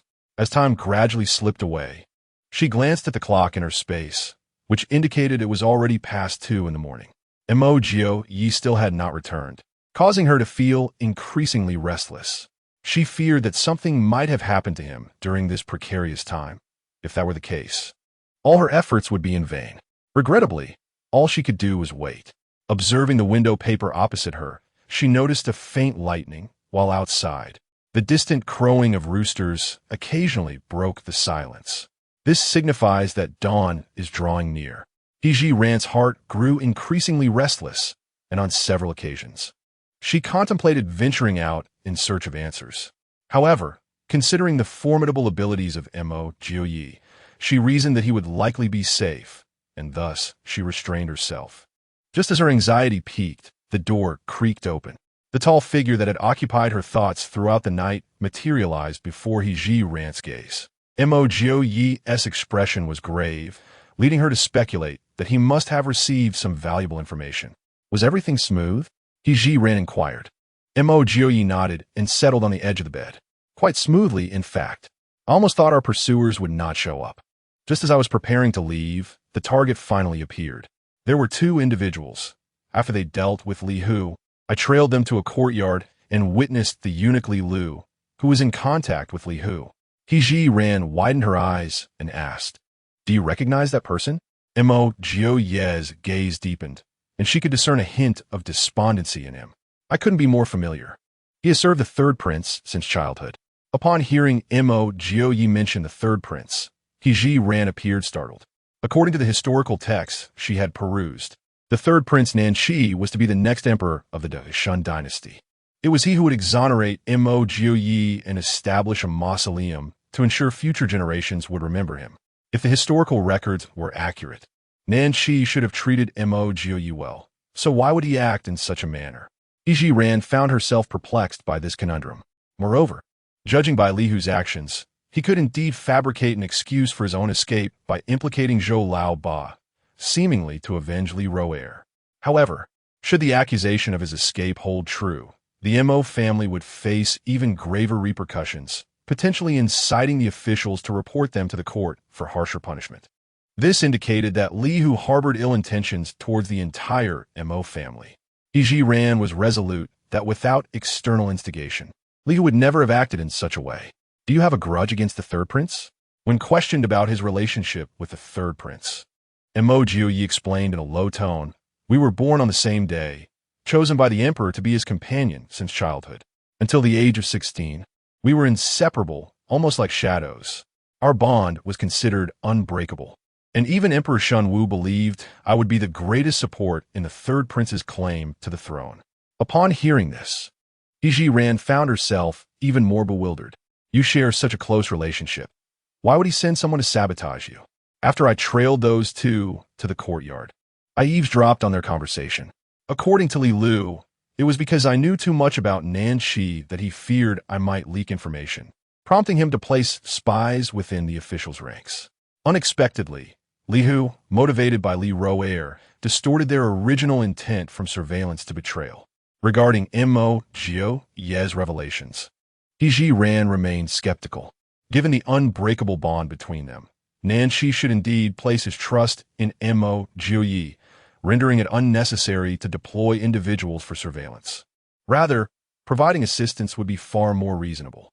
However, considering the accounts documented in historical texts, Zhiran intends to refrain from passing any judgment on Nanqi, wishing solely to express his genuine thoughts for Mo Jiupei's awareness. Prior to the confiscation of the duke's estate, it would be implausible for Nanqi to remain oblivious to even the slightest disturbances. He certainly could have sent someone to inform you. Mo Jiupei resolutely shook his head. There was none. The failure to provide you with advance warning could be attributed to his own unutterable circumstances. Given the indomitable connection between you and him, under such dire straits confronting the duke's estate, he ought to have intervened to manage these officials on your behalf. Instead, he not only refrained from doing so, but also embedded spies among the officials to monitor your actions. Can you fathom the underlying motive behind Nanqi's actions? Chapter 57. Your excuse suffices. Mo Jiupei had contemplated these matters, yet he held the bond with Nanqi in high regard. Consequently, he instinctively sought to disregard these negative implications. However, as Zhiran meticulously articulated these concerns, Mo Jiupei was compelled to confront the stark reality. I once harbored suspicions that the one who instructed Lu Pozi to poison the well was the crown prince, Nan Heng. Thus, it is prudent not to dismiss any doubts regarding Nanqi. Although I cannot presently fathom his true motivations for such actions, vigilance is imperative moving forward. Those who engage in deceit will inevitably reveal their true nature. Despite their extensive discussion, They ultimately failed to discern Nan Shi's true intentions. Nevertheless, both were acutely aware that another individual now warranted their caution. Unbeknownst to them, the sky outside had brightened significantly, although neither had slept a wink throughout the night. It was too late to seek rest now, and Mo Jiupei fared somewhat better, for he bore the appearance of a grievously injured man and could rest on the wooden cart. In contrast, Zhiran would likely spend the entirety of the following day on the road. Reflecting on this, Mo Jiupei began to scrutinize Zhiran, intending to express his concern. To his astonishment, he discovered that despite her clothes being covered in dust and still patched together, they appeared remarkably tidy. Furthermore, her hair, which had previously been somewhat oily, now gleamed with a healthy sheen, exuding a faint, pleasant aroma. Noticing Mo Jiupei's unwavering gaze, Zhiran grew apprehensive, instinctively touching her face before inquiring, "What is it? Is something amiss?" Preoccupied with her worry for Mo Jiupei's delayed return, she had overlooked the fact that she had bathed in her space. "Did you wash your clothes?" Mo Jiupei intended to ask if she had bathed as well, but his reserved nature made him hesitant to pose such a personal question to a woman. In response to his inquiry, Zhiran became aware of her own transformation. She had indeed been careless, focusing solely on achieving cleanliness for comfort, neglecting the possibility of scrutiny. "I was unable to sleep while you were away, so I washed up briefly." Although her explanation seemed somewhat flimsy, it was all she could muster. Mo Jiupei was determined not to let her off easily. "Your clothes dried in less than a night?" I hung them out the back window, where there is good ventilation. They were nearly dry by the time you returned." Recognizing the weakness in Zhiran's explanation, Mo Jiupei surmised that it must be linked to her significant secret. With this thought in mind, he refrained from pursuing the matter further. After all, he had once vowed not to pry into her secrets. Even though his curiosity was at its zenith, he resolved to let it rest. "Your excuse is passable. It should suffice to deceive your mother and sisters-in-law," he commented, subtly reminding her that her words had not truly convinced him. Zhiran could only feign ignorance and continue to deceive herself. "I did not lie. If others inquire, I shall respond in the same manner." At that moment, the clamorous shouts of the officials echoed from outside. Everyone rose early, had their breakfast, and prepared to continue their journey. The two individuals in the room exchanged a knowing glance. Mo Jiupei tidied himself up before returning to bed, while Zhiran stepped outside. It was presumed that nothing unusual would occur that day, and after breakfast, they would resume their travels. However, a cacophony of wailing soon erupted from the He family. It turned out that He Liang had succumbed, as his family discovered him lifeless just as they were about to feed him some black steam buns. Fortunately, He Ming had escaped the clutches of death, leaving the He family with one surviving son. Upon hearing this news, both Zhiran and Mo Jiupei were perplexed. Mo Jiupei stated gravely, "I was cautious in my actions. He Liang could not possibly have perished. I observed their wounds yesterday, and they were not severe enough to be fatal." As Zhiran pondered this, a troubling suspicion began to form in her mind. Mo Jiupei shared a similar weight of thought, and both felt that He Liang's death was undoubtedly suspicious. To validate her suspicions, Zhiran resolved to visit the He family. Presently, the officials held a favorable impression of her, and her movements would not be restricted. She effortlessly arrived at the thatched hut where the He family resided. At that moment, Peng Wang was also present with several officials, intending to manage the aftermath before continuing their journey. Zhiran contemplated that if she approached to inspect He Liang's corpse unannounced, she would likely face rejection from the He family. After deliberating, she decided to subtly leverage Peng Wang's presence. She approached him with an air of feigned curiosity, inquiring, "Lord Peng, how did He Liang suddenly pass away?" Peng Wang appeared to harbor no suspicions regarding He Liang's death, as he had witnessed the severity of his injuries the previous day. He must have succumbed to his grievous wounds, he conjectured. Zhiran shook her head and simulated regret. What a pity to depart at such a young age. After a brief pause, noticing Peng Wang's lack of reaction, she continued, "Lord Peng, I am rather soft-hearted. Would it not be prudent to check on He Ming's injuries before we proceed?" Peng Wang, perceptive as he was, deduced that her offer to examine He Ming's wounds likely served a purpose. Nevertheless, he graciously refrained from exposing her intent. if you are willing to assist He Ming. It is indeed a fortunate development, as it spares us the burden of another casualty on our journey. With that, Peng Wang led He Zhiran to He Ming's side. Upon seeing her approach, the He family immediately became wary. Many had witnessed the ferocity with which she had beaten Li Rower the day before. Had it not been for the lingering fear in their hearts, they might have vocally protested by now. Undeterred by the He family's apprehension, Peng Wang declared, "I have managed to persuade Miss He to assist in examining He Ming's injuries, lest we lose another member of our exile party." Though his words were rather blunt, they echoed the He family's greatest concern. At present, He Zhiran's willingness to help He Ming was something they could only desire. The family members subtly shifted aside, providing her the space to attend to He Ming's wounds. In truth, yesterday, He Zhiran had already discerned He Ming's wound from a distance and was well aware of his condition. However, to maintain the facade, He Zhiran feigned the act of rolling up He Ming's sleeve. As the wound was suddenly exposed to the air, He Ming instinctively recoiled his arm. The He family watched her intently, awaiting the outcome. He Zhiran did not immediately disclose the result. Instead, she inquired about the family. Were He Liang's injuries similar to He Ming's? He Zhiyuan, under the impression that her question pertained to treating He Ming's wounds, answered without hesitation. Both of their injuries were personally treated by me with clean water yesterday, and they appeared to bear no discernible difference. Chapter 58. He Liang as the scapegoat. As He Zhiyuan concluded his words, an unsettling sensation washed over him. He could not afford to assist He Ming, who was injured and had enmity with his family. He continued, this should not be the case. He Ming and He Liang bear identical wounds, and their conditions were nearly the same yesterday. Could it be that He Liang did not perish due to his injuries? After examining He Ming's injuries, He Zhiran was resolutely convinced of this fact. According to Mo Jiupei, his actions were executed without any deviation. Their injuries were, indeed, indistinguishable. When she assessed He Ming's condition, it was abundantly clear that aside from his physical weakness, he was in no immediate peril. It was impossible for someone to simply fall asleep and succumb thereafter. He Zhiran turned her gaze towards the lifeless body that lay across from her and strode purposefully towards it. In the presence of many onlookers, she lifted the tattered garment that covered He Liang's head. His eyes were tightly shut, not in the manner of someone whose eyelids have been forcibly closed after death, indicating that he had not suffered in his final moments. Moreover, she could ascertain that He Liang had passed no more than an hour ago, specifically after Mo Jiupei returned from his clandestine visit to the county jail. Upon a thorough examination, He Zhiran extracted a slender silver needle from He Liang's Baihui acupoint. Throughout her examination of the corpse, Peng Wang and He Zhiyuan stood by, observing in astonishment.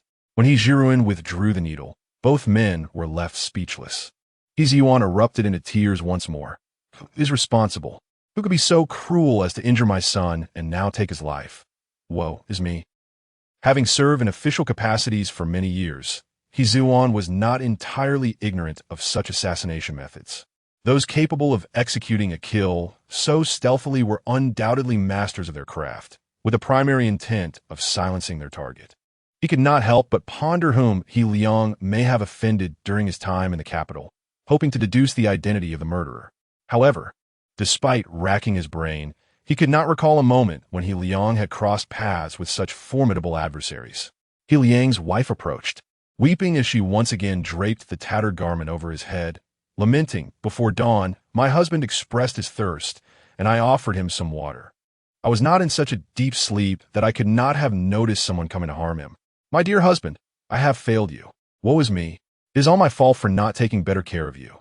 Woe is me." Seeing her sister-in-law's sorrow, He Ming's wife joined in the lamentation. Our family has already been exiled. Who could harbor such relentless malice towards these brothers? Fortunately, I took my husband to the other side of the straw hut last night to care for him. Had I allowed them to remain together, we might now be mourning two lives. From the lamentations of He Ming and He Liang's wives, He Zhiran gleaned another crucial piece of information. The brothers had not lain together the previous night. Armed with this lead, her thoughts began to crystallize. Such occurrences amidst the exiled caravan would prevent Peng Wang from delivering He Liang's body to the courthouse, seeking the magistrate's investigation for the true culprit. Instead, he could only command swift arrangements for the aftermath, as they could not afford to delay their journey. As the He family remained engulfed in sorrow, the local officials summoned a specialist in handling corpses who, after receiving a few copper coins, removed He Liang's lifeless body. He Zhiran, upon discovering new evidence during the autopsy, decided not to linger further. She bid farewell to Peng Wang and returned to the room of Mo Jiupei. The moment she stepped through the door, Mo Jiupei eagerly inquired, "Have you found anything?" He Zhiran shared the results of the autopsy with him, emphasizing that the He brothers had not slept in the same location. Instantly, Mo Jiupei's expression darkened. Noticing his demeanor, He Zhiran realized he must have had a revelation. "Do you think He Liang is your scapegoat?" Mo Jiupei lifted his gaze, his eyes growing even more profound. "Do you believe so as well?" He Zhiran nodded, articulating her deductions. "He Liang's time of death must have been after you left that courtyard, which indicates that those individuals had new movements unbeknownst to you. If the assassin was targeting you, they would undoubtedly attack someone who bore wounds. He Liang happened to rest at the edge of the thatched shed, and his wife helped him up for water just before dawn. I suspect the assassin noticed their interaction, confirmed He Liang's severe injuries, and mistook him for you due to their physical resemblance." He Zhiran's narrative was comprehensive and aligned perfectly with Mo Jiupei's suspicions. He increasingly felt that this woman was far more formidable than he had initially perceived. Simultaneously, he felt fortunate to have encountered such a wife, considering her a significant boon from fate. Mo Jiupei himself was puzzled by why, even at such a critical juncture, he could still entertain frivolous thoughts. However, he soon reined in his wandering musings. "He Liang's death is fortuitous for us." "Why?" He Zhiran inquired. "If what you just stated is accurate, the assassin will surely report back, claiming the assassination was a success. For a time, Nanshi will believe I am dead, even if he realizes the truth. His next move is unlikely to be swift, allowing us a period of relative peace." He Zhiran acknowledged that Mo Jiupei's analysis held merit. Yet, the peace he spoke of could only be temporary. The prospect of enduring tranquility seemed unattainable for now. He Zhiran had already prepared herself for the tumultuous journey ahead when she chose to accompany Mo Jiupei into exile, fully aware that tranquility was an unrealistic expectation. In light of this, let us face whatever the future brings with open hearts. We shall confront challenges as they arise, for throughout history, righteousness has triumphed over evil. I refuse to believe that those with insidious intentions can prevail for long. Take Nanshi, for instance. Historical records indicate that he ascended to the throne but 5 years before succumbing to his debauchery and health decline. Subsequently, his 6-year-old son ascended, and the court fell under the control of power-hungry ministers, leading to the eventual downfall of the Shun dynasty. However, He Zhiran chose not to divulge her plans to Mo Jiupei, having already altered his fate once. Who could predict what the future held? During the time when Mo Jiupei was exiled following a raid on his home, he had lost all confidence in the future, even succumbing to a sense of self-despair. However, upon uncovering the true nature of Nanshi, his perspective underwent a profound transformation. He realized that even He Zhiran, a woman newly wed into the Mo family, brimmed with hope for the future. As the sole male heir of the Mo lineage, it would be a disservice to his ancestors and to the family members who accompanied him into exile if he were to continue in his self-destructive ways.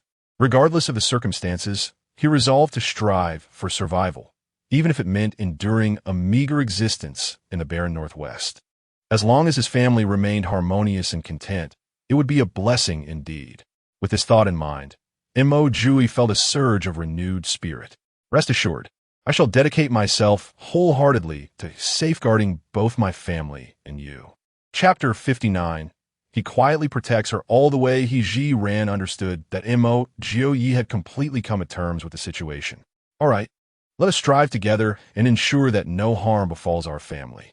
Within the house, a scene unfolded reminiscent of a united couple working harmoniously, while outside, the officials were already calling for preparations to embark. The sisters-in-law had long since organized all their belongings. Some carried tents, while others bore the quilts purchased the previous day. As for the food, vegetables, and large iron pots, Zhiran had already decided to divide them between the Fong and Xie families, with each family responsible for their respective items. Peng Wang had mentioned earlier that his health was no longer a concern, and thus he would not squeeze onto the wooden cart with Mo Jiupei. Consequently, the Mo family placed all the food and kitchen utensils on one side of the cart, leaving the remaining space for Mo Jiupei. Remembering the tragic death of He Liang, Mo Jiupei, for the sake of safety, decided against continuing to ride on the cart. He allowed Zhiran to assist him as he stepped out of the room. The women of the Mo family were aware that Mo Jiupei's serious injury was feigned. Nevertheless, when they witnessed him emerging from the house, they were taken aback. Due to the presence of outsiders, they tacitly refrained from inquiring further. Instead, it was Peng Wang who approached, incredulous. Mo Jiupei, do not overexert yourself. I've only been away from you for a day, and now you can walk. Mo Jiupei endeavored to soften his expression. I am quite resilient, and my wife has provided meticulous care. Traveling should pose no issue. As he spoke, he cast a sympathetic glance towards the He family. I have heard that He Ming's injuries are more severe. To avoid delaying our journey, my wife and I have decided to lend the wooden cart to them for a few days. Upon hearing this, Zhiran silently berated Mo Jiupei in her mind. This man was truly cunning. Not only did he wish to use others as scapegoats to divert attention, but he also alleviated the burden of manpower for the Mo family in pushing the cart. His strategy was indeed twofold.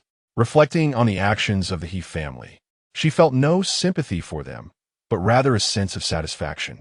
The animosity between the He family and Mo Jiupei ran deep.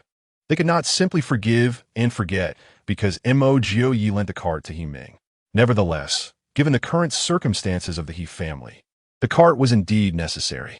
Seeing that Peng Wang did not oppose the idea, Zhiran did not express gratitude. Instead, Zhiran stepped forward and pushed the cart away. Mo Hanyu, bewildered by the situation, looked at the cart laden with their belongings and grew anxious. Ninth brother, our things are still on the cart. What if someone steals them? Mo Jiupei replied calmly, it matters not. With so many officials present, who would dare to steal from others? His words, however, nearly provoked He Zhiyuan into tossing their belongings aside in frustration. Yet, he managed to suppress his anger. If he acted on his impulse, it might provide momentary relief, but what would become of He Ming?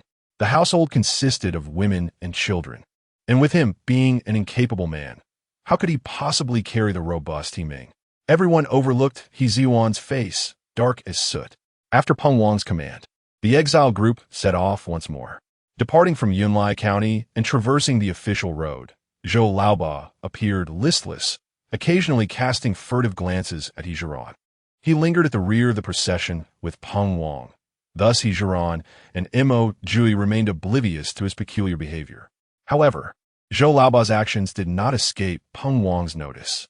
Disapproving of this, Peng Wang found himself reluctant to address the issue openly, opting instead to devise a way for Zhou Laoba to withdraw from his misguided intentions. How majestic Mo Jiupei once was. I vividly recall the day he returned in triumph, greeted at the city gates by His Majesty himself, accompanied by dignitaries of both civil and military ranks. The spectacle was truly a sensation throughout the city.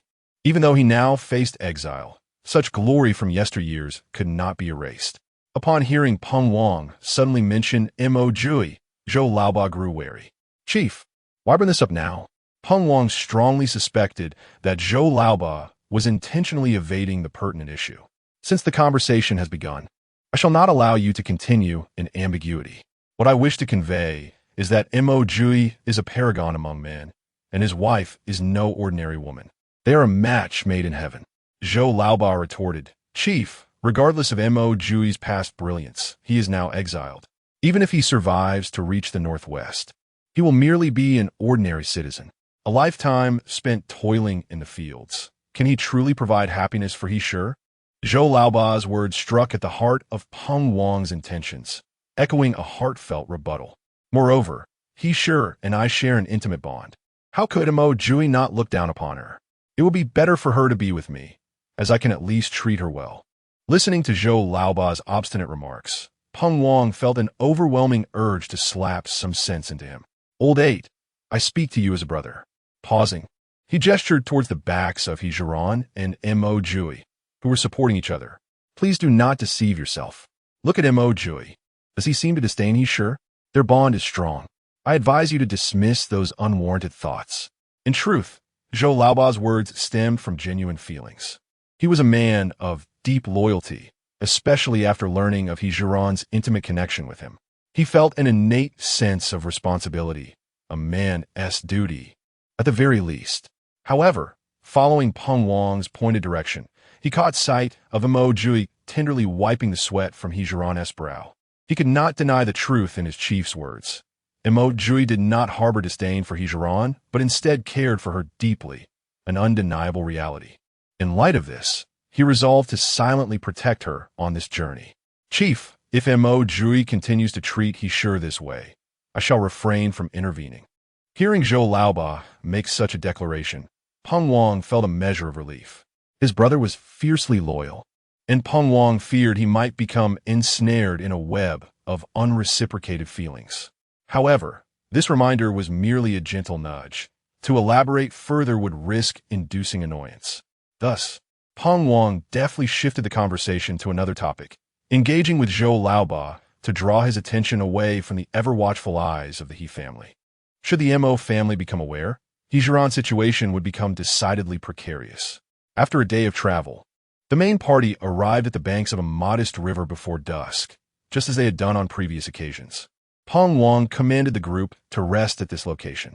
The officials were the first to rush to the riverbank, filling their water containers to the brim before reclining against the sturdy tree to rejuvenate. The prisoners, too, hurried to the river, eager to replenish their water supplies. Observing the Mo women preparing to do the same, Zhiran quickly interjected, Sisters-in-law, the riverbank is quite crowded. Let us wait a while longer. The Mo family members, now almost entirely compliant with Zhiran's words, did not question her reasoning and obediently remained seated to rest.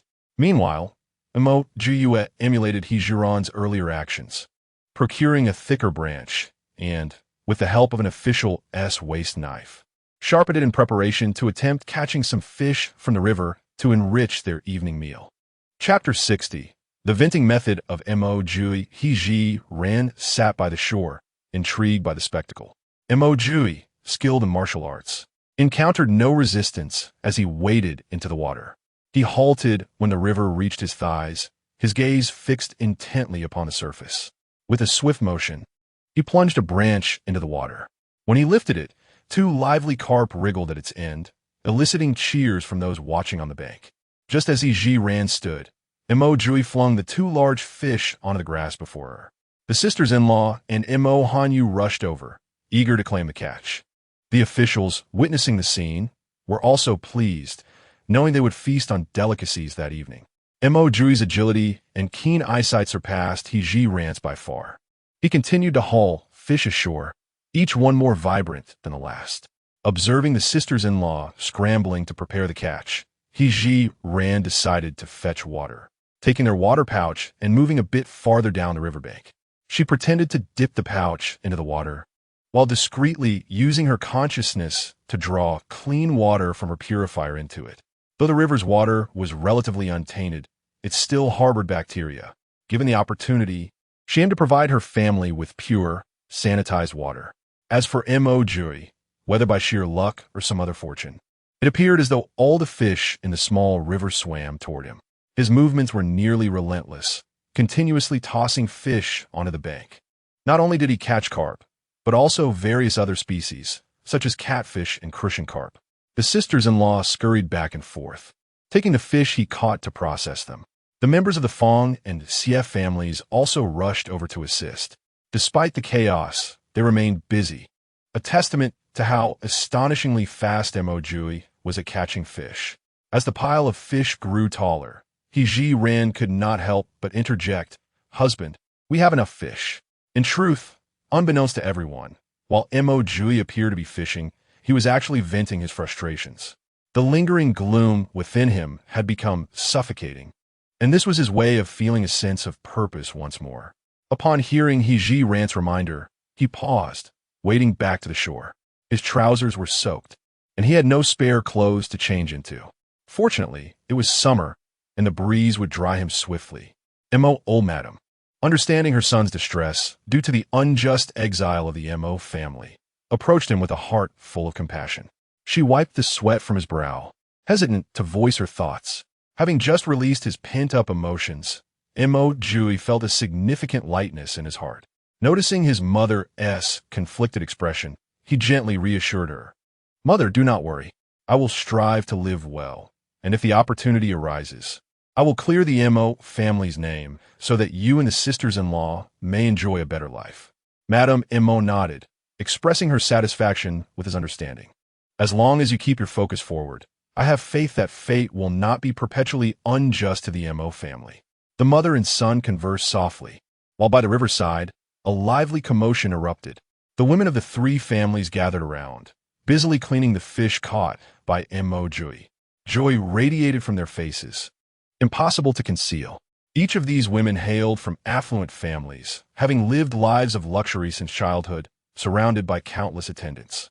Now, engaging in manual labor to secure their sustenance, they found an unexpected delight in the simplicity of their current circumstances, momentarily forgetting the harshness of reality. Zhiran mused that if one were to disregard the notion of exile and their present identities, this lifestyle resembled a frugal adventure from a past life. Although it demanded their personal effort and was somewhat arduous, the profound connection to nature was undeniably refreshing for the spirit. Among the exiled, only a portion shared in this liberating experience. The members of the He and Li families, however, burned with envy, glaring fiercely at the industrious women by the river. Their eyes aflame with resentment at the sight of the fish being cleaned, wishing to snatch some for themselves. Yet, with so many guards present, they could only harbor such thoughts in silence. The women chattered endlessly by the riverside. "Sister Gio, do you think we'll be able to finish all this fish before it spoils? Brother Gio is truly remarkable. He caught so many fish at once. Sister Gio, can we indulge ourselves tonight? Ah, Annie, I've lived half a lifetime, and this is my first time cleaning fish. It's surprisingly simple." Young Xiaolin, unbothered by the fish's dirtiness, ran up to Zhiran, exclaiming, "Annie, look, the fish is looking at me." In her previous life, Zhiran had little opportunity to interact with children. Seeing Xiaolin's spirited demeanor stirred something within her. She gently patted Xiaolin's head. "Be good, Lina. Annie will give you some candy." As she spoke, Zhiran focused her thoughts inwardly, using the cover of her sleeve to retrieve 2 pieces of rock candy from the spice cabinet in the kitchen. "Quickly eat it, but don't let those bad people take it from you." Being a child, Xiaolin instinctively glanced towards the He and Li families upon hearing the mention of bad people. Noticing the fiery glares directed at them, she instinctively shrank back. To prevent the candy from falling into the hands of ill-intentioned individuals, she hastily popped it into her mouth, abandoning the fish she was holding as she scampered back to her father's side. Watching Xiaolin run off, Zhiran selected some fish from the pile that the women had prepared. And Mo Jiupei, ever perceptive, followed suit, gathering large stones to construct a rudimentary stove, then crouching nearby to help kindle the fire. Observing this, the men from the Fong and Xie families imitated Mo Jiupei, building their own stoves. The Mo family, embodying righteousness, provided them with a large iron pot, along with grains and vegetables. It would be rather unbecoming to partake in the ready-made meals of others after receiving such generosity. The 3 large iron pots were set up, with Zhiran in charge of preparing the evening meal for the Mo family. Meanwhile, the female members of the Fong and Xie families gradually returned home, beginning to prepare their own dinners. Knowing that the Mo family's dinner would undoubtedly include a portion for them, Peng Wang instructed the officials to gather some firewood from around and send it over, thus contributing in his own way. The women from the Xie and Fong families, lacking culinary skills, mimicked Zhiran's actions, attempting to recreate her dishes. After half an hour, the Mo family's fragrant and visually appealing braised fish was ready. As the lid of the pot was lifted, the aroma wafted far and wide. There was no need to consider sharing with the Fong and Xie families. Instead, they sent a portion directly to the officials. Each member of the Mo family held a bowl of rice, gathered around the iron pot to savor their meal. At that moment, the braised fish from the Xie and Fong families was also completed, though it paled in comparison to the Mo family's dish. Nevertheless, it incited jealousy among the distant Li and He families. Chapter 61. The courier of past and present today, the official, in a rare display of benevolence, distributed a black steamed bun to each of them. Even so, after several days of deprivation, their stomachs continued to grumble incessantly. Li Roer, with her uninjured hand, clenched her fist tightly, oblivious to the pain as her fingertips dug into her flesh. Zhu quickly noticed her distress, and, recalling the terrifying scene where they were besieged by the Mo family, felt a lingering fear. She hastily whispered to Li Ruat, "We are no match for that venomous woman. It would be wise to avoid provoking them in the future." Li Roer shot Zhu a fierce glare. She had little desire to converse with a mother who had spent her life submissively enduring hardships. Turning her head away, she closed her eyes, feigning tranquility, while her mind was consumed with the image of Mo Jiupei squatting by the hearth, assisting Zhiran in stoking the fire.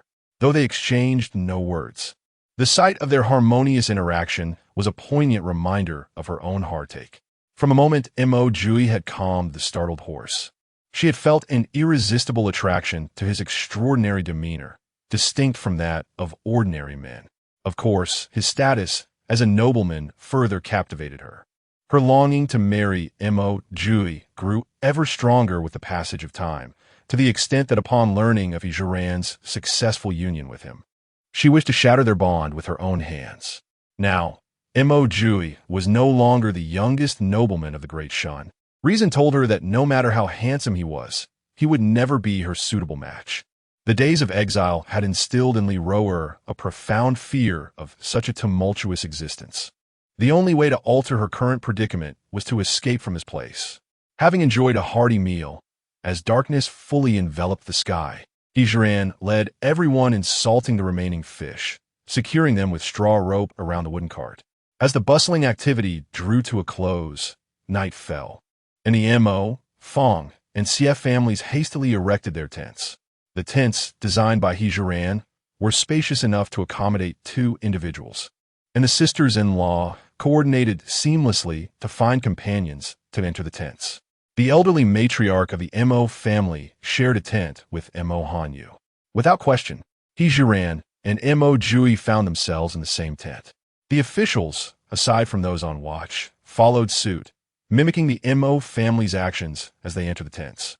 The He and Li families, enduring their plight, watched enviously, their pent-up frustration intensifying. Why was there such a stark disparity in their treatment? Despite sharing the same decree of exile, Li Werer and Li Ruer clung to Li Liang's arm, tears streaming down their cheeks. "Father, I did not wish to sleep outside. My clothes were soaked with dew this morning. Father, please plead with those officials to grant us a tent like that. Would you?" Li Liang, already displeased, felt dizzy as his 2 daughters tugged at him. With irritation, he snapped, "If you wish for a tent, go and ask for it yourselves. I lack the influence." If the sisters had possessed such audacity, they would not have needed to beseech their father in this manner. Rejected, they could only express their dissatisfaction through tears, daring not to utter another word. Madame Li felt a deep pang of concern for her 2 daughters. Yet she understood all too well that even if she were to kneel before those officials, they would not bestow upon them a tent. She quickly led her daughters aside to comfort them. Similarly, the He family was enacting a parallel scene, with everyone beseeching He Ziyuan to find a way to request a tent from the officials. At that moment, He Ziyuan was remarkably clear-headed, fully aware of the futility of the endeavor, and he doused their hopes with a cold splash of reality. That tent was crafted from oilcloth purchased by the Mo family. If they desired one, they would need to procure silver to buy it and learn to construct it themselves. His words left the He family speechless. If they had silver, why would they endure days of consuming stale steamed buns? Not only did they lack silver, but they also had no tents and no skills to catch fish. On the first day of its use, the tent garnered unanimous approval from all, including the officials, who for the first time felt that escorting prisoners was not an unpleasant task. Zhiran was not unfamiliar with being alone with Mo Jiupei. For her, the pressure had dissipated. Upon hearing the steady rhythm of breathing beside her, her consciousness drifted into her space. The shop within her taobao had been open for an entire day, displaying an array of goods, and she naturally wished to check on the sales performance. As she opened the taobao page, a dialog box suddenly appeared on the screen. There have been successful transactions in the shop, and the earnings have been automatically deposited into your Alipay account. Zhiran promptly clicked to check her account balance. To her astonishment, she found an additional 7,500 yuan in her account. Staring at that number, she was momentarily bewildered. The cheapest item she had sold in the marketplace was priced at 15,000 yuan. What then was this 7,500 yuan? Seeking clarity, Zhiran returned to the app to examine the transaction records. Upon doing so, she was nearly driven to the brink of fury. The transaction record revealed that a silver hairpin had been successfully sold today for 15,000 yuan. Undoubtedly, the platform had automatically deducted 10% as a fee. However, the shipping cost was an exorbitant 40% of the selling price, amounting to 6,000 yuan. Zhiran couldn't help but curse inwardly, wondering what kind of unscrupulous courier company charged such a hefty shipping fee. In pursuit of answers, she continued her investigation. After some searching, she finally unearthed the name of the courier company, Guojin Express. This was a name she had never encountered before, but from the literal interpretation, it was evident that this courier service specialized in transporting goods from the ancient to the modern era. This suggested that there were others like her, time travelers, utilizing the shopping platform. Nevertheless, the concerns of other users were irrelevant to her. Zhiran was solely focused on uncovering the reason behind the exorbitant shipping fees. Fortunately, there was a brief introduction to the courier company. Guojin Express was established in XXXX year, catering to all-time travelers who opened shops on the Taobao app. The company charged 40% of the product's selling price. For any inquiries, one could contact customer service. Without hesitation, Zhiran clicked the button to contact customer service. Soon, a series of formatted text appeared on the screen. Zhiran, disinterested and meticulously reading through it, typed an inquiry. Is there any possibility of a shipping discount? Customer service replied. Due to the necessity of transcending time and space to deliver your goods to the customer, the shipping costs are exorbitant. Thus, discounts cannot be offered. Zhiran responded. Why is the shipping fee for the item I purchased not as high? Customer service explained. Different merchants utilize varying shipping channels. Zhiran. She resigned herself to the situation, acknowledging her identity as a time traveler. Not being overly ambitious, she quickly came to terms with it.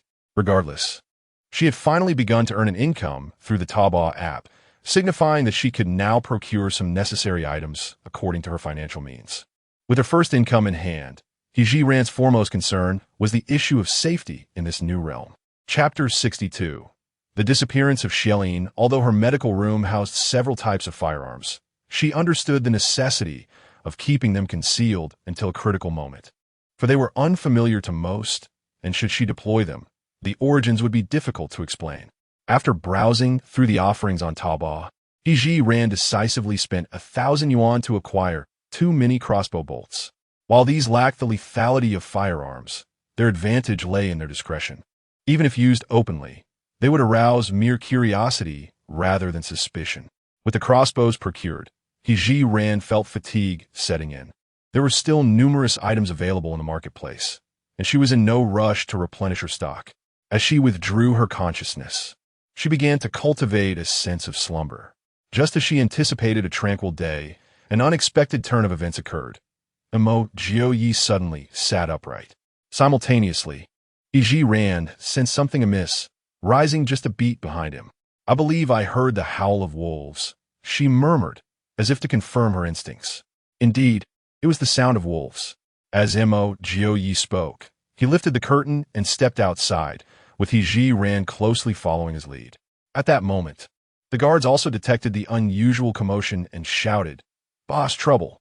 There's a pack of wolves," drawing from her past experiences in wilderness warfare. Zhiran knew that wolves harbored a deep-seated fear of fire. Thus, under the cover of night, she swiftly retrieved 3 bottles of alcohol from her space.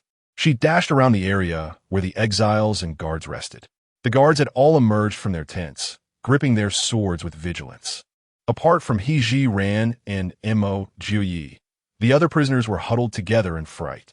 Sensing a familiar scent, Mo Jiupei, upon seeing Zhiran cease her movements, instinctively lit a match and ignited the alcohol she had poured around them. As flames erupted, the wolf pack encircled them. However, deterred by the fire, they did not advance but remained at a distance, howling and scratching at the ground. Zhiran and Mo Jiupei's foremost concern was the safety of their companions. After igniting the ring of fire, they quickly returned to their camp. The matriarch of the Mo family clutched Mo Jiupei tightly, her gaze filled with terror directed towards the wolves.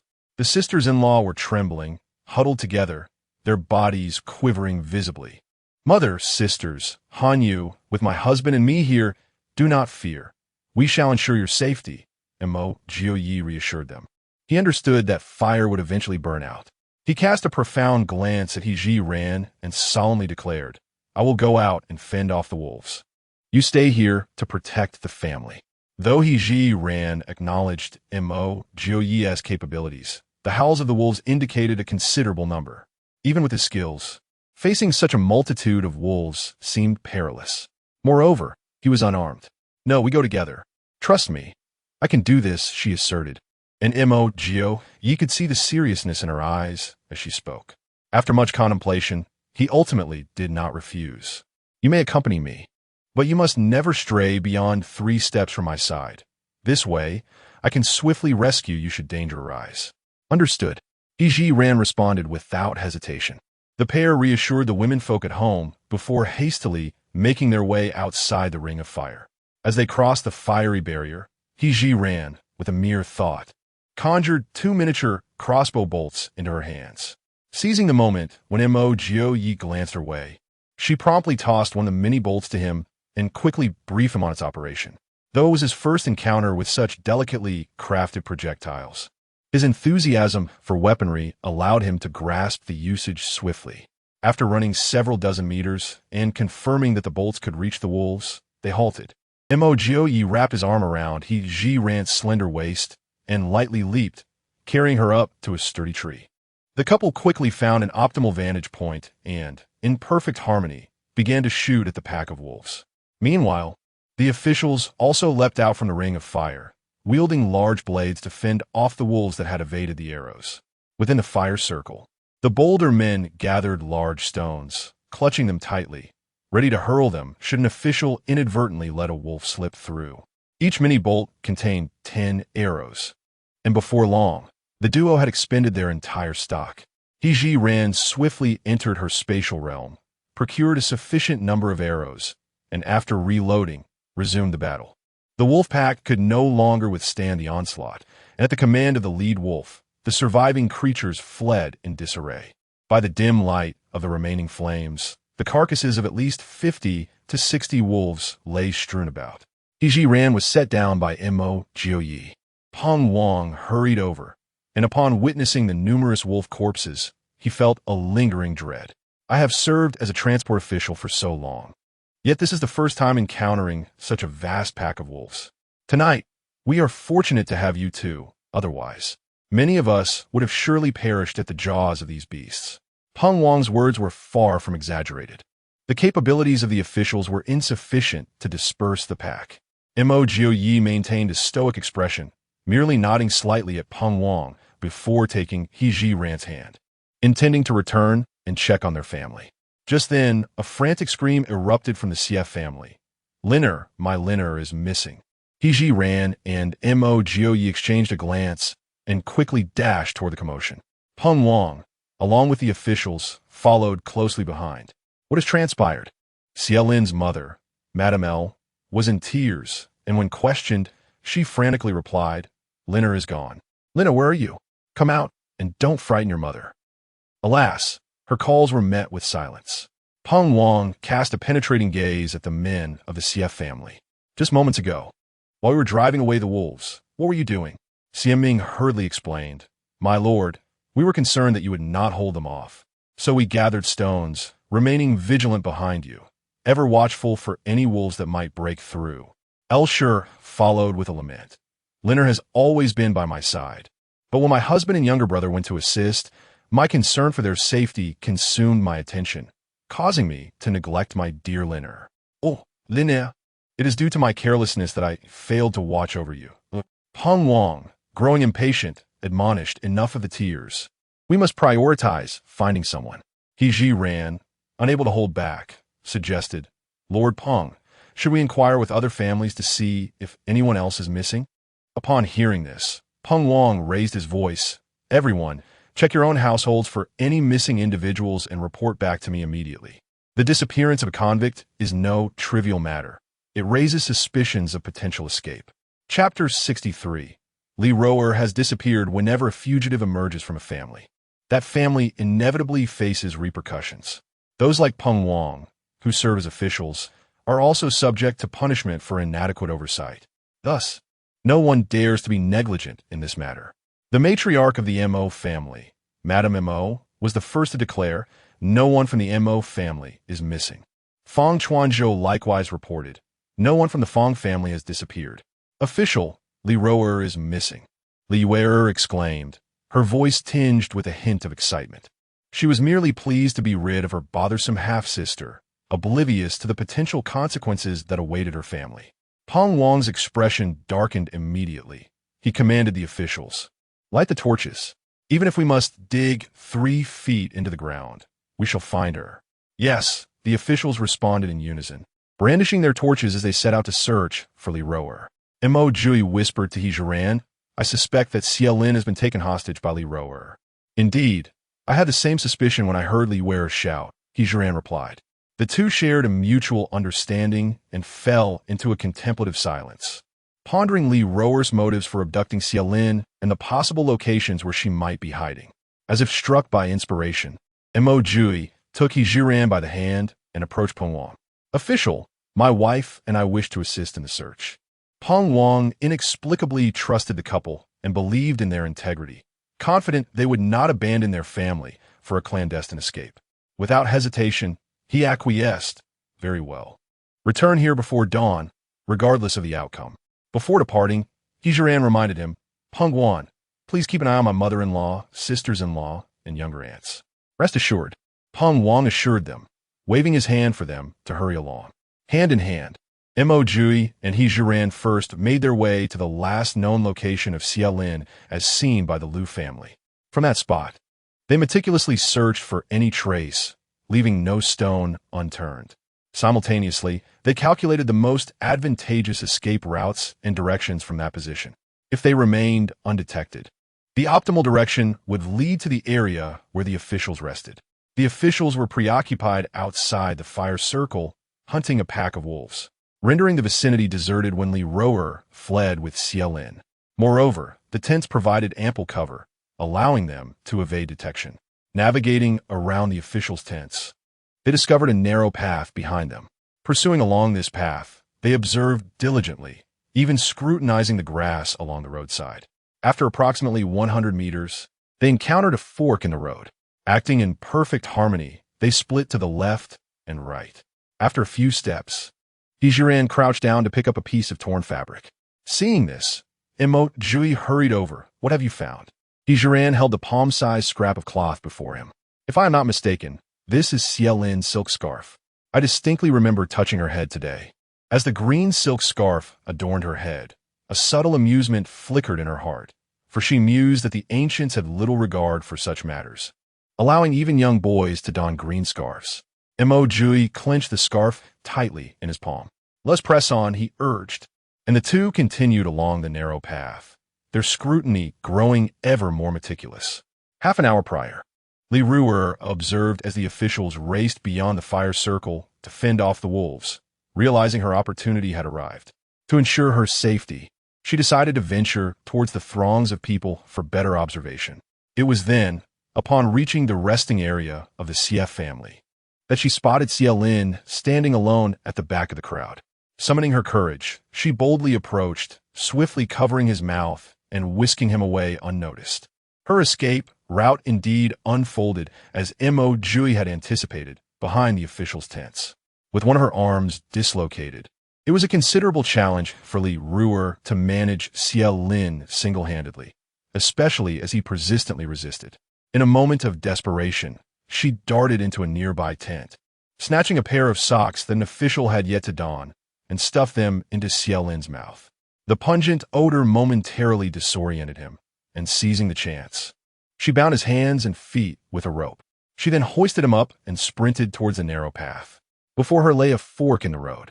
One path was well-trodden, indicating frequent passage, while the other bore fewer signs of wear. Fearing encounters with others, she resolutely opted for the less-traveled route.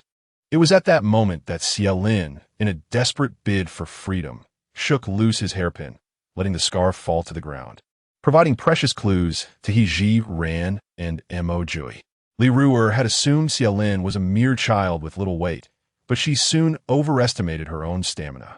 After running a short distance, fatigue set in. Glancing back, she saw no signs of pursuit. Thus she concealed herself and Exiled within the underbrush.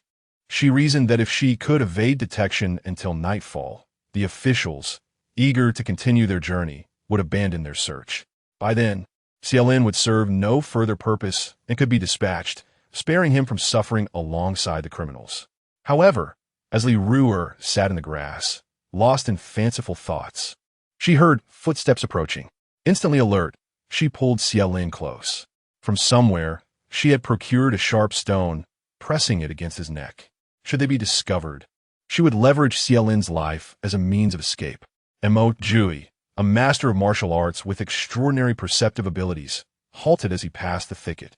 His keen gaze honed in on the direction where Li Ruer concealed herself. At that moment, the eastern sky began to pale with the first light of dawn.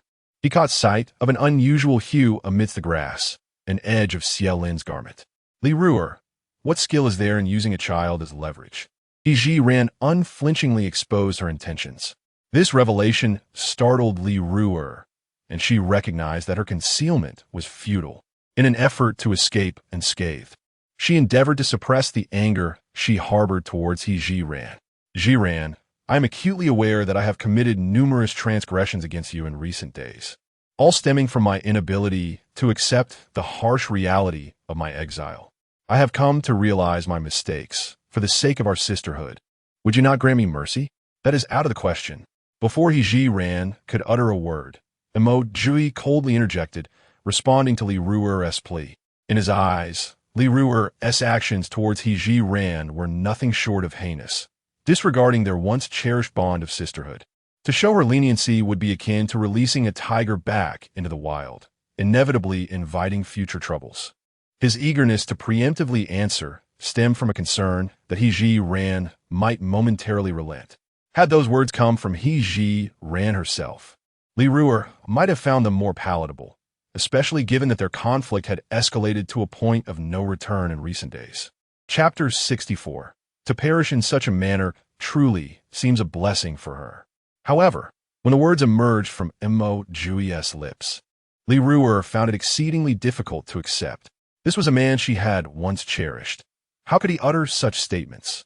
Mo Jiupei, are you aware of how fervently this woman once resisted the prospect of marrying you? She feared that entering the Mo family would condemn her to a fate akin to that of your 8 sisters-in-law, living as a widow. She sought my counsel numerous times, hoping to devise strategies to annul the engagement with you. Moreover, she has always been self-centered and devoid of responsibility. A woman of such character does not merit your unwavering care. Despite the limited interactions, Zhiran had grasped the essence of her temperament and her treatment of the Mo family. As for my woman, Mo Jiupei, even if it requires my life to protect her, it is my duty. This matter does not concern you. Li Ruer was thoroughly incensed by Mo Jiupei's proclamation. She stood, pressing the sharp edge of a stone against Exiled neck, her already swollen face contorting into a more menacing visage. If that is the case, I shall forego further pleasantries. You have 2 options. Either allow me to leave, and I shall ensure this child's life is spared once I reach safety, or there is no need to elaborate. We will never permit your departure. Zhiran interjected coldly, interrupting Li Ruer. At that moment, several constables arrived at the scene. Upon witnessing Li Ruer holding Xiaolin hostage, they admonished her. Li Ruer, do you comprehend the fate that befalls fugitives? Yet, Li Ruer felt no fear. She was acutely aware that if she did not escape successfully today, death awaited her. Ha ha ha, I am indifferent to whatever fate lies ahead. I have committed no crime, so why should I bear such consequences? As she spoke, she forcefully dragged the pointed stone across Xiaolin's neck, blood streaming down his collar. Being still a child, Xiaolin instinctively wished to struggle against the pain, but the more he writhed, the harder it became for Li Ruer to control her grip, causing his wound to widen further. Simultaneously, she began to retreat with Xiaolin in tow. Seeing this, Zhiran and Mo Jiupei disregarded the presence of the constables and simultaneously raised their arms, releasing 2 arrows aimed directly at Li Ruer's brow. In the blink of an eye, the arrows embedded themselves in her forehead, causing her to topple backward. Bound by hemp ropes, Xiaolin's balance faltered, and he fell forward.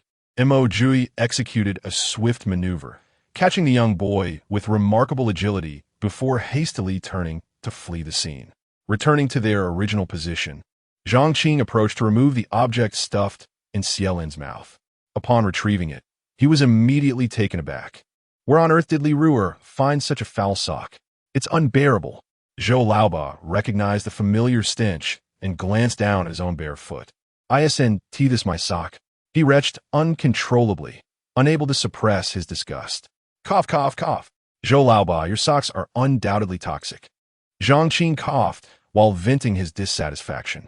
Being exposed for his foul socks, especially in front of Zhiran, Zhou Laoba was instantly engulfed in embarrassment. Fortunately, the attention of the others was not directed at him at that moment. Observing Xiaolin's flushed face, Zhiran found it difficult to discern whether he was struggling to breathe or was simply overwhelmed by the stench of the socks. Regardless, the child was certainly in distress. Additionally, there was a wound on his neck caused by a stone.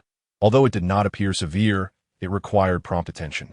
Thus, she hastily untied the hemp ropes binding the child's hands and feet, then retrieved her water pouch from her waist to offer him some water. "Esteemed officials, we have located the child. Let's return swiftly." In front of so many people, she could not utilize her spatial resources to procure medical supplies to tend to Xiaolin's wound. Moreover, they had promised Peng Wang that, regardless of whether they found the child, they would return before dawn. With this in mind, Zhiran was eager to leave, scooping up Xiaolin and heading back. Mo Jiupei and Zhou Laoba pursued almost simultaneously, intending to carry Xiaolin. Zhou Laoba was slightly slower than Mo Jiupei, and by the time he moved, Xiaolin was already cradled in Mo Jiupei's arms. Without looking back, Mo Jiupei continued alongside Zhiran. Observing the harmonious couple ahead, Zhou Laoba intentionally slowed his pace, refraining from intruding. Yet, the inexplicable sense of loss he felt was a burden he bore alone. Leaving 2 officials to attend to Li Ruer's body, the rest hurried back to the camp. Throughout the journey, Zhiran pondered how fortunate it was that such a malicious woman as Li Ruer had met her demise. It was indeed a stroke of luck for her. At least it spared her from incessant troubles and avenged the original owner, albeit in a small way. The group quickly returned to the camp. Upon seeing Xiaolin being carried back by Mo Jiupei, the Xie family rushed forward in a flurry. Upon spotting his relatives, Xiaolin's eyes brimmed with tears as he reached out his small hand towards Lu Shi for a hug. Lu Shi, weeping, stepped forward to embrace Xiaolin. Just as she was about to inquire about the events that transpired, a glance at Xiaolin's neck revealed the wound. "Liner, how did you get hurt? Quickly tell your mother who did this to you." "Oh, my poor child." Hearing Lu Shi's exclamation, the entire Xie family rushed to check on Xiaolin's condition. Zhiran pushed through the crowd. "Please, everyone, do not panic. I have some healing ointment. Let me take the child to tend to his wound." Upon hearing this, Lu Shi, disregarding everything else, seized Zhiran's arm and insisted, "Sure, I will accompany you." Zhiran intended to retrieve medical resources from her spatial realm to treat Xiaolin and had no desire for outsiders to follow. She gently replied, "The tent is rather cramped. It will be a bit tight with both of us and Liner. Additionally, Treating superficial wounds will not take long. I will return Liner to you promptly. After listening to Zhiran's reasoning, Lu Shi also found it to be sensible. She cautiously entrusted Xiaolin to Zhiran. I appreciate your assistance. It's no trouble at all. Zhiran took Xiaolin back to her tent. Xiaolin had always been a well-behaved and understanding child. Despite being frightened by Li Roer, she refrained from crying or causing a scene in front of her family.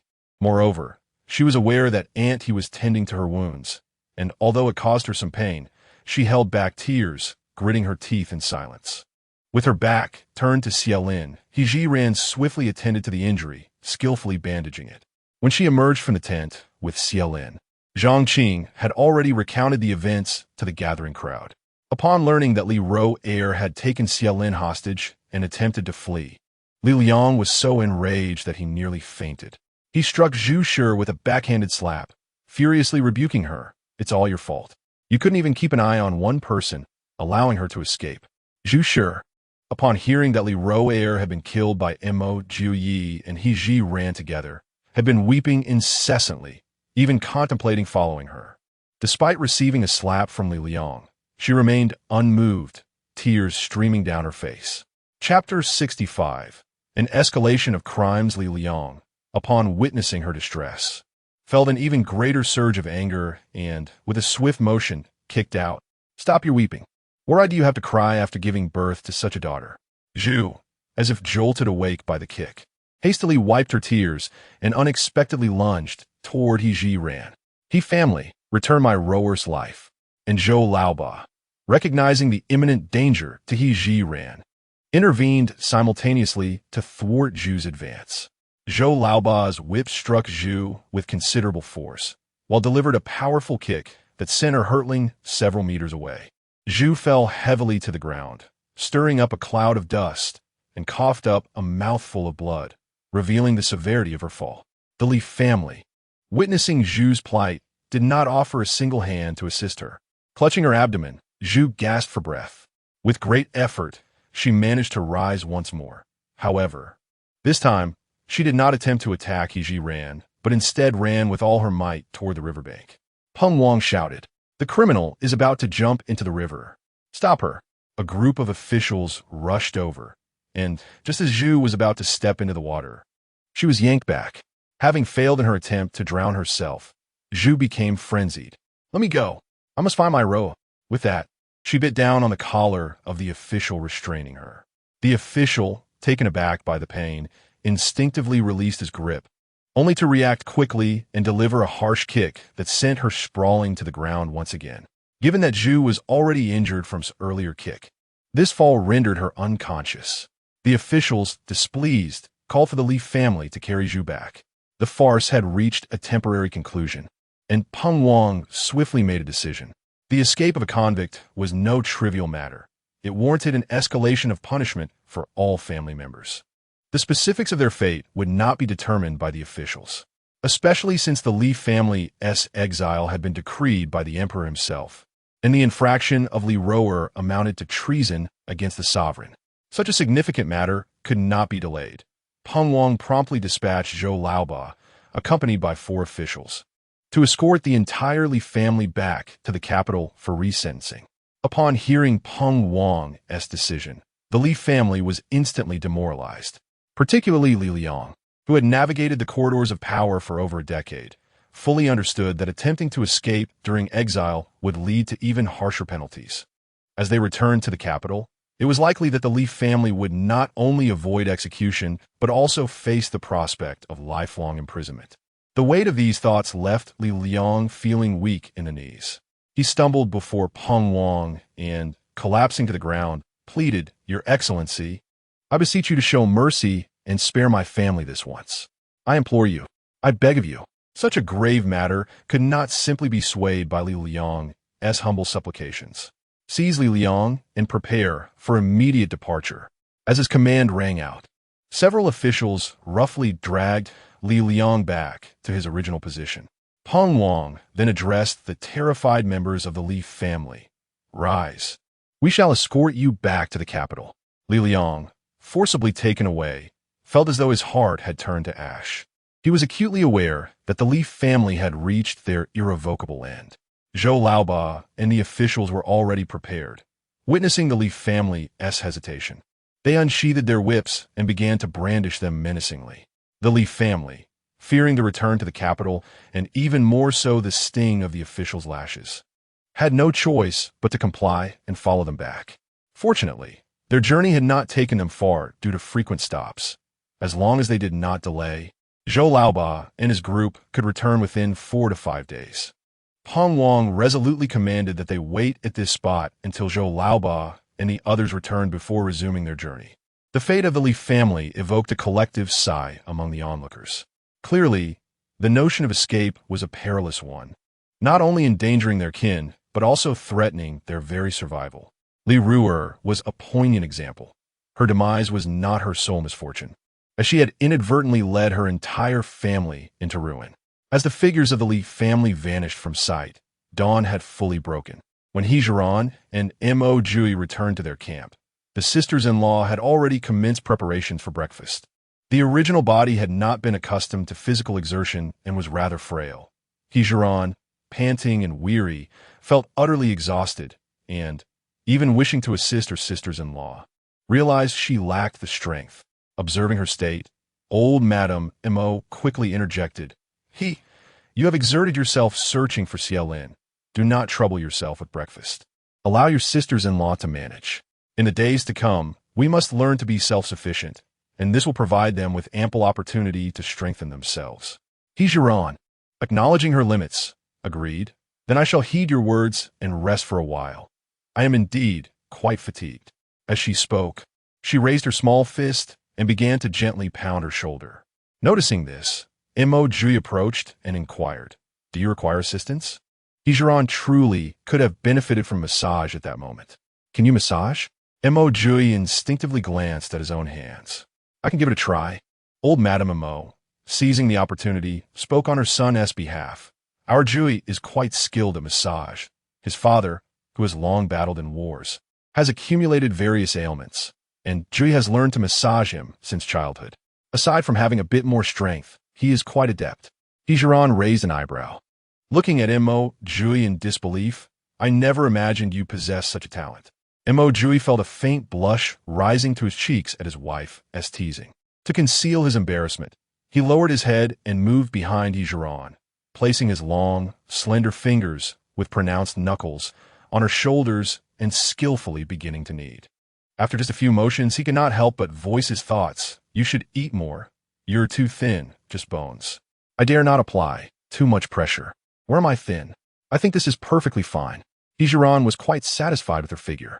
Although she appeared somewhat slender overall, she possessed ample curves in all the right places. Such a physique would have been envied by many in her previous life. "You are still too thin." Mo Jiupei maintained his stance. As Zhiran prepared to retort, she noticed Peng Wang approaching with Zhangqing. Upon witnessing Mo Jiupei assisting Zhiran with a massage, Peng Wang was immediately struck by a playful impulse. "Ah, you two lovebirds seem quite harmonious," he remarked. At these words, Mo Jiupei's face flushed with embarrassment. He contemplated ceasing the massage, intending to resume once the others had departed. Yet, upon observing the blissful expression on Zhiran's face, he found himself reluctant to stop. Thus, his hands remained poised upon her shoulders, momentarily still. Zhiran, however, perceived nothing amiss, especially as she remained oblivious to Mo Jiupei's bashfulness. "This feels wonderful, don't stop," she urged. It was only then that Mo Jiupei regained his composure, blushing as he resumed his attentive ministrations for his beloved wife. Zhiran, experiencing a renewed wave of comfort, turned her gaze toward Peng Wang. "Is there something you require, Lord Peng?" she inquired. "Indeed," he replied. "I have just returned with a contingent, having retrieved precisely 50 wolves. Since most of these were dispatched by the two of you, I wish to inquire how you intend to manage them." Chapter 66. Dealing with the wild wolves, Zhiran appeared to have an epiphany, nearly forgetting the events of the previous night when she had slain the wolves, had it not been for Peng Wang's inquiry.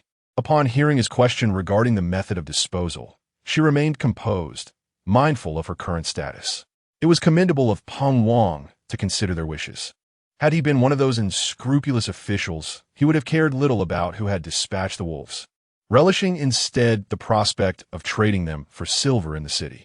Thus, Zhiran refrained from asserting dominance, and instead posed a counter-question. What plans do you have, Sir Peng? Peng Wang shrugged, speaking candidly. In times past, had I killed so many wolves, I would not have pondered whose merit it was. I would have dispatched them directly to the city for silver. This statement resonated with Zhiran and Mo Jiupei, as it reflected a certain pragmatism. To put it plainly, they were merely exiled individuals eking out a living under the thumb of these officials. The fact that Peng Wang could address them in such a manner indicated he no longer viewed them as mere criminals. Such a person was undoubtedly deserving of a deeper connection. In truth, when Peng Wang posed his question, Zhiran had already concocted a plan. With a clearer understanding of his intentions, she felt no need to hold back. Sir Peng, even if you were to send the wolves to the city for money, I fear the return would be rather meager, wouldn't it? Peng Wang nodded, recalling that last year they had slain 2 wild wolves during their travels and received merely 1 tael of silver for each. Zhiran raised an eyebrow. Did you send the wolves to a fur trader? Indeed, the fur trader mentioned that no one consumes wolf meat. They only purchase based on the value of the pelts. In truth, Peng Wang felt that receiving 1 tael of silver per wolf was already quite satisfactory, for he did not disdain free money. Moreover, having killed so many wolves the previous night, at 1 tael apiece, they could potentially earn 50 taels. His intent in broaching this discussion was twofold: out of respect for the pair, and also to consider proposing a share of the silver should they agree to his suggestions. However, upon observing Zhiran's demeanor, it seemed she was disinclined to trade the wolves for silver at the fur shop.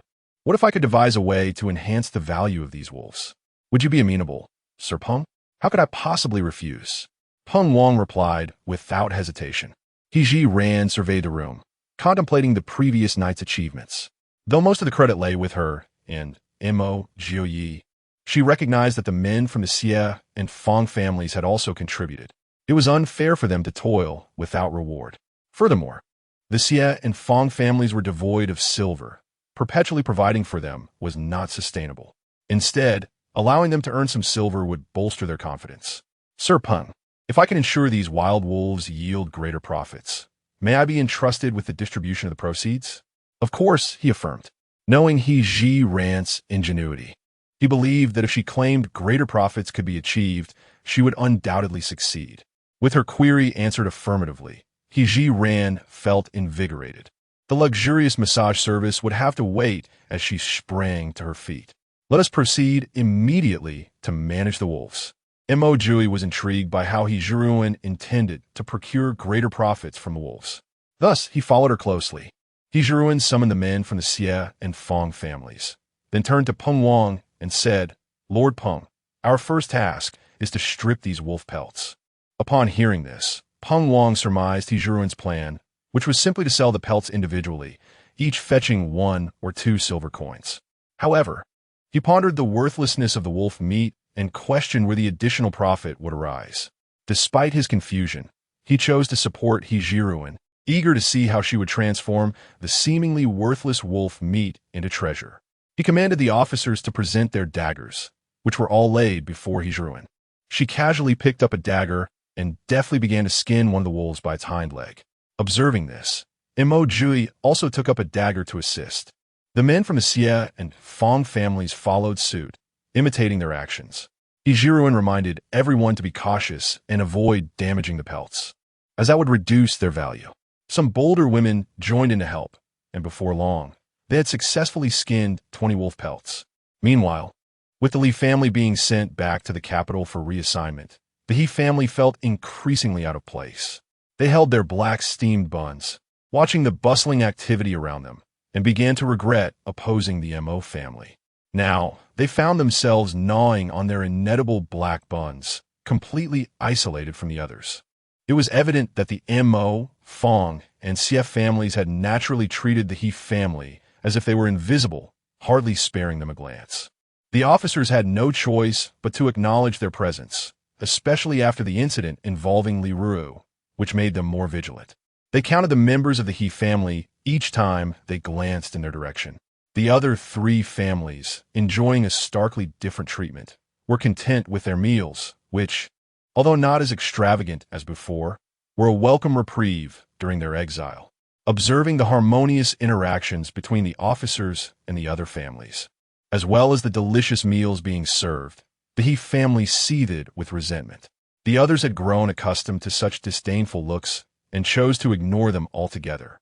After breakfast, Zhiran noted the skillful manner in which the others had mastered the art of skinning the wolves and decided to attend to other matters. She called upon the women to assist in cutting the wolf meat into thumb-sized strips, secretly retrieving some spices from her space for marination. While the other women continued to slice the meat, Zhiran took Mo Jiupei to the riverbank. If her memory served her correctly, she had spotted a thin slab of blue stone there while filling her water pouch the previous day. Mo Jiupei, bewildered as he followed his wife to the riverbank, wondered if she sought his help for a massage, feeling shy in front of so many people, and led him to a more secluded spot.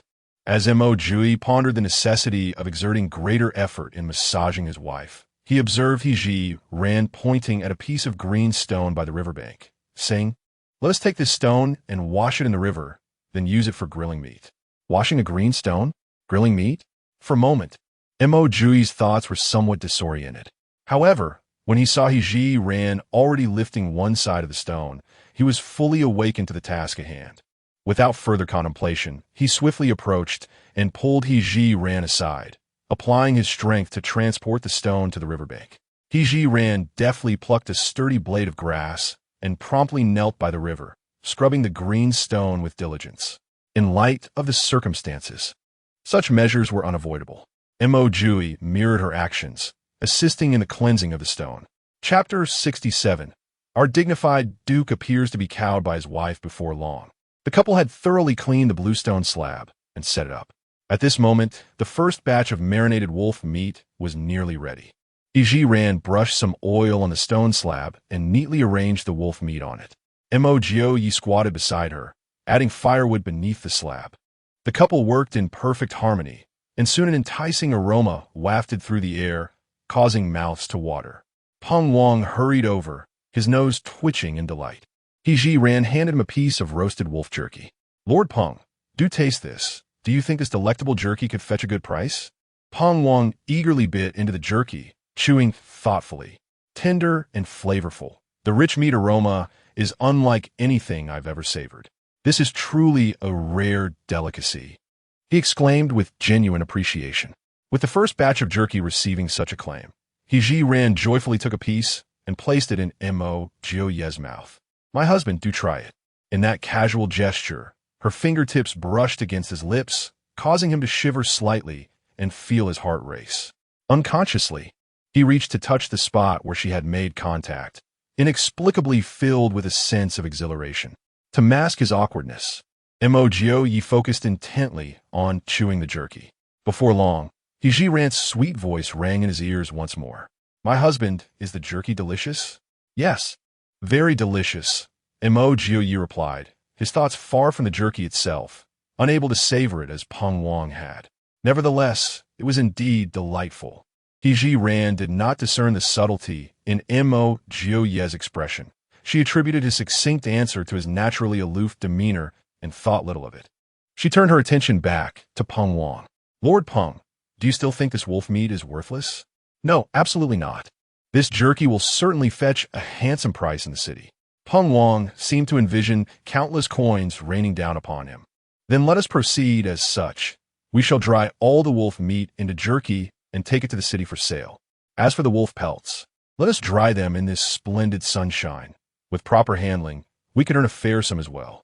Listening to Zhiran's astute plan, Peng Wang grew increasingly impressed by her. He marveled at the wealth of ideas she possessed. "Let us do as you suggest." Peng Wang resolved to stay, eager to indulge in the exquisite jerky. After all, with so much wolf meat available, he wouldn't mind having a bit more. As he savored the jerky, he seemed to recall something and turned to run off. Moments later, he returned, cradling a gourd of wine as if it were a treasure. He uncorked the wine, but instead of drinking it himself, he offered it to Mo Jiupei. "Such delicious jerky deserves to be paired with wine. Please have some." During his time in the military, Mo Jiupei often indulged in hearty meals and copious amounts of wine with his fellow soldiers. As the long-lost feeling resurfaced, he did not decline the gourd of wine offered to him. Just as he was about to take a sip, he was stopped by Zhiran. "You still have wounds. You cannot drink." Upon hearing this, Mo Jiupei's hand holding the gourd froze momentarily. However, he soon returned the gourd to Peng Wang. "My wife is right. I'm unfit to indulge in wine with my injuries."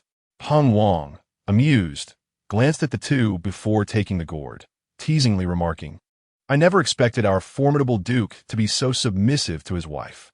Mo Jiupei was aware that Peng Wang was jesting, yet he replied seriously, "Sir, be cautious with your words. I am merely a convicted exile now, no longer a duke." Realizing his words might have been inappropriate, Peng Wang suggested, "In that case, do not call me sir, and if you do not mind, address me as Brother Peng."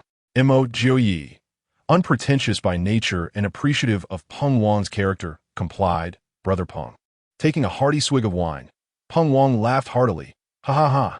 From now on, you shall be my brother, and he will be my sister-in-law."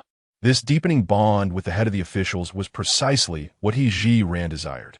She diligently intensified her efforts in roasting the meat jerky. At this moment, the sisters-in-law and Mo Hanyu, drawn by the enticing aroma, arrived one after another. Zhiran eagerly invited them to sample the jerky. Once they began eating, they could hardly stop, exclaiming how delicious it was.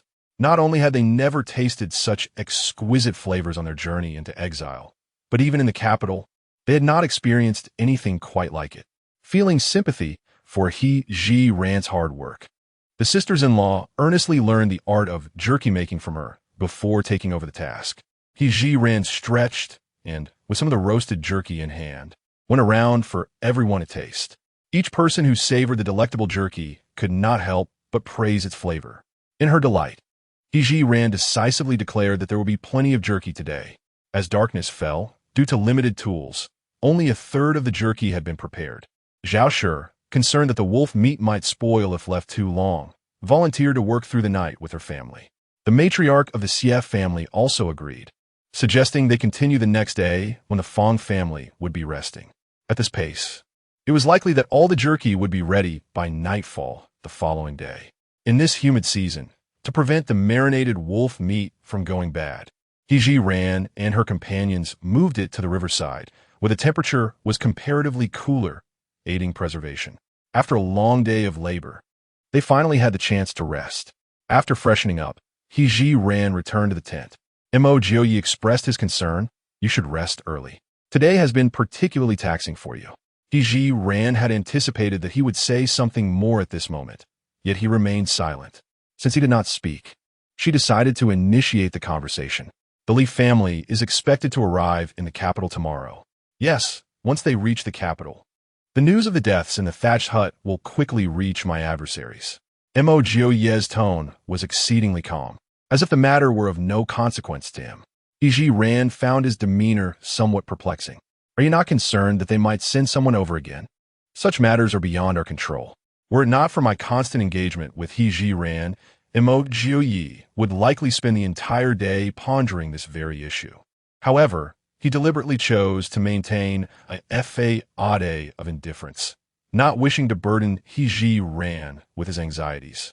Given their current predicament, encountering such situations leaves them with no option but to passively endure and respond as circumstances dictate. To take the initiative seems an arduous task. They are unable even to adhere to the most fundamental principle of capturing the leader before the followers. With Li Ro'er deceased, there was a brief respite around her. Yet now they must remain vigilant against the machinations of their adversaries. Nonetheless, Zhiran has never been one to cower in the face of such challenges. After all, they are merely elusive troubles. Let them come forth, she welcomes the challenge. Chapter 68. The wealthy matron with 4 million moreover. S reasoning held merit. The enemy lurked in the shadows while they stood in the light, rendering them vulnerable and unprepared. Their only recourse was to maintain a constant state of vigilance, adapting to the ever-changing circumstances. To ensure possessed a means of self-defense, refrained from reclaiming the many crossbow darts used to fend off the wolf pack, instead procuring another set of arrows for him. "Here, take this. It may prove invaluable in a critical moment," she offered. From the moment grasped the delicate and exquisite weapon. He found himself enamored with it. He cast a deep gaze at. "Thank you." Too, this gift was akin to a lifeline in his current situation. Who could predict the troubles that lay ahead? Armed with a weapon, he felt at least somewhat prepared to face potential dangers. Concern that might inquire about the origins of the mini crossbow, swiftly turned away, presenting her back to him. "I'm tired. I shall rest early." Though questions lingered in his mind, he felt no compulsion to press for answers. After all, this was not the first time he had witnessed wielding such advanced weaponry. Indeed, was genuinely fatigued. She had initially intended to observe the market sales, yet the sudden onset of drowsiness rendered her powerless, compelling her to surrender to sleep. As anticipated, before nightfall the following day, thanks to the diligent efforts of the women, the wolf jerky was fully prepared. Promptly decided to set aside some for the group's consumption, with the remainder to be taken to the nearby town for trade the next morning. Contemplated discussing with the possibility of accompanying him to the city, hoping to procure additional supplies. However, before she could voice her thoughts, approached her first sister-in-law. "Tomorrow, should you and wish, you may accompany us into the city." He understood that family had provided her with a substantial amount of silver notes for her journey. With funds in hand, it was reasonable for her to acquire more supplies. "Very well. I shall join you tomorrow and purchase some provisions," replied with a smile, feeling that her wishes were being effortlessly fulfilled without the need for her to ask. Also wished to accompany to the city, yet he harbored concerns about the possibility of assassins being dispatched from the capital, putting the defenseless women at home in jeopardy. "I bear injuries, so I shall refrain from joining you." Did not ponder further, believing his words to be sincere. "Then it is settled. The city is quite distant. We shall depart before dawn tomorrow." After bidding farewell, reclined in the tent and entered her space. She intended to check the sales status of her shop. 2 days had passed, and surely there would be some profit. With this thought in mind, activated her phone screen. To her astonishment, the shop's inventory had been entirely sold out, and her account reflected an income of $4.25 million. The suddenness of this joy left her momentarily stunned. To confirm that this was not a dream, she instinctively pinched her leg. The sensation of pain served as a reminder to her that everything was indeed real. Initially, she had thought that selling a few pieces of such expensive antiques within a year would be quite satisfactory. However, to her astonishment, all 19 items were sold within merely 2 days. Curiosity piqued, Zhiran opened the sales records to inspect the timeline of the transactions. To her surprise, she discovered that all the items had been purchased by an individual known as Little Collector, including the silver hairpin sold on the first day. This revelation suggested that Little Collector had likely chosen to buy the least expensive silver hairpin first to authenticate the genuineness of the merchandise. Once assured of the hairpin's antiquity, they proceeded to invest significantly in the remaining items. Moreover, Little Collector had also left evaluations for all the sold items, the content of which predominantly praised their affordability and authenticity, even urging the shopkeeper to stock more new goods. Zhiran felt immensely grateful for this. The shop had just opened, and such reviews would provide new customers with a point of reference. For Zhiran, over $4 million was certainly no trifling sum. Although she had not yet devised a plan for the expenditure of this money, who would ever complain about having too much?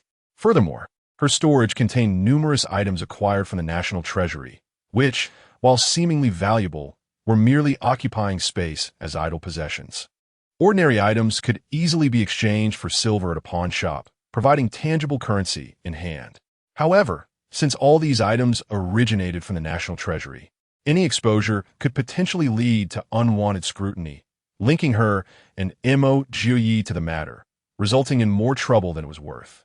Now, she could sell these antiques on Taobao Mall without any risk, thus freeing up space in the medical office and generating a substantial income.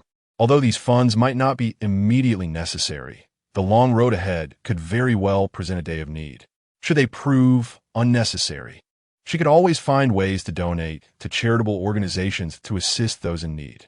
In any case, the success of the sales was undoubtedly a monumental blessing for Zhiran, understanding the wisdom of seizing the moment.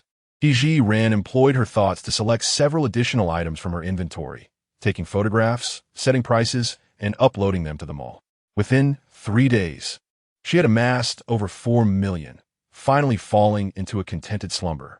Before dawn on the following day, Zhiran rose as promised, accompanied by Peng Wang and another constable, embarking on their journey into the city. Once the wolf meat was crafted into jerky, it took up little space. The wooden cart was piled high with wolf pelts resembling small mountains. The height of the pelts obscured the view for the constable pushing the cart, leaving Peng Wang no choice but to lead the way. To facilitate their travel, Peng Wang and the constable had procured 2 ordinary garments from the common folk. From a distance, the trio appeared to be authentic hunters heading to the city to sell their game. Finally, just after the hour of Chun, they arrived at Pingyuan County. Perhaps due to its larger population, the atmosphere here seemed more bustling than that of Yunlai County. The paramount objective of this venture is to sell wolf pelts and dried wolf meat. Peng Wang directly led them to the sole first shop in this locality. After inspecting the wolf pelts, the shopkeeper confirmed, just as Peng Wang had stated, that he would offer 1 tael of silver for each pelt. Just as Peng Wang was about to accept the offer without hesitation, Zhiran stepped forward. "Shopkeeper," she inquired, "these wolf pelts have been processed and dried. Surely they cannot be valued the same as an entire wolf delivered?" The shopkeeper, noticing that the speaker was a young woman, dismissed her words without consideration. "My dear young lady, you are not well versed in this trade. At this time of year, furs are at their least valuable. I offer 1 tael of silver per pelt simply out of regard for the fact that they have been processed." Upon hearing this, Zhiran calmly asked, "According to your assessment, when does fur become valuable?" Chapter 69. Successfully sold. The shopkeeper had not even contemplated the matter. Furs, capable of providing warmth, are undoubtedly more valuable in winter. Zhiran glanced at Peng Wang. "Brother Peng, since these pelts won't spoil by winter, let us sell them then." Peng Wang readily acquiesced. "Very well, I shall heed my sister-in-law's advice." With that, he beckoned the officials to depart.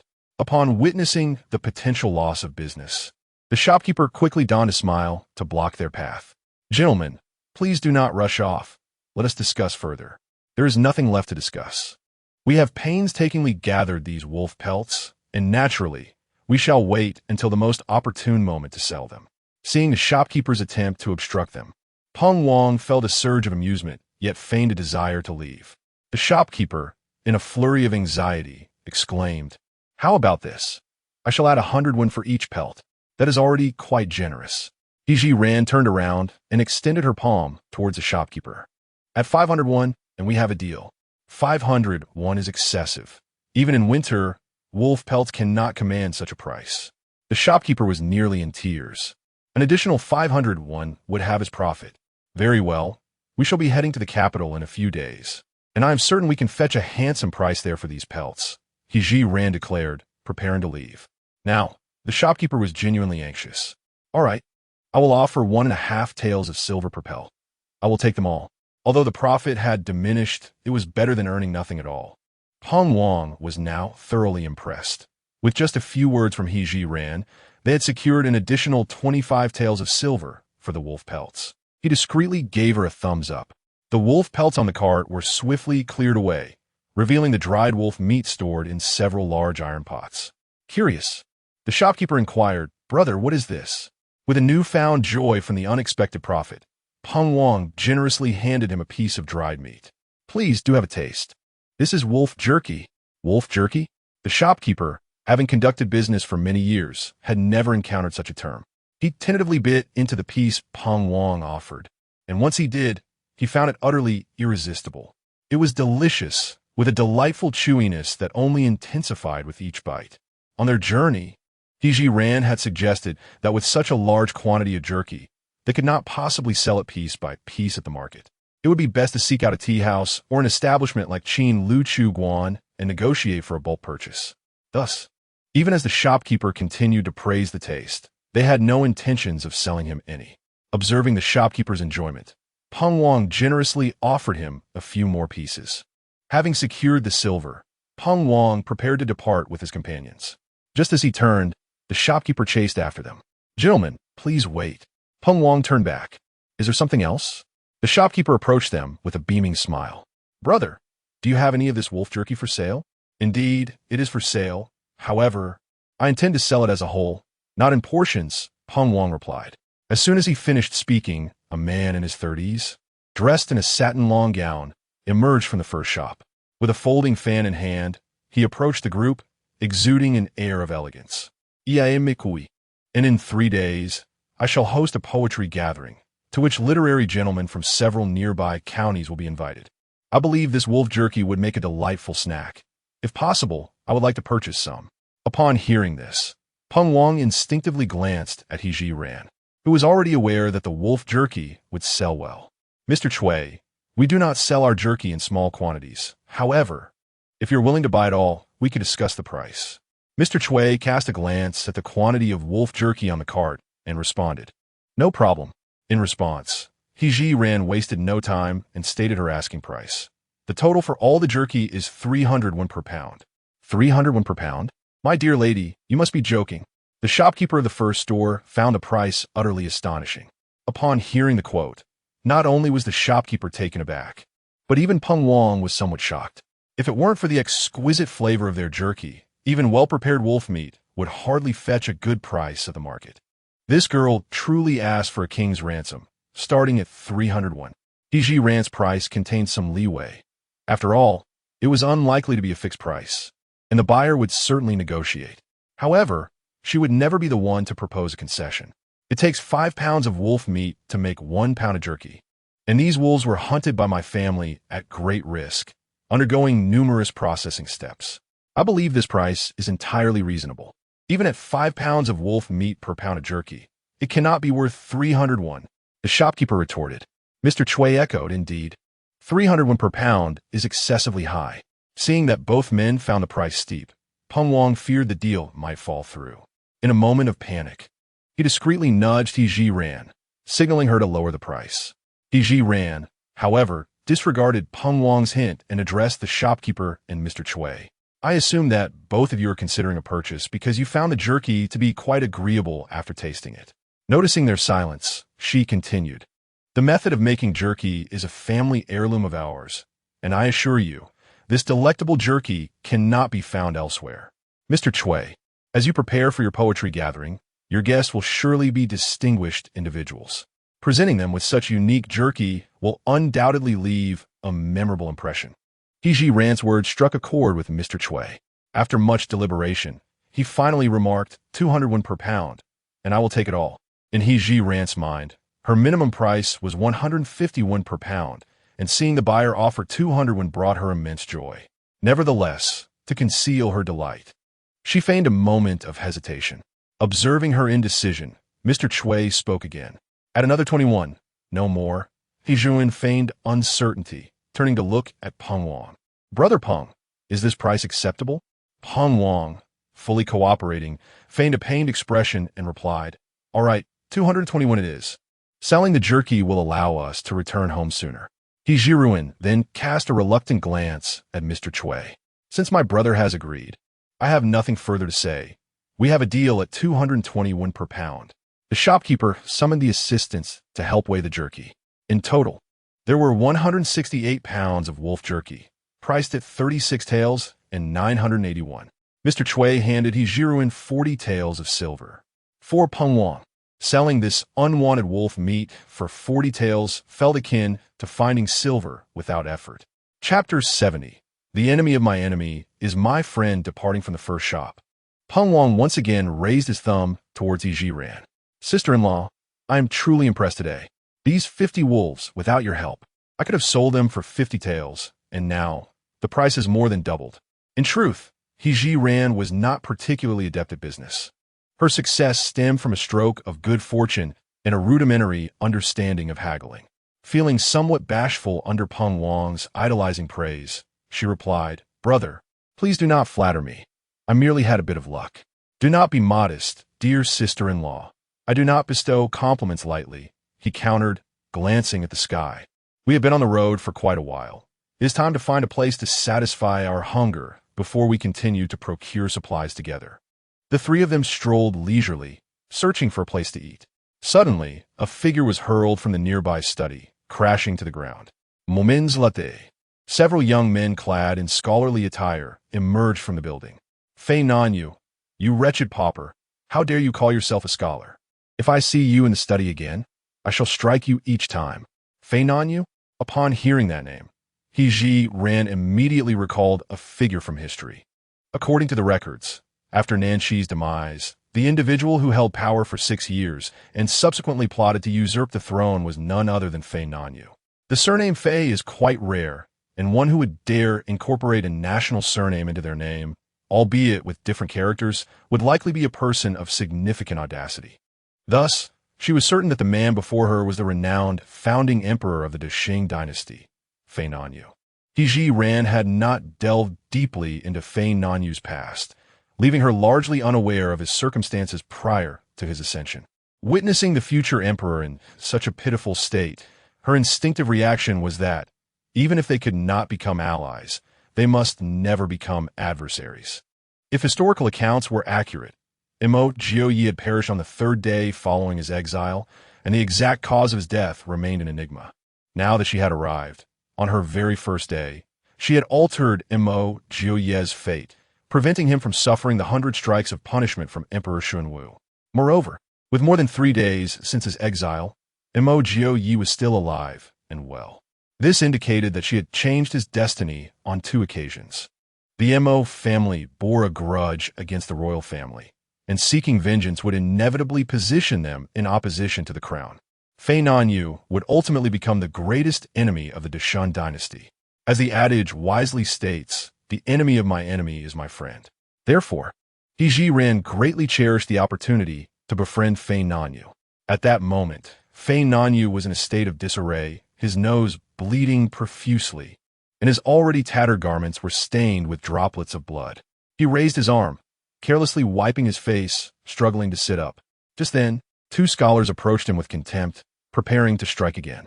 Simultaneously, Zhiran sensed a gaze fixed upon her from above. Instinctively turning her head, she noticed a 2-story tea house behind her. If she felt at ease, the gaze came from the 2nd floor. Therefore, Zhiran glanced in that direction and noticed that the window was wide open, yet the space was devoid of any presence. Without further ado, seeing that Fei Nanyu was about to suffer, Zhiran swiftly stepped in front of him. I advise you both to cease this at once.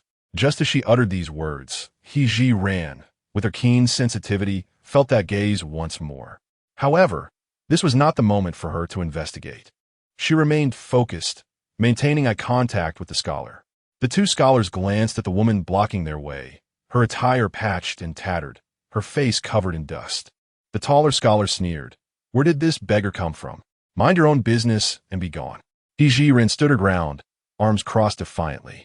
What if I insist on intervening? You seek death, retorted the shorter scholar, raising his hand as if to slap her. Since she had already chosen to involve herself in this matter, Zhiran was prepared for a confrontation. Just as she was about to retaliate, Peng Wang stepped in, launching a kick that struck the shorter scholar in the abdomen. Simultaneously, another officer delivered a punch to the taller scholar. Peng Wang was unaware of Zhiran's motives for intervening, but based on his understanding of her character, she was not one to act recklessly. Her actions surely had their own rationale. Thus, he chose to offer his unconditional support. Seeing their superior engage, the officers could not afford to hesitate. The 2 scholars, struck and clutching their injured areas, glared at each other. Several other scholars gathered behind them, casting angry looks at the trio, yet none dared to escalate the conflict further. You lot of beggars have the audacity to assault someone in broad daylight? Zhiran laughed rather than reacted with anger, pointing at Fei Nanyu behind her. Are you not the ones engaging in public violence? This is merely a case of returning the favor. Do you understand? Judging by the attire of the scholars, they appear to be from affluent families, likely accustomed to their own arrogance. Even if Zhiran spoke the truth, they would never admit it. Who has seen us assault anyone? Rather, it is you who has dared to strike a scholar in plain view, and yet you turn the tables on us. Peng Wang, being impulsive, worried that Zhiran, as a woman, might be at a disadvantage when reasoning with so many scholars. He stepped forward decisively, stating, We three have just witnessed you scholars assaulting someone in public. If you are dissatisfied, let us go to the authorities and seek the magistrate's judgment. He had already devised a plan. After all, he held an official title of the 8th rank, and he thought, what could he possibly fear from a few uneducated scholars? Upon hearing the mention of the magistrate, the scholars immediately faltered. Should the magistrate truly uphold justice for Fei Nanyu, their hard-earned status as candidates might be jeopardized. We did not strike anyone. Why should we go to the authorities? Not going to the authorities is acceptable, but it is a fact that this individual was struck by you, and medical expenses must be compensated. This was Zhiran's primary objective at that moment. Observing Fei Nanyu's attire, one can ascertain that he is currently destitute, with his most pressing need being silver. While silver can indeed be provided, it must be justified with a valid reason. Otherwise, with Fei Nanyu's astute intellect, he would undoubtedly suspect ulterior motives. It is said that silver has the power to resolve matters, and thus, several scholars, wishing to avoid escalating the situation, reluctantly acquiesced. Pray tell, how much silver shall we compensate? There are 5 of you in total. I propose each contribute 20 taels, which would suffice. Zhiran stated calmly. What? 20 taels each? Fei Nanyu is utterly undeserving of such an amount, retorted the short-statured scholar first. If that is the case, let us proceed to the magistrate's office and solicit the county magistrate's opinion on whether he is indeed deserving or not. Chapter 71. The emperor pays the bill. Zhiran feigned an intention to assist Fei Nanyu in rising, inquiring, shall we take our wooden cart to the county office? Fei Nanyu cast an angry glance at the scholars before nodding in agreement. Very well. I appreciate your help. Mississippi, observing the seriousness of the situation, the scholars hastily approached.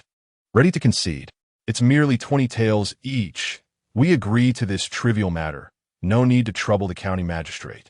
Zhiran, seeing their reluctance to visit the official office, extended her hand. If you wish to avoid the magistrate, then promptly provide the silver. The scholars exchanged glances, then began to gather the required amount. Soon, 100 taels of silver was presented before Zhiran and her companions. Peng Wang waved them away, bidding them to depart. The 5 scholars fled in haste. Zhiran handed the 100 taels to Fei Nanyu. Take this. Though injured, a rebellious glimmer remained in his eyes. Why do you assist me? Do you not fear offending them? Zhiran shrugged nonchalantly, replying, I merely cannot abide injustice. Do not overthink it. To avoid arousing suspicion, she averted her gaze, refusing to meet his eyes. You can still walk, yes? Indeed, Fei Nanyu replied, struggling to stand, and bowed deeply to the group. Thank you all for your assistance. Should we meet again, I vow to repay your kindness. With that, he turned and limped away. Once Fei Nanyu's figure faded from view, Zhiran beckoned Peng Wang and the constables to seek nourishment. She could not ascertain whether her act of saving Fei Nanyu today would yield any future recompense. However, she firmly believed that even if they could not become friends, the events of this day would prevent them from becoming enemies. As Zhiran pondered these matters, Peng Wang could not contain his curiosity. Sister, knowing you as I do, you are not one to meddle in others' affairs. Why did you choose to save that man? Such actions stemmed from self-interest, so Zhiran chose not to reveal the truth. I simply detest seeing the many bully the few, and thus I intervened. Peng Wang did not believe her explanation, but respecting her desire for privacy, he refrained from pressing further. After walking for nearly 10 minutes, Peng Wang pointed to a seemingly unremarkable stall. The wontons from that vendor are exquisite, and they also serve their signature braised meat. Shall we get a try? Zhiran, famished, held no high expectations for her meal, only seeking to satisfy her hunger. Moreover, given that Peng Wang had previously enjoyed the fare, it was likely to be satisfactory. I have no objections. Let Brother Peng decide. The constable chimed in, whatever the boss says, we shall eat. Seeing that both parties were agreeable, Peng Wang led the way to the wonton stall, ordering 3 bowls of wontons along with a generous platter of braised meat.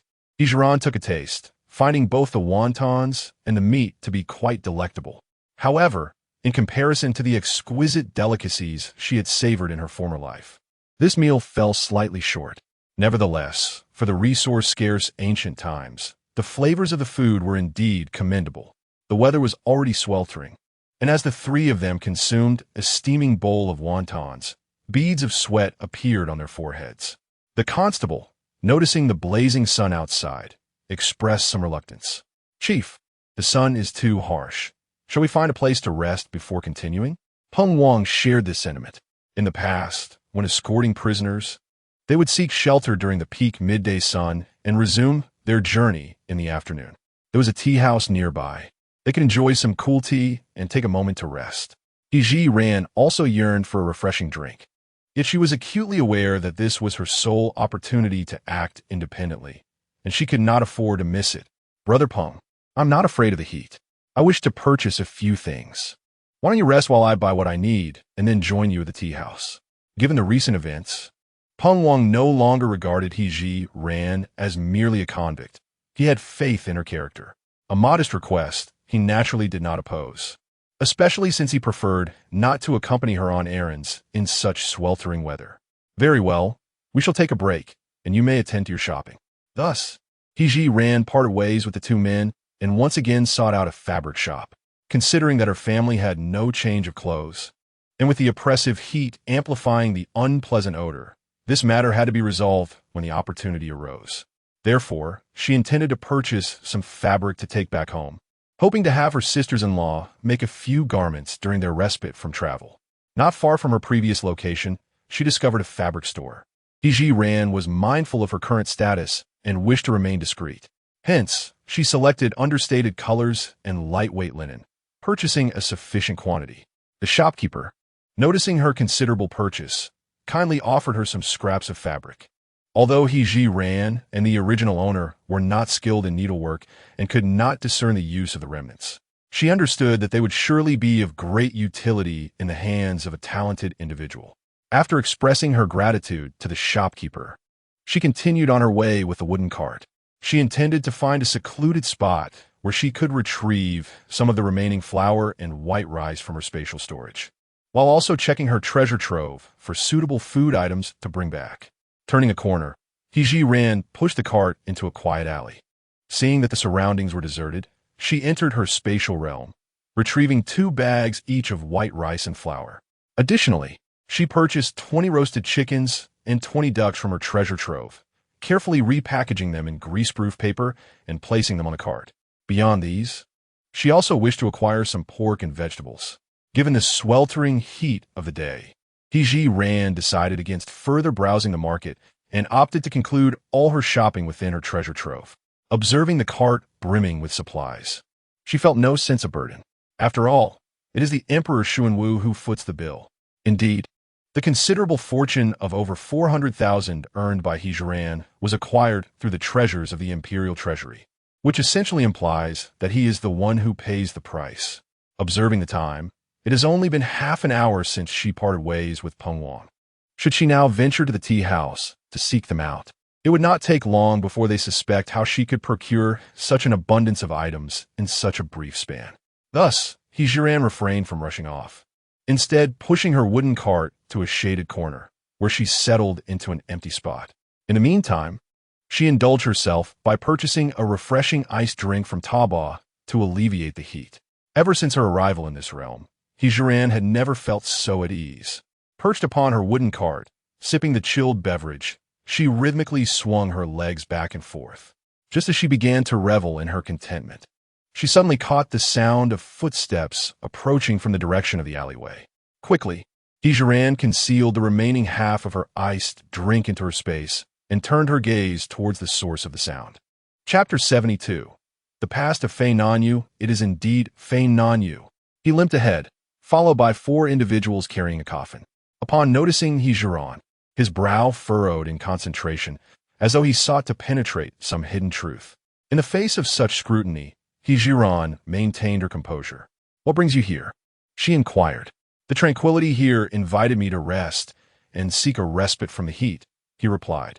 As the 4 men bore the coffin closer, Zhiran instinctively maneuvered her cart against the wall, clearing a broad path for them.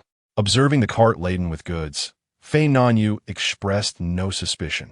He clasped his fists in a gesture of respect, stating, "I must take my leave to attend to a family bereavement." With that, He turned away without a backward glance. Watching Fei Nanyu and his entourage disappear into the innermost courtyard, Zhiran rose to push her cart away. Along the way, she noticed a vendor's stall overflowing with straw hats. For the exiled, particularly the women, enduring the relentless sun, such hats were essential. Without hesitation, she purchased all 28 hats displayed. Upon returning to the tea house, Peng Wang was astonished to see Zhiran back so soon. "You rarely venture out. Why not explore a bit longer?" Zhiran gazed upwards at the sky. The heat was unbearable, and my cart was heavy. I found myself unable to continue. Peng Wang glanced at the contents of her cart, his admiration evident. Clearly, the minister had not been stingy with funds for his daughter.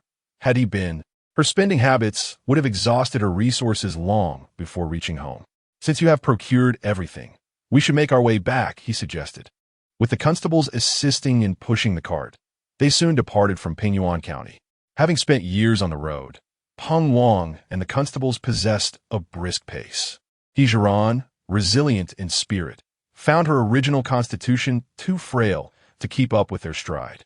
Noticing her struggle, Peng Wang kindly offered her a seat in the corner of the cart to rest.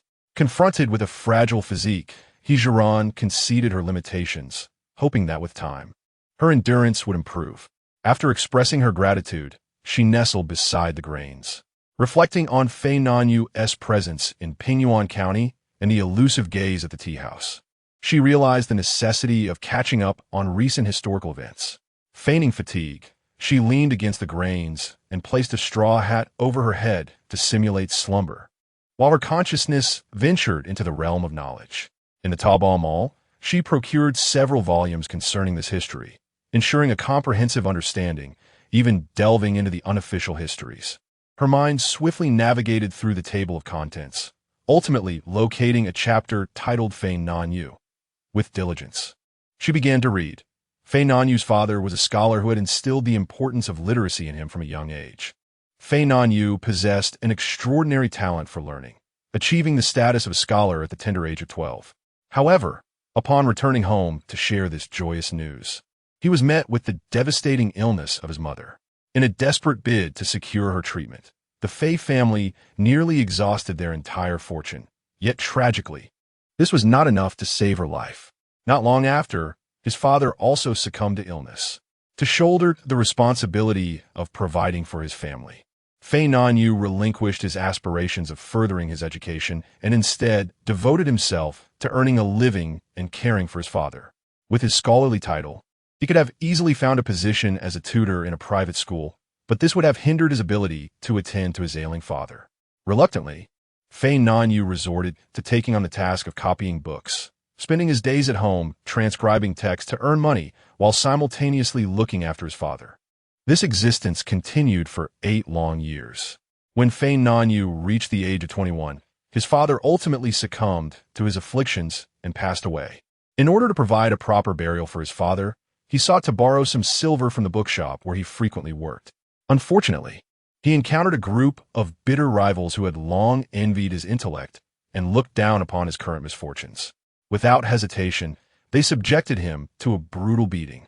Fortunately, he was rescued by the third prince, Nanqi, who not only saved him but also provided the funds needed for his father's burial. From that point on, Fei Nanyu became an advisor to Nanqi, whose ascension to the throne of the Deshun dynasty could not have been accomplished without Fei Nanyu's invaluable contributions. After Nanqi's coronation, he placed his utmost trust in Fei Nanyu, appointing him as the prime minister, a position second only to the emperor himself. Upon assuming this esteemed role, Fei Nanyu's first decree was to seek an exoneration for Mo Jiupei, and given Nanqi's unwavering trust in him, it met no opposition. 3 months into his reign, Nanqi issued a proclamation declaring that Mo Jiupei had not engaged in treason, but had instead been wrongfully exiled. To honor Mo Jiupei, Nanqi personally oversaw the construction of a tomb for him. Fei Nanyu's fortunes soared, yet his ambition extended beyond the role of prime minister. Before Nanqi's untimely death, he began to quietly cultivate his own power. Years later, when his influence reached a significant scale, he rose in rebellion and seized the throne for himself. Although Fei Nanyu's ascent was marked by cunning and ambition, He proved to be a diligent and benevolent ruler, revered by the populace. During his 28 years of reign, he transformed a time of famine into one of prosperity, quelling border rebellions and ensuring peace, thus affirming his capability as an emperor. He was even celebrated by posterity as a timeless sovereign. At this juncture, Zhiran seemed to grasp the gravity of the situation. If her intuition was correct, the gay she had fell from the tea house belonged to the third prince, Nanshi. This suggested that her presence had inadvertently disrupted an opportunity for Nanshi and Feng Nanyu to meet. She had unwittingly altered the course of history once again, leaving her to wonder whether Feng Nanyu would still have the chance to forge a connection with Nanshi in the future. As events began to deviate from their expected path, it was likely that the trajectory of many future occurrences would also shift accordingly. In other words, the occurrences surrounding Nanshi and Feng Nanyu have become a realm beyond her foresight. The future remains an enigma, compelling Zhiran to adopt a stance of unwavering constancy amidst the flux. Although she cannot grasp the overarching trajectory of what lies ahead, Zhiran, undeterred by uncertainty, finds herself perusing a certain historical text during her moments of ennui. To her astonishment, the manuscript contains accounts of the events involving Nanshi and Feng Nanyu. While the narration is somewhat more candid than that found in official histories, the essence remains unaltered.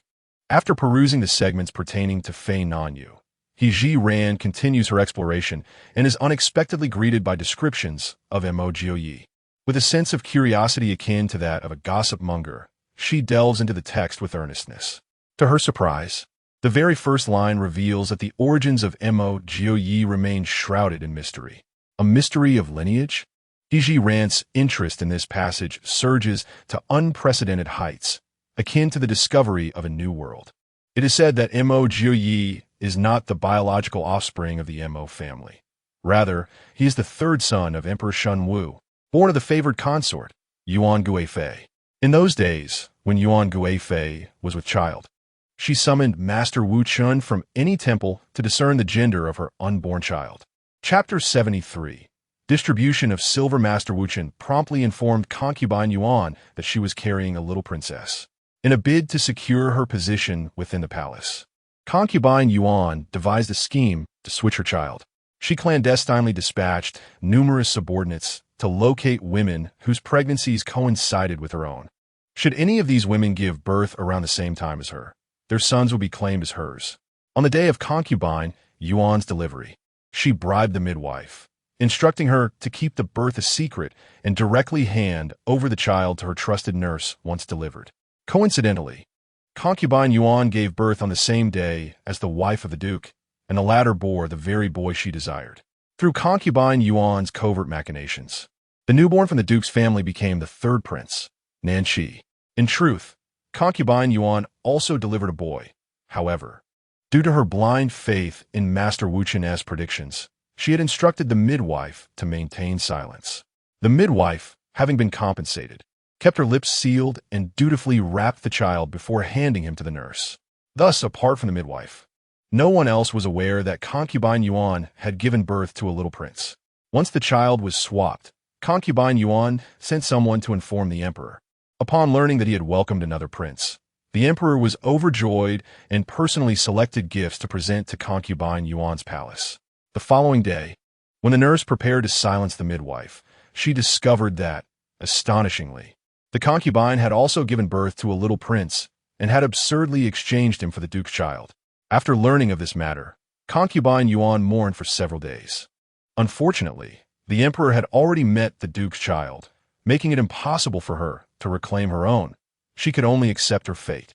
When Nanshi turned 5, the time for his education approached, and concubine Yuan beseeched the emperor, suggesting that the duke's 9th son, Mo Jiupei, who was born on the same day as Nanshi, should serve as his companion in study. This arrangement would allow her to frequently see her biological son. The emperor had no objections and promptly issued an edict to summon Mo Jiupei to the palace. After reading this segment, Zhiran gasped in shock. Although this narrative is a work of historical fiction, it is essential to recognize that not all accounts within such texts are fabricated. Many historical anecdotes unveil secrets that those in power wish to conceal, preventing their scandals from being passed down through the ages. Yet, numerous such hidden truths remain in circulation to this day. If this account bears any truth, it becomes clear why Nanshi would suddenly turn against Mo Jiupei. He must have acquired some information, realizing the truth behind their exchange, and fearing exposure, he acted against Mo Jiupei. This matter is of great significance, and she contemplated how to subtly inquire about it with Mo Jiupei. At this moment, Zhiran sat up straight, her small hand resting against her chest, appearing as though she had just awakened from a dreadful nightmare. The lingering anxiety regarding this matter weighed heavily on her heart. If this piece of historical fiction were indeed true, would it not imply that the emperor had unwittingly condemned his own son? Indeed, it is a true reflection of Chao Zhi's 7 Steps poem. The wooden cart swayed unsteadily, and as Zhiran was engulfed in a myriad of thoughts. She returned to the camp.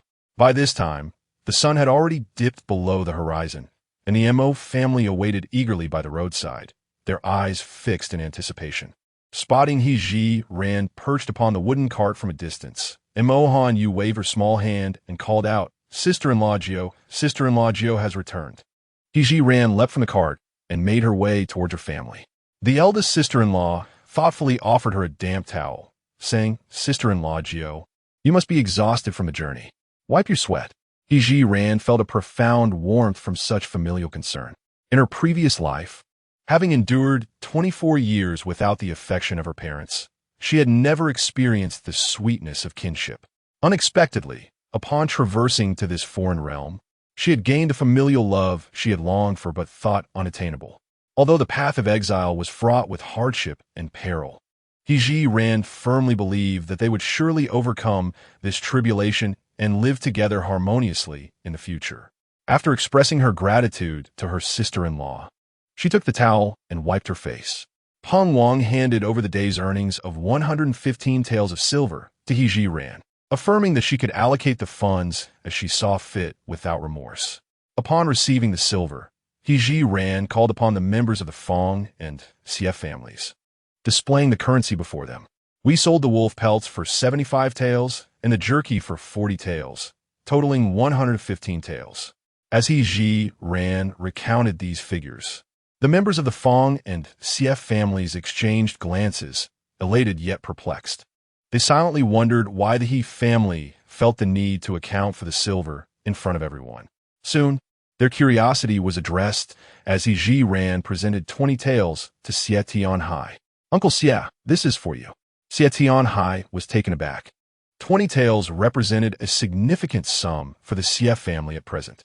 If spent judiciously, it could sustain them for several months.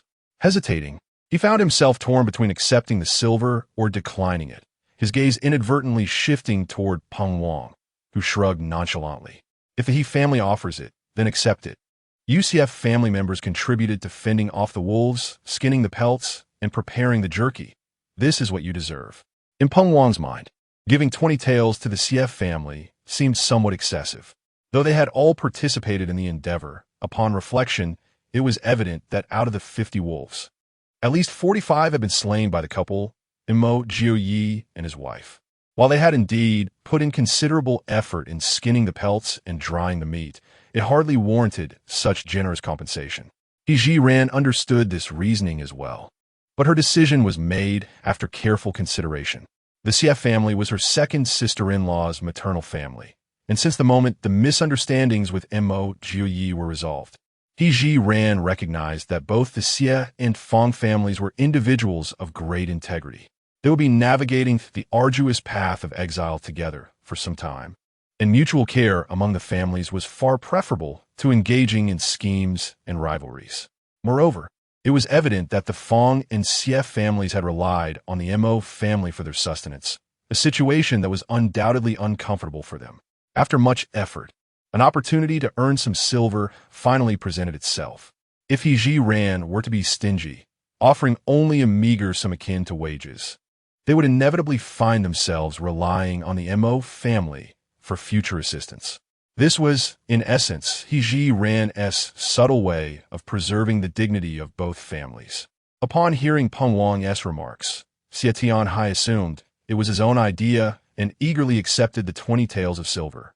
Observing his excitement, Peng Wang reminded him, "I am not so magnanimous as to share my silver with you. Were it not for the He family's intercession, you would scarcely catch a glimpse of it."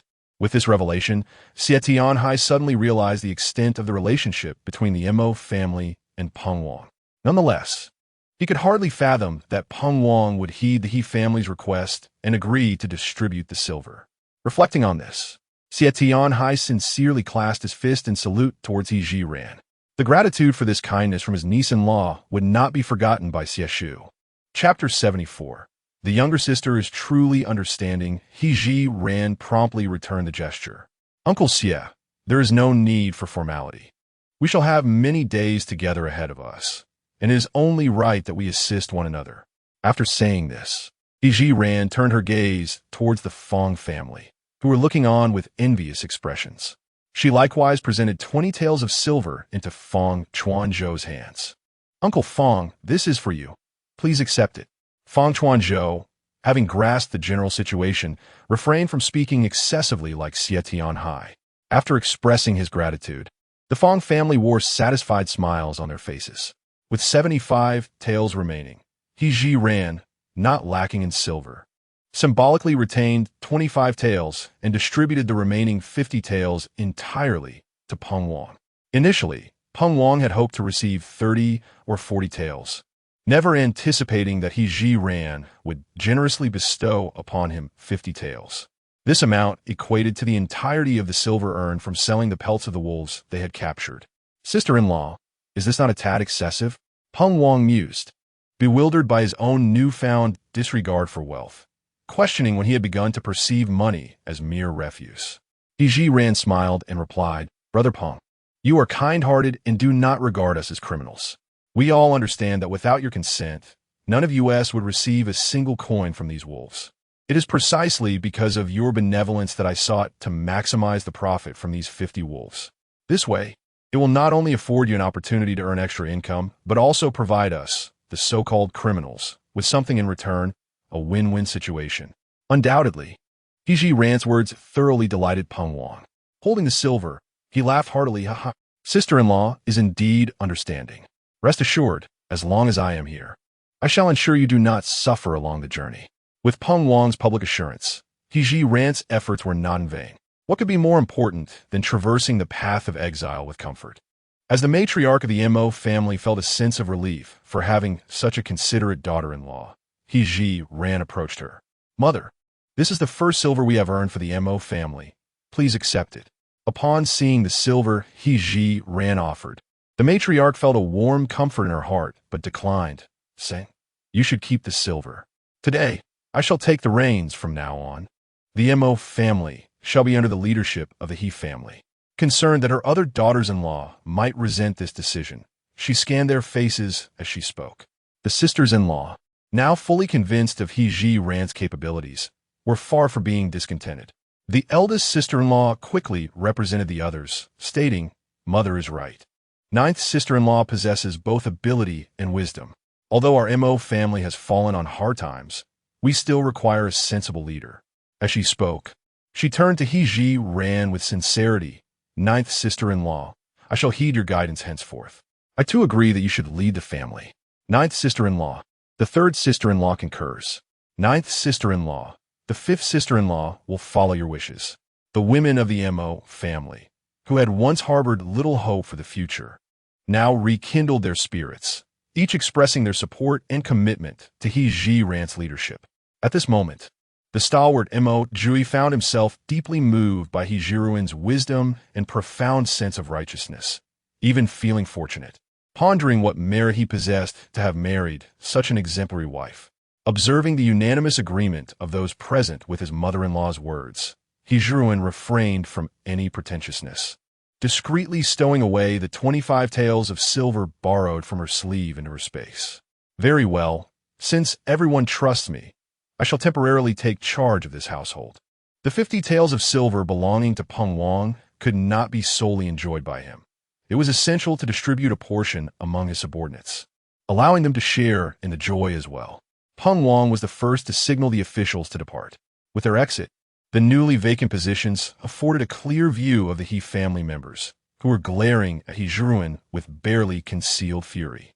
They had overheard parts of the earlier conversation, realizing these individuals were distributing silver, yet there was no share allotted for their family. Had it not been for their apprehension towards the officials, they would have confronted He Zhiran long ago. Why should the Fong and CF families receive silver while they remained empty-handed? When the wolf pack appeared, he too had clutched a stone for defense, albeit lingering at the back, hesitant to charge forward. He Zhiran cast a glance at the He family, long since immune to their hostile glares. She beckoned her mother-in-law, sisters-in-law, and the female members of the Xie and Fong families to gather before the cart. Upon her return, the women noticed the cart laden with coarse fabric, their envy palpable, although these materials were of lesser quality than those once donned by their servants. In such extraordinary times, having something was better than nothing.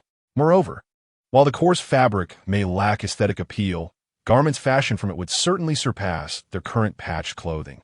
Montak Hanyu, upon seeing her sister-in-law return with such an abundance of goods, could not help but grin broadly. Sister-in-law, you're truly wonderful for bringing back so many fine items. He Zhiran affectionately ruffled Mo Hanyu's hair. It has been hot, and we haven't had the chance to change our clothes since we left the capital. So I casually purchased some fabric. Since we have a few days without travel, let us each make a new garment to wear. The prospect of new clothes delighted every woman present. Furthermore, their patched garments had become excessively dirty, the heat mingling sweat and dirt into an odor they themselves found distasteful. Although the Fong and Xie families recognized He Zhiran's kindness, they did not presume that she would include them in her fabric purchases. After some contemplation, Zhao approached and remarked, I see you bought quite a bit of fabric. Might you consider sharing some with our Fong family? Rest assured, I now possess silver, and we are willing to purchase it, and we can also help your family make garments. The CF family members nodded in agreement, their sentiments echoing Zhao's. He Zhiran quickly realized that these two families had misunderstood her intentions. The reason she had procured such a quantity of fabric was precisely to ensure everyone received their share. However, she had refrained from offering it to the Fong and CF families, believing it was unwise to provide unconditionally. She aimed to make it clear to both families that in this world, free lunches were a rarity, and the Mo family could not sustain them indefinitely. Though she intended to ask for their assistance in sewing garments, she planned to offer fabric as compensation, thereby ensuring a mutually beneficial arrangement. Aunt, I have indeed purchased a considerable amount of fabric. If you assist in making the clothes, I will forego monetary payment in exchange for the fabric. How did that sound? Zhao understood that, although He Zhiran expressed it this way, she was indirectly providing them with support. This kindness was acknowledged by the Fong family. Very well, Aunt. Along with several of my daughters-in-law, we possess sufficient skill in sewing. We shall take on this task. The CF family members also readily agreed, expressing heartfelt gratitude towards He Zhiran. However, several sisters-in-law felt a twinge of anxiety upon seeing the distribution of sewing tasks to the ninth sister-in-law. The impatient second sister-in-law was on the verge of proclaiming their ability to sew when she was halted by the observant old mistress Mo. Old mistress Mo had already discerned He Zhiran's intentions and fully supported her approach, thereby preventing her family from complicating the matter. When the second sister-in-law noticed her mother-in-law's disapproval, she closed her mouth obediently, albeit with confusion in her heart. He Zhiran publicly distributed all the fabric, and Zhao patted her chest, assuring everyone that after dinner they would begin measuring for the garments, vowing to complete the sewing during the evening by the fire.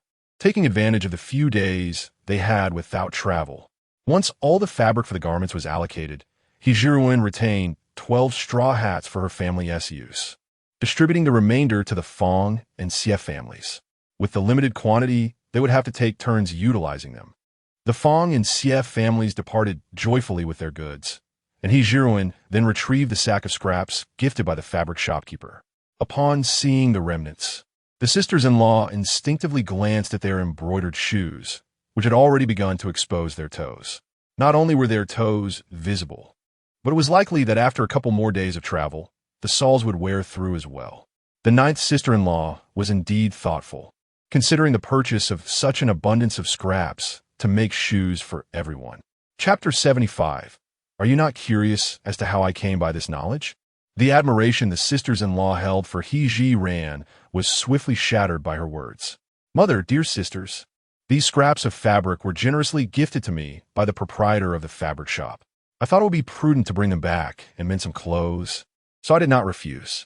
Little sister-in-law, are these scraps not meant for making shoes? The second sister-in-law exclaimed loudly.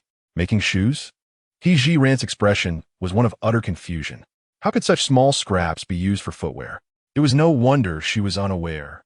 The original owner despised such tasks and forbade the servants from engaging in them, leaving her entirely ignorant of materials used for shoemaking. Zhiran, a soul transported from millennia in the future, was accustomed only to footwear provided by the military or purchased from stores, and thus had no knowledge of such matters. The second sister-in-law, as if she had stumbled upon a new continent, circled around Zhiran. Little sister-in-law, tell me you have at least seen shoes being made. Zhiran shrugged, casually fabricating an excuse. When I was at home, I spent all my time engrossed in medical texts, leaving little opportunity to observe such things. Recalling little sister-in-law's impressive medical skills, the sisters-in-law believed her excuse without question. After all, one could not acquire such proficiency without diligent effort. It was no wonder little sister-in-law did not know how to engage in needlework. After several days of upheaval, the sisters-in-law gradually adjusted to their new way of life. They unloaded a sack full of scraps from the cart and, after dinner, began to craft shoe soles. The grains were left in the cart, while Zhiran retained enough roast chicken and duck for her family, distributing the remainder to the officials and the Xie and Fong families. The members of the Xie and Fong families expressed their heartfelt gratitude and insisted on offering silver in return, observing their eager desire to compensate her. Zhiran thought to herself, please, enjoy your meal. Do not feel pressured. This feast is courtesy of the Dog Emperor. However, such sentiments remained unspoken, as she dared not voice them aloud. After exchanging pleasantries, Zhiran managed to send away those insistent on pressing silver into her hands, finally obtaining a moment of peace. Although the sisters-in-law relished the flavors of little sister-in-law's cooking, they urged her to rest in the tent after a long day, taking it upon themselves to prepare dinner with some meat and vegetables they had brought from the cart. Upon returning to the tent, she found Mo Jiupei sitting there, a blade of grass between his lips, seemingly lost in thought. She decided to sit beside him, her mind swirling with the historical accounts of Mo Jiupei's origins. Simultaneously, she pondered how to subtly convey the knowledge she had acquired to him. Mo Jiupei glanced at the silent Zhiran and spoke up. You have worked hard today. If you're feeling unwell, I can offer you a massage. Zhiran had a high regard for Mo Jiupei's massage techniques, and upon hearing his offer, she instinctively felt a twinge of discomfort in her back. Indeed, I'm feeling a bit unwell. Without hesitation, Mo Jiupei moved behind her and began to massage her shoulders. Zhiran surveyed the surroundings and noticed that her family was preoccupied, completely oblivious to their conversation. Before she spoke up, today in Pingyuan County, I encountered someone you would never expect. Who is it? Mo Jiupei's tone remained somewhat brusque, a demeanor Zhiran had grown accustomed to. Nanshi. Mo Jiupei responded with palpable disbelief. What is he doing here? This was also a question that lingered in Zhiran's mind. Fortunately, historical records documented this particular segment. She pondered how to convey this information to Mo Jiupei without arousing his suspicions. After much contemplation, Zhiran ultimately succumbed to her own trepidation. Despite her best efforts, she could not devise a plausible excuse. Nonetheless, she felt it imperative that Mo Jiupei be informed about such a significant matter. Resolute in her decision to share this with him, Zhiran decided to take the plunge and lay the matter bare. If I were to tell you that I know Nanshi's purpose for coming to Pingyuan County, would you find it strange? Perhaps even suspect that I might be a spy sent by him? Without a moment's hesitation, Mo Jiupei replied, if you were one of Nanshi's people, I would have perished long ago. He would not need to go to such lengths to send someone to assassinate me. Aren't you the least bit curious as to how I know this? To this, Mo Jiupei did not conceal his genuine thoughts. I'm indeed curious. You once mentioned that everyone harbors their own secrets. I reiterate, as long as you do not engage in actions detrimental to the Mo family.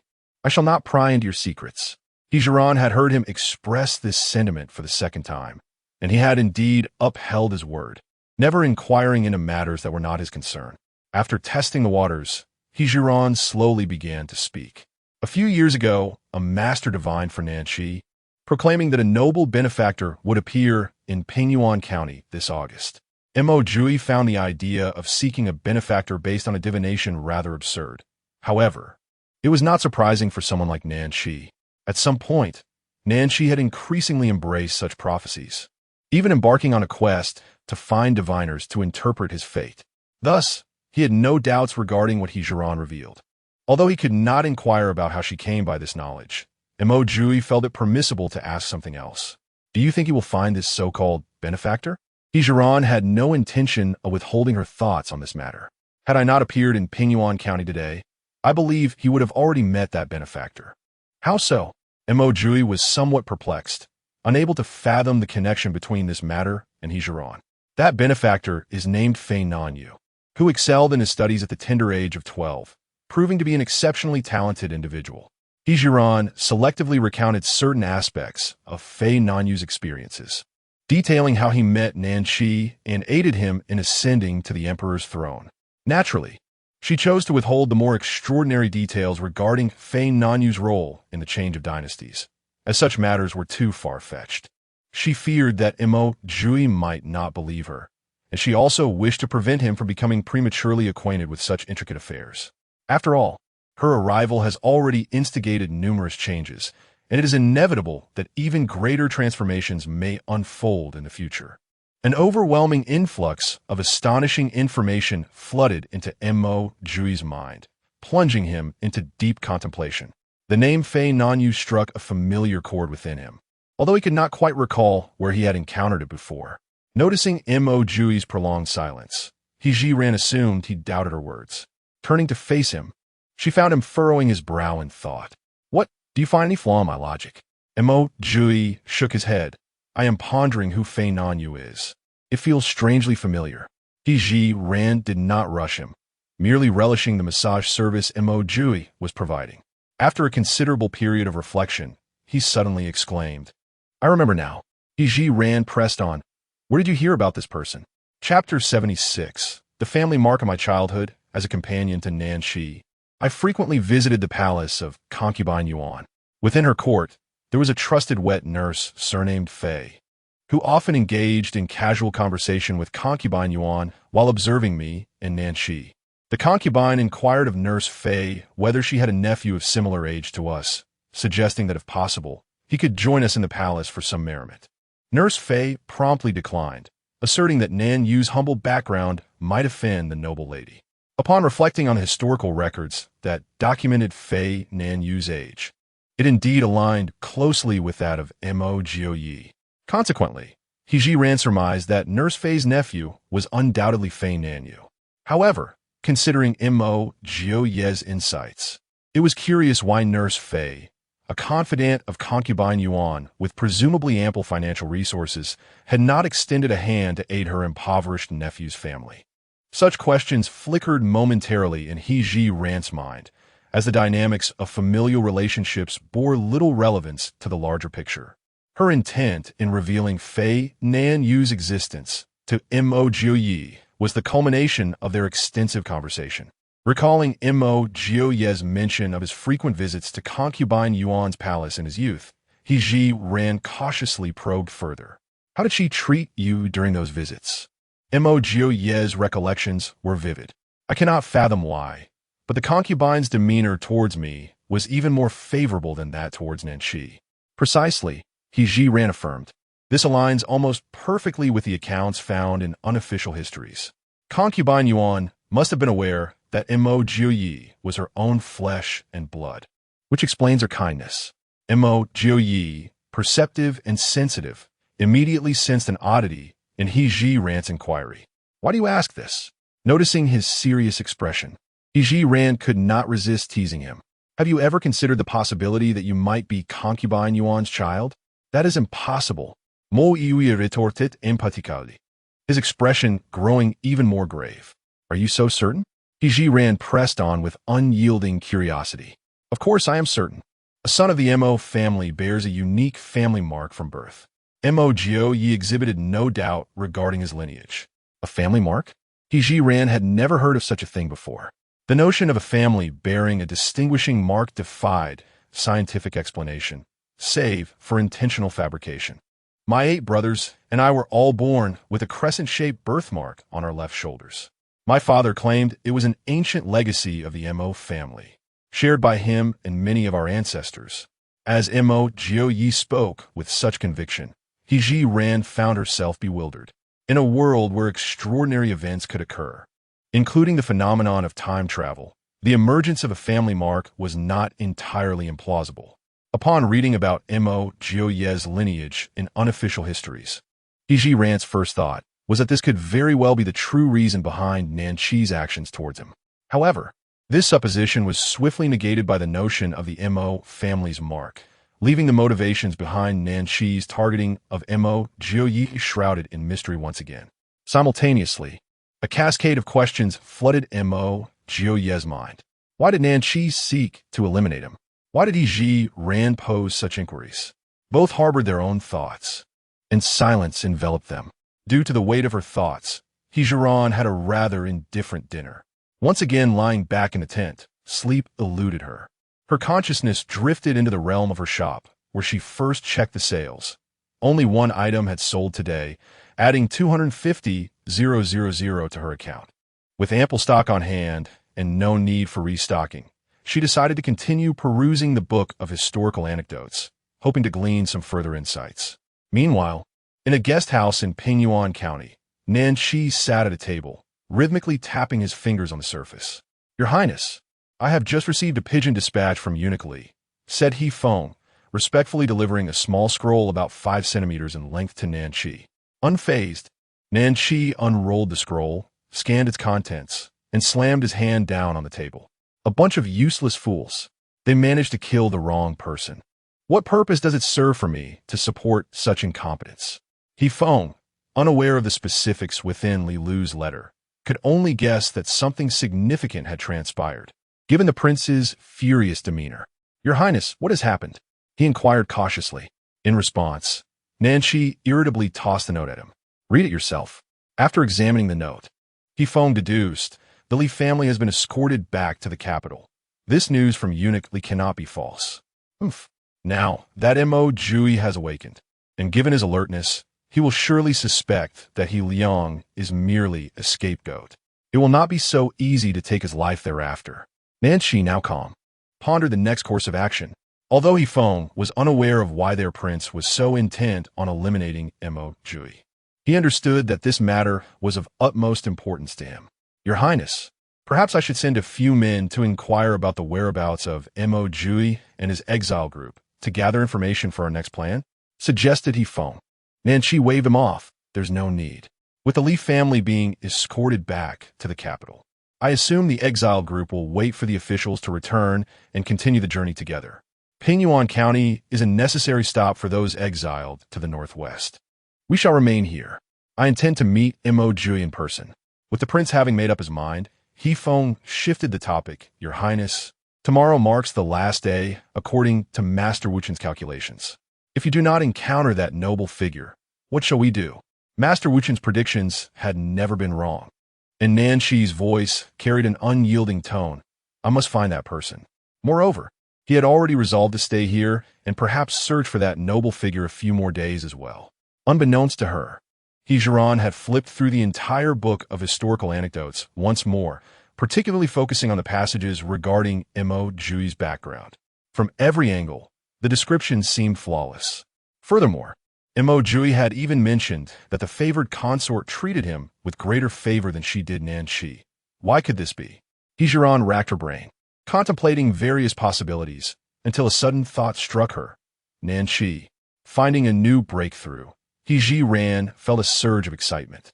In her eagerness, she made a larger movement than intended, inadvertently pressing down on Mo Jiupei's arm. Sensing something amiss, Zhiran swiftly withdrew her body. It was uncertain whether her actions roused Mo Jiupei from slumber, or if he like her, had never truly fallen asleep. To her surprise, Mo Jiupei sat up, his tone devoid of any warmth. "Are you unable to sleep as well?" he inquired. "Yes," she replied candidly. "My mind is preoccupied with thoughts, which has left me somewhat insomniac." Mo Jiupei then posed another question. "Are you still contemplating my origins?" Zhiran hesitated for a fleeting moment before daring to ask, "Have you ever bathed with Nanshi?" Mo Jiupei, perceptive as he was, quickly grasped the underlying significance of her inquiry. "I can assure you," he responded, "he bears no birthmark." Chapter 77. The moment he turned against me. We were no longer brothers at this point. Zhiran had completely lost hope.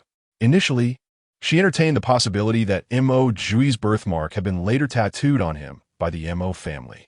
However, the absence of the unique birthmark on Nanshi unequivocally indicated that they had not been swapped. This meant that the historical accounts regarding this matter were utterly unsubstantiated. After receiving Mo Jiupei's final answer, Zhiran's suspicions about his origins dissipated entirely. Simultaneously, her confusion regarding Nanshi's actions towards him deepened. To unravel the mystery, it seemed only Nanshi himself possessed the answer. Observing Zhiran's pensive demeanor, Mo Jiupei felt an overwhelming urge to inquire about the source of her ludicrous beliefs. Yet, recalling his previous promise to her, he restrained his curiosity. To prevent her from spiraling into unfounded thoughts, Mo Jiupei opted to voice his own conjectures. "I have grown up alongside Nanshi, and our bond is profound. He has always treated me with sincerity. I remember a time during a critical battle at the border when our supplies were perilously low, and despite my appeals to the court yielding no results, it was Nanshi who selflessly funded the procurement of provisions from various locales to deliver to the front lines, an act of timely generosity. During my first battle, I was inadvertently struck by a poisoned arrow, and it was Nanshi who hastened to the medicinal valley to fetch the antidote for me. Numerous such instances demonstrate that Nanshi's friendship is genuine. I began to sense something amiss when I returned to the capital earlier this year.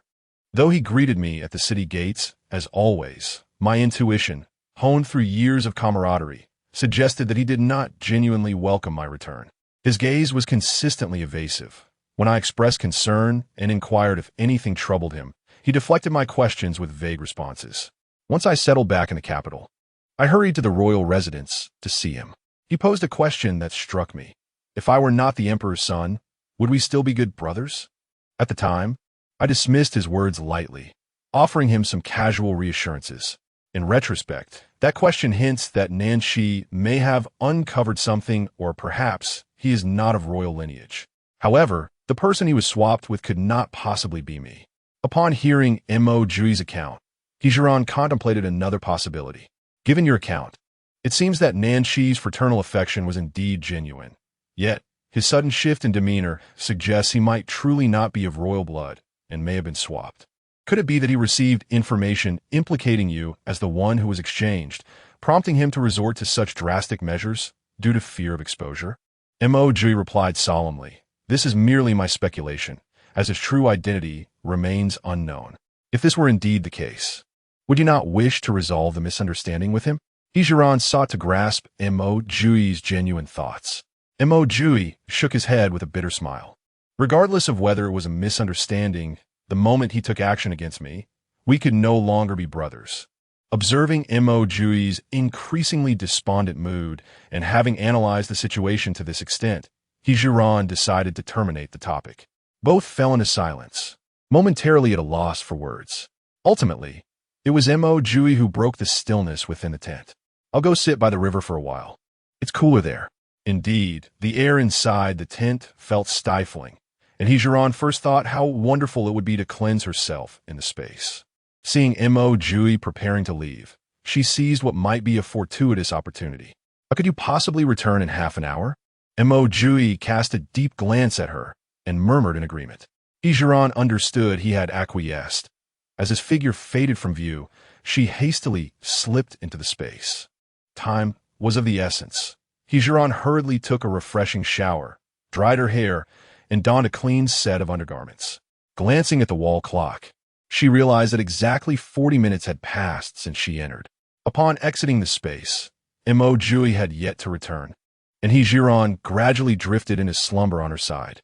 After an unknown duration, she distinctly sensed a familiar scent nearby. Realizing that Mo Jiupei had returned, she instinctively shifted to provide him with more space. As Mo Jiupei entered the tent, he was greeted by an unexpected, long-missed fragrance. For reasons unknown, he found himself entranced by this aroma, feeling a primal urge stirring within him. Shaking his head vigorously, he endeavored to maintain his awareness and then gently laid down on the opposite side. In the coming 2 days, they continued to await the return of Zhou Laoba and his companions. The women were engaged in various tasks that Zhiran could not assist with. However, she remained industrious, taking charge of their meals and dedicating the remainder of her time to concocting potions. The silver-ringed snake had been stored in the space for several days, and Zhiran intended to seize the opportunity to create the poison she desired. Concealed within the tent, she extracted the venom using some modern medical tools.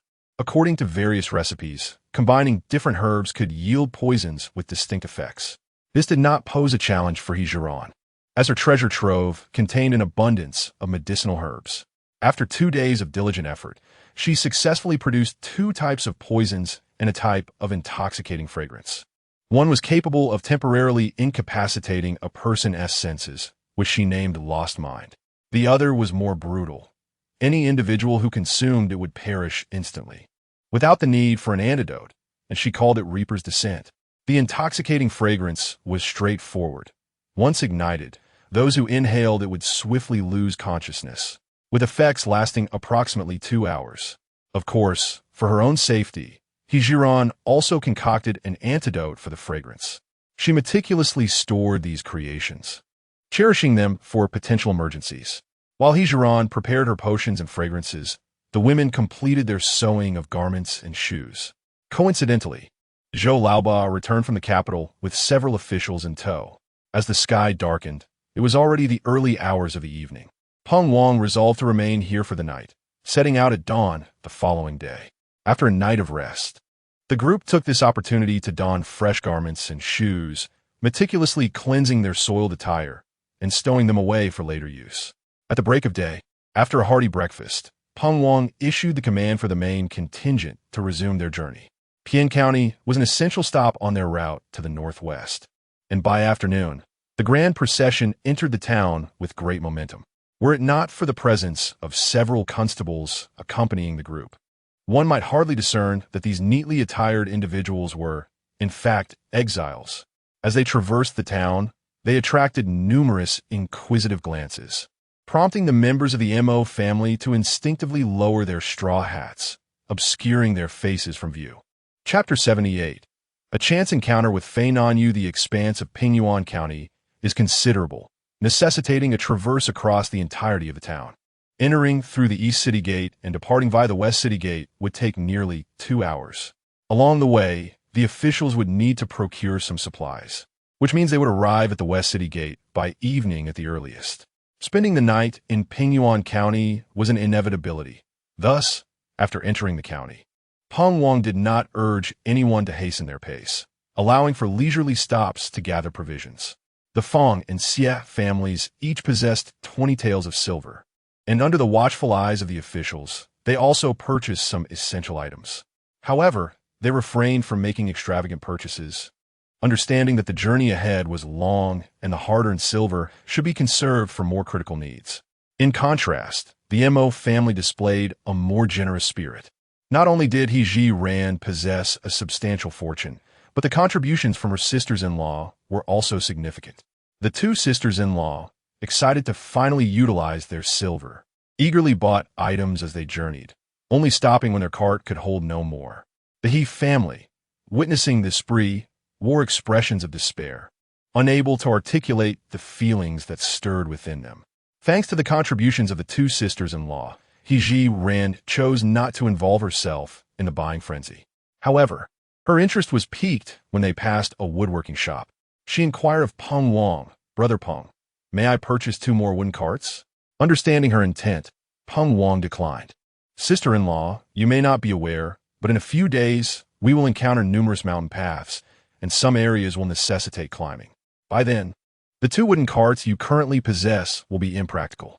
I advise you to wait until we have crossed the mountains before considering any additional carts. Zhiran was indeed unaware of the mountainous terrain that lay ahead.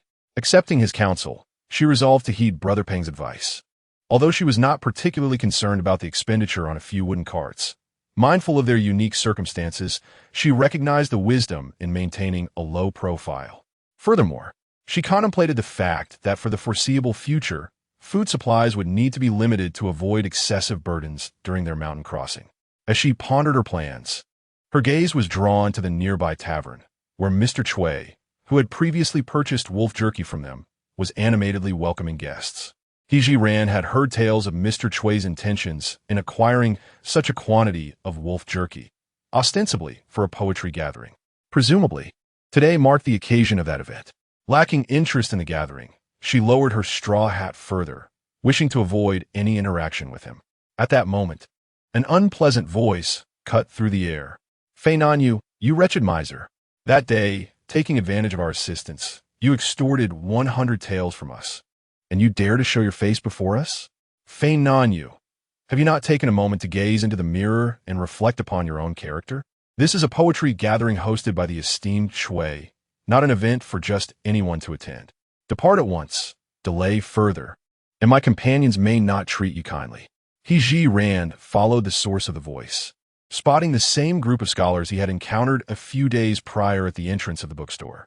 They had cornered Fei Nanyu and were disparaging him. Standing tall and unyielding, Fei Nanyu exhibited no sign of fear. "As a fellow scholar, why should I be barred from attending the poetry gathering?" he asserted, even as the group of scholars began to encroach upon him. "You dare to claim the mantle of a scholar while using the ill-gotten gains we provided to attend the gathering?" Simultaneously, the scholars assumed a threatening stance. Hearing the commotion, Jiupei hurried over to ascertain the situation, while a growing crowd of onlookers gathered, filling the narrow alleyway to capacity. Jiupei surveyed the young men before him, clad as scholars. "Why are you causing a disturbance during my poetry gathering?" Faced with Jiupei, the scholars hesitated to act against Fei Nanyu and quickly adopted a sycophantic demeanor. "Kui, you are unaware. This fellow extorted 100 taels from our students not long ago. Yet today, he dares to disrupt the gathering with our funds. Such a person should not be allowed entry." Anger flared across Fei Nanyu's face as he clasped his hands in respect toward Jiupei. "Jiupei, I hold the title of scholar. May I not be deemed worthy to attend your gathering?" Jiupei answered without hesitation, "Indeed, you are worthy." After a brief pause, he continued, "However, I have just heard these gentlemen allege misconduct on your part. Without a proper introduction, I would never permit you entrance." Just as Fei Nanyu sought to defend himself, a figure clad in white, holding a folding fan, gracefully descended from the second floor, landing lightly between Jiupei and Fei Nanyu. Nanqi did not conceal his identity. "If I were to personally recommend this young man to attend the gathering, would you find that acceptable, Jiupei?" Upon seeing Nanqi, Jiupei swiftly knelt before him. "Your Highness, you honor me. There is no need for an introduction if you wish to bring someone to the gathering." Nanqi smiled with satisfaction, warmly addressing Fei Nanyu. "Come, let us ascend to the elegant chambers on the second floor." At the appearance of Nanqi, Fei Nanyu's expression shifted momentarily before he regained his composure. This minor reaction did not escape the observant eyes of Zhiran and Mo Jiupei nearby. Like Zhiran, Mo Jiupei focused intently on the scene as soon as Fei Nanyu's name was mentioned, and at the moment Nanqi appeared, he was fully convinced of Zhiran's words. Fei Nanyu, maintaining his poise, bowed respectfully to Nanqi, saying, "I am deeply grateful for your kindness, Your Highness." With that, he followed Nanqi into the tavern, leaving the group of scholars utterly dumbfounded. They never anticipated that Fei Nanyu would earn the favor of His Highness. Prince Qi, should Fei Nanyu choose to report them to the prince, not only would they face dire consequences, but their families might also suffer repercussions. At this moment, the onlookers, witnessing Fei Nanyu following the prince into the tavern, lost interest in the plight of the few scholars. As the crowd gradually dispersed, Peng Wang beckoned the offenders to continue moving forward. Exiting the bustling urban area, Peng Wang approached Zhiran and Mo Jiupei, siblings. The person you rescued is likely no ordinary individual, having caught the attention of His Highness, Prince Qi. Zhiran could discern the probing tone in Peng Wang's voice. Brother Peng, Yuyist. How could I possibly know he is acquainted with Prince Qi? Initially, I merely could not tolerate the sight of the many bullying the few. Chapter 79.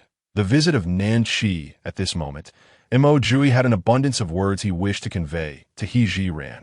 Observing that Peng Wang lingered, he feigned discomfort.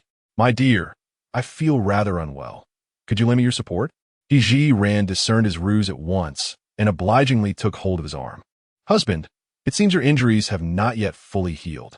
It has been arduous traveling today. Allow me to assist you slowly. Once we reach the inn, I shall attend to you properly. Mo Jiupei leaned into Zhiran, appearing exceedingly fragile to the onlookers. Believing him to be genuinely unwell, Peng Wang hastily instructed the group to proceed at a more leisurely pace, personally hastening to the front to moderate their speed.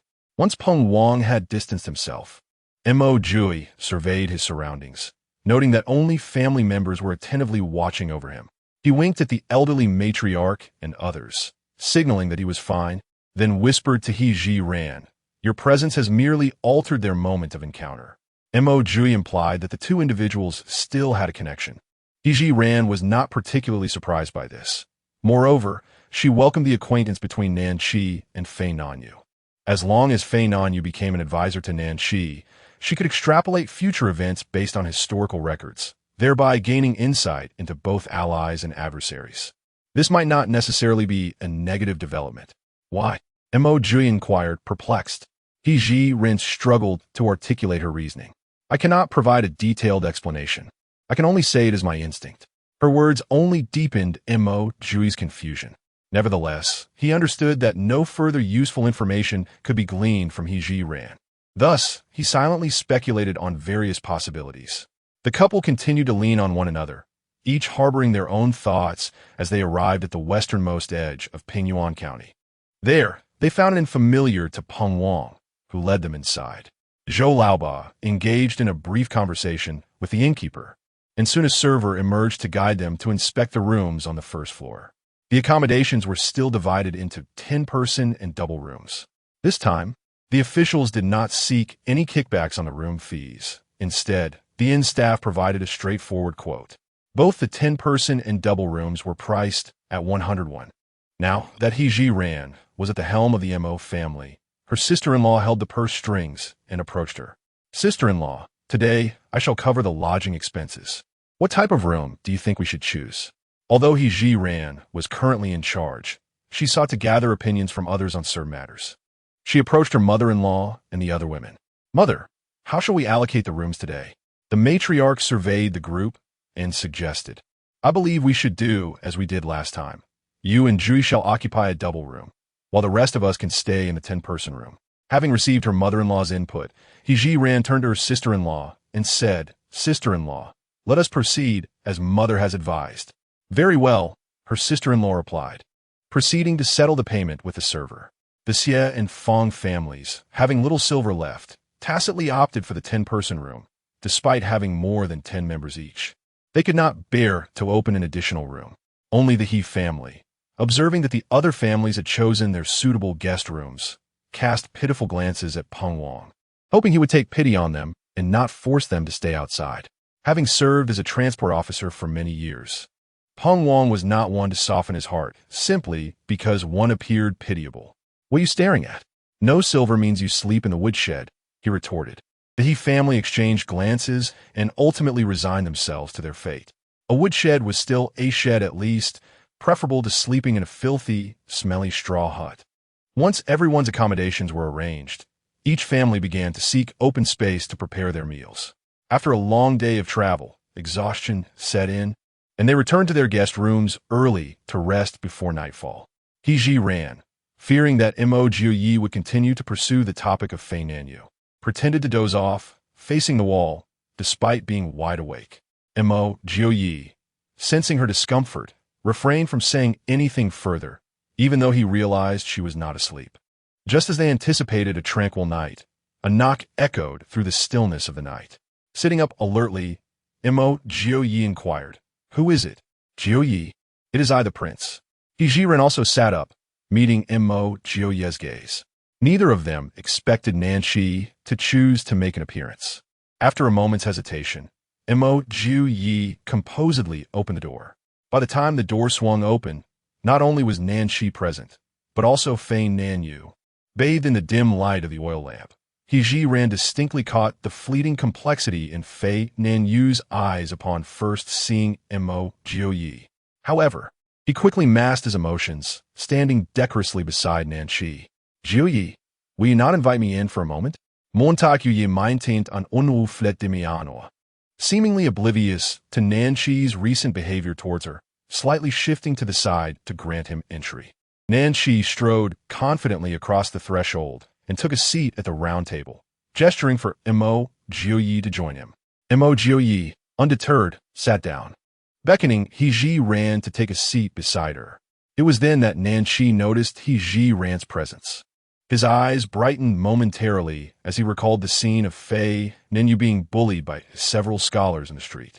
Despite recognizing Zhiran, Nanshi, with his characteristic restraint, chose not to reveal it immediately, instead directing his gaze towards Mo Jiupei. "Jiupei, will you not introduce this lady to me?" Although they had shared a similar dynamic in the past without a second thought, Nanshi's words now carried a hint of mockery in Mo Jiupei's ears. Particularly following Nanshi's earlier gaze towards Zhiran, which inexplicably unsettled her. "Who else could possibly share a room with me at this hour, if not my wife?" Nanshi remained unfazed by Mo Jiupei's demeanor, leisurely articulating, "Madam, you truly embody the essence of a Mo family daughter-in-law. When Nanyu encountered adversity, you fearlessly stood by him, undeterred by the multitude of adversaries." With Nanshi's candid remarks, Zhiran felt it unnecessary to maintain her previous reticence. Although the common woman possessed no remarkable skills, she could not abide by the tyranny of the powerful, much to the prince's amusement. At this moment, Fei Nanyu compliantly clasped his fists in gratitude towards Zhiran, expressing, "I extend my heartfelt thanks to Madame Mo for your chivalrous assistance." Zhiran scrutinized Fei Nanyu's expression, noting his unwavering calmness, and replied gently, "There is no need for such formality, sir. I believe that anyone in such a situation would not turn a blind eye." As she spoke, Zhiran turned her gaze towards Nanshi, implying, "Your Highness, would you not agree?" Chapter 80. I express gratitude to His Highness on behalf of the Mo family, uncertain whether it was due to a heightened sensitivity. Nanshi, upon hearing Zhiran's somewhat sardonic remarks, was suddenly reminded of the scene he had witnessed upstairs, where Fei Nanyu was being bullied. He had observed for a considerable time, noting that although Fei Nanyu was powerless against his tormentors, the pride of a scholar remained intact. Master Wu Chan had remarked that his noble patron was certainly no ordinary person. From the very first impression, Nanshi sensed that Fei Nanyu was indeed extraordinary. It was precisely because he hesitated for a brief moment, seeking further confirmation, that Zhiran seized the opportunity to intervene and rescue him. Thus, Nanshi missed the chance to forge a connection with Fei Nanyu. Reflecting on this, Nanshi cast a sharp glance at Zhiran. Indeed, as sister-in-law stated, one ought to draw their sword to aid those in distress. I believe that anyone with a modicum of valor would do the same. Unbeknownst to Nanshi, Zhiran's question, while ostensibly directed at him, was in fact intended for Fei Nanyu's ears. Given the depth of his cunning as recorded in historical texts, it was implausible for him not to comprehend the underlying message. At the moment she spoke, Zhiran's peripheral vision was keenly attuned to Fei Nanyu's reaction. As anticipated, upon hearing her words, Fei Nanyu momentarily appeared taken aback, but soon regained his composure. Inwardly, he pondered whether this woman had gleaned some hidden truth. Yet, upon reflection, he quickly dismissed the notion. Such a monumental secret could hardly be known to her. Although Fei Nanyu harbored his own considerations, Zhiran's remarks were clearly meant for Nanshi, and uttering even a single word could implicate him in a manner akin to "there's no silver here." With her objective achieved, Zhiran fell silent. Nanshi surveyed the inn's surroundings and sighed. Jiuyi, I must admit my embarrassment regarding the exile of the Protectorate Duke's household. My mother has been unwell of late, and I have been preoccupied with seeking skilled physicians, which has left me somewhat oblivious to the affairs of the court. By the time I learned of this matter, you had already embarked on the path of exile, prompting me to hasten to Pingyuan County, hoping to assist the Mo family in some way. Mo Jiupei, tapping his fingers rhythmically on the table, struggled to temper the anger simmering within him while maintaining the faade of deep brotherly affection. I extend my gratitude to His Highness for his concern on behalf of the Mo family. As for arrangements, there is no need. We are all prisoners exiled by the court, and we shall live our lives as fate dictates, daring not to harbor any aspirations. Listening to Mo Jiupei's tone, Nanshi suddenly felt that the person he had grown up with was becoming a stranger. Could it be that Mo Jiupei had uncovered something? However, he soon dismissed the thought. He did indeed desire Mo Jiupei's life, yet he lacked the courage to confront him directly. Nanshi was acutely aware of Mo Jiupei's martial prowess, which could be described as one capable of taking on 100 foes. He was not foolish enough to confront him openly. Following a failed assassination attempt, the most prudent course of action was to employ cunning. Nanshi's visit today served a dual purpose: to gauge the extent of Mo Jiupei's injuries and to seek an opportunity to poison him. Reflecting on this, Nanshi steadied his emotions and spoke. As brothers, I was absent when the Duke's residence was raided and the family exiled. Surely, I deserve a chance for a farewell.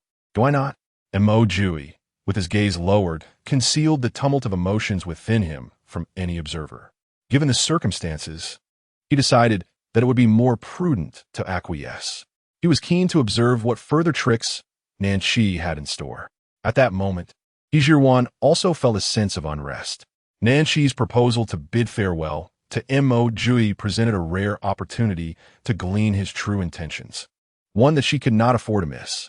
Fortunately, Mo Jiupei accepted without hesitation, sparing her the need to intervene.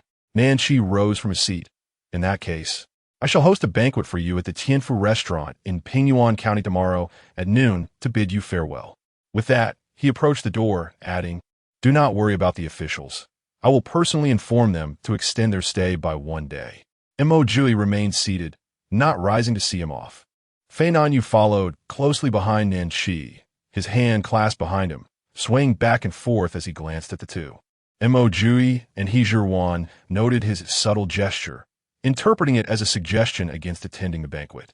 Zhiran understood his intent thus. Mo Jiupei maintained his position, resolute. "I must go. The grievances between Nanshi and me must reach a resolution." Zhiran was perplexed by his determination. "Do you intend to kill Nanshi?" Mo Jiupei shook his head. "No. Should I take such an action, it may bring me momentary relief. But what of my family then?" Zhiran found his reasoning even more obscure. "If you cannot kill him, how can you resolve this enmity? I wish to reveal to him my identity as a member of the Mo family, to clarify that I am not the person he believes I am. If I can successfully dispel the misunderstanding, I will sever our ties then and there, ending our brotherly bond. Though such an action may seem insignificant, it would at least ensure that there would be one less schemer on the path of future exile." Zhiran felt a strong urge to eliminate someone like Nanshi. However, Mo Jiupei's reasoning held merit. Aside from himself, the Mo family had many women and relatives in the capital. Should he kill Nanshi, the emperor's wrath would undoubtedly endanger those loved ones. "Then, may I accompany you to the banquet tomorrow?" Mo Jiupei rejected the idea without a moment's hesitation, his tone brooking no argument. "No, I cannot allow you to risk yourself alongside me." Zhiran's proposal to attend the banquet with him was made with careful consideration. She had an array of advanced weaponry at her disposal, but most importantly, should Nanshi attempt to poison the food, her presence would provide an additional layer of protection for Mo Jiupei. In her efforts to persuade him, Zhiran was willing to go to great lengths. Concealing her actions within the folds of her sleeve, she retrieved a miniature handgun from her spatial pocket, placing it before Mo Jiupei. "Do you believe that with your skills, you could evade this weapon?" Mo Jiupei gazed at the small, iron object before him, no larger than his palm, with great curiosity as he picked it up to examine. As his fingers approached the trigger, Zhiran hastily interjected, cautioning him that it was a switch and advised against any reckless handling. Mo Jiupei obediently withdrew his fingers from the trigger area and looked up at Zhiran, expressing his astonishment. How could such a diminutive piece of metal possess such formidable power? In the current setting, Zhiran was unable to demonstrate the mini pistol's capabilities to Mo Jiupei and thus patiently endeavored to explain. The demise of Zhiran was indeed caused by a weapon of this nature. Unbeknownst to him, Zhiran had implicitly acknowledged his own involvement in Zhiran's death. As for the incident, Mo Jiupei had witnessed the entire assassination unfold before his very eyes. Chapter 81. The Mandarin Duck Wine Flask, however, the weapon that Zhiran once wielded to commit murder was considerably larger than this. Moreover, the power of that weapon remained vividly etched in his memory. He could hardly discern how the concealed projectile was launched, illustrating its astonishing speed. Observing that Mo Jiupei was already captivated by the miniature pistol, Zhiran resolved to capitalize on the moment. You have seen my weapon. Accompanying you will not be a burden, but rather a boon. Mo Jiupei remained hesitant. Zhiran continued to persuade. Consider my medical skills. Should Nanqi tamper with the food, I will be able to detect it at once, won't I? As she spoke with such conviction, Mo Jiupei finally relented. You may join me, but should danger arise, prioritize your own safety and do not concern yourself with me. Understood? Zhiran nodded vigorously. I understand. I assure you, I will not put myself in peril. With the matter settled, the two returned to their beds. Although sleep eluded them, they endeavored to maintain their positions, anxious that any inadvertent contact might occur. The following morning, Peng Wang indeed did not initiate the journey. This left everyone puzzled, yet no one dared to inquire about the reason. Naturally, they were content to enjoy an extra day's rest at the inn. It was not until midday that a carriage arrived outside the inn. The driver entered and invited Mo Jiupei to join, and the official showed no signs of objection, prompting a collective realization among the group. The reason for the delay in their travels was indeed connected to Mo Jiupei. However, it remained a mystery who possessed such influence to not only halt their journey, but also dispatch a carriage to escort the prisoner away. The elderly matriarch of the Mo family, her face etched with worry, grasped Mo Jiupei's arm. Jiupei? Mo Jiupei gently patted her arm. Mother, do not fret. A familiar friend has prepared a farewell banquet for me. I shall return shortly. Though concerned, the matriarch, being a woman of considerable experience, understood she could not impede her son's path. Thus, she earnestly advised, you are no longer the formidable duke of the nation. Do not overextend yourself. Mother, rest assured, I will accompany my husband, and nothing will befall me. To ease her mother-in-law's worries, Zhiran proactively assisted in explaining. Upon learning that Zhiran would be accompanying her son, the matriarch felt a modicum of relief. Very well, you two must look after each other while you are out. Having soothed the matriarch, Zhiran and Mo Jiupei boarded the carriage together. The driver cast a long glance at Zhiran, seemingly on the verge of speaking, yet hesitated. Both Mo Jiupei and Zhiran chose to ignore this. The carriage journey proceeded smoothly, swiftly arriving at the Tianfu restaurant. Nanqi awaited them at the entrance. To his surprise, Zhiran had accompanied Mo Jiupei. After a moment of astonishment, Nanqi quickly donned a benign smile. Sister-in-law, your arrival is timely. I have specially prepared a nourishing soup, perfect for women. Mo Jiupei and Zhiran performed their parts well, expressing their gratitude with a nod towards Nanqi before following him upstairs to the private box. The two guards stationed at the entrance promptly stepped aside upon noticing their master's arrival. Nanqi instructed the guards, no one is permitted to enter and disturb without my command. Upon entering the box, they were greeted by a table adorned with 8 dishes and a soup, accompanied by an exquisitely crafted wine jug. The assortment of dishes featured a harmonious blend of meat and vegetables, clearly indicating the effort Nanqi had invested. However, Zhiran felt little intrigue towards the meal, her attention entirely captured by the wine jug. To the untrained eye, the jug might seem merely an expensive trinket, yet Zhiran discerned its deeper significance. If her identification was correct, this was the famed Mandarin duck wine jug frequently depicted in dramas of her previous life. The jug possessed two compartments, and the handle concealed a minuscule mechanical button, allowing those in the know to control whether the wine poured from it was poisonous or harmless. Zhiran couldn't help but smirk inwardly, realizing the lengths to which Nanqi would go to claim Mo Jiupei's life. Today, Nanqi exuded confidence, warmly inviting the couple to take their seats. Zhiran deliberately chose a spot closest to the mandarin duck jug. Nanqi exchanged pleasantries before rising to retrieve the jug, only to be outpaced by Zhiran. "Your Highness, it is an unparalleled honor for my husband and I to dine with you, and it would be remiss of you to serve us," she said, all the while ignoring the constipated expression that flickered across Nanqi's face. She moved beside him, filling Mo Jiupei's glass with wine. Nanqi's gaze fixated on the hand that held the jug, and when he observed that she did not press the button, he felt a slight easing of his tension. Zhiran pretended not to notice Nanqi's fleeting grimace, quickly pouring wine into Mo Jiupei's glass as well. To confirm the wine's safety, she proclaimed loudly, "The aroma of this wine is truly delightful. Alas, I am but a humble woman who does not partake in drinking, so I shall simply savor the scent." With that, she swiftly lifted Mo Jiupei's glass to her nose, inhaling deeply before placing it back in its original position. "Please pardon my behavior. Your Highness, I have a bad habit of not drinking but enjoying the fragrance of fine wines," she added, as Nanqi's lips twitched slightly. "Not at all. There are no outsiders here, and you need not feel constrained," he replied. Mo Jiupei understood the significance of her actions. She was reassuring him that the wine was safe. Thus, he raised his glass.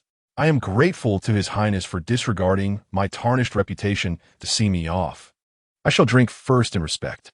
Seeing Mo Jiupei consume the wine in one gulp, Nanqi followed suit without hesitation. Just as Nanqi was about to reach for the jug again, Zhiran quickly stood up and grasped it firmly. "Allow me," she insisted. Observing that Zhiran had yet to press the button, Nanqi speculated that she had not discovered the jug's secret. However, she clutched the wine jug tightly, pondering how she might pour the poisoned wine into Mo Jiupei's cup. Contemplating this, Nanqi felt a wave of frustration wash over him.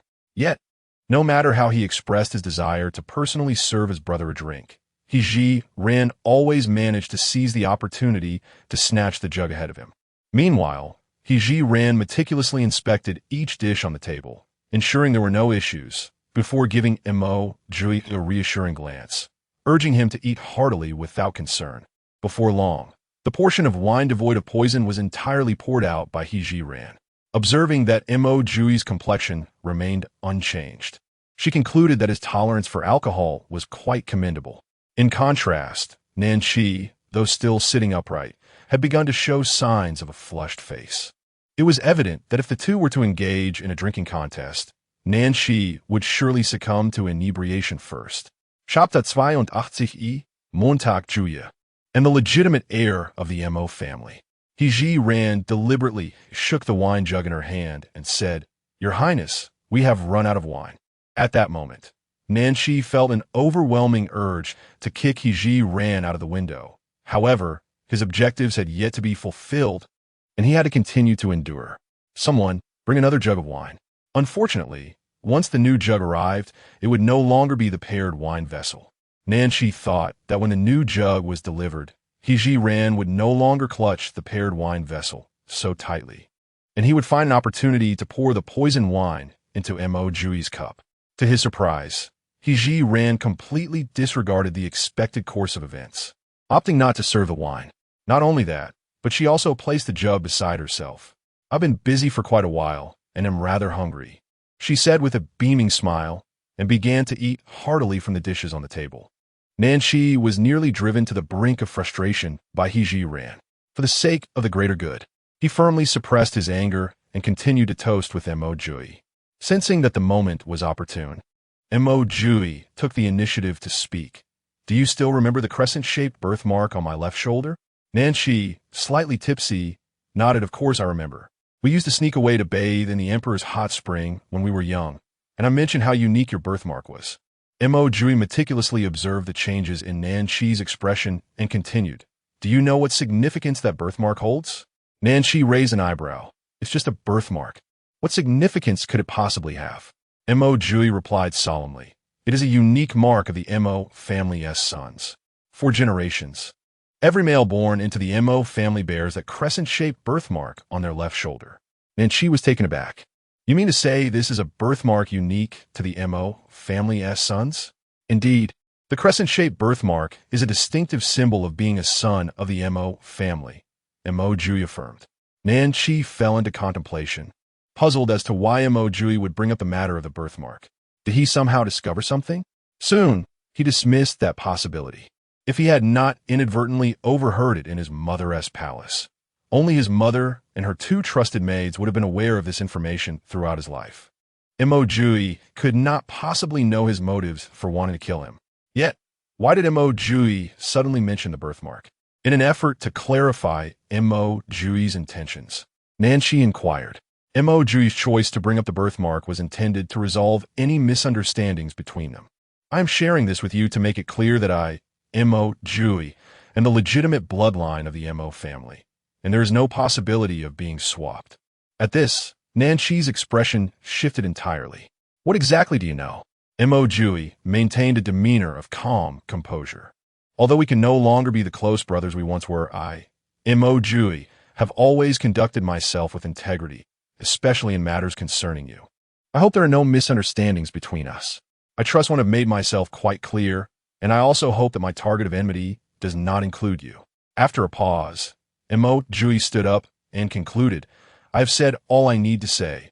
I believe you are astute enough to comprehend this. As Mo Jiupei was about to depart, Nan Qi promptly intercepted him. Wait, let's clarify things before you leave. Mo Jiupei, already at the door with Zhiran, paused upon hearing Nan Qi's voice. He turned his head, questioning, is what I've said not clear enough? Nan Qi persisted. Tell me, what you know? Mo Jiupei had already concluded that Zhiran's revelations regarding the possibility of Nan Qi being swapped were indeed true, and that Nan Qi's attempt on his life stemmed from this very matter. Although he had dispelled the misunderstanding about the swap, he inadvertently exposed his awareness of their secret, providing yet another justification for them to pursue him. Reluctantly, Mo Jiupei returned to his previous position. What I can tell you now is that I have known about this matter since I was very young. I considered you a brother, and regardless of its veracity, I have never spoken of it to outsiders. Had it not been for your attempt on my life, I wouldn't even mention it in your presence. Nan Qi cradled his head in his hands, his eyes reddening with fury, to prevent him from acting rashly. Zhiran casually picked up the exquisite Mandarin duck wine pot from the table. In front of Nan Qi, she pressed the mechanism, producing a glass of poison wine. Your Highness, this wine pot is indeed remarkable. It must be quite valuable, wouldn't you agree? Nan Qi gaped at Zhiran in disbelief. You. Zhiran smiled, though her eyes betrayed no warmth. For the sake of my husband's life, your Highness has truly gone to great lengths. I can only imagine how difficult it was to acquire this Mandarin duck wine pot. Nan Qi nearly retched in fury. Had it not been for his apprehension of Mo Jiupei, he would have wasted no time in eliminating this insufferable woman. Ignoring the murderous intent radiating from Nan Qi, Zhiran leisurely retrieved a small paper bag from her sleeve. She opened it to reveal a white powder. Your Highness, have you heard of a poison called 7 Days Down? Incredulity marked Nan Qi's face as he pointed at the powder. Is this 7 Days Down? This toxin was exceedingly rare in the Great Shun, undoubtedly the most insidious choice for covert assassination. As the name suggests, anyone poisoned by it would exhibit no symptoms until the 7th day, at which point they would succumb without any forewarning. Even physicians would be unable to ascertain the cause of death. Realizing this, Nan Qi felt a chill of dread. Should he indeed be afflicted by such poison, his demise would be inevitable. Zhiran did not directly respond, but instead countered, if I were to place this powder into your wine cup, who would know that your death was at my hands? After a pause, she continued, if it were not for your brotherly bond with my husband, do you think you would still be alive by the 8th day? In truth, the powder in her possession was merely ordinary flour. While she had heard of 7 Days Down, she possessed no recipe for its creation, and it was rumored to be so precious that it had become nearly impossible to obtain. Her intention was merely to convey to Nan Qi that they harbored no murderous intent towards him, nor would they ever expose his secrets. Although Mo Jiupei was unaware of how Zhiran had acquired the 7 days of down, he seized the opportunity to say, "With my abilities, it would not be difficult for me to have you silently consume this 7 days of down. In light of our past friendship, I shall grant you leniency today, and I hope you will reciprocate." Listening to their exchange, Nanshi was compelled to reevaluate the trustworthiness between himself and Mo Jiupei. Analyzing from any angle, it was evident that Mo Jiupei spoke the truth. Firstly, he had a profound understanding of Mo Jiupei's character. Mo Jiupei was a man of integrity. He had long been aware of his own secret and had not disclosed even a fragment to outsiders. This not only indicated that Mo Jiupei had been safeguarding himself, but also confirmed that the individual who had swapped places with him was indeed not Mo Jiupei. Chapter 83. I still owe you a perfect wedding night. As for where things went awry, Nanshi remained oblivious, destined to pursue the truth in the days to come. Presently, Mo Jiupei held a significant advantage over him with the 7-day countdown, and yet he had refrained from taking action during such a fortuitous moment. This all pointed to one conclusion. Mo Jiupei cherished their past camaraderie deeply. After a long pause, Nanshi slowly rose and personally opened the door. "Let us go. I hope you can forget today's events." Though his words were simple, both individuals could discern that he would no longer act against Mo Jiupei. With their objective accomplished, Zhiran and Mo Jiupei left the private room without a hint of reluctance. As they descended to the first floor, they spotted Fei Nanyu sitting alone, indulging in drink. Positioned towards the staircase, he immediately recognized the two and visibly exhaled in relief. He offered a slight nod of acknowledgement, choosing silence over further conversation. Zhiran and Mo Jiupei reciprocated the gesture and exited the establishment. The coachman had only received orders to bring them here, utterly unaware that the two would be leaving alive, and thus had already taken the carriage to the courtyard. Regardless, Mo Jiupei and Zhiran had no intention of allowing Nanshi's men to escort them, so they leisurely strolled along the streets of Pingyuan County. Unable to suppress his curiosity, Mo Jiupei finally inquired, "Do you truly possess the 7-day countdown?" Zhiran chuckled, relieved to find no one from Nanshi's faction trailing them, and once again produced the small paper pouch. She opened it and gently blew upon its contents, causing the white powder to disperse and conjure a cloud of dust. "This is merely a trick, just flour," she explained. Mo Jiupei was genuinely impressed, marveling at the ingenuity of her mind. For the first time, a smile graced his face in her presence, his tone unconsciously laced with affection. "You truly are remarkable." Zhiran beamed with pride, "Of course. I have plenty of clever ideas." Just as she became lost in her moment of triumph, a carriage barreled towards them, recklessly navigating the bustling street. Instinctively, Mo Jiupei wrapped his arms around Zhiran's waist, lifting her swiftly to evade the oncoming vehicle, though they successfully sidestepped the carriage. The abruptness of his actions caused Zhiran to lose her balance, her face inadvertently pressing against his.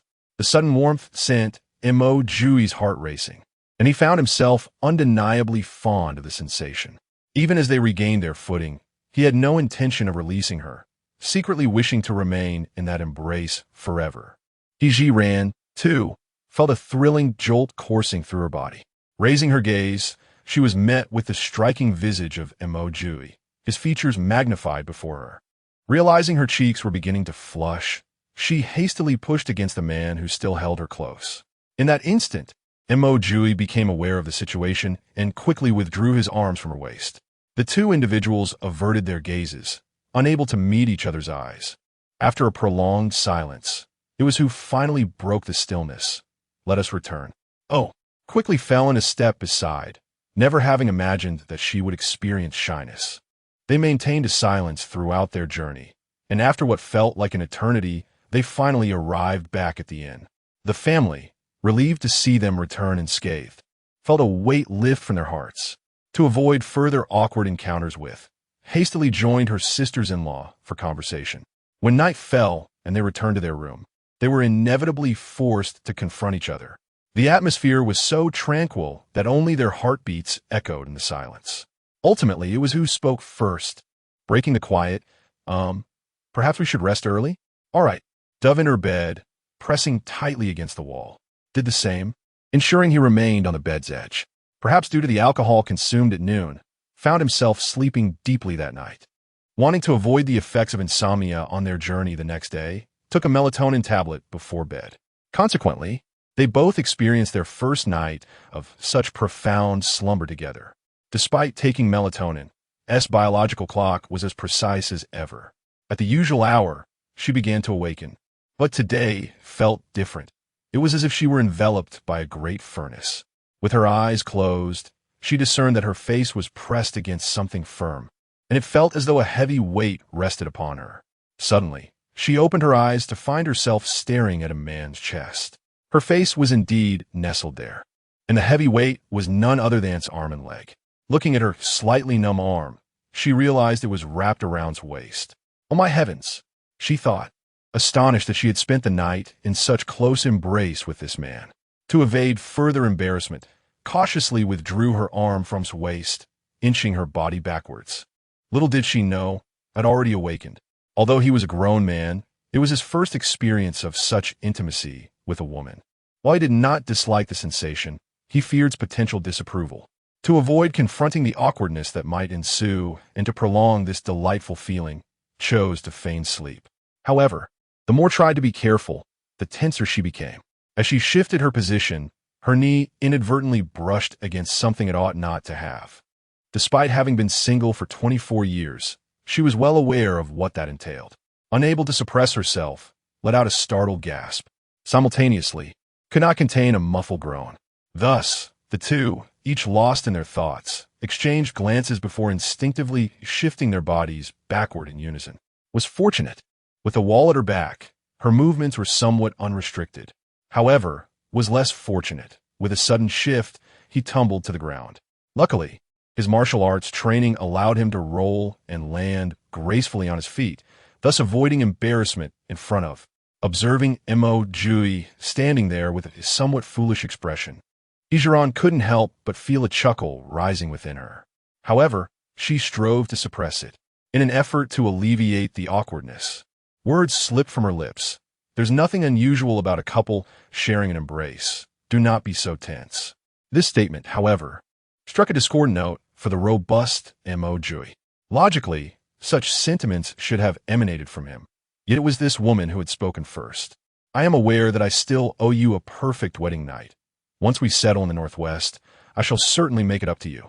As Mo Jiupei spoke, it was as though a tiny voice within him cried out, if you so wish, I could fulfill that promise this very moment. Chapter 84. It is my fault for your misunderstanding. Zhiran vigorously rubbed her ears, convinced she must have misheard.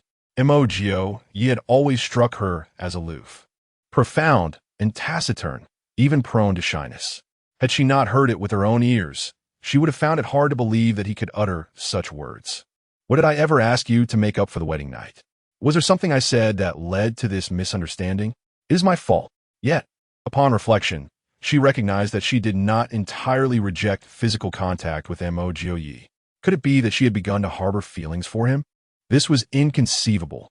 They had only interacted for a few days. It was impossible for her to develop feelings for someone so quickly. Although she had idolized Mo Jiupei in her past life, the definitions of an idol and a lover were wholly distinct. In an instant, Zhiran felt her thoughts spiral into disarray. However, she had never considered shying away from the issue.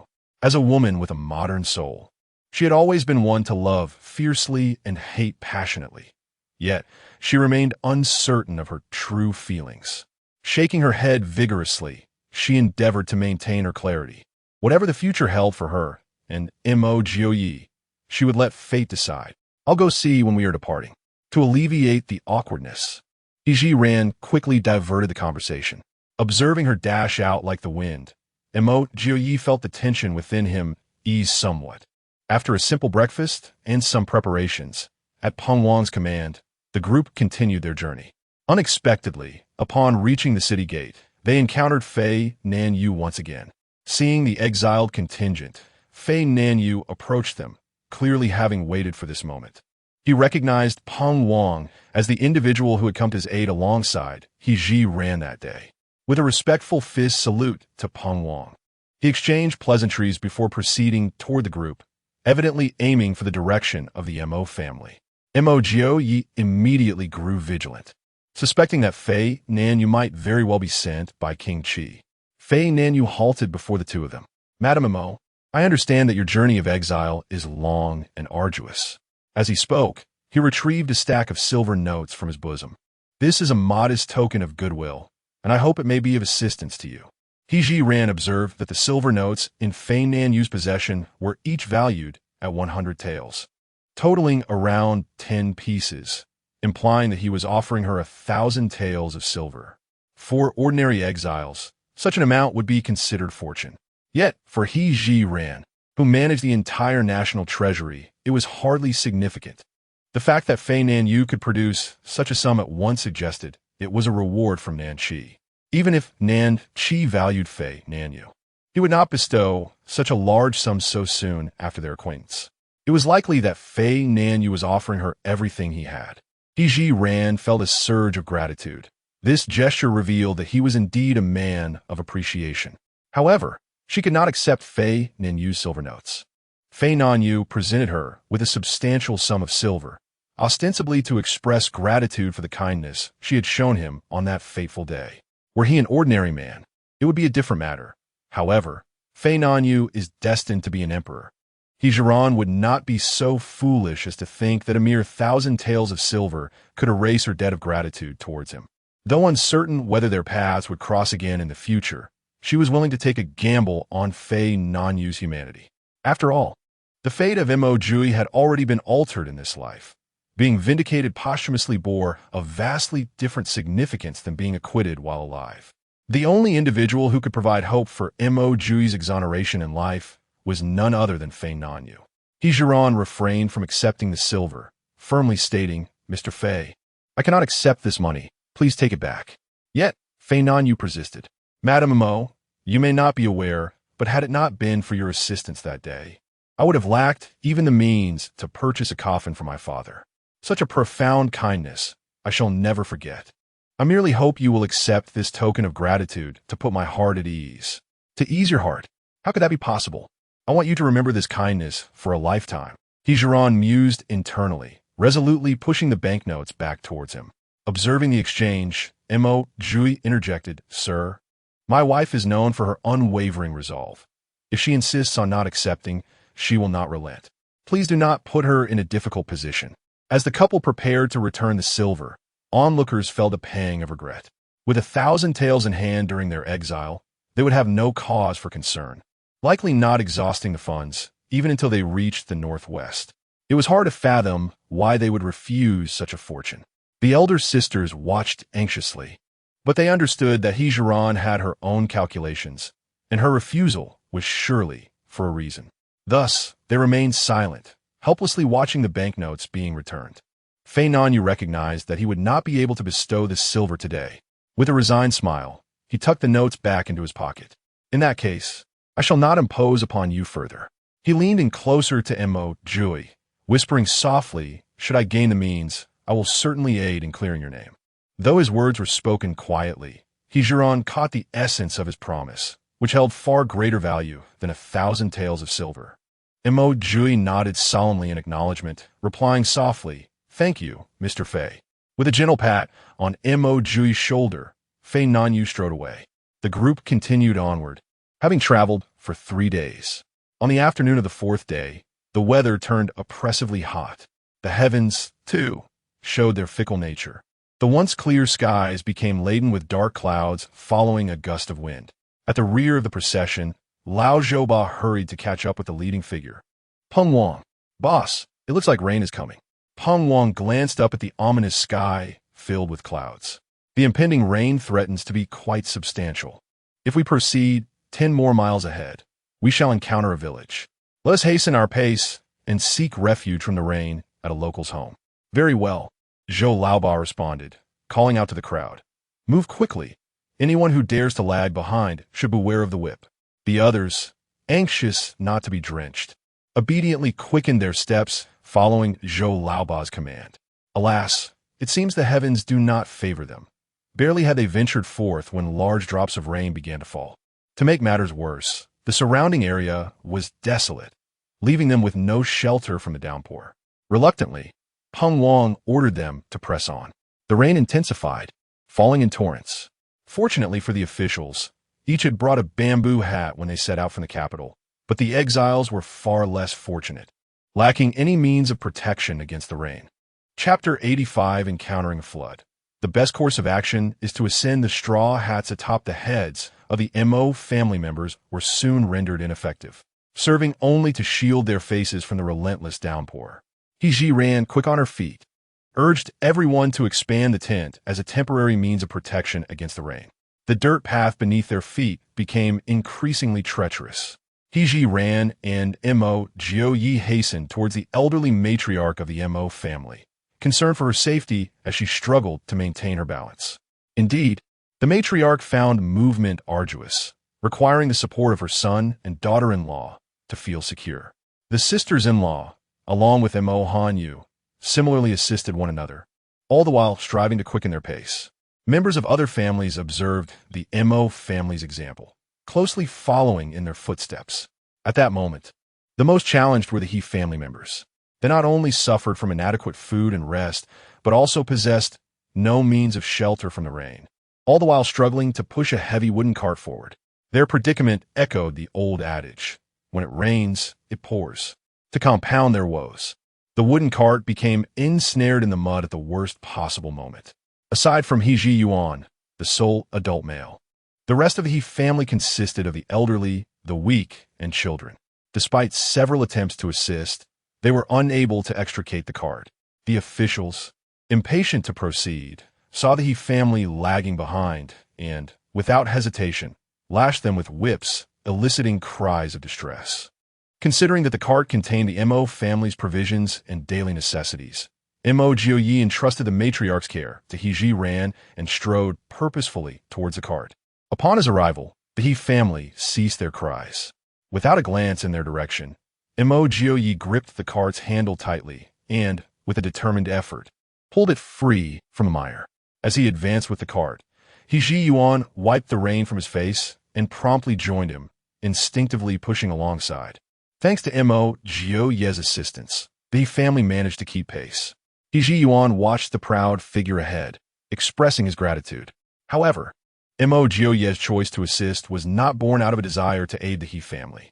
Hearing He Yuan's thanks, he coldly retorted, "I act solely for the sake of my own supplies. Do not read too much into it." He Yuan's gratitude was heartfelt, regardless of Mo Jiupei's attitude. He had undeniably alleviated their urgent plight. Regardless, "We sincerely thank you," he insisted. Mo Jiupei remained silent, bowing his head as he continued to pull the cart. The torrential rain showed no signs of abating. Water accumulated along the path, soon rising to the ankles of the travelers. An inexplicable sense of crisis stirred within He Zhiran. In ancient times, roads lacked drainage systems, and if the rain persisted, unforeseen calamities could ensue. At that moment, Peng Wang pointed ahead, declaring, "Everyone, quicken your pace. The village lies just ahead." He Zhiran followed the direction of his finger and, through the rain, faintly discerned a settlement. The sight ignited a flicker of hope among the group, and their steps quickened once more. Soon, everyone followed Peng Wang's lead to the village entrance. Fortunately, the water on the ground here was not as deep as it was on the road. Peng Wang seemed familiar with the village, leading the group along the path until he stopped in front of a sizable courtyard and knocked on the door. "Is Lu Lijing at home?" Perhaps due to the heavy rain, Peng Wang called out several times without receiving a response. Left with no choice, he pushed the door open and entered. Shortly after, the door opened again, revealing an elderly man, appearing to be in his 50s or 60s, accompanying him. Peng Wang pointed to the crowd at the entrance and said, "Lu Lijing, please arrange a place for us to take shelter from the rain." Lu Lijing looked at the throng of people standing there, momentarily taken aback. "Sir, with so many people, I fear my house may not be large enough. Just a place to keep us dry will suffice. They can squeeze in together," Peng Wang replied, not allowing Lu Lijing the opportunity to refuse, and beckoned the group to enter the courtyard. With no other option, Lu Lijing reluctantly opened the doors to two of his side rooms. These are the only two rooms available. You may manage as you see fit. Peng Wang chose one room for himself and the officials, while the rest of the group filed into the other. Upon seeing a shelter from the rain, the crowd surged in like a tide. Thankfully, the rooms were quite spacious. Although they stood shoulder to shoulder, at least they no longer faced the drenching rain. The downpour showed no signs of abating. Water had begun to accumulate in Lu Lijing's courtyard, even encroaching toward the interior. Standing at the doorway, a member of the Fong family cried out, "Oh no, the water is flooding into the house." Zhiran felt an inexplicable wave of anxiety wash over her. She tugged at Mo Jiupei's sleeve and whispered, "I think we shouldn't stay here to avoid the rain." Mo Jiupei, his brow furrowed, replied, "Yes. I'm concerned that if the rain continues, this place may be susceptible to flooding." Zhiran continued, "I noticed a mountain to the south of the village. It would be safer for us to go there." After a moment of contemplation, Mo Jiupei nodded, "I will discuss it with Brother Peng and see if he agrees." Peng Wang sat in the only chair in the side room, gazing grimly at the still, overcast sky. When Mo Jiupei approached, he inquired, "Brother, your room is quite cramped. Why not join us here for the time being?"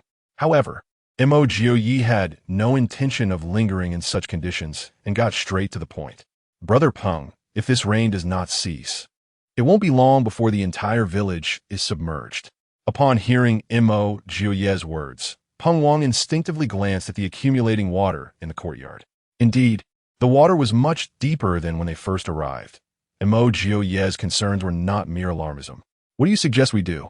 Mo Jiupei pointed to a nearby mountain. In the face of flooding, the best course of action is to seek higher ground. Although Peng Wang acknowledged the validity of Mo Jiupei's assertions, he remained hesitant, setting aside the likelihood of the events Mo Jiupei had described. Even if a deluge were to occur, the prospect of so many individuals ascending the mountain without finding shelter from the rain was daunting. They could very well perish from exposure. Peng Wang voiced his concerns candidly, saying, "Brother, what shall we do if we cannot find refuge from the rain on the mountain?" He had always been considered astute, yet in this critical moment he seemed to falter. Mo Jiupei responded, "Brother Peng, we are faced with two choices. One is the risk of being drenched on the mountain, while the other is remaining below and risking being swept away by the flood." At this juncture, Mo Jiupei felt it necessary to convey the gravity of the situation more emphatically. Peng Wang understood the logic of the argument, yet he could not entirely dispel a flicker of hope that perhaps the rain might cease, rendering their efforts unnecessary. Chapter 86. Heed your brother's advice, brother. Should we not observe a while longer? Mo Jiupei, seeing Peng Wang's determination, could only offer a reluctant reminder. "I hope Brother Peng can make a decision before nightfall. Otherwise, it will be even more challenging for us to ascend the mountain." Peng Wang nodded, "Very well. If the rain persists after half an hour, we shall heed your counsel and head up." After Mo Jiupei conveyed Peng Wang's decision to Zhiran, he returned to the room where the officials were stationed. This location not only afforded a convenient vantage point to monitor the rain's intensity, but also provided him the opportunity to further persuade Peng Wang to lead everyone up the mountain. The half hour that Peng Wang mentioned soon elapsed, and the rain showed no signs of relenting. Instead, it intensified. Water had completely flooded the room. Seizing the moment, Mo Jiupei asserted, "Brother Peng, for the safety of everyone, we must ascend the mountain immediately." Peng Wang gritted his teeth. "Very well. I shall heed your counsel." With that, he instructed the officials to gather the occupants of the other room and prepare to depart without delay. Zhiran had become acutely aware of the gravity of the situation and hurried to Peng Wang. "Brother Peng, you should persuade Li Zheng to notify the villagers to ascend the mountain. If possible, they should seek other elevated ground. We cannot remain here any longer." Zhiran's words carried weight with Peng Wang, and as the others, bewildered, organized their belongings, he once again knocked on Li Zheng's door. Zhiran was unaware of the specifics of Peng Wang's persuasion, but when he emerged from Li Zheng's quarters, his expression bore a hint of exasperation. He had done all he could, and Peng Wang felt no pangs of guilt as he ordered the bewildered prisoners to ascend the mountain. As the sisters-in-law emerged from the room, tightly clutching their belongings, Zhiran urged sisters-in-law, These items have been soaked by the rain. It would be best not to bring them. Younger sister, these blankets are hard to come by. They can be dried and reused. I do not mind the effort and can carry them, replied the second sister-in-law. Indeed, younger sister, the fifth sister can also manage, added the fifth sister-in-law. The seventh sister can do so as well. Zhiran understood that the sisters-in-law had once been noble ladies in the capital and were not well acquainted with the realities of natural disasters. Reluctantly, she could only reason with them patiently. As they began their journey, the sisters-in-law had already experienced the difficulties of traversing the muddy path while laden with burdens. The mountain trails would be even more treacherous, where one misstep could lead to a disastrous fall. Carrying such heavy and currently unnecessary belongings was, indeed, unwise. Although the sisters-in-law recognized Zhiran's logic, they remained reluctant to part with their possessions. Noticing their conflicted expressions, the matriarch, Madame Mo, spoke authoritatively. You must listen to Zhiran. With the matriarch's intervention, the sisters-in-law had no choice but to reluctantly leave their belongings behind in the room. The Fong and Xie families, being astute, though unaware of Zhiran's rationale for discarding their luggage, instinctively followed suit. Everyone left their belongings in the room, heeding Zhiran's advice, and emerged only with their tents. Seeing that everyone was assembled, Peng Wang issued the command to venture forth into the rain. As the crowd trudged through the muddy village path, not a single soul could comprehend Peng Wang's actions. Yet, they dared not voice their discontent, merely following him in the rain, filled with resentment. Seizing a moment of solitude, Zhiran discreetly purchased 2 bags of charcoal from Taobao Mall, wrapping them in an oilcloth to create a large parcel retrieved from her spatial storage. Among the entire group, only Zhiran carried this oilcloth bundle, while the others managed with merely 2 individuals holding a tent for shelter. Mo Jiupei, ever observant, quickly noticed Zhiran's large parcel and promptly took it upon himself to carry it. Soon, the group reached the foot of the mountain and found a narrow path ascending upwards, with Mo Jiupei leading the way to clear a route for everyone. The others supported each other as they followed closely behind. The He family faced the greatest challenge, as they needed to assist the mobility-impaired He Ming in their ascent, which proved to be a daunting task. To mitigate the He family's impact on the pace, Zhiran proactively suggested a method: to remove the board from the wooden cart, bind He Ming to it, and then pull him along with a rope. The officials, recognizing the gravity of the situation, provided hemp ropes without hesitation. Even so, the He family still lagged at the end of the procession.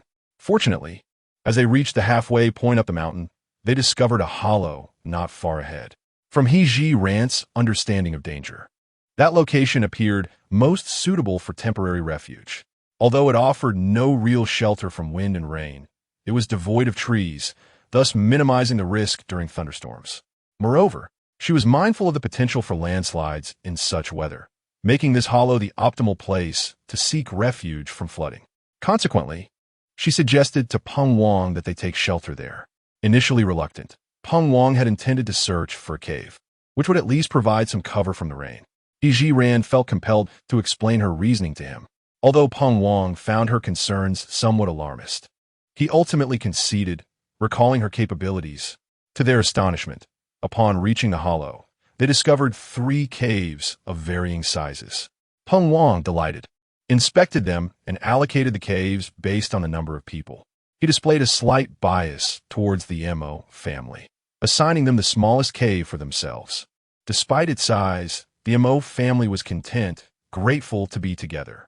The largest cave was designated for the remaining 3 families, while the officials opted for the medium-sized one. With everyone settled into their respective shelters, a pressing issue arose. Their clothes were drenched, and without timely replacements or drying, they risked succumbing to ailments such as chills. Furthermore, they lacked food and water, and enduring a night of hunger would undoubtedly be torturous. However, Zhiran had anticipated these challenges. She publicly unveiled the oilcloth bundle, revealing the charcoal within.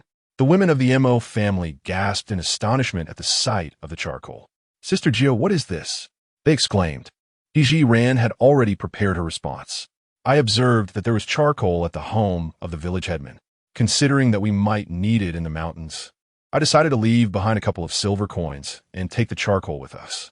Mo Hanyu gazed at her in admiration, exclaiming, Sister Jiu, you are truly remarkable. You even thought of this. Indeed, Sister Air expressed her utmost respect for you, Sister Jiu. Zhiran smiled at everyone and took out a fire starter wrapped in oilcloth, igniting the charcoal alongside Mo Jiupei. At the same time, Mo Jiupei couldn't help but commend Zhiran for her thoughtfulness. The firewood on the mountain was soaked from the rain, and even if we managed to find some, it would be nearly impossible to ignite. However, with this charcoal, the situation was different. It was not only easy to ignite, but also burned for a considerably longer duration. Zhiran had purchased a quick-burning type of charcoal, and with little effort, she effortlessly set it ablaze. Chapter 87. The dinner dilemma resolved as the temperature within the cave gradually rose. The women gathered around the fire to dry their clothes. Unfortunately, no matter how they tried, it proved difficult to dry the garments while wearing them. Observing this, Mo Jiupei decided to temporarily step outside for a respite. Zhiran, noticing his intention to leave, hurriedly approached him and handed over 2 small bundles of charcoal. Take these and deliver some to Brother Peng and the others. Mo Jiupei gazed at the 2 bundles, a pang of reluctance gripping his heart. He was acutely aware of the weight of the charcoal he had carried up the mountain, and even without distributing it, he feared it would not burn for long. With their own supplies insufficient, he hesitated to share with others. Zhiran, sensing his inner turmoil, reassured him, Do not worry, I have more in reserve. Mo Jiupei recalled the scene of numerous goods vanishing from the national treasury, which bolstered his resolve. All right, I shall take it to them now. As Mo Jiupei departed, Zhiran took it upon herself to stand guard at the mouth of the cave, allowing the women to quickly remove their clothes for drying. Gradually, darkness enveloped the surroundings, and the torrential rain showed no signs of abating. Fortunately, the elevated terrain ensured that all rainwater flowed down the slopes, leaving no accumulation. Peng Wang, seated before the charcoal fire, could not help but admire the foresight of Mo Jiupei and his spouse. Brother, you and your wife possess remarkable vision. I imagine the lower grounds are already inundated. Mo Jiupei displayed a hint of concern. It seems that Li Zheng did not heed your counsel. Peng Wang sighed. I've said all I could. Lu Lijing is stubborn, convinced that I am merely alarmist. Mo Jiupei shook his head in resignation, feeling powerless in the situation. Zhang Qing, noticing the 2 engaged in conversation, squeezed in to join them. Boss, while we may escape a flood this time, staying on the mountain for days could lead to starvation. This concern had not escaped Peng Wang's mind either. Initially, he thought they would only need to stay for 1 night, departing at dawn. However, watching the relentless downpour, his confidence waned. At that moment, Mo Jiupei suddenly rose and strode purposefully to the cave entrance. His actions were not difficult to interpret. Something must have occurred. The 2 shared a silent understanding and moved to the entrance together. Brother, what is the matter? Mo Jiupei signaled for silence and whispered, Brother Peng, may I borrow your waist knife? I believe I heard the sound of a wild boar. The mention of wild boars ignited a sense of excitement in Peng Wang. If it were just a few of them, he might feel apprehensive, but with the presence of the youngest warrior from the Great Shan dynasty, he felt reassured. Peng Wang removed Zhang Qing's waist knife and handed it to Mo Jiupei. Brother, do take care. Seeing Mo Jiupei exit the cave, Peng Wang followed suit, knife in hand. Brother, I shall assist you. Meanwhile, Zhiran also heard the commotion outside. A smile graced her face as she thought, the dinner dilemma has been resolved. As she emerged from the cave, she caught sight of Mo Jiupei darting towards the thicket, with Peng Wang trailing behind in a frantic chase. Unable to keep pace with Mo Jiupei, realizing that Mo Jiupei had taken action, Zhiran chose to return to the cave's entrance. The rain was relentless. Had it not been for Mo Jiupei's keen sense of danger, they might not have discovered the wild boar's presence so early. The distant bellow of the boar was soon swallowed by the pouring rain. Before long, Mo Jiupei and Peng Wang returned, dragging a dark, hefty wild boar behind them. Peng Wang quickly called upon several young men from the other 3 families, instructing them to properly prepare the boar. It was at this moment that everyone noticed Mo Jiupei had braved the downpour to hunt a wild boar. This was splendid news. They would not have to go hungry that night. Simultaneously, they came to a profound realization of the wisdom behind Peng Wang's decision to lead them up the mountain. With the rain pouring for so long, it was likely that the valley below had been inundated. In that instant, they all felt a sense of relief. Although they had lost many possessions, their lives were secure. It was presumed that by now, the women's clothes had dried sufficiently, so Mo Jiupei returned to the cave where his family was located. Upon hearing about the wild boar, smiles of joy illuminated their faces. Zhiran, ever observant, noticed Mo Jiupei's clothes were once again soaked through, and urged him to sit by the charcoal fire to warm up. At the same time, Mo Jiupei observed that the pile of charcoal in the corner seemed to have increased. He cast a deep glance at Zhiran, though the curiosity in his eyes had notably diminished. Perhaps he had grown accustomed to the peculiar occurrences around him. Zhiran, holding up the tent, ventured out to collect some twigs. Unfortunately, all the cooking utensils had been left at Lu Lijing's home, leaving them to roast the wild boar meat. Regardless, the primary concern was to satiate their hunger. The officials were also busy, eager to enjoy the boar meat. They each drew their daggers or waist knives and, following Zhiran's instructions, began to cut the meat into uniform pieces. The women were tasked with skewering the wild boar meat. Given the number of people sharing a meal, Zhiran realized that managing it alone would be overwhelming, thus utilizing the charcoal fires from all three caves to ensure self-sufficiency.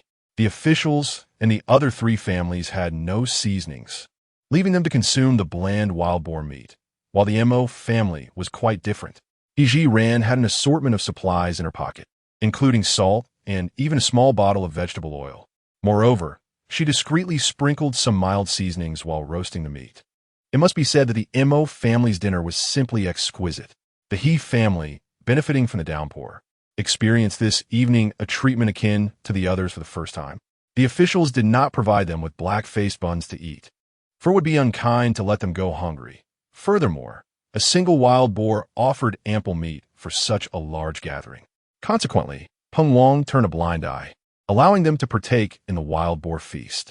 Just as everyone had finished their hearty meal and prepared to rest, a faint commotion was heard, accompanied by the sounds of women and children weeping. Zhiran and Mo Jiupei exchanged a glance, sharing an unspoken understanding. It must be those villagers, Mo Jiupei asserted with conviction. Indeed, it seems the situation down the mountain is even more dire than we had imagined, Zhiran speculated aloud.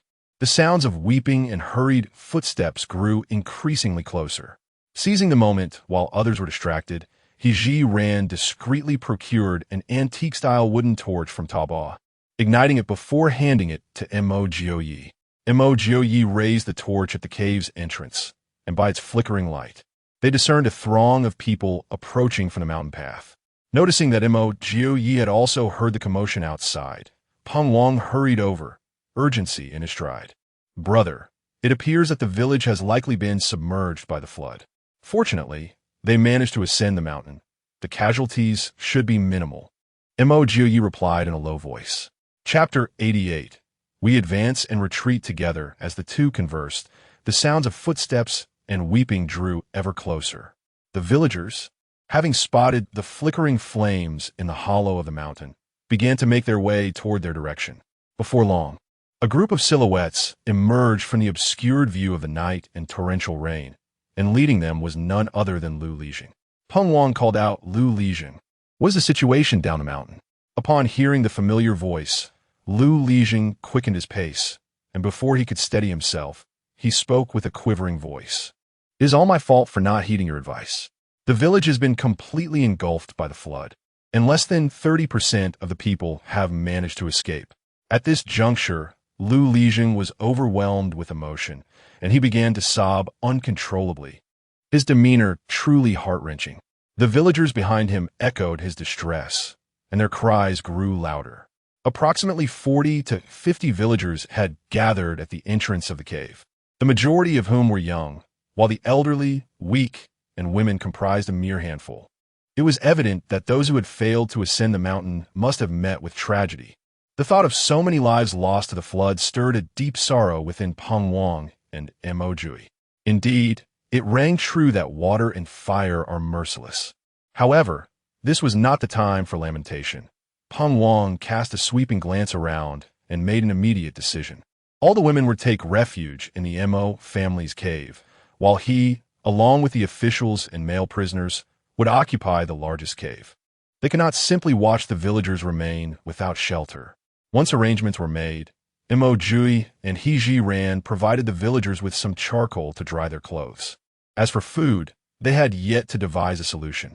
Just as Mo Jiupei and Zhiran handed the charcoal to Lu Lijing, a sudden scream broke through the air among the villagers. Lijing, my husband Li Taiju has fainted. What should we do? Our village's healer has been swept away by the flood. Who can help treat my Taiju? In response, Zhiran stepped forward without hesitation. I possess some medical knowledge. Allow me to take a look at him. Lu Lijing hesitated upon seeing a remarkably young woman volunteer, doubt creeping into his mind about her capabilities. Peng Wang discerned his inner turmoil immediately. Lu Lijing, the daughter of the Mo family, is not an ordinary physician. To call her a divine healer would not be an exaggeration. With that title bestowed upon her, Zhiran set aside her modesty and urged Lu Lijing. The situation is urgent. We cannot afford any delay. We do not yet know the specifics of the patient's condition, and any hesitation could cost a life. Trusting Peng Wang's words, Lu Lijing quickly called for the crowd to part, allowing Zhiran to assess Li Taiju's condition. Utilizing the flickering light of the fire, Zhiran examined the patient, and soon she drew in a sharp breath. She noted swelling in the lymph nodes beneath Li Taiju's forehead, instantly conjuring thoughts of the plague. Zhiran looked toward the villagers and inquired, "Is there a family member of his present?" The woman who had initially cried out for help responded, "I am Li Tieju's wife." As the woman appeared increasingly anxious, Zhiran solemnly instructed her, "Do not panic. Answer my questions earnestly." "Very well," he continued. Before his unconsciousness, did he experience chills, high fever, intense headaches, occasional vomiting, accompanied by difficulty in breathing? The wife of the Li family nodded repeatedly as she listened to Zhiran enumerate the symptoms. "You are correct. My Taiju has indeed exhibited such symptoms in recent days." While speaking, the woman grasped Zhiran's sleeve, her face etched with concern. "Doctor, does my Taiju suffer from a grave illness?"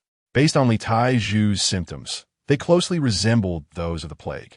To further substantiate his diagnosis, Zhiran turned to seek Lu Lijing, beckoning him aside. "Lu Lijing, has there been an unusual increase in rats in your village recently?" Upon hearing the mention of rats, Lu Lijing let out a deep sigh. "Do not mention it.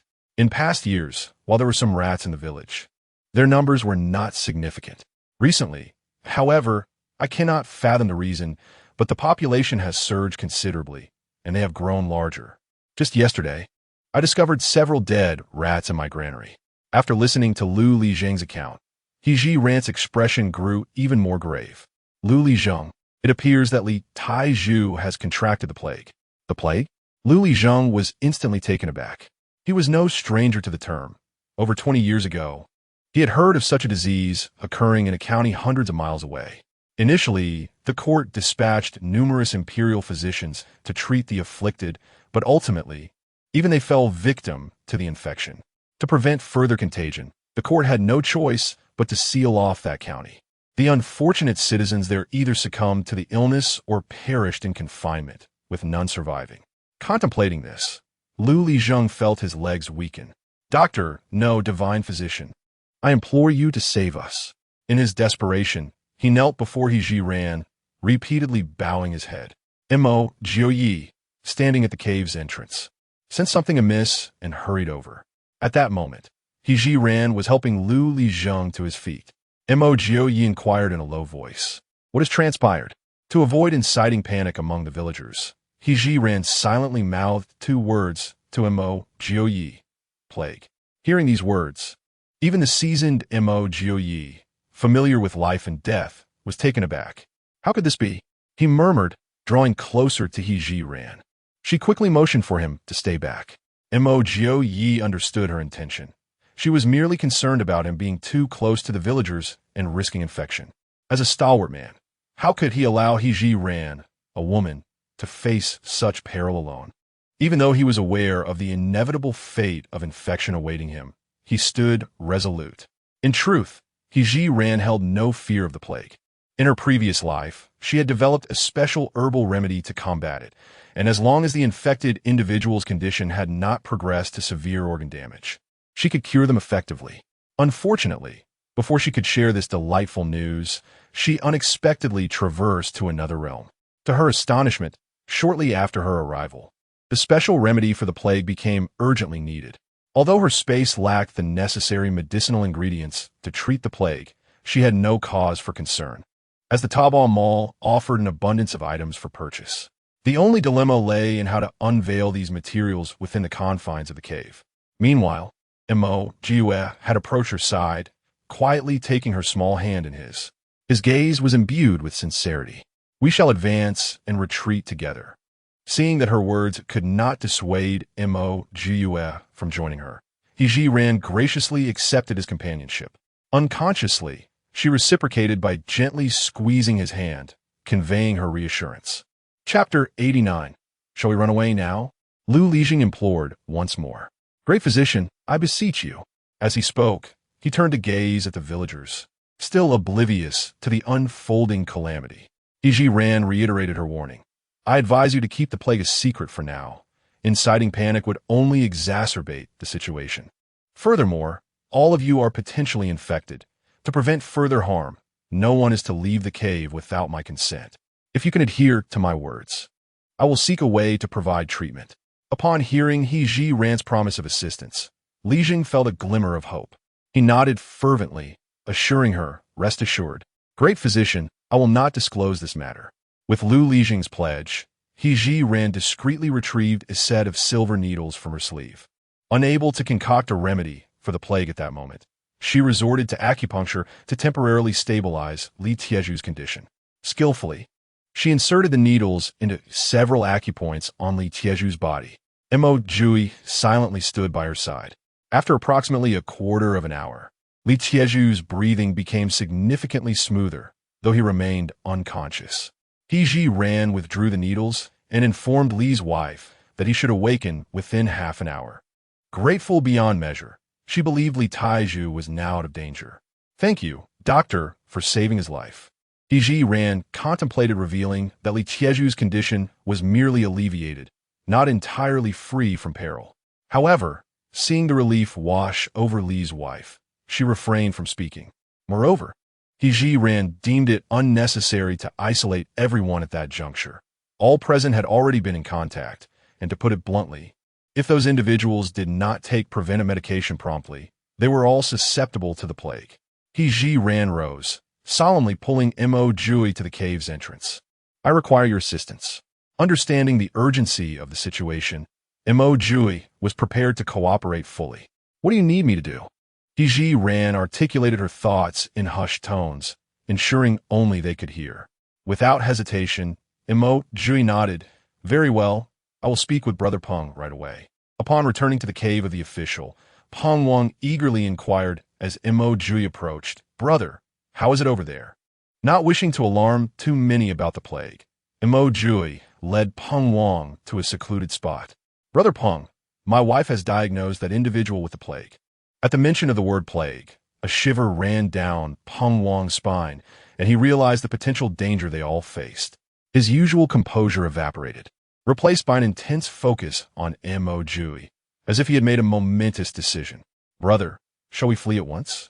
Peng Wang was aware of how the court dealt with the plague. Anyone infected was doomed to perish. It was this knowledge that rendered him irrational with fear. He did not wish to be trapped, waiting for death. Fleeing now might afford them at least a sliver of hope. Mo Jiupei did not come to inform Peng Wang to find a way out. Rather, he bore a task entrusted by Zhiran. "Brother Peng, we cannot leave."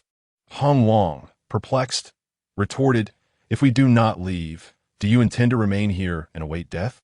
Indeed, Mo Jiupei felt a tightening in his chest, as many of his family members were present. Once infected with the plague, survival would be a distant hope. Yet, he chose to place his trust in Zhiran. "Brother Peng, my wife just mentioned that she observed some herbs on the mountain that may prevent and treat the plague." While Peng Wang did not dispute Zhiran's medical expertise, He cautioned, the plague differs from other ailments. It spreads rapidly and, most critically, is often beyond the reach of medicine. Brother, I know you are a strong man, but consider your family. If the treatment fails, we may all perish here. Despite Peng Wang's concerns, Mo Jiupei remained resolute in his faith in Zhiran. Brother Peng, grant us some time. I will accompany my wife to gather herbs. With the flooding below, escaping is impossible. Why not allow her a chance? Reflecting on the flood, Peng Wang realized their predicament. Survival hinged upon placing their last glimmer of hope in Zhiran. Very well, make haste and return safely. With that, Peng Wang handed Mo Jiupei 2 straw hats. Grasping the hats, Mo Jiupei cast a reassuring glance at Peng Wang before departing. As Zhiran sought Mo Jiupei's assistance, she was acutely aware that her secret would soon be unveiled before him again, regardless of her trust in his character. The pressing threat of plague among so many compelled her to prioritize the greater good. Donning their hats, they exited the cave and jogged along the path they had come. With darkness enveloping them and the ground slick, Mo Jiupei held her hand firmly to ensure her safety. Zhiran contemplated that since her secret would inevitably surface, a little additional curiosity would matter little. Thus, she retrieved a luminous pearl from her spatial pouch. The moment the pearl emerged, the surroundings became vividly illuminated. Mo Jiupei glanced at the pearl, nearly succumbing to the urge to question its origin. However, upon reflection, its sudden appearance was not markedly different from her earlier production of charcoal and other items. She likely possessed a bag of treasures or something akin to it. Otherwise, he could conjure no reasonable explanation. This marked the first occasion Zhiran had drawn from her spatial pouch in Mo Jiupei's presence, far exceeding the bounds of mere secrecy. Though a sense of embarrassment washed over her, she quickly pointed to a nearby clearing, stating, "Let us go there." Mo Jiupei nodded and led the way. Upon reaching the designated area, a tent materialized out of thin air before them. Within the confines of Zhiran's medical office lies a military tent, a paragon of both aesthetics and functionality. As Mo Jiupei found himself lost in thought, Zhiran had already taken his hand, guiding him inside. The absence of the heavy downpour brought an immediate sense of relief. To avert any suspicion from passers-by, once they entered the tent, Zhiran swiftly concealed the luminous pearl within her spatial realm. I have medicinal herbs stored in the national treasury. To avoid raising any doubts, let us linger here for an hour before returning. Montague nodded in acknowledgement. Observing his perceptiveness, Zhiran retrieved 2 chairs from her spatial realm. Please, take a moment to rest here while I prepare the herbs. With that, her consciousness delved into her spatial realm. At this juncture, her treasure trove proved to be exceedingly beneficial. As she activated the treasure trove, her first action was to review the shop's earnings from the past 2 days. Chapter 90. Dear younger siblings, is this not inappropriate? In the past few days, 3 items have been sold from the shop, yielding a profit of 980,000 after expenses. After reviewing the sales, Zhiran promptly began searching for medicinal herbs. What she needed to procure were freshly harvested herbs, for only then would the others believe that these herbs were recently gathered from the mountains. Fortunately, the treasures within her inventory were abundant. Zhiran now possessed considerable wealth, allowing her to spend without worry. Before long, she had acquired all the necessary herbs. Inside the tent, shrouded in darkness, Mo Jiupei suddenly felt something cover his feet. Upon reaching down to investigate, he discovered it was grass. At that moment, Zhiran's voice, tinged with a hint of guilt, broke the silence. Soon, we shall return with these herbs. Can these herbs truly cure the plague? Mo Jiupei inquired, not out of skepticism towards her medical skills, but because the plague was notoriously insidious. If these herbs could indeed provide a remedy, it would be rather simplistic. If it were not a severe case, a few doses of medicine might suffice. However, for someone like Li Taizhu, my silver needles must be employed in conjunction. Zhiran asserted with confidence. Mo Jiupei exhaled deeply. What would you have me do? Just say the word. Zhiran shrugged her shoulders. Now that we have the herbs, you merely need to help me conceal them. That is no problem. I shall do my utmost. The two fell into silence once more, until an hour later, Zhiran packed up the tent, and together with Mo Jiupei, they returned, arms laden with herbs. Since their departure, Peng Wang had been anxiously waiting at the cave's entrance, hoping they would return with good news. Upon catching sight of two figures through the pouring rain, he rushed forward to greet them. "Brother, have you gathered the herbs? This is our only hope for survival." "Yes," Mo Jiupei replied solemnly. Approaching them, Peng Wang swiftly seized the herbs from Zhiran's arms and pointed towards the cave where the villagers sought refuge. "I saw some people carrying iron pots up the mountain. We must go there to brew the medicine." Peng Wang was eager, wishing for the afflicted to be cured swiftly. As they entered the cave where the villagers were gathered, Lu Lijeng anxiously informed Zhiran that since their departure, several more individuals had fallen ill. Currently, the symptoms manifested as fever and vomiting. Without hesitation, Zhiran instructed Li Zheng to gather people and set the large iron pot over the charcoal fire in preparation for brewing the medicine. Yet, a new dilemma arose. There was no water. Given that Li Zheng was a local, he had some knowledge of the surrounding environment. If we go a little higher, there's a mountain spring where we can fetch water. However, outside it was pitch dark, and a torrential downpour made the task of retrieving water a significant challenge. At that moment, Peng Wang's foremost concern was survival. "I shall lead a group to fetch the water." Zhiran had initially contemplated using her previous method, stepping outside briefly to retrieve some water from her space. With Peng Wang taking the initiative, she found herself relieved of some trouble. Those few who were informed understood the gravity of the situation, and thus, they acted without hesitation. Peng Wang borrowed several water containers from the village head and summoned a few constables to fetch water in the pouring rain. Less than an hour later, just as Mo Jiupei was growing anxious and considering going to check on things, Peng Wang and the others finally returned with water.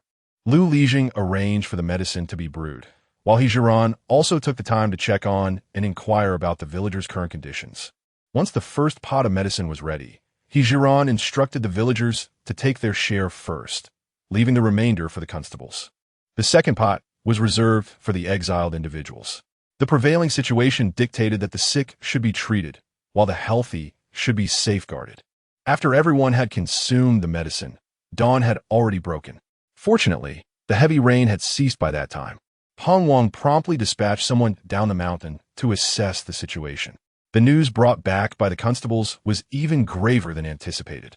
The village had been submerged by floodwaters, the houses had collapsed entirely, and countless bodies floated upon the water surface. Upon hearing this, the group was filled with dismay. Faced with such calamity, Peng Wang was utterly at a loss. He had come to regard Mo Jiupei and Zhiran as his guiding anchors. "Siblings, do you have any viable strategies?" In response, Mo Jiupei too felt a sense of helplessness. Given the current circumstances, it seemed they could only await the government's intervention. However, Zhiran held a different perspective. After a great disaster, a significant epidemic would inevitably follow. Already, some villagers had contracted the plague. If the bodies were not dealt with promptly, the plague could spiral out of control. "What should we do?" Mo Jiupei and Peng Wang simultaneously voiced their concerns. The most effective solution would be to quickly retrieve the bodies from the water and then incinerate them, thereby effectively preventing the spread of disease. In Zhiran's view, this was the most efficient means of control. Both Peng Wang and Mo Jiupei widened their eyes in disbelief. The notion of cremating the bodies was something they found difficult to accept. In the eyes of these ancient individuals, the deceased deserved utmost respect, and only by being laid to rest could the living find peace. Cremation, they believed, would be the greatest disrespect to the deceased, and their relatives would surely disagree. "Sister-in-law, this seems rather inappropriate, doesn't it?" Zhiran understood his sentiments well. Changing deeply ingrained beliefs was no easy task. Yet, for the greater good, or rather for the sake of those who might survive, she felt compelled to continue persuading him. "Brother Peng, I empathize with everyone's desire for their loved ones to be properly interred. But consider those bodies that carry the virus. If they are not dealt with in a timely manner, they will not only emit a horrific stench, but also contaminate the air and water sources, potentially triggering even more epidemics. Do you not see this as a significant threat to the living?" After listening to Zhiran's reasoning, Mo Jiupei's initial thoughts began to waver. Indeed, the living took precedence. Should the plague spread widely, the consequences would be unimaginable. Peng Wang, after all, was not an obstinate traditionalist. When it came to matters of benefit and sacrifice, he too would not be ambiguous. It is likely that this deluge has not only affected this village. The number of corpses is overwhelming. And how can we possibly manage them all? This dilemma is indeed quite challenging, and even Zhiran could not conceive a more effective solution. What she had just articulated was merely a broad suggestion, and she had no clear idea on how to implement it. Ultimately, it was Mo Jiupei who proposed a rather commendable suggestion. It would be best to communicate with the local authorities and have their personnel handle the situation. Of course, this hinges on the ability to persuade the officials in charge. Peng Wang pondered for a moment. Perhaps I should give it a try, as I am somewhat acquainted with the county magistrate here. I hope he is not overly rigid.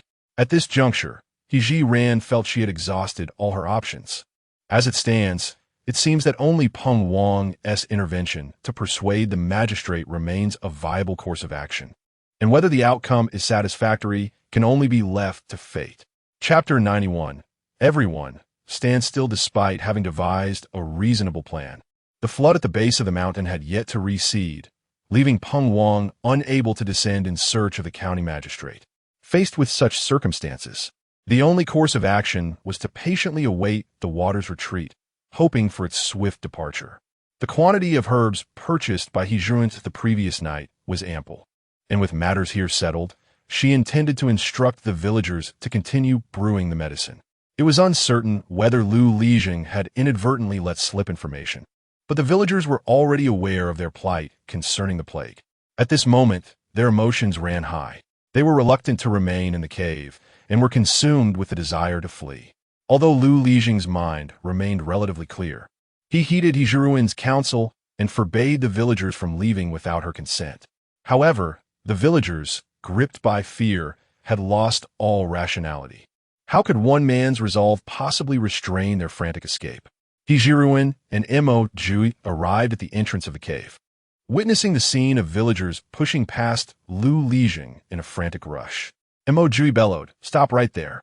The leading villager momentarily froze, then raised his axe, brandishing it menacingly at Mo Jiupei.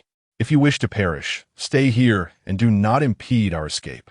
Mo Jiupei would not allow these villagers to leave. He boldly positioned himself at the cave's entrance. Zhiran followed suit, and together, the couple effectively blocked the exit. The leading villager had merely intended to intimidate Mo Jiupei with his axe, but now, confronted with his steadfast stance, he dared not lower his weapon. Thus, both sides remained locked in a tense standoff for nearly 30 seconds. Peng Wang, hearing the commotion, rallied the officers to the cave entrance, brandishing their knives. The villagers, seeing the weapons in their adversaries' hands, quickly lost their earlier bravado. "Sir, we beseech you, allow us to leave. We do not wish to die." Zhiran stepped forward, placing herself in front of the speaker. "Who said anything about you dying?" A villager, with a pained expression, replied, "Some among us have already contracted the plague. If we do not leave this place, once the authorities learn of our condition, they will surely imprison us and burn us alive." Upon hearing this, Zhiran patiently inquired, "You all drank the medicine last night, did you not?"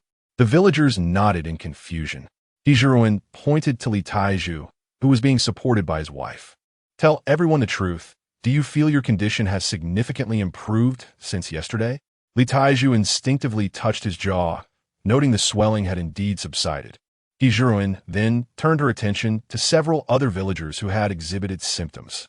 "And you, have the symptoms of fever and vomiting alleviated?" The few villagers nodded blankly, one stating, "Since drinking the medicine, I have not vomited again. Aside from feeling a bit dizzy, I am otherwise well." Zhiran nodded in affirmation, scanning the crowd once more. "Did you hear that? Those who have contracted the plague have shown improvement after taking my medicine. Under these circumstances, as long as you continue to take the medicine, I assure you that within 3 days, you will be restored to health. You have undoubtedly heard of the grave severity of the plague. Those afflicted stand little chance of survival. If you wish to avoid death, it is imperative that you remain here and continue your treatment. Of course, should you insist on leaving, I shall not impede your decision, provided you do not harbor regrets."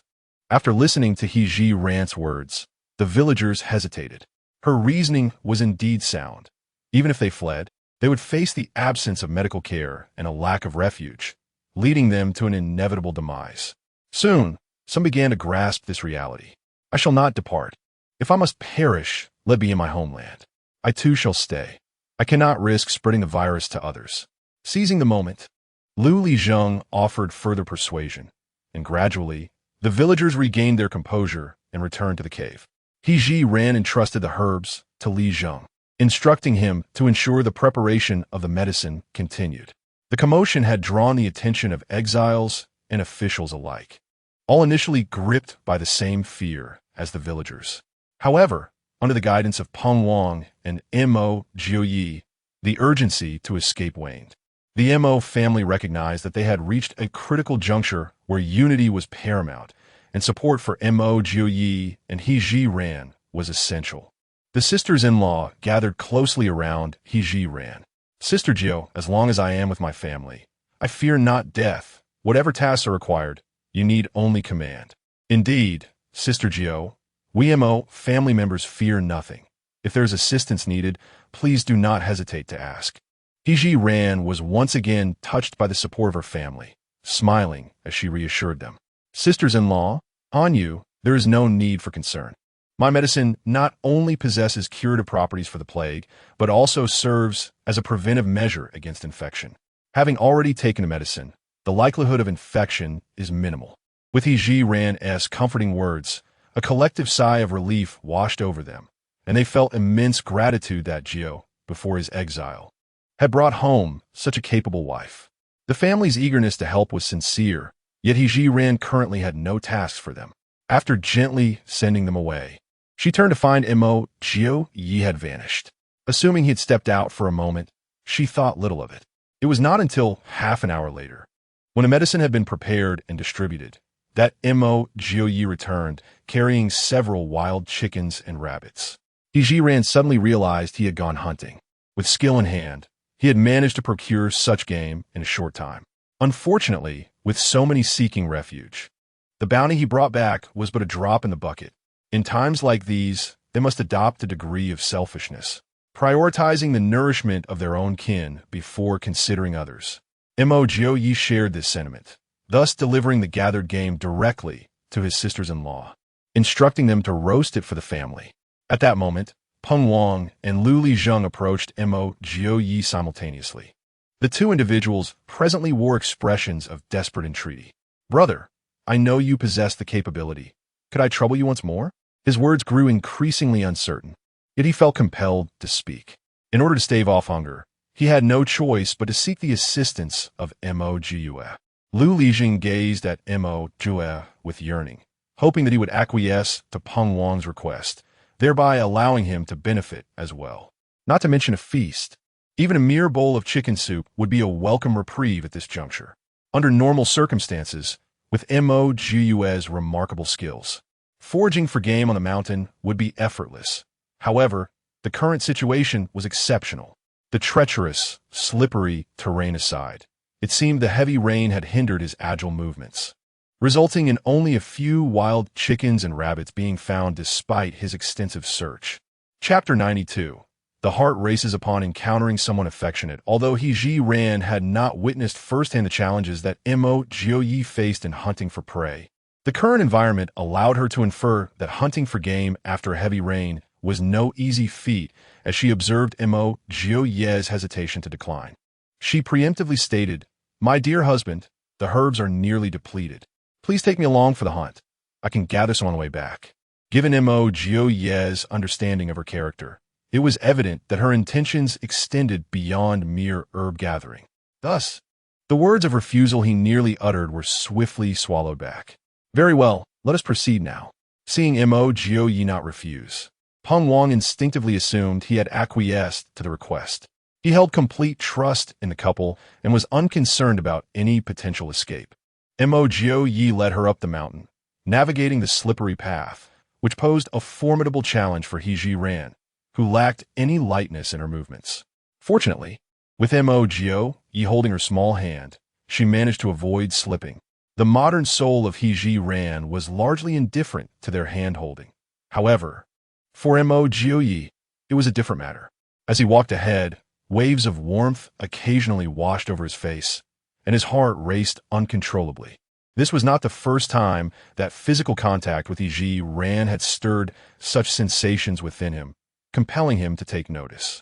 During his time in the military, he had heard his married comrades speak of how one's heart would race upon encountering someone they cherished. Could it be that he had developed feelings for Zhiran? To this sensation, Mo Jiupei felt no aversion. Rather, he welcomed it.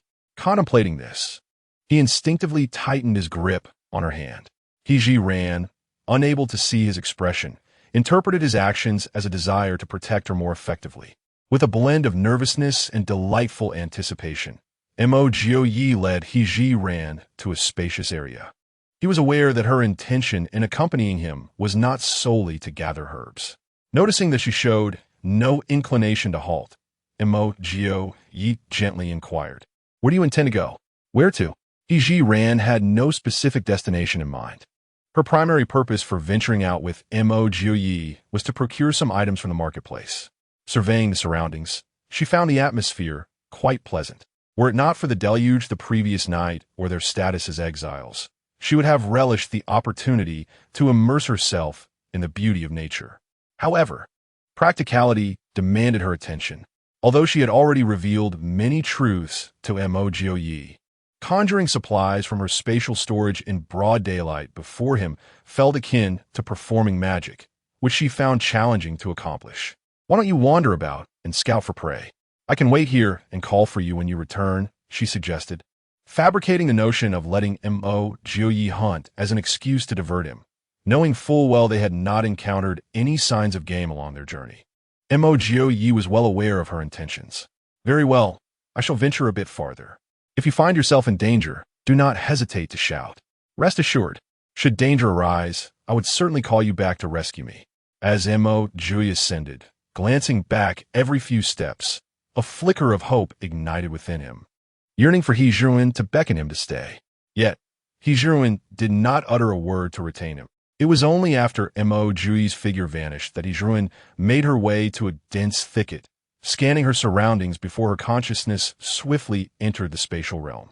She retrieved her phone, procuring an ample supply of herbs sufficient for the group's daily needs.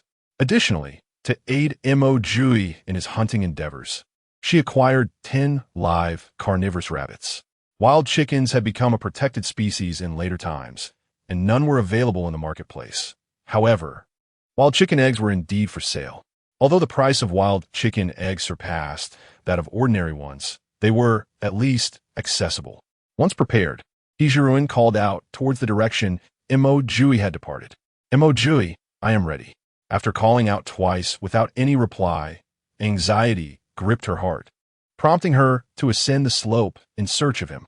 Having scarcely traversed 100 meters, she caught sight of a familiar figure. Mo Jiupei approached her, a wild goat slung over his shoulder. He had heard her call, but in pursuit of the goat, he refrained from responding, fearing that any noise might startle it away. Once the goat was in his grasp, Mo Jiupei wasted no time, striding purposefully towards Zhiran. Upon noticing the goat draped across his shoulder, Zhiran felt a pang of regret. Had she known he could hunt a goat, she would have purchased one from the marketplace as well. As Mo Jiupei reached her, he hesitated for a moment before feigning calmness and taking her hand. "Let us go." His astonishment grew upon seeing the live, carnivorous rabbits. With his skills, he could scarcely find such a multitude. How had Zhiran accomplished this? Could these rabbits have originated from her mystical pouch? Yet, he quickly assuaged his curiosity with the rationale that some secrets were best left unexplored. Collecting his thoughts, Mo Jiupei gathered some branches and bound them with vines to construct a makeshift raft. The two of them returned to the cave, laden with a full raft of provisions. Upon seeing their haul, Peng Wang's eyes gleamed with excitement. "Brothers, sisters-in-law, you have worked tirelessly. In such extraordinary times, your efforts have spared us from hunger." The two, unconcerned with accolades, focused solely on their greatest hope, that their family would reach the northwest safely. "Brother Peng, you are too gracious. We merely lent a hand." Mo Jiupei replied with polite humility before departing with a wild goat, 2 rabbits, and some wild chicken eggs, not forgetting to pull Zhiran along. The remaining game was left for Peng Wang to manage. The sisters-in-law took the initiative to process the game. Though they hesitated, they persevered with determination. The contributions of a 9th brother and his wife had been substantial, and they felt it was imperative to share the burden. The distribution of food for the other families and villagers fell entirely to Peng Wang. Although their rations were fewer than those of the Mo family, none expressed discontent. In such circumstances, had it not been for the couple, Mo Jiupei and his wife, they would have either succumbed to illness or perished from starvation in this desolate place. And they could hardly express their gratitude. Even the He family's animosity towards Mo Jiupei has considerably diminished. Zhiran even went so far as to personally approach Mo Jiupei to convey his thanks. Both Zhiran and Mo Jiupei could discern that Zhiran now harbored intentions of fostering a friendship with them. However, it is said that a frozen river does not form in a single day. They could not befriend just anyone. Mo Jiupei merely nodded in acknowledgement of the gratitude expressed, choosing not to engage further with Zhiran. After a busy hour, old Madame Mo, accompanied by the women of the household, finally prepared the game that Mo Jiupei had brought back. Mo Jiupei had already set up a fire pit in the open space. In such an environment, roasting the game is the most convenient method of preparation. Naturally, to enhance the flavor, Zhiran's culinary skills are essential. Chapter 93. Meng Huining. The Mo family indulged in a delightful outdoor barbecue, while Zhiran seized the opportunity to administer another injection to Li Taiju. Those who had previously contemplated escape were swiftly dissuaded from such thoughts upon witnessing Li Taiju's marked improvement. As the water accumulating nearby began to recede, Peng Wang dispatched Zhang Qing with 2 others to descend the mountain and assess the situation. Should the floodwaters diminish, they planned to resume their journey at dawn. Their mission had already faced considerable delays, and they feared that without hastening their pace, they would fail to deliver the prisoners to the northwest within the stipulated time frame. Approximately an hour after Zhang Qing's departure, he returned, breathless.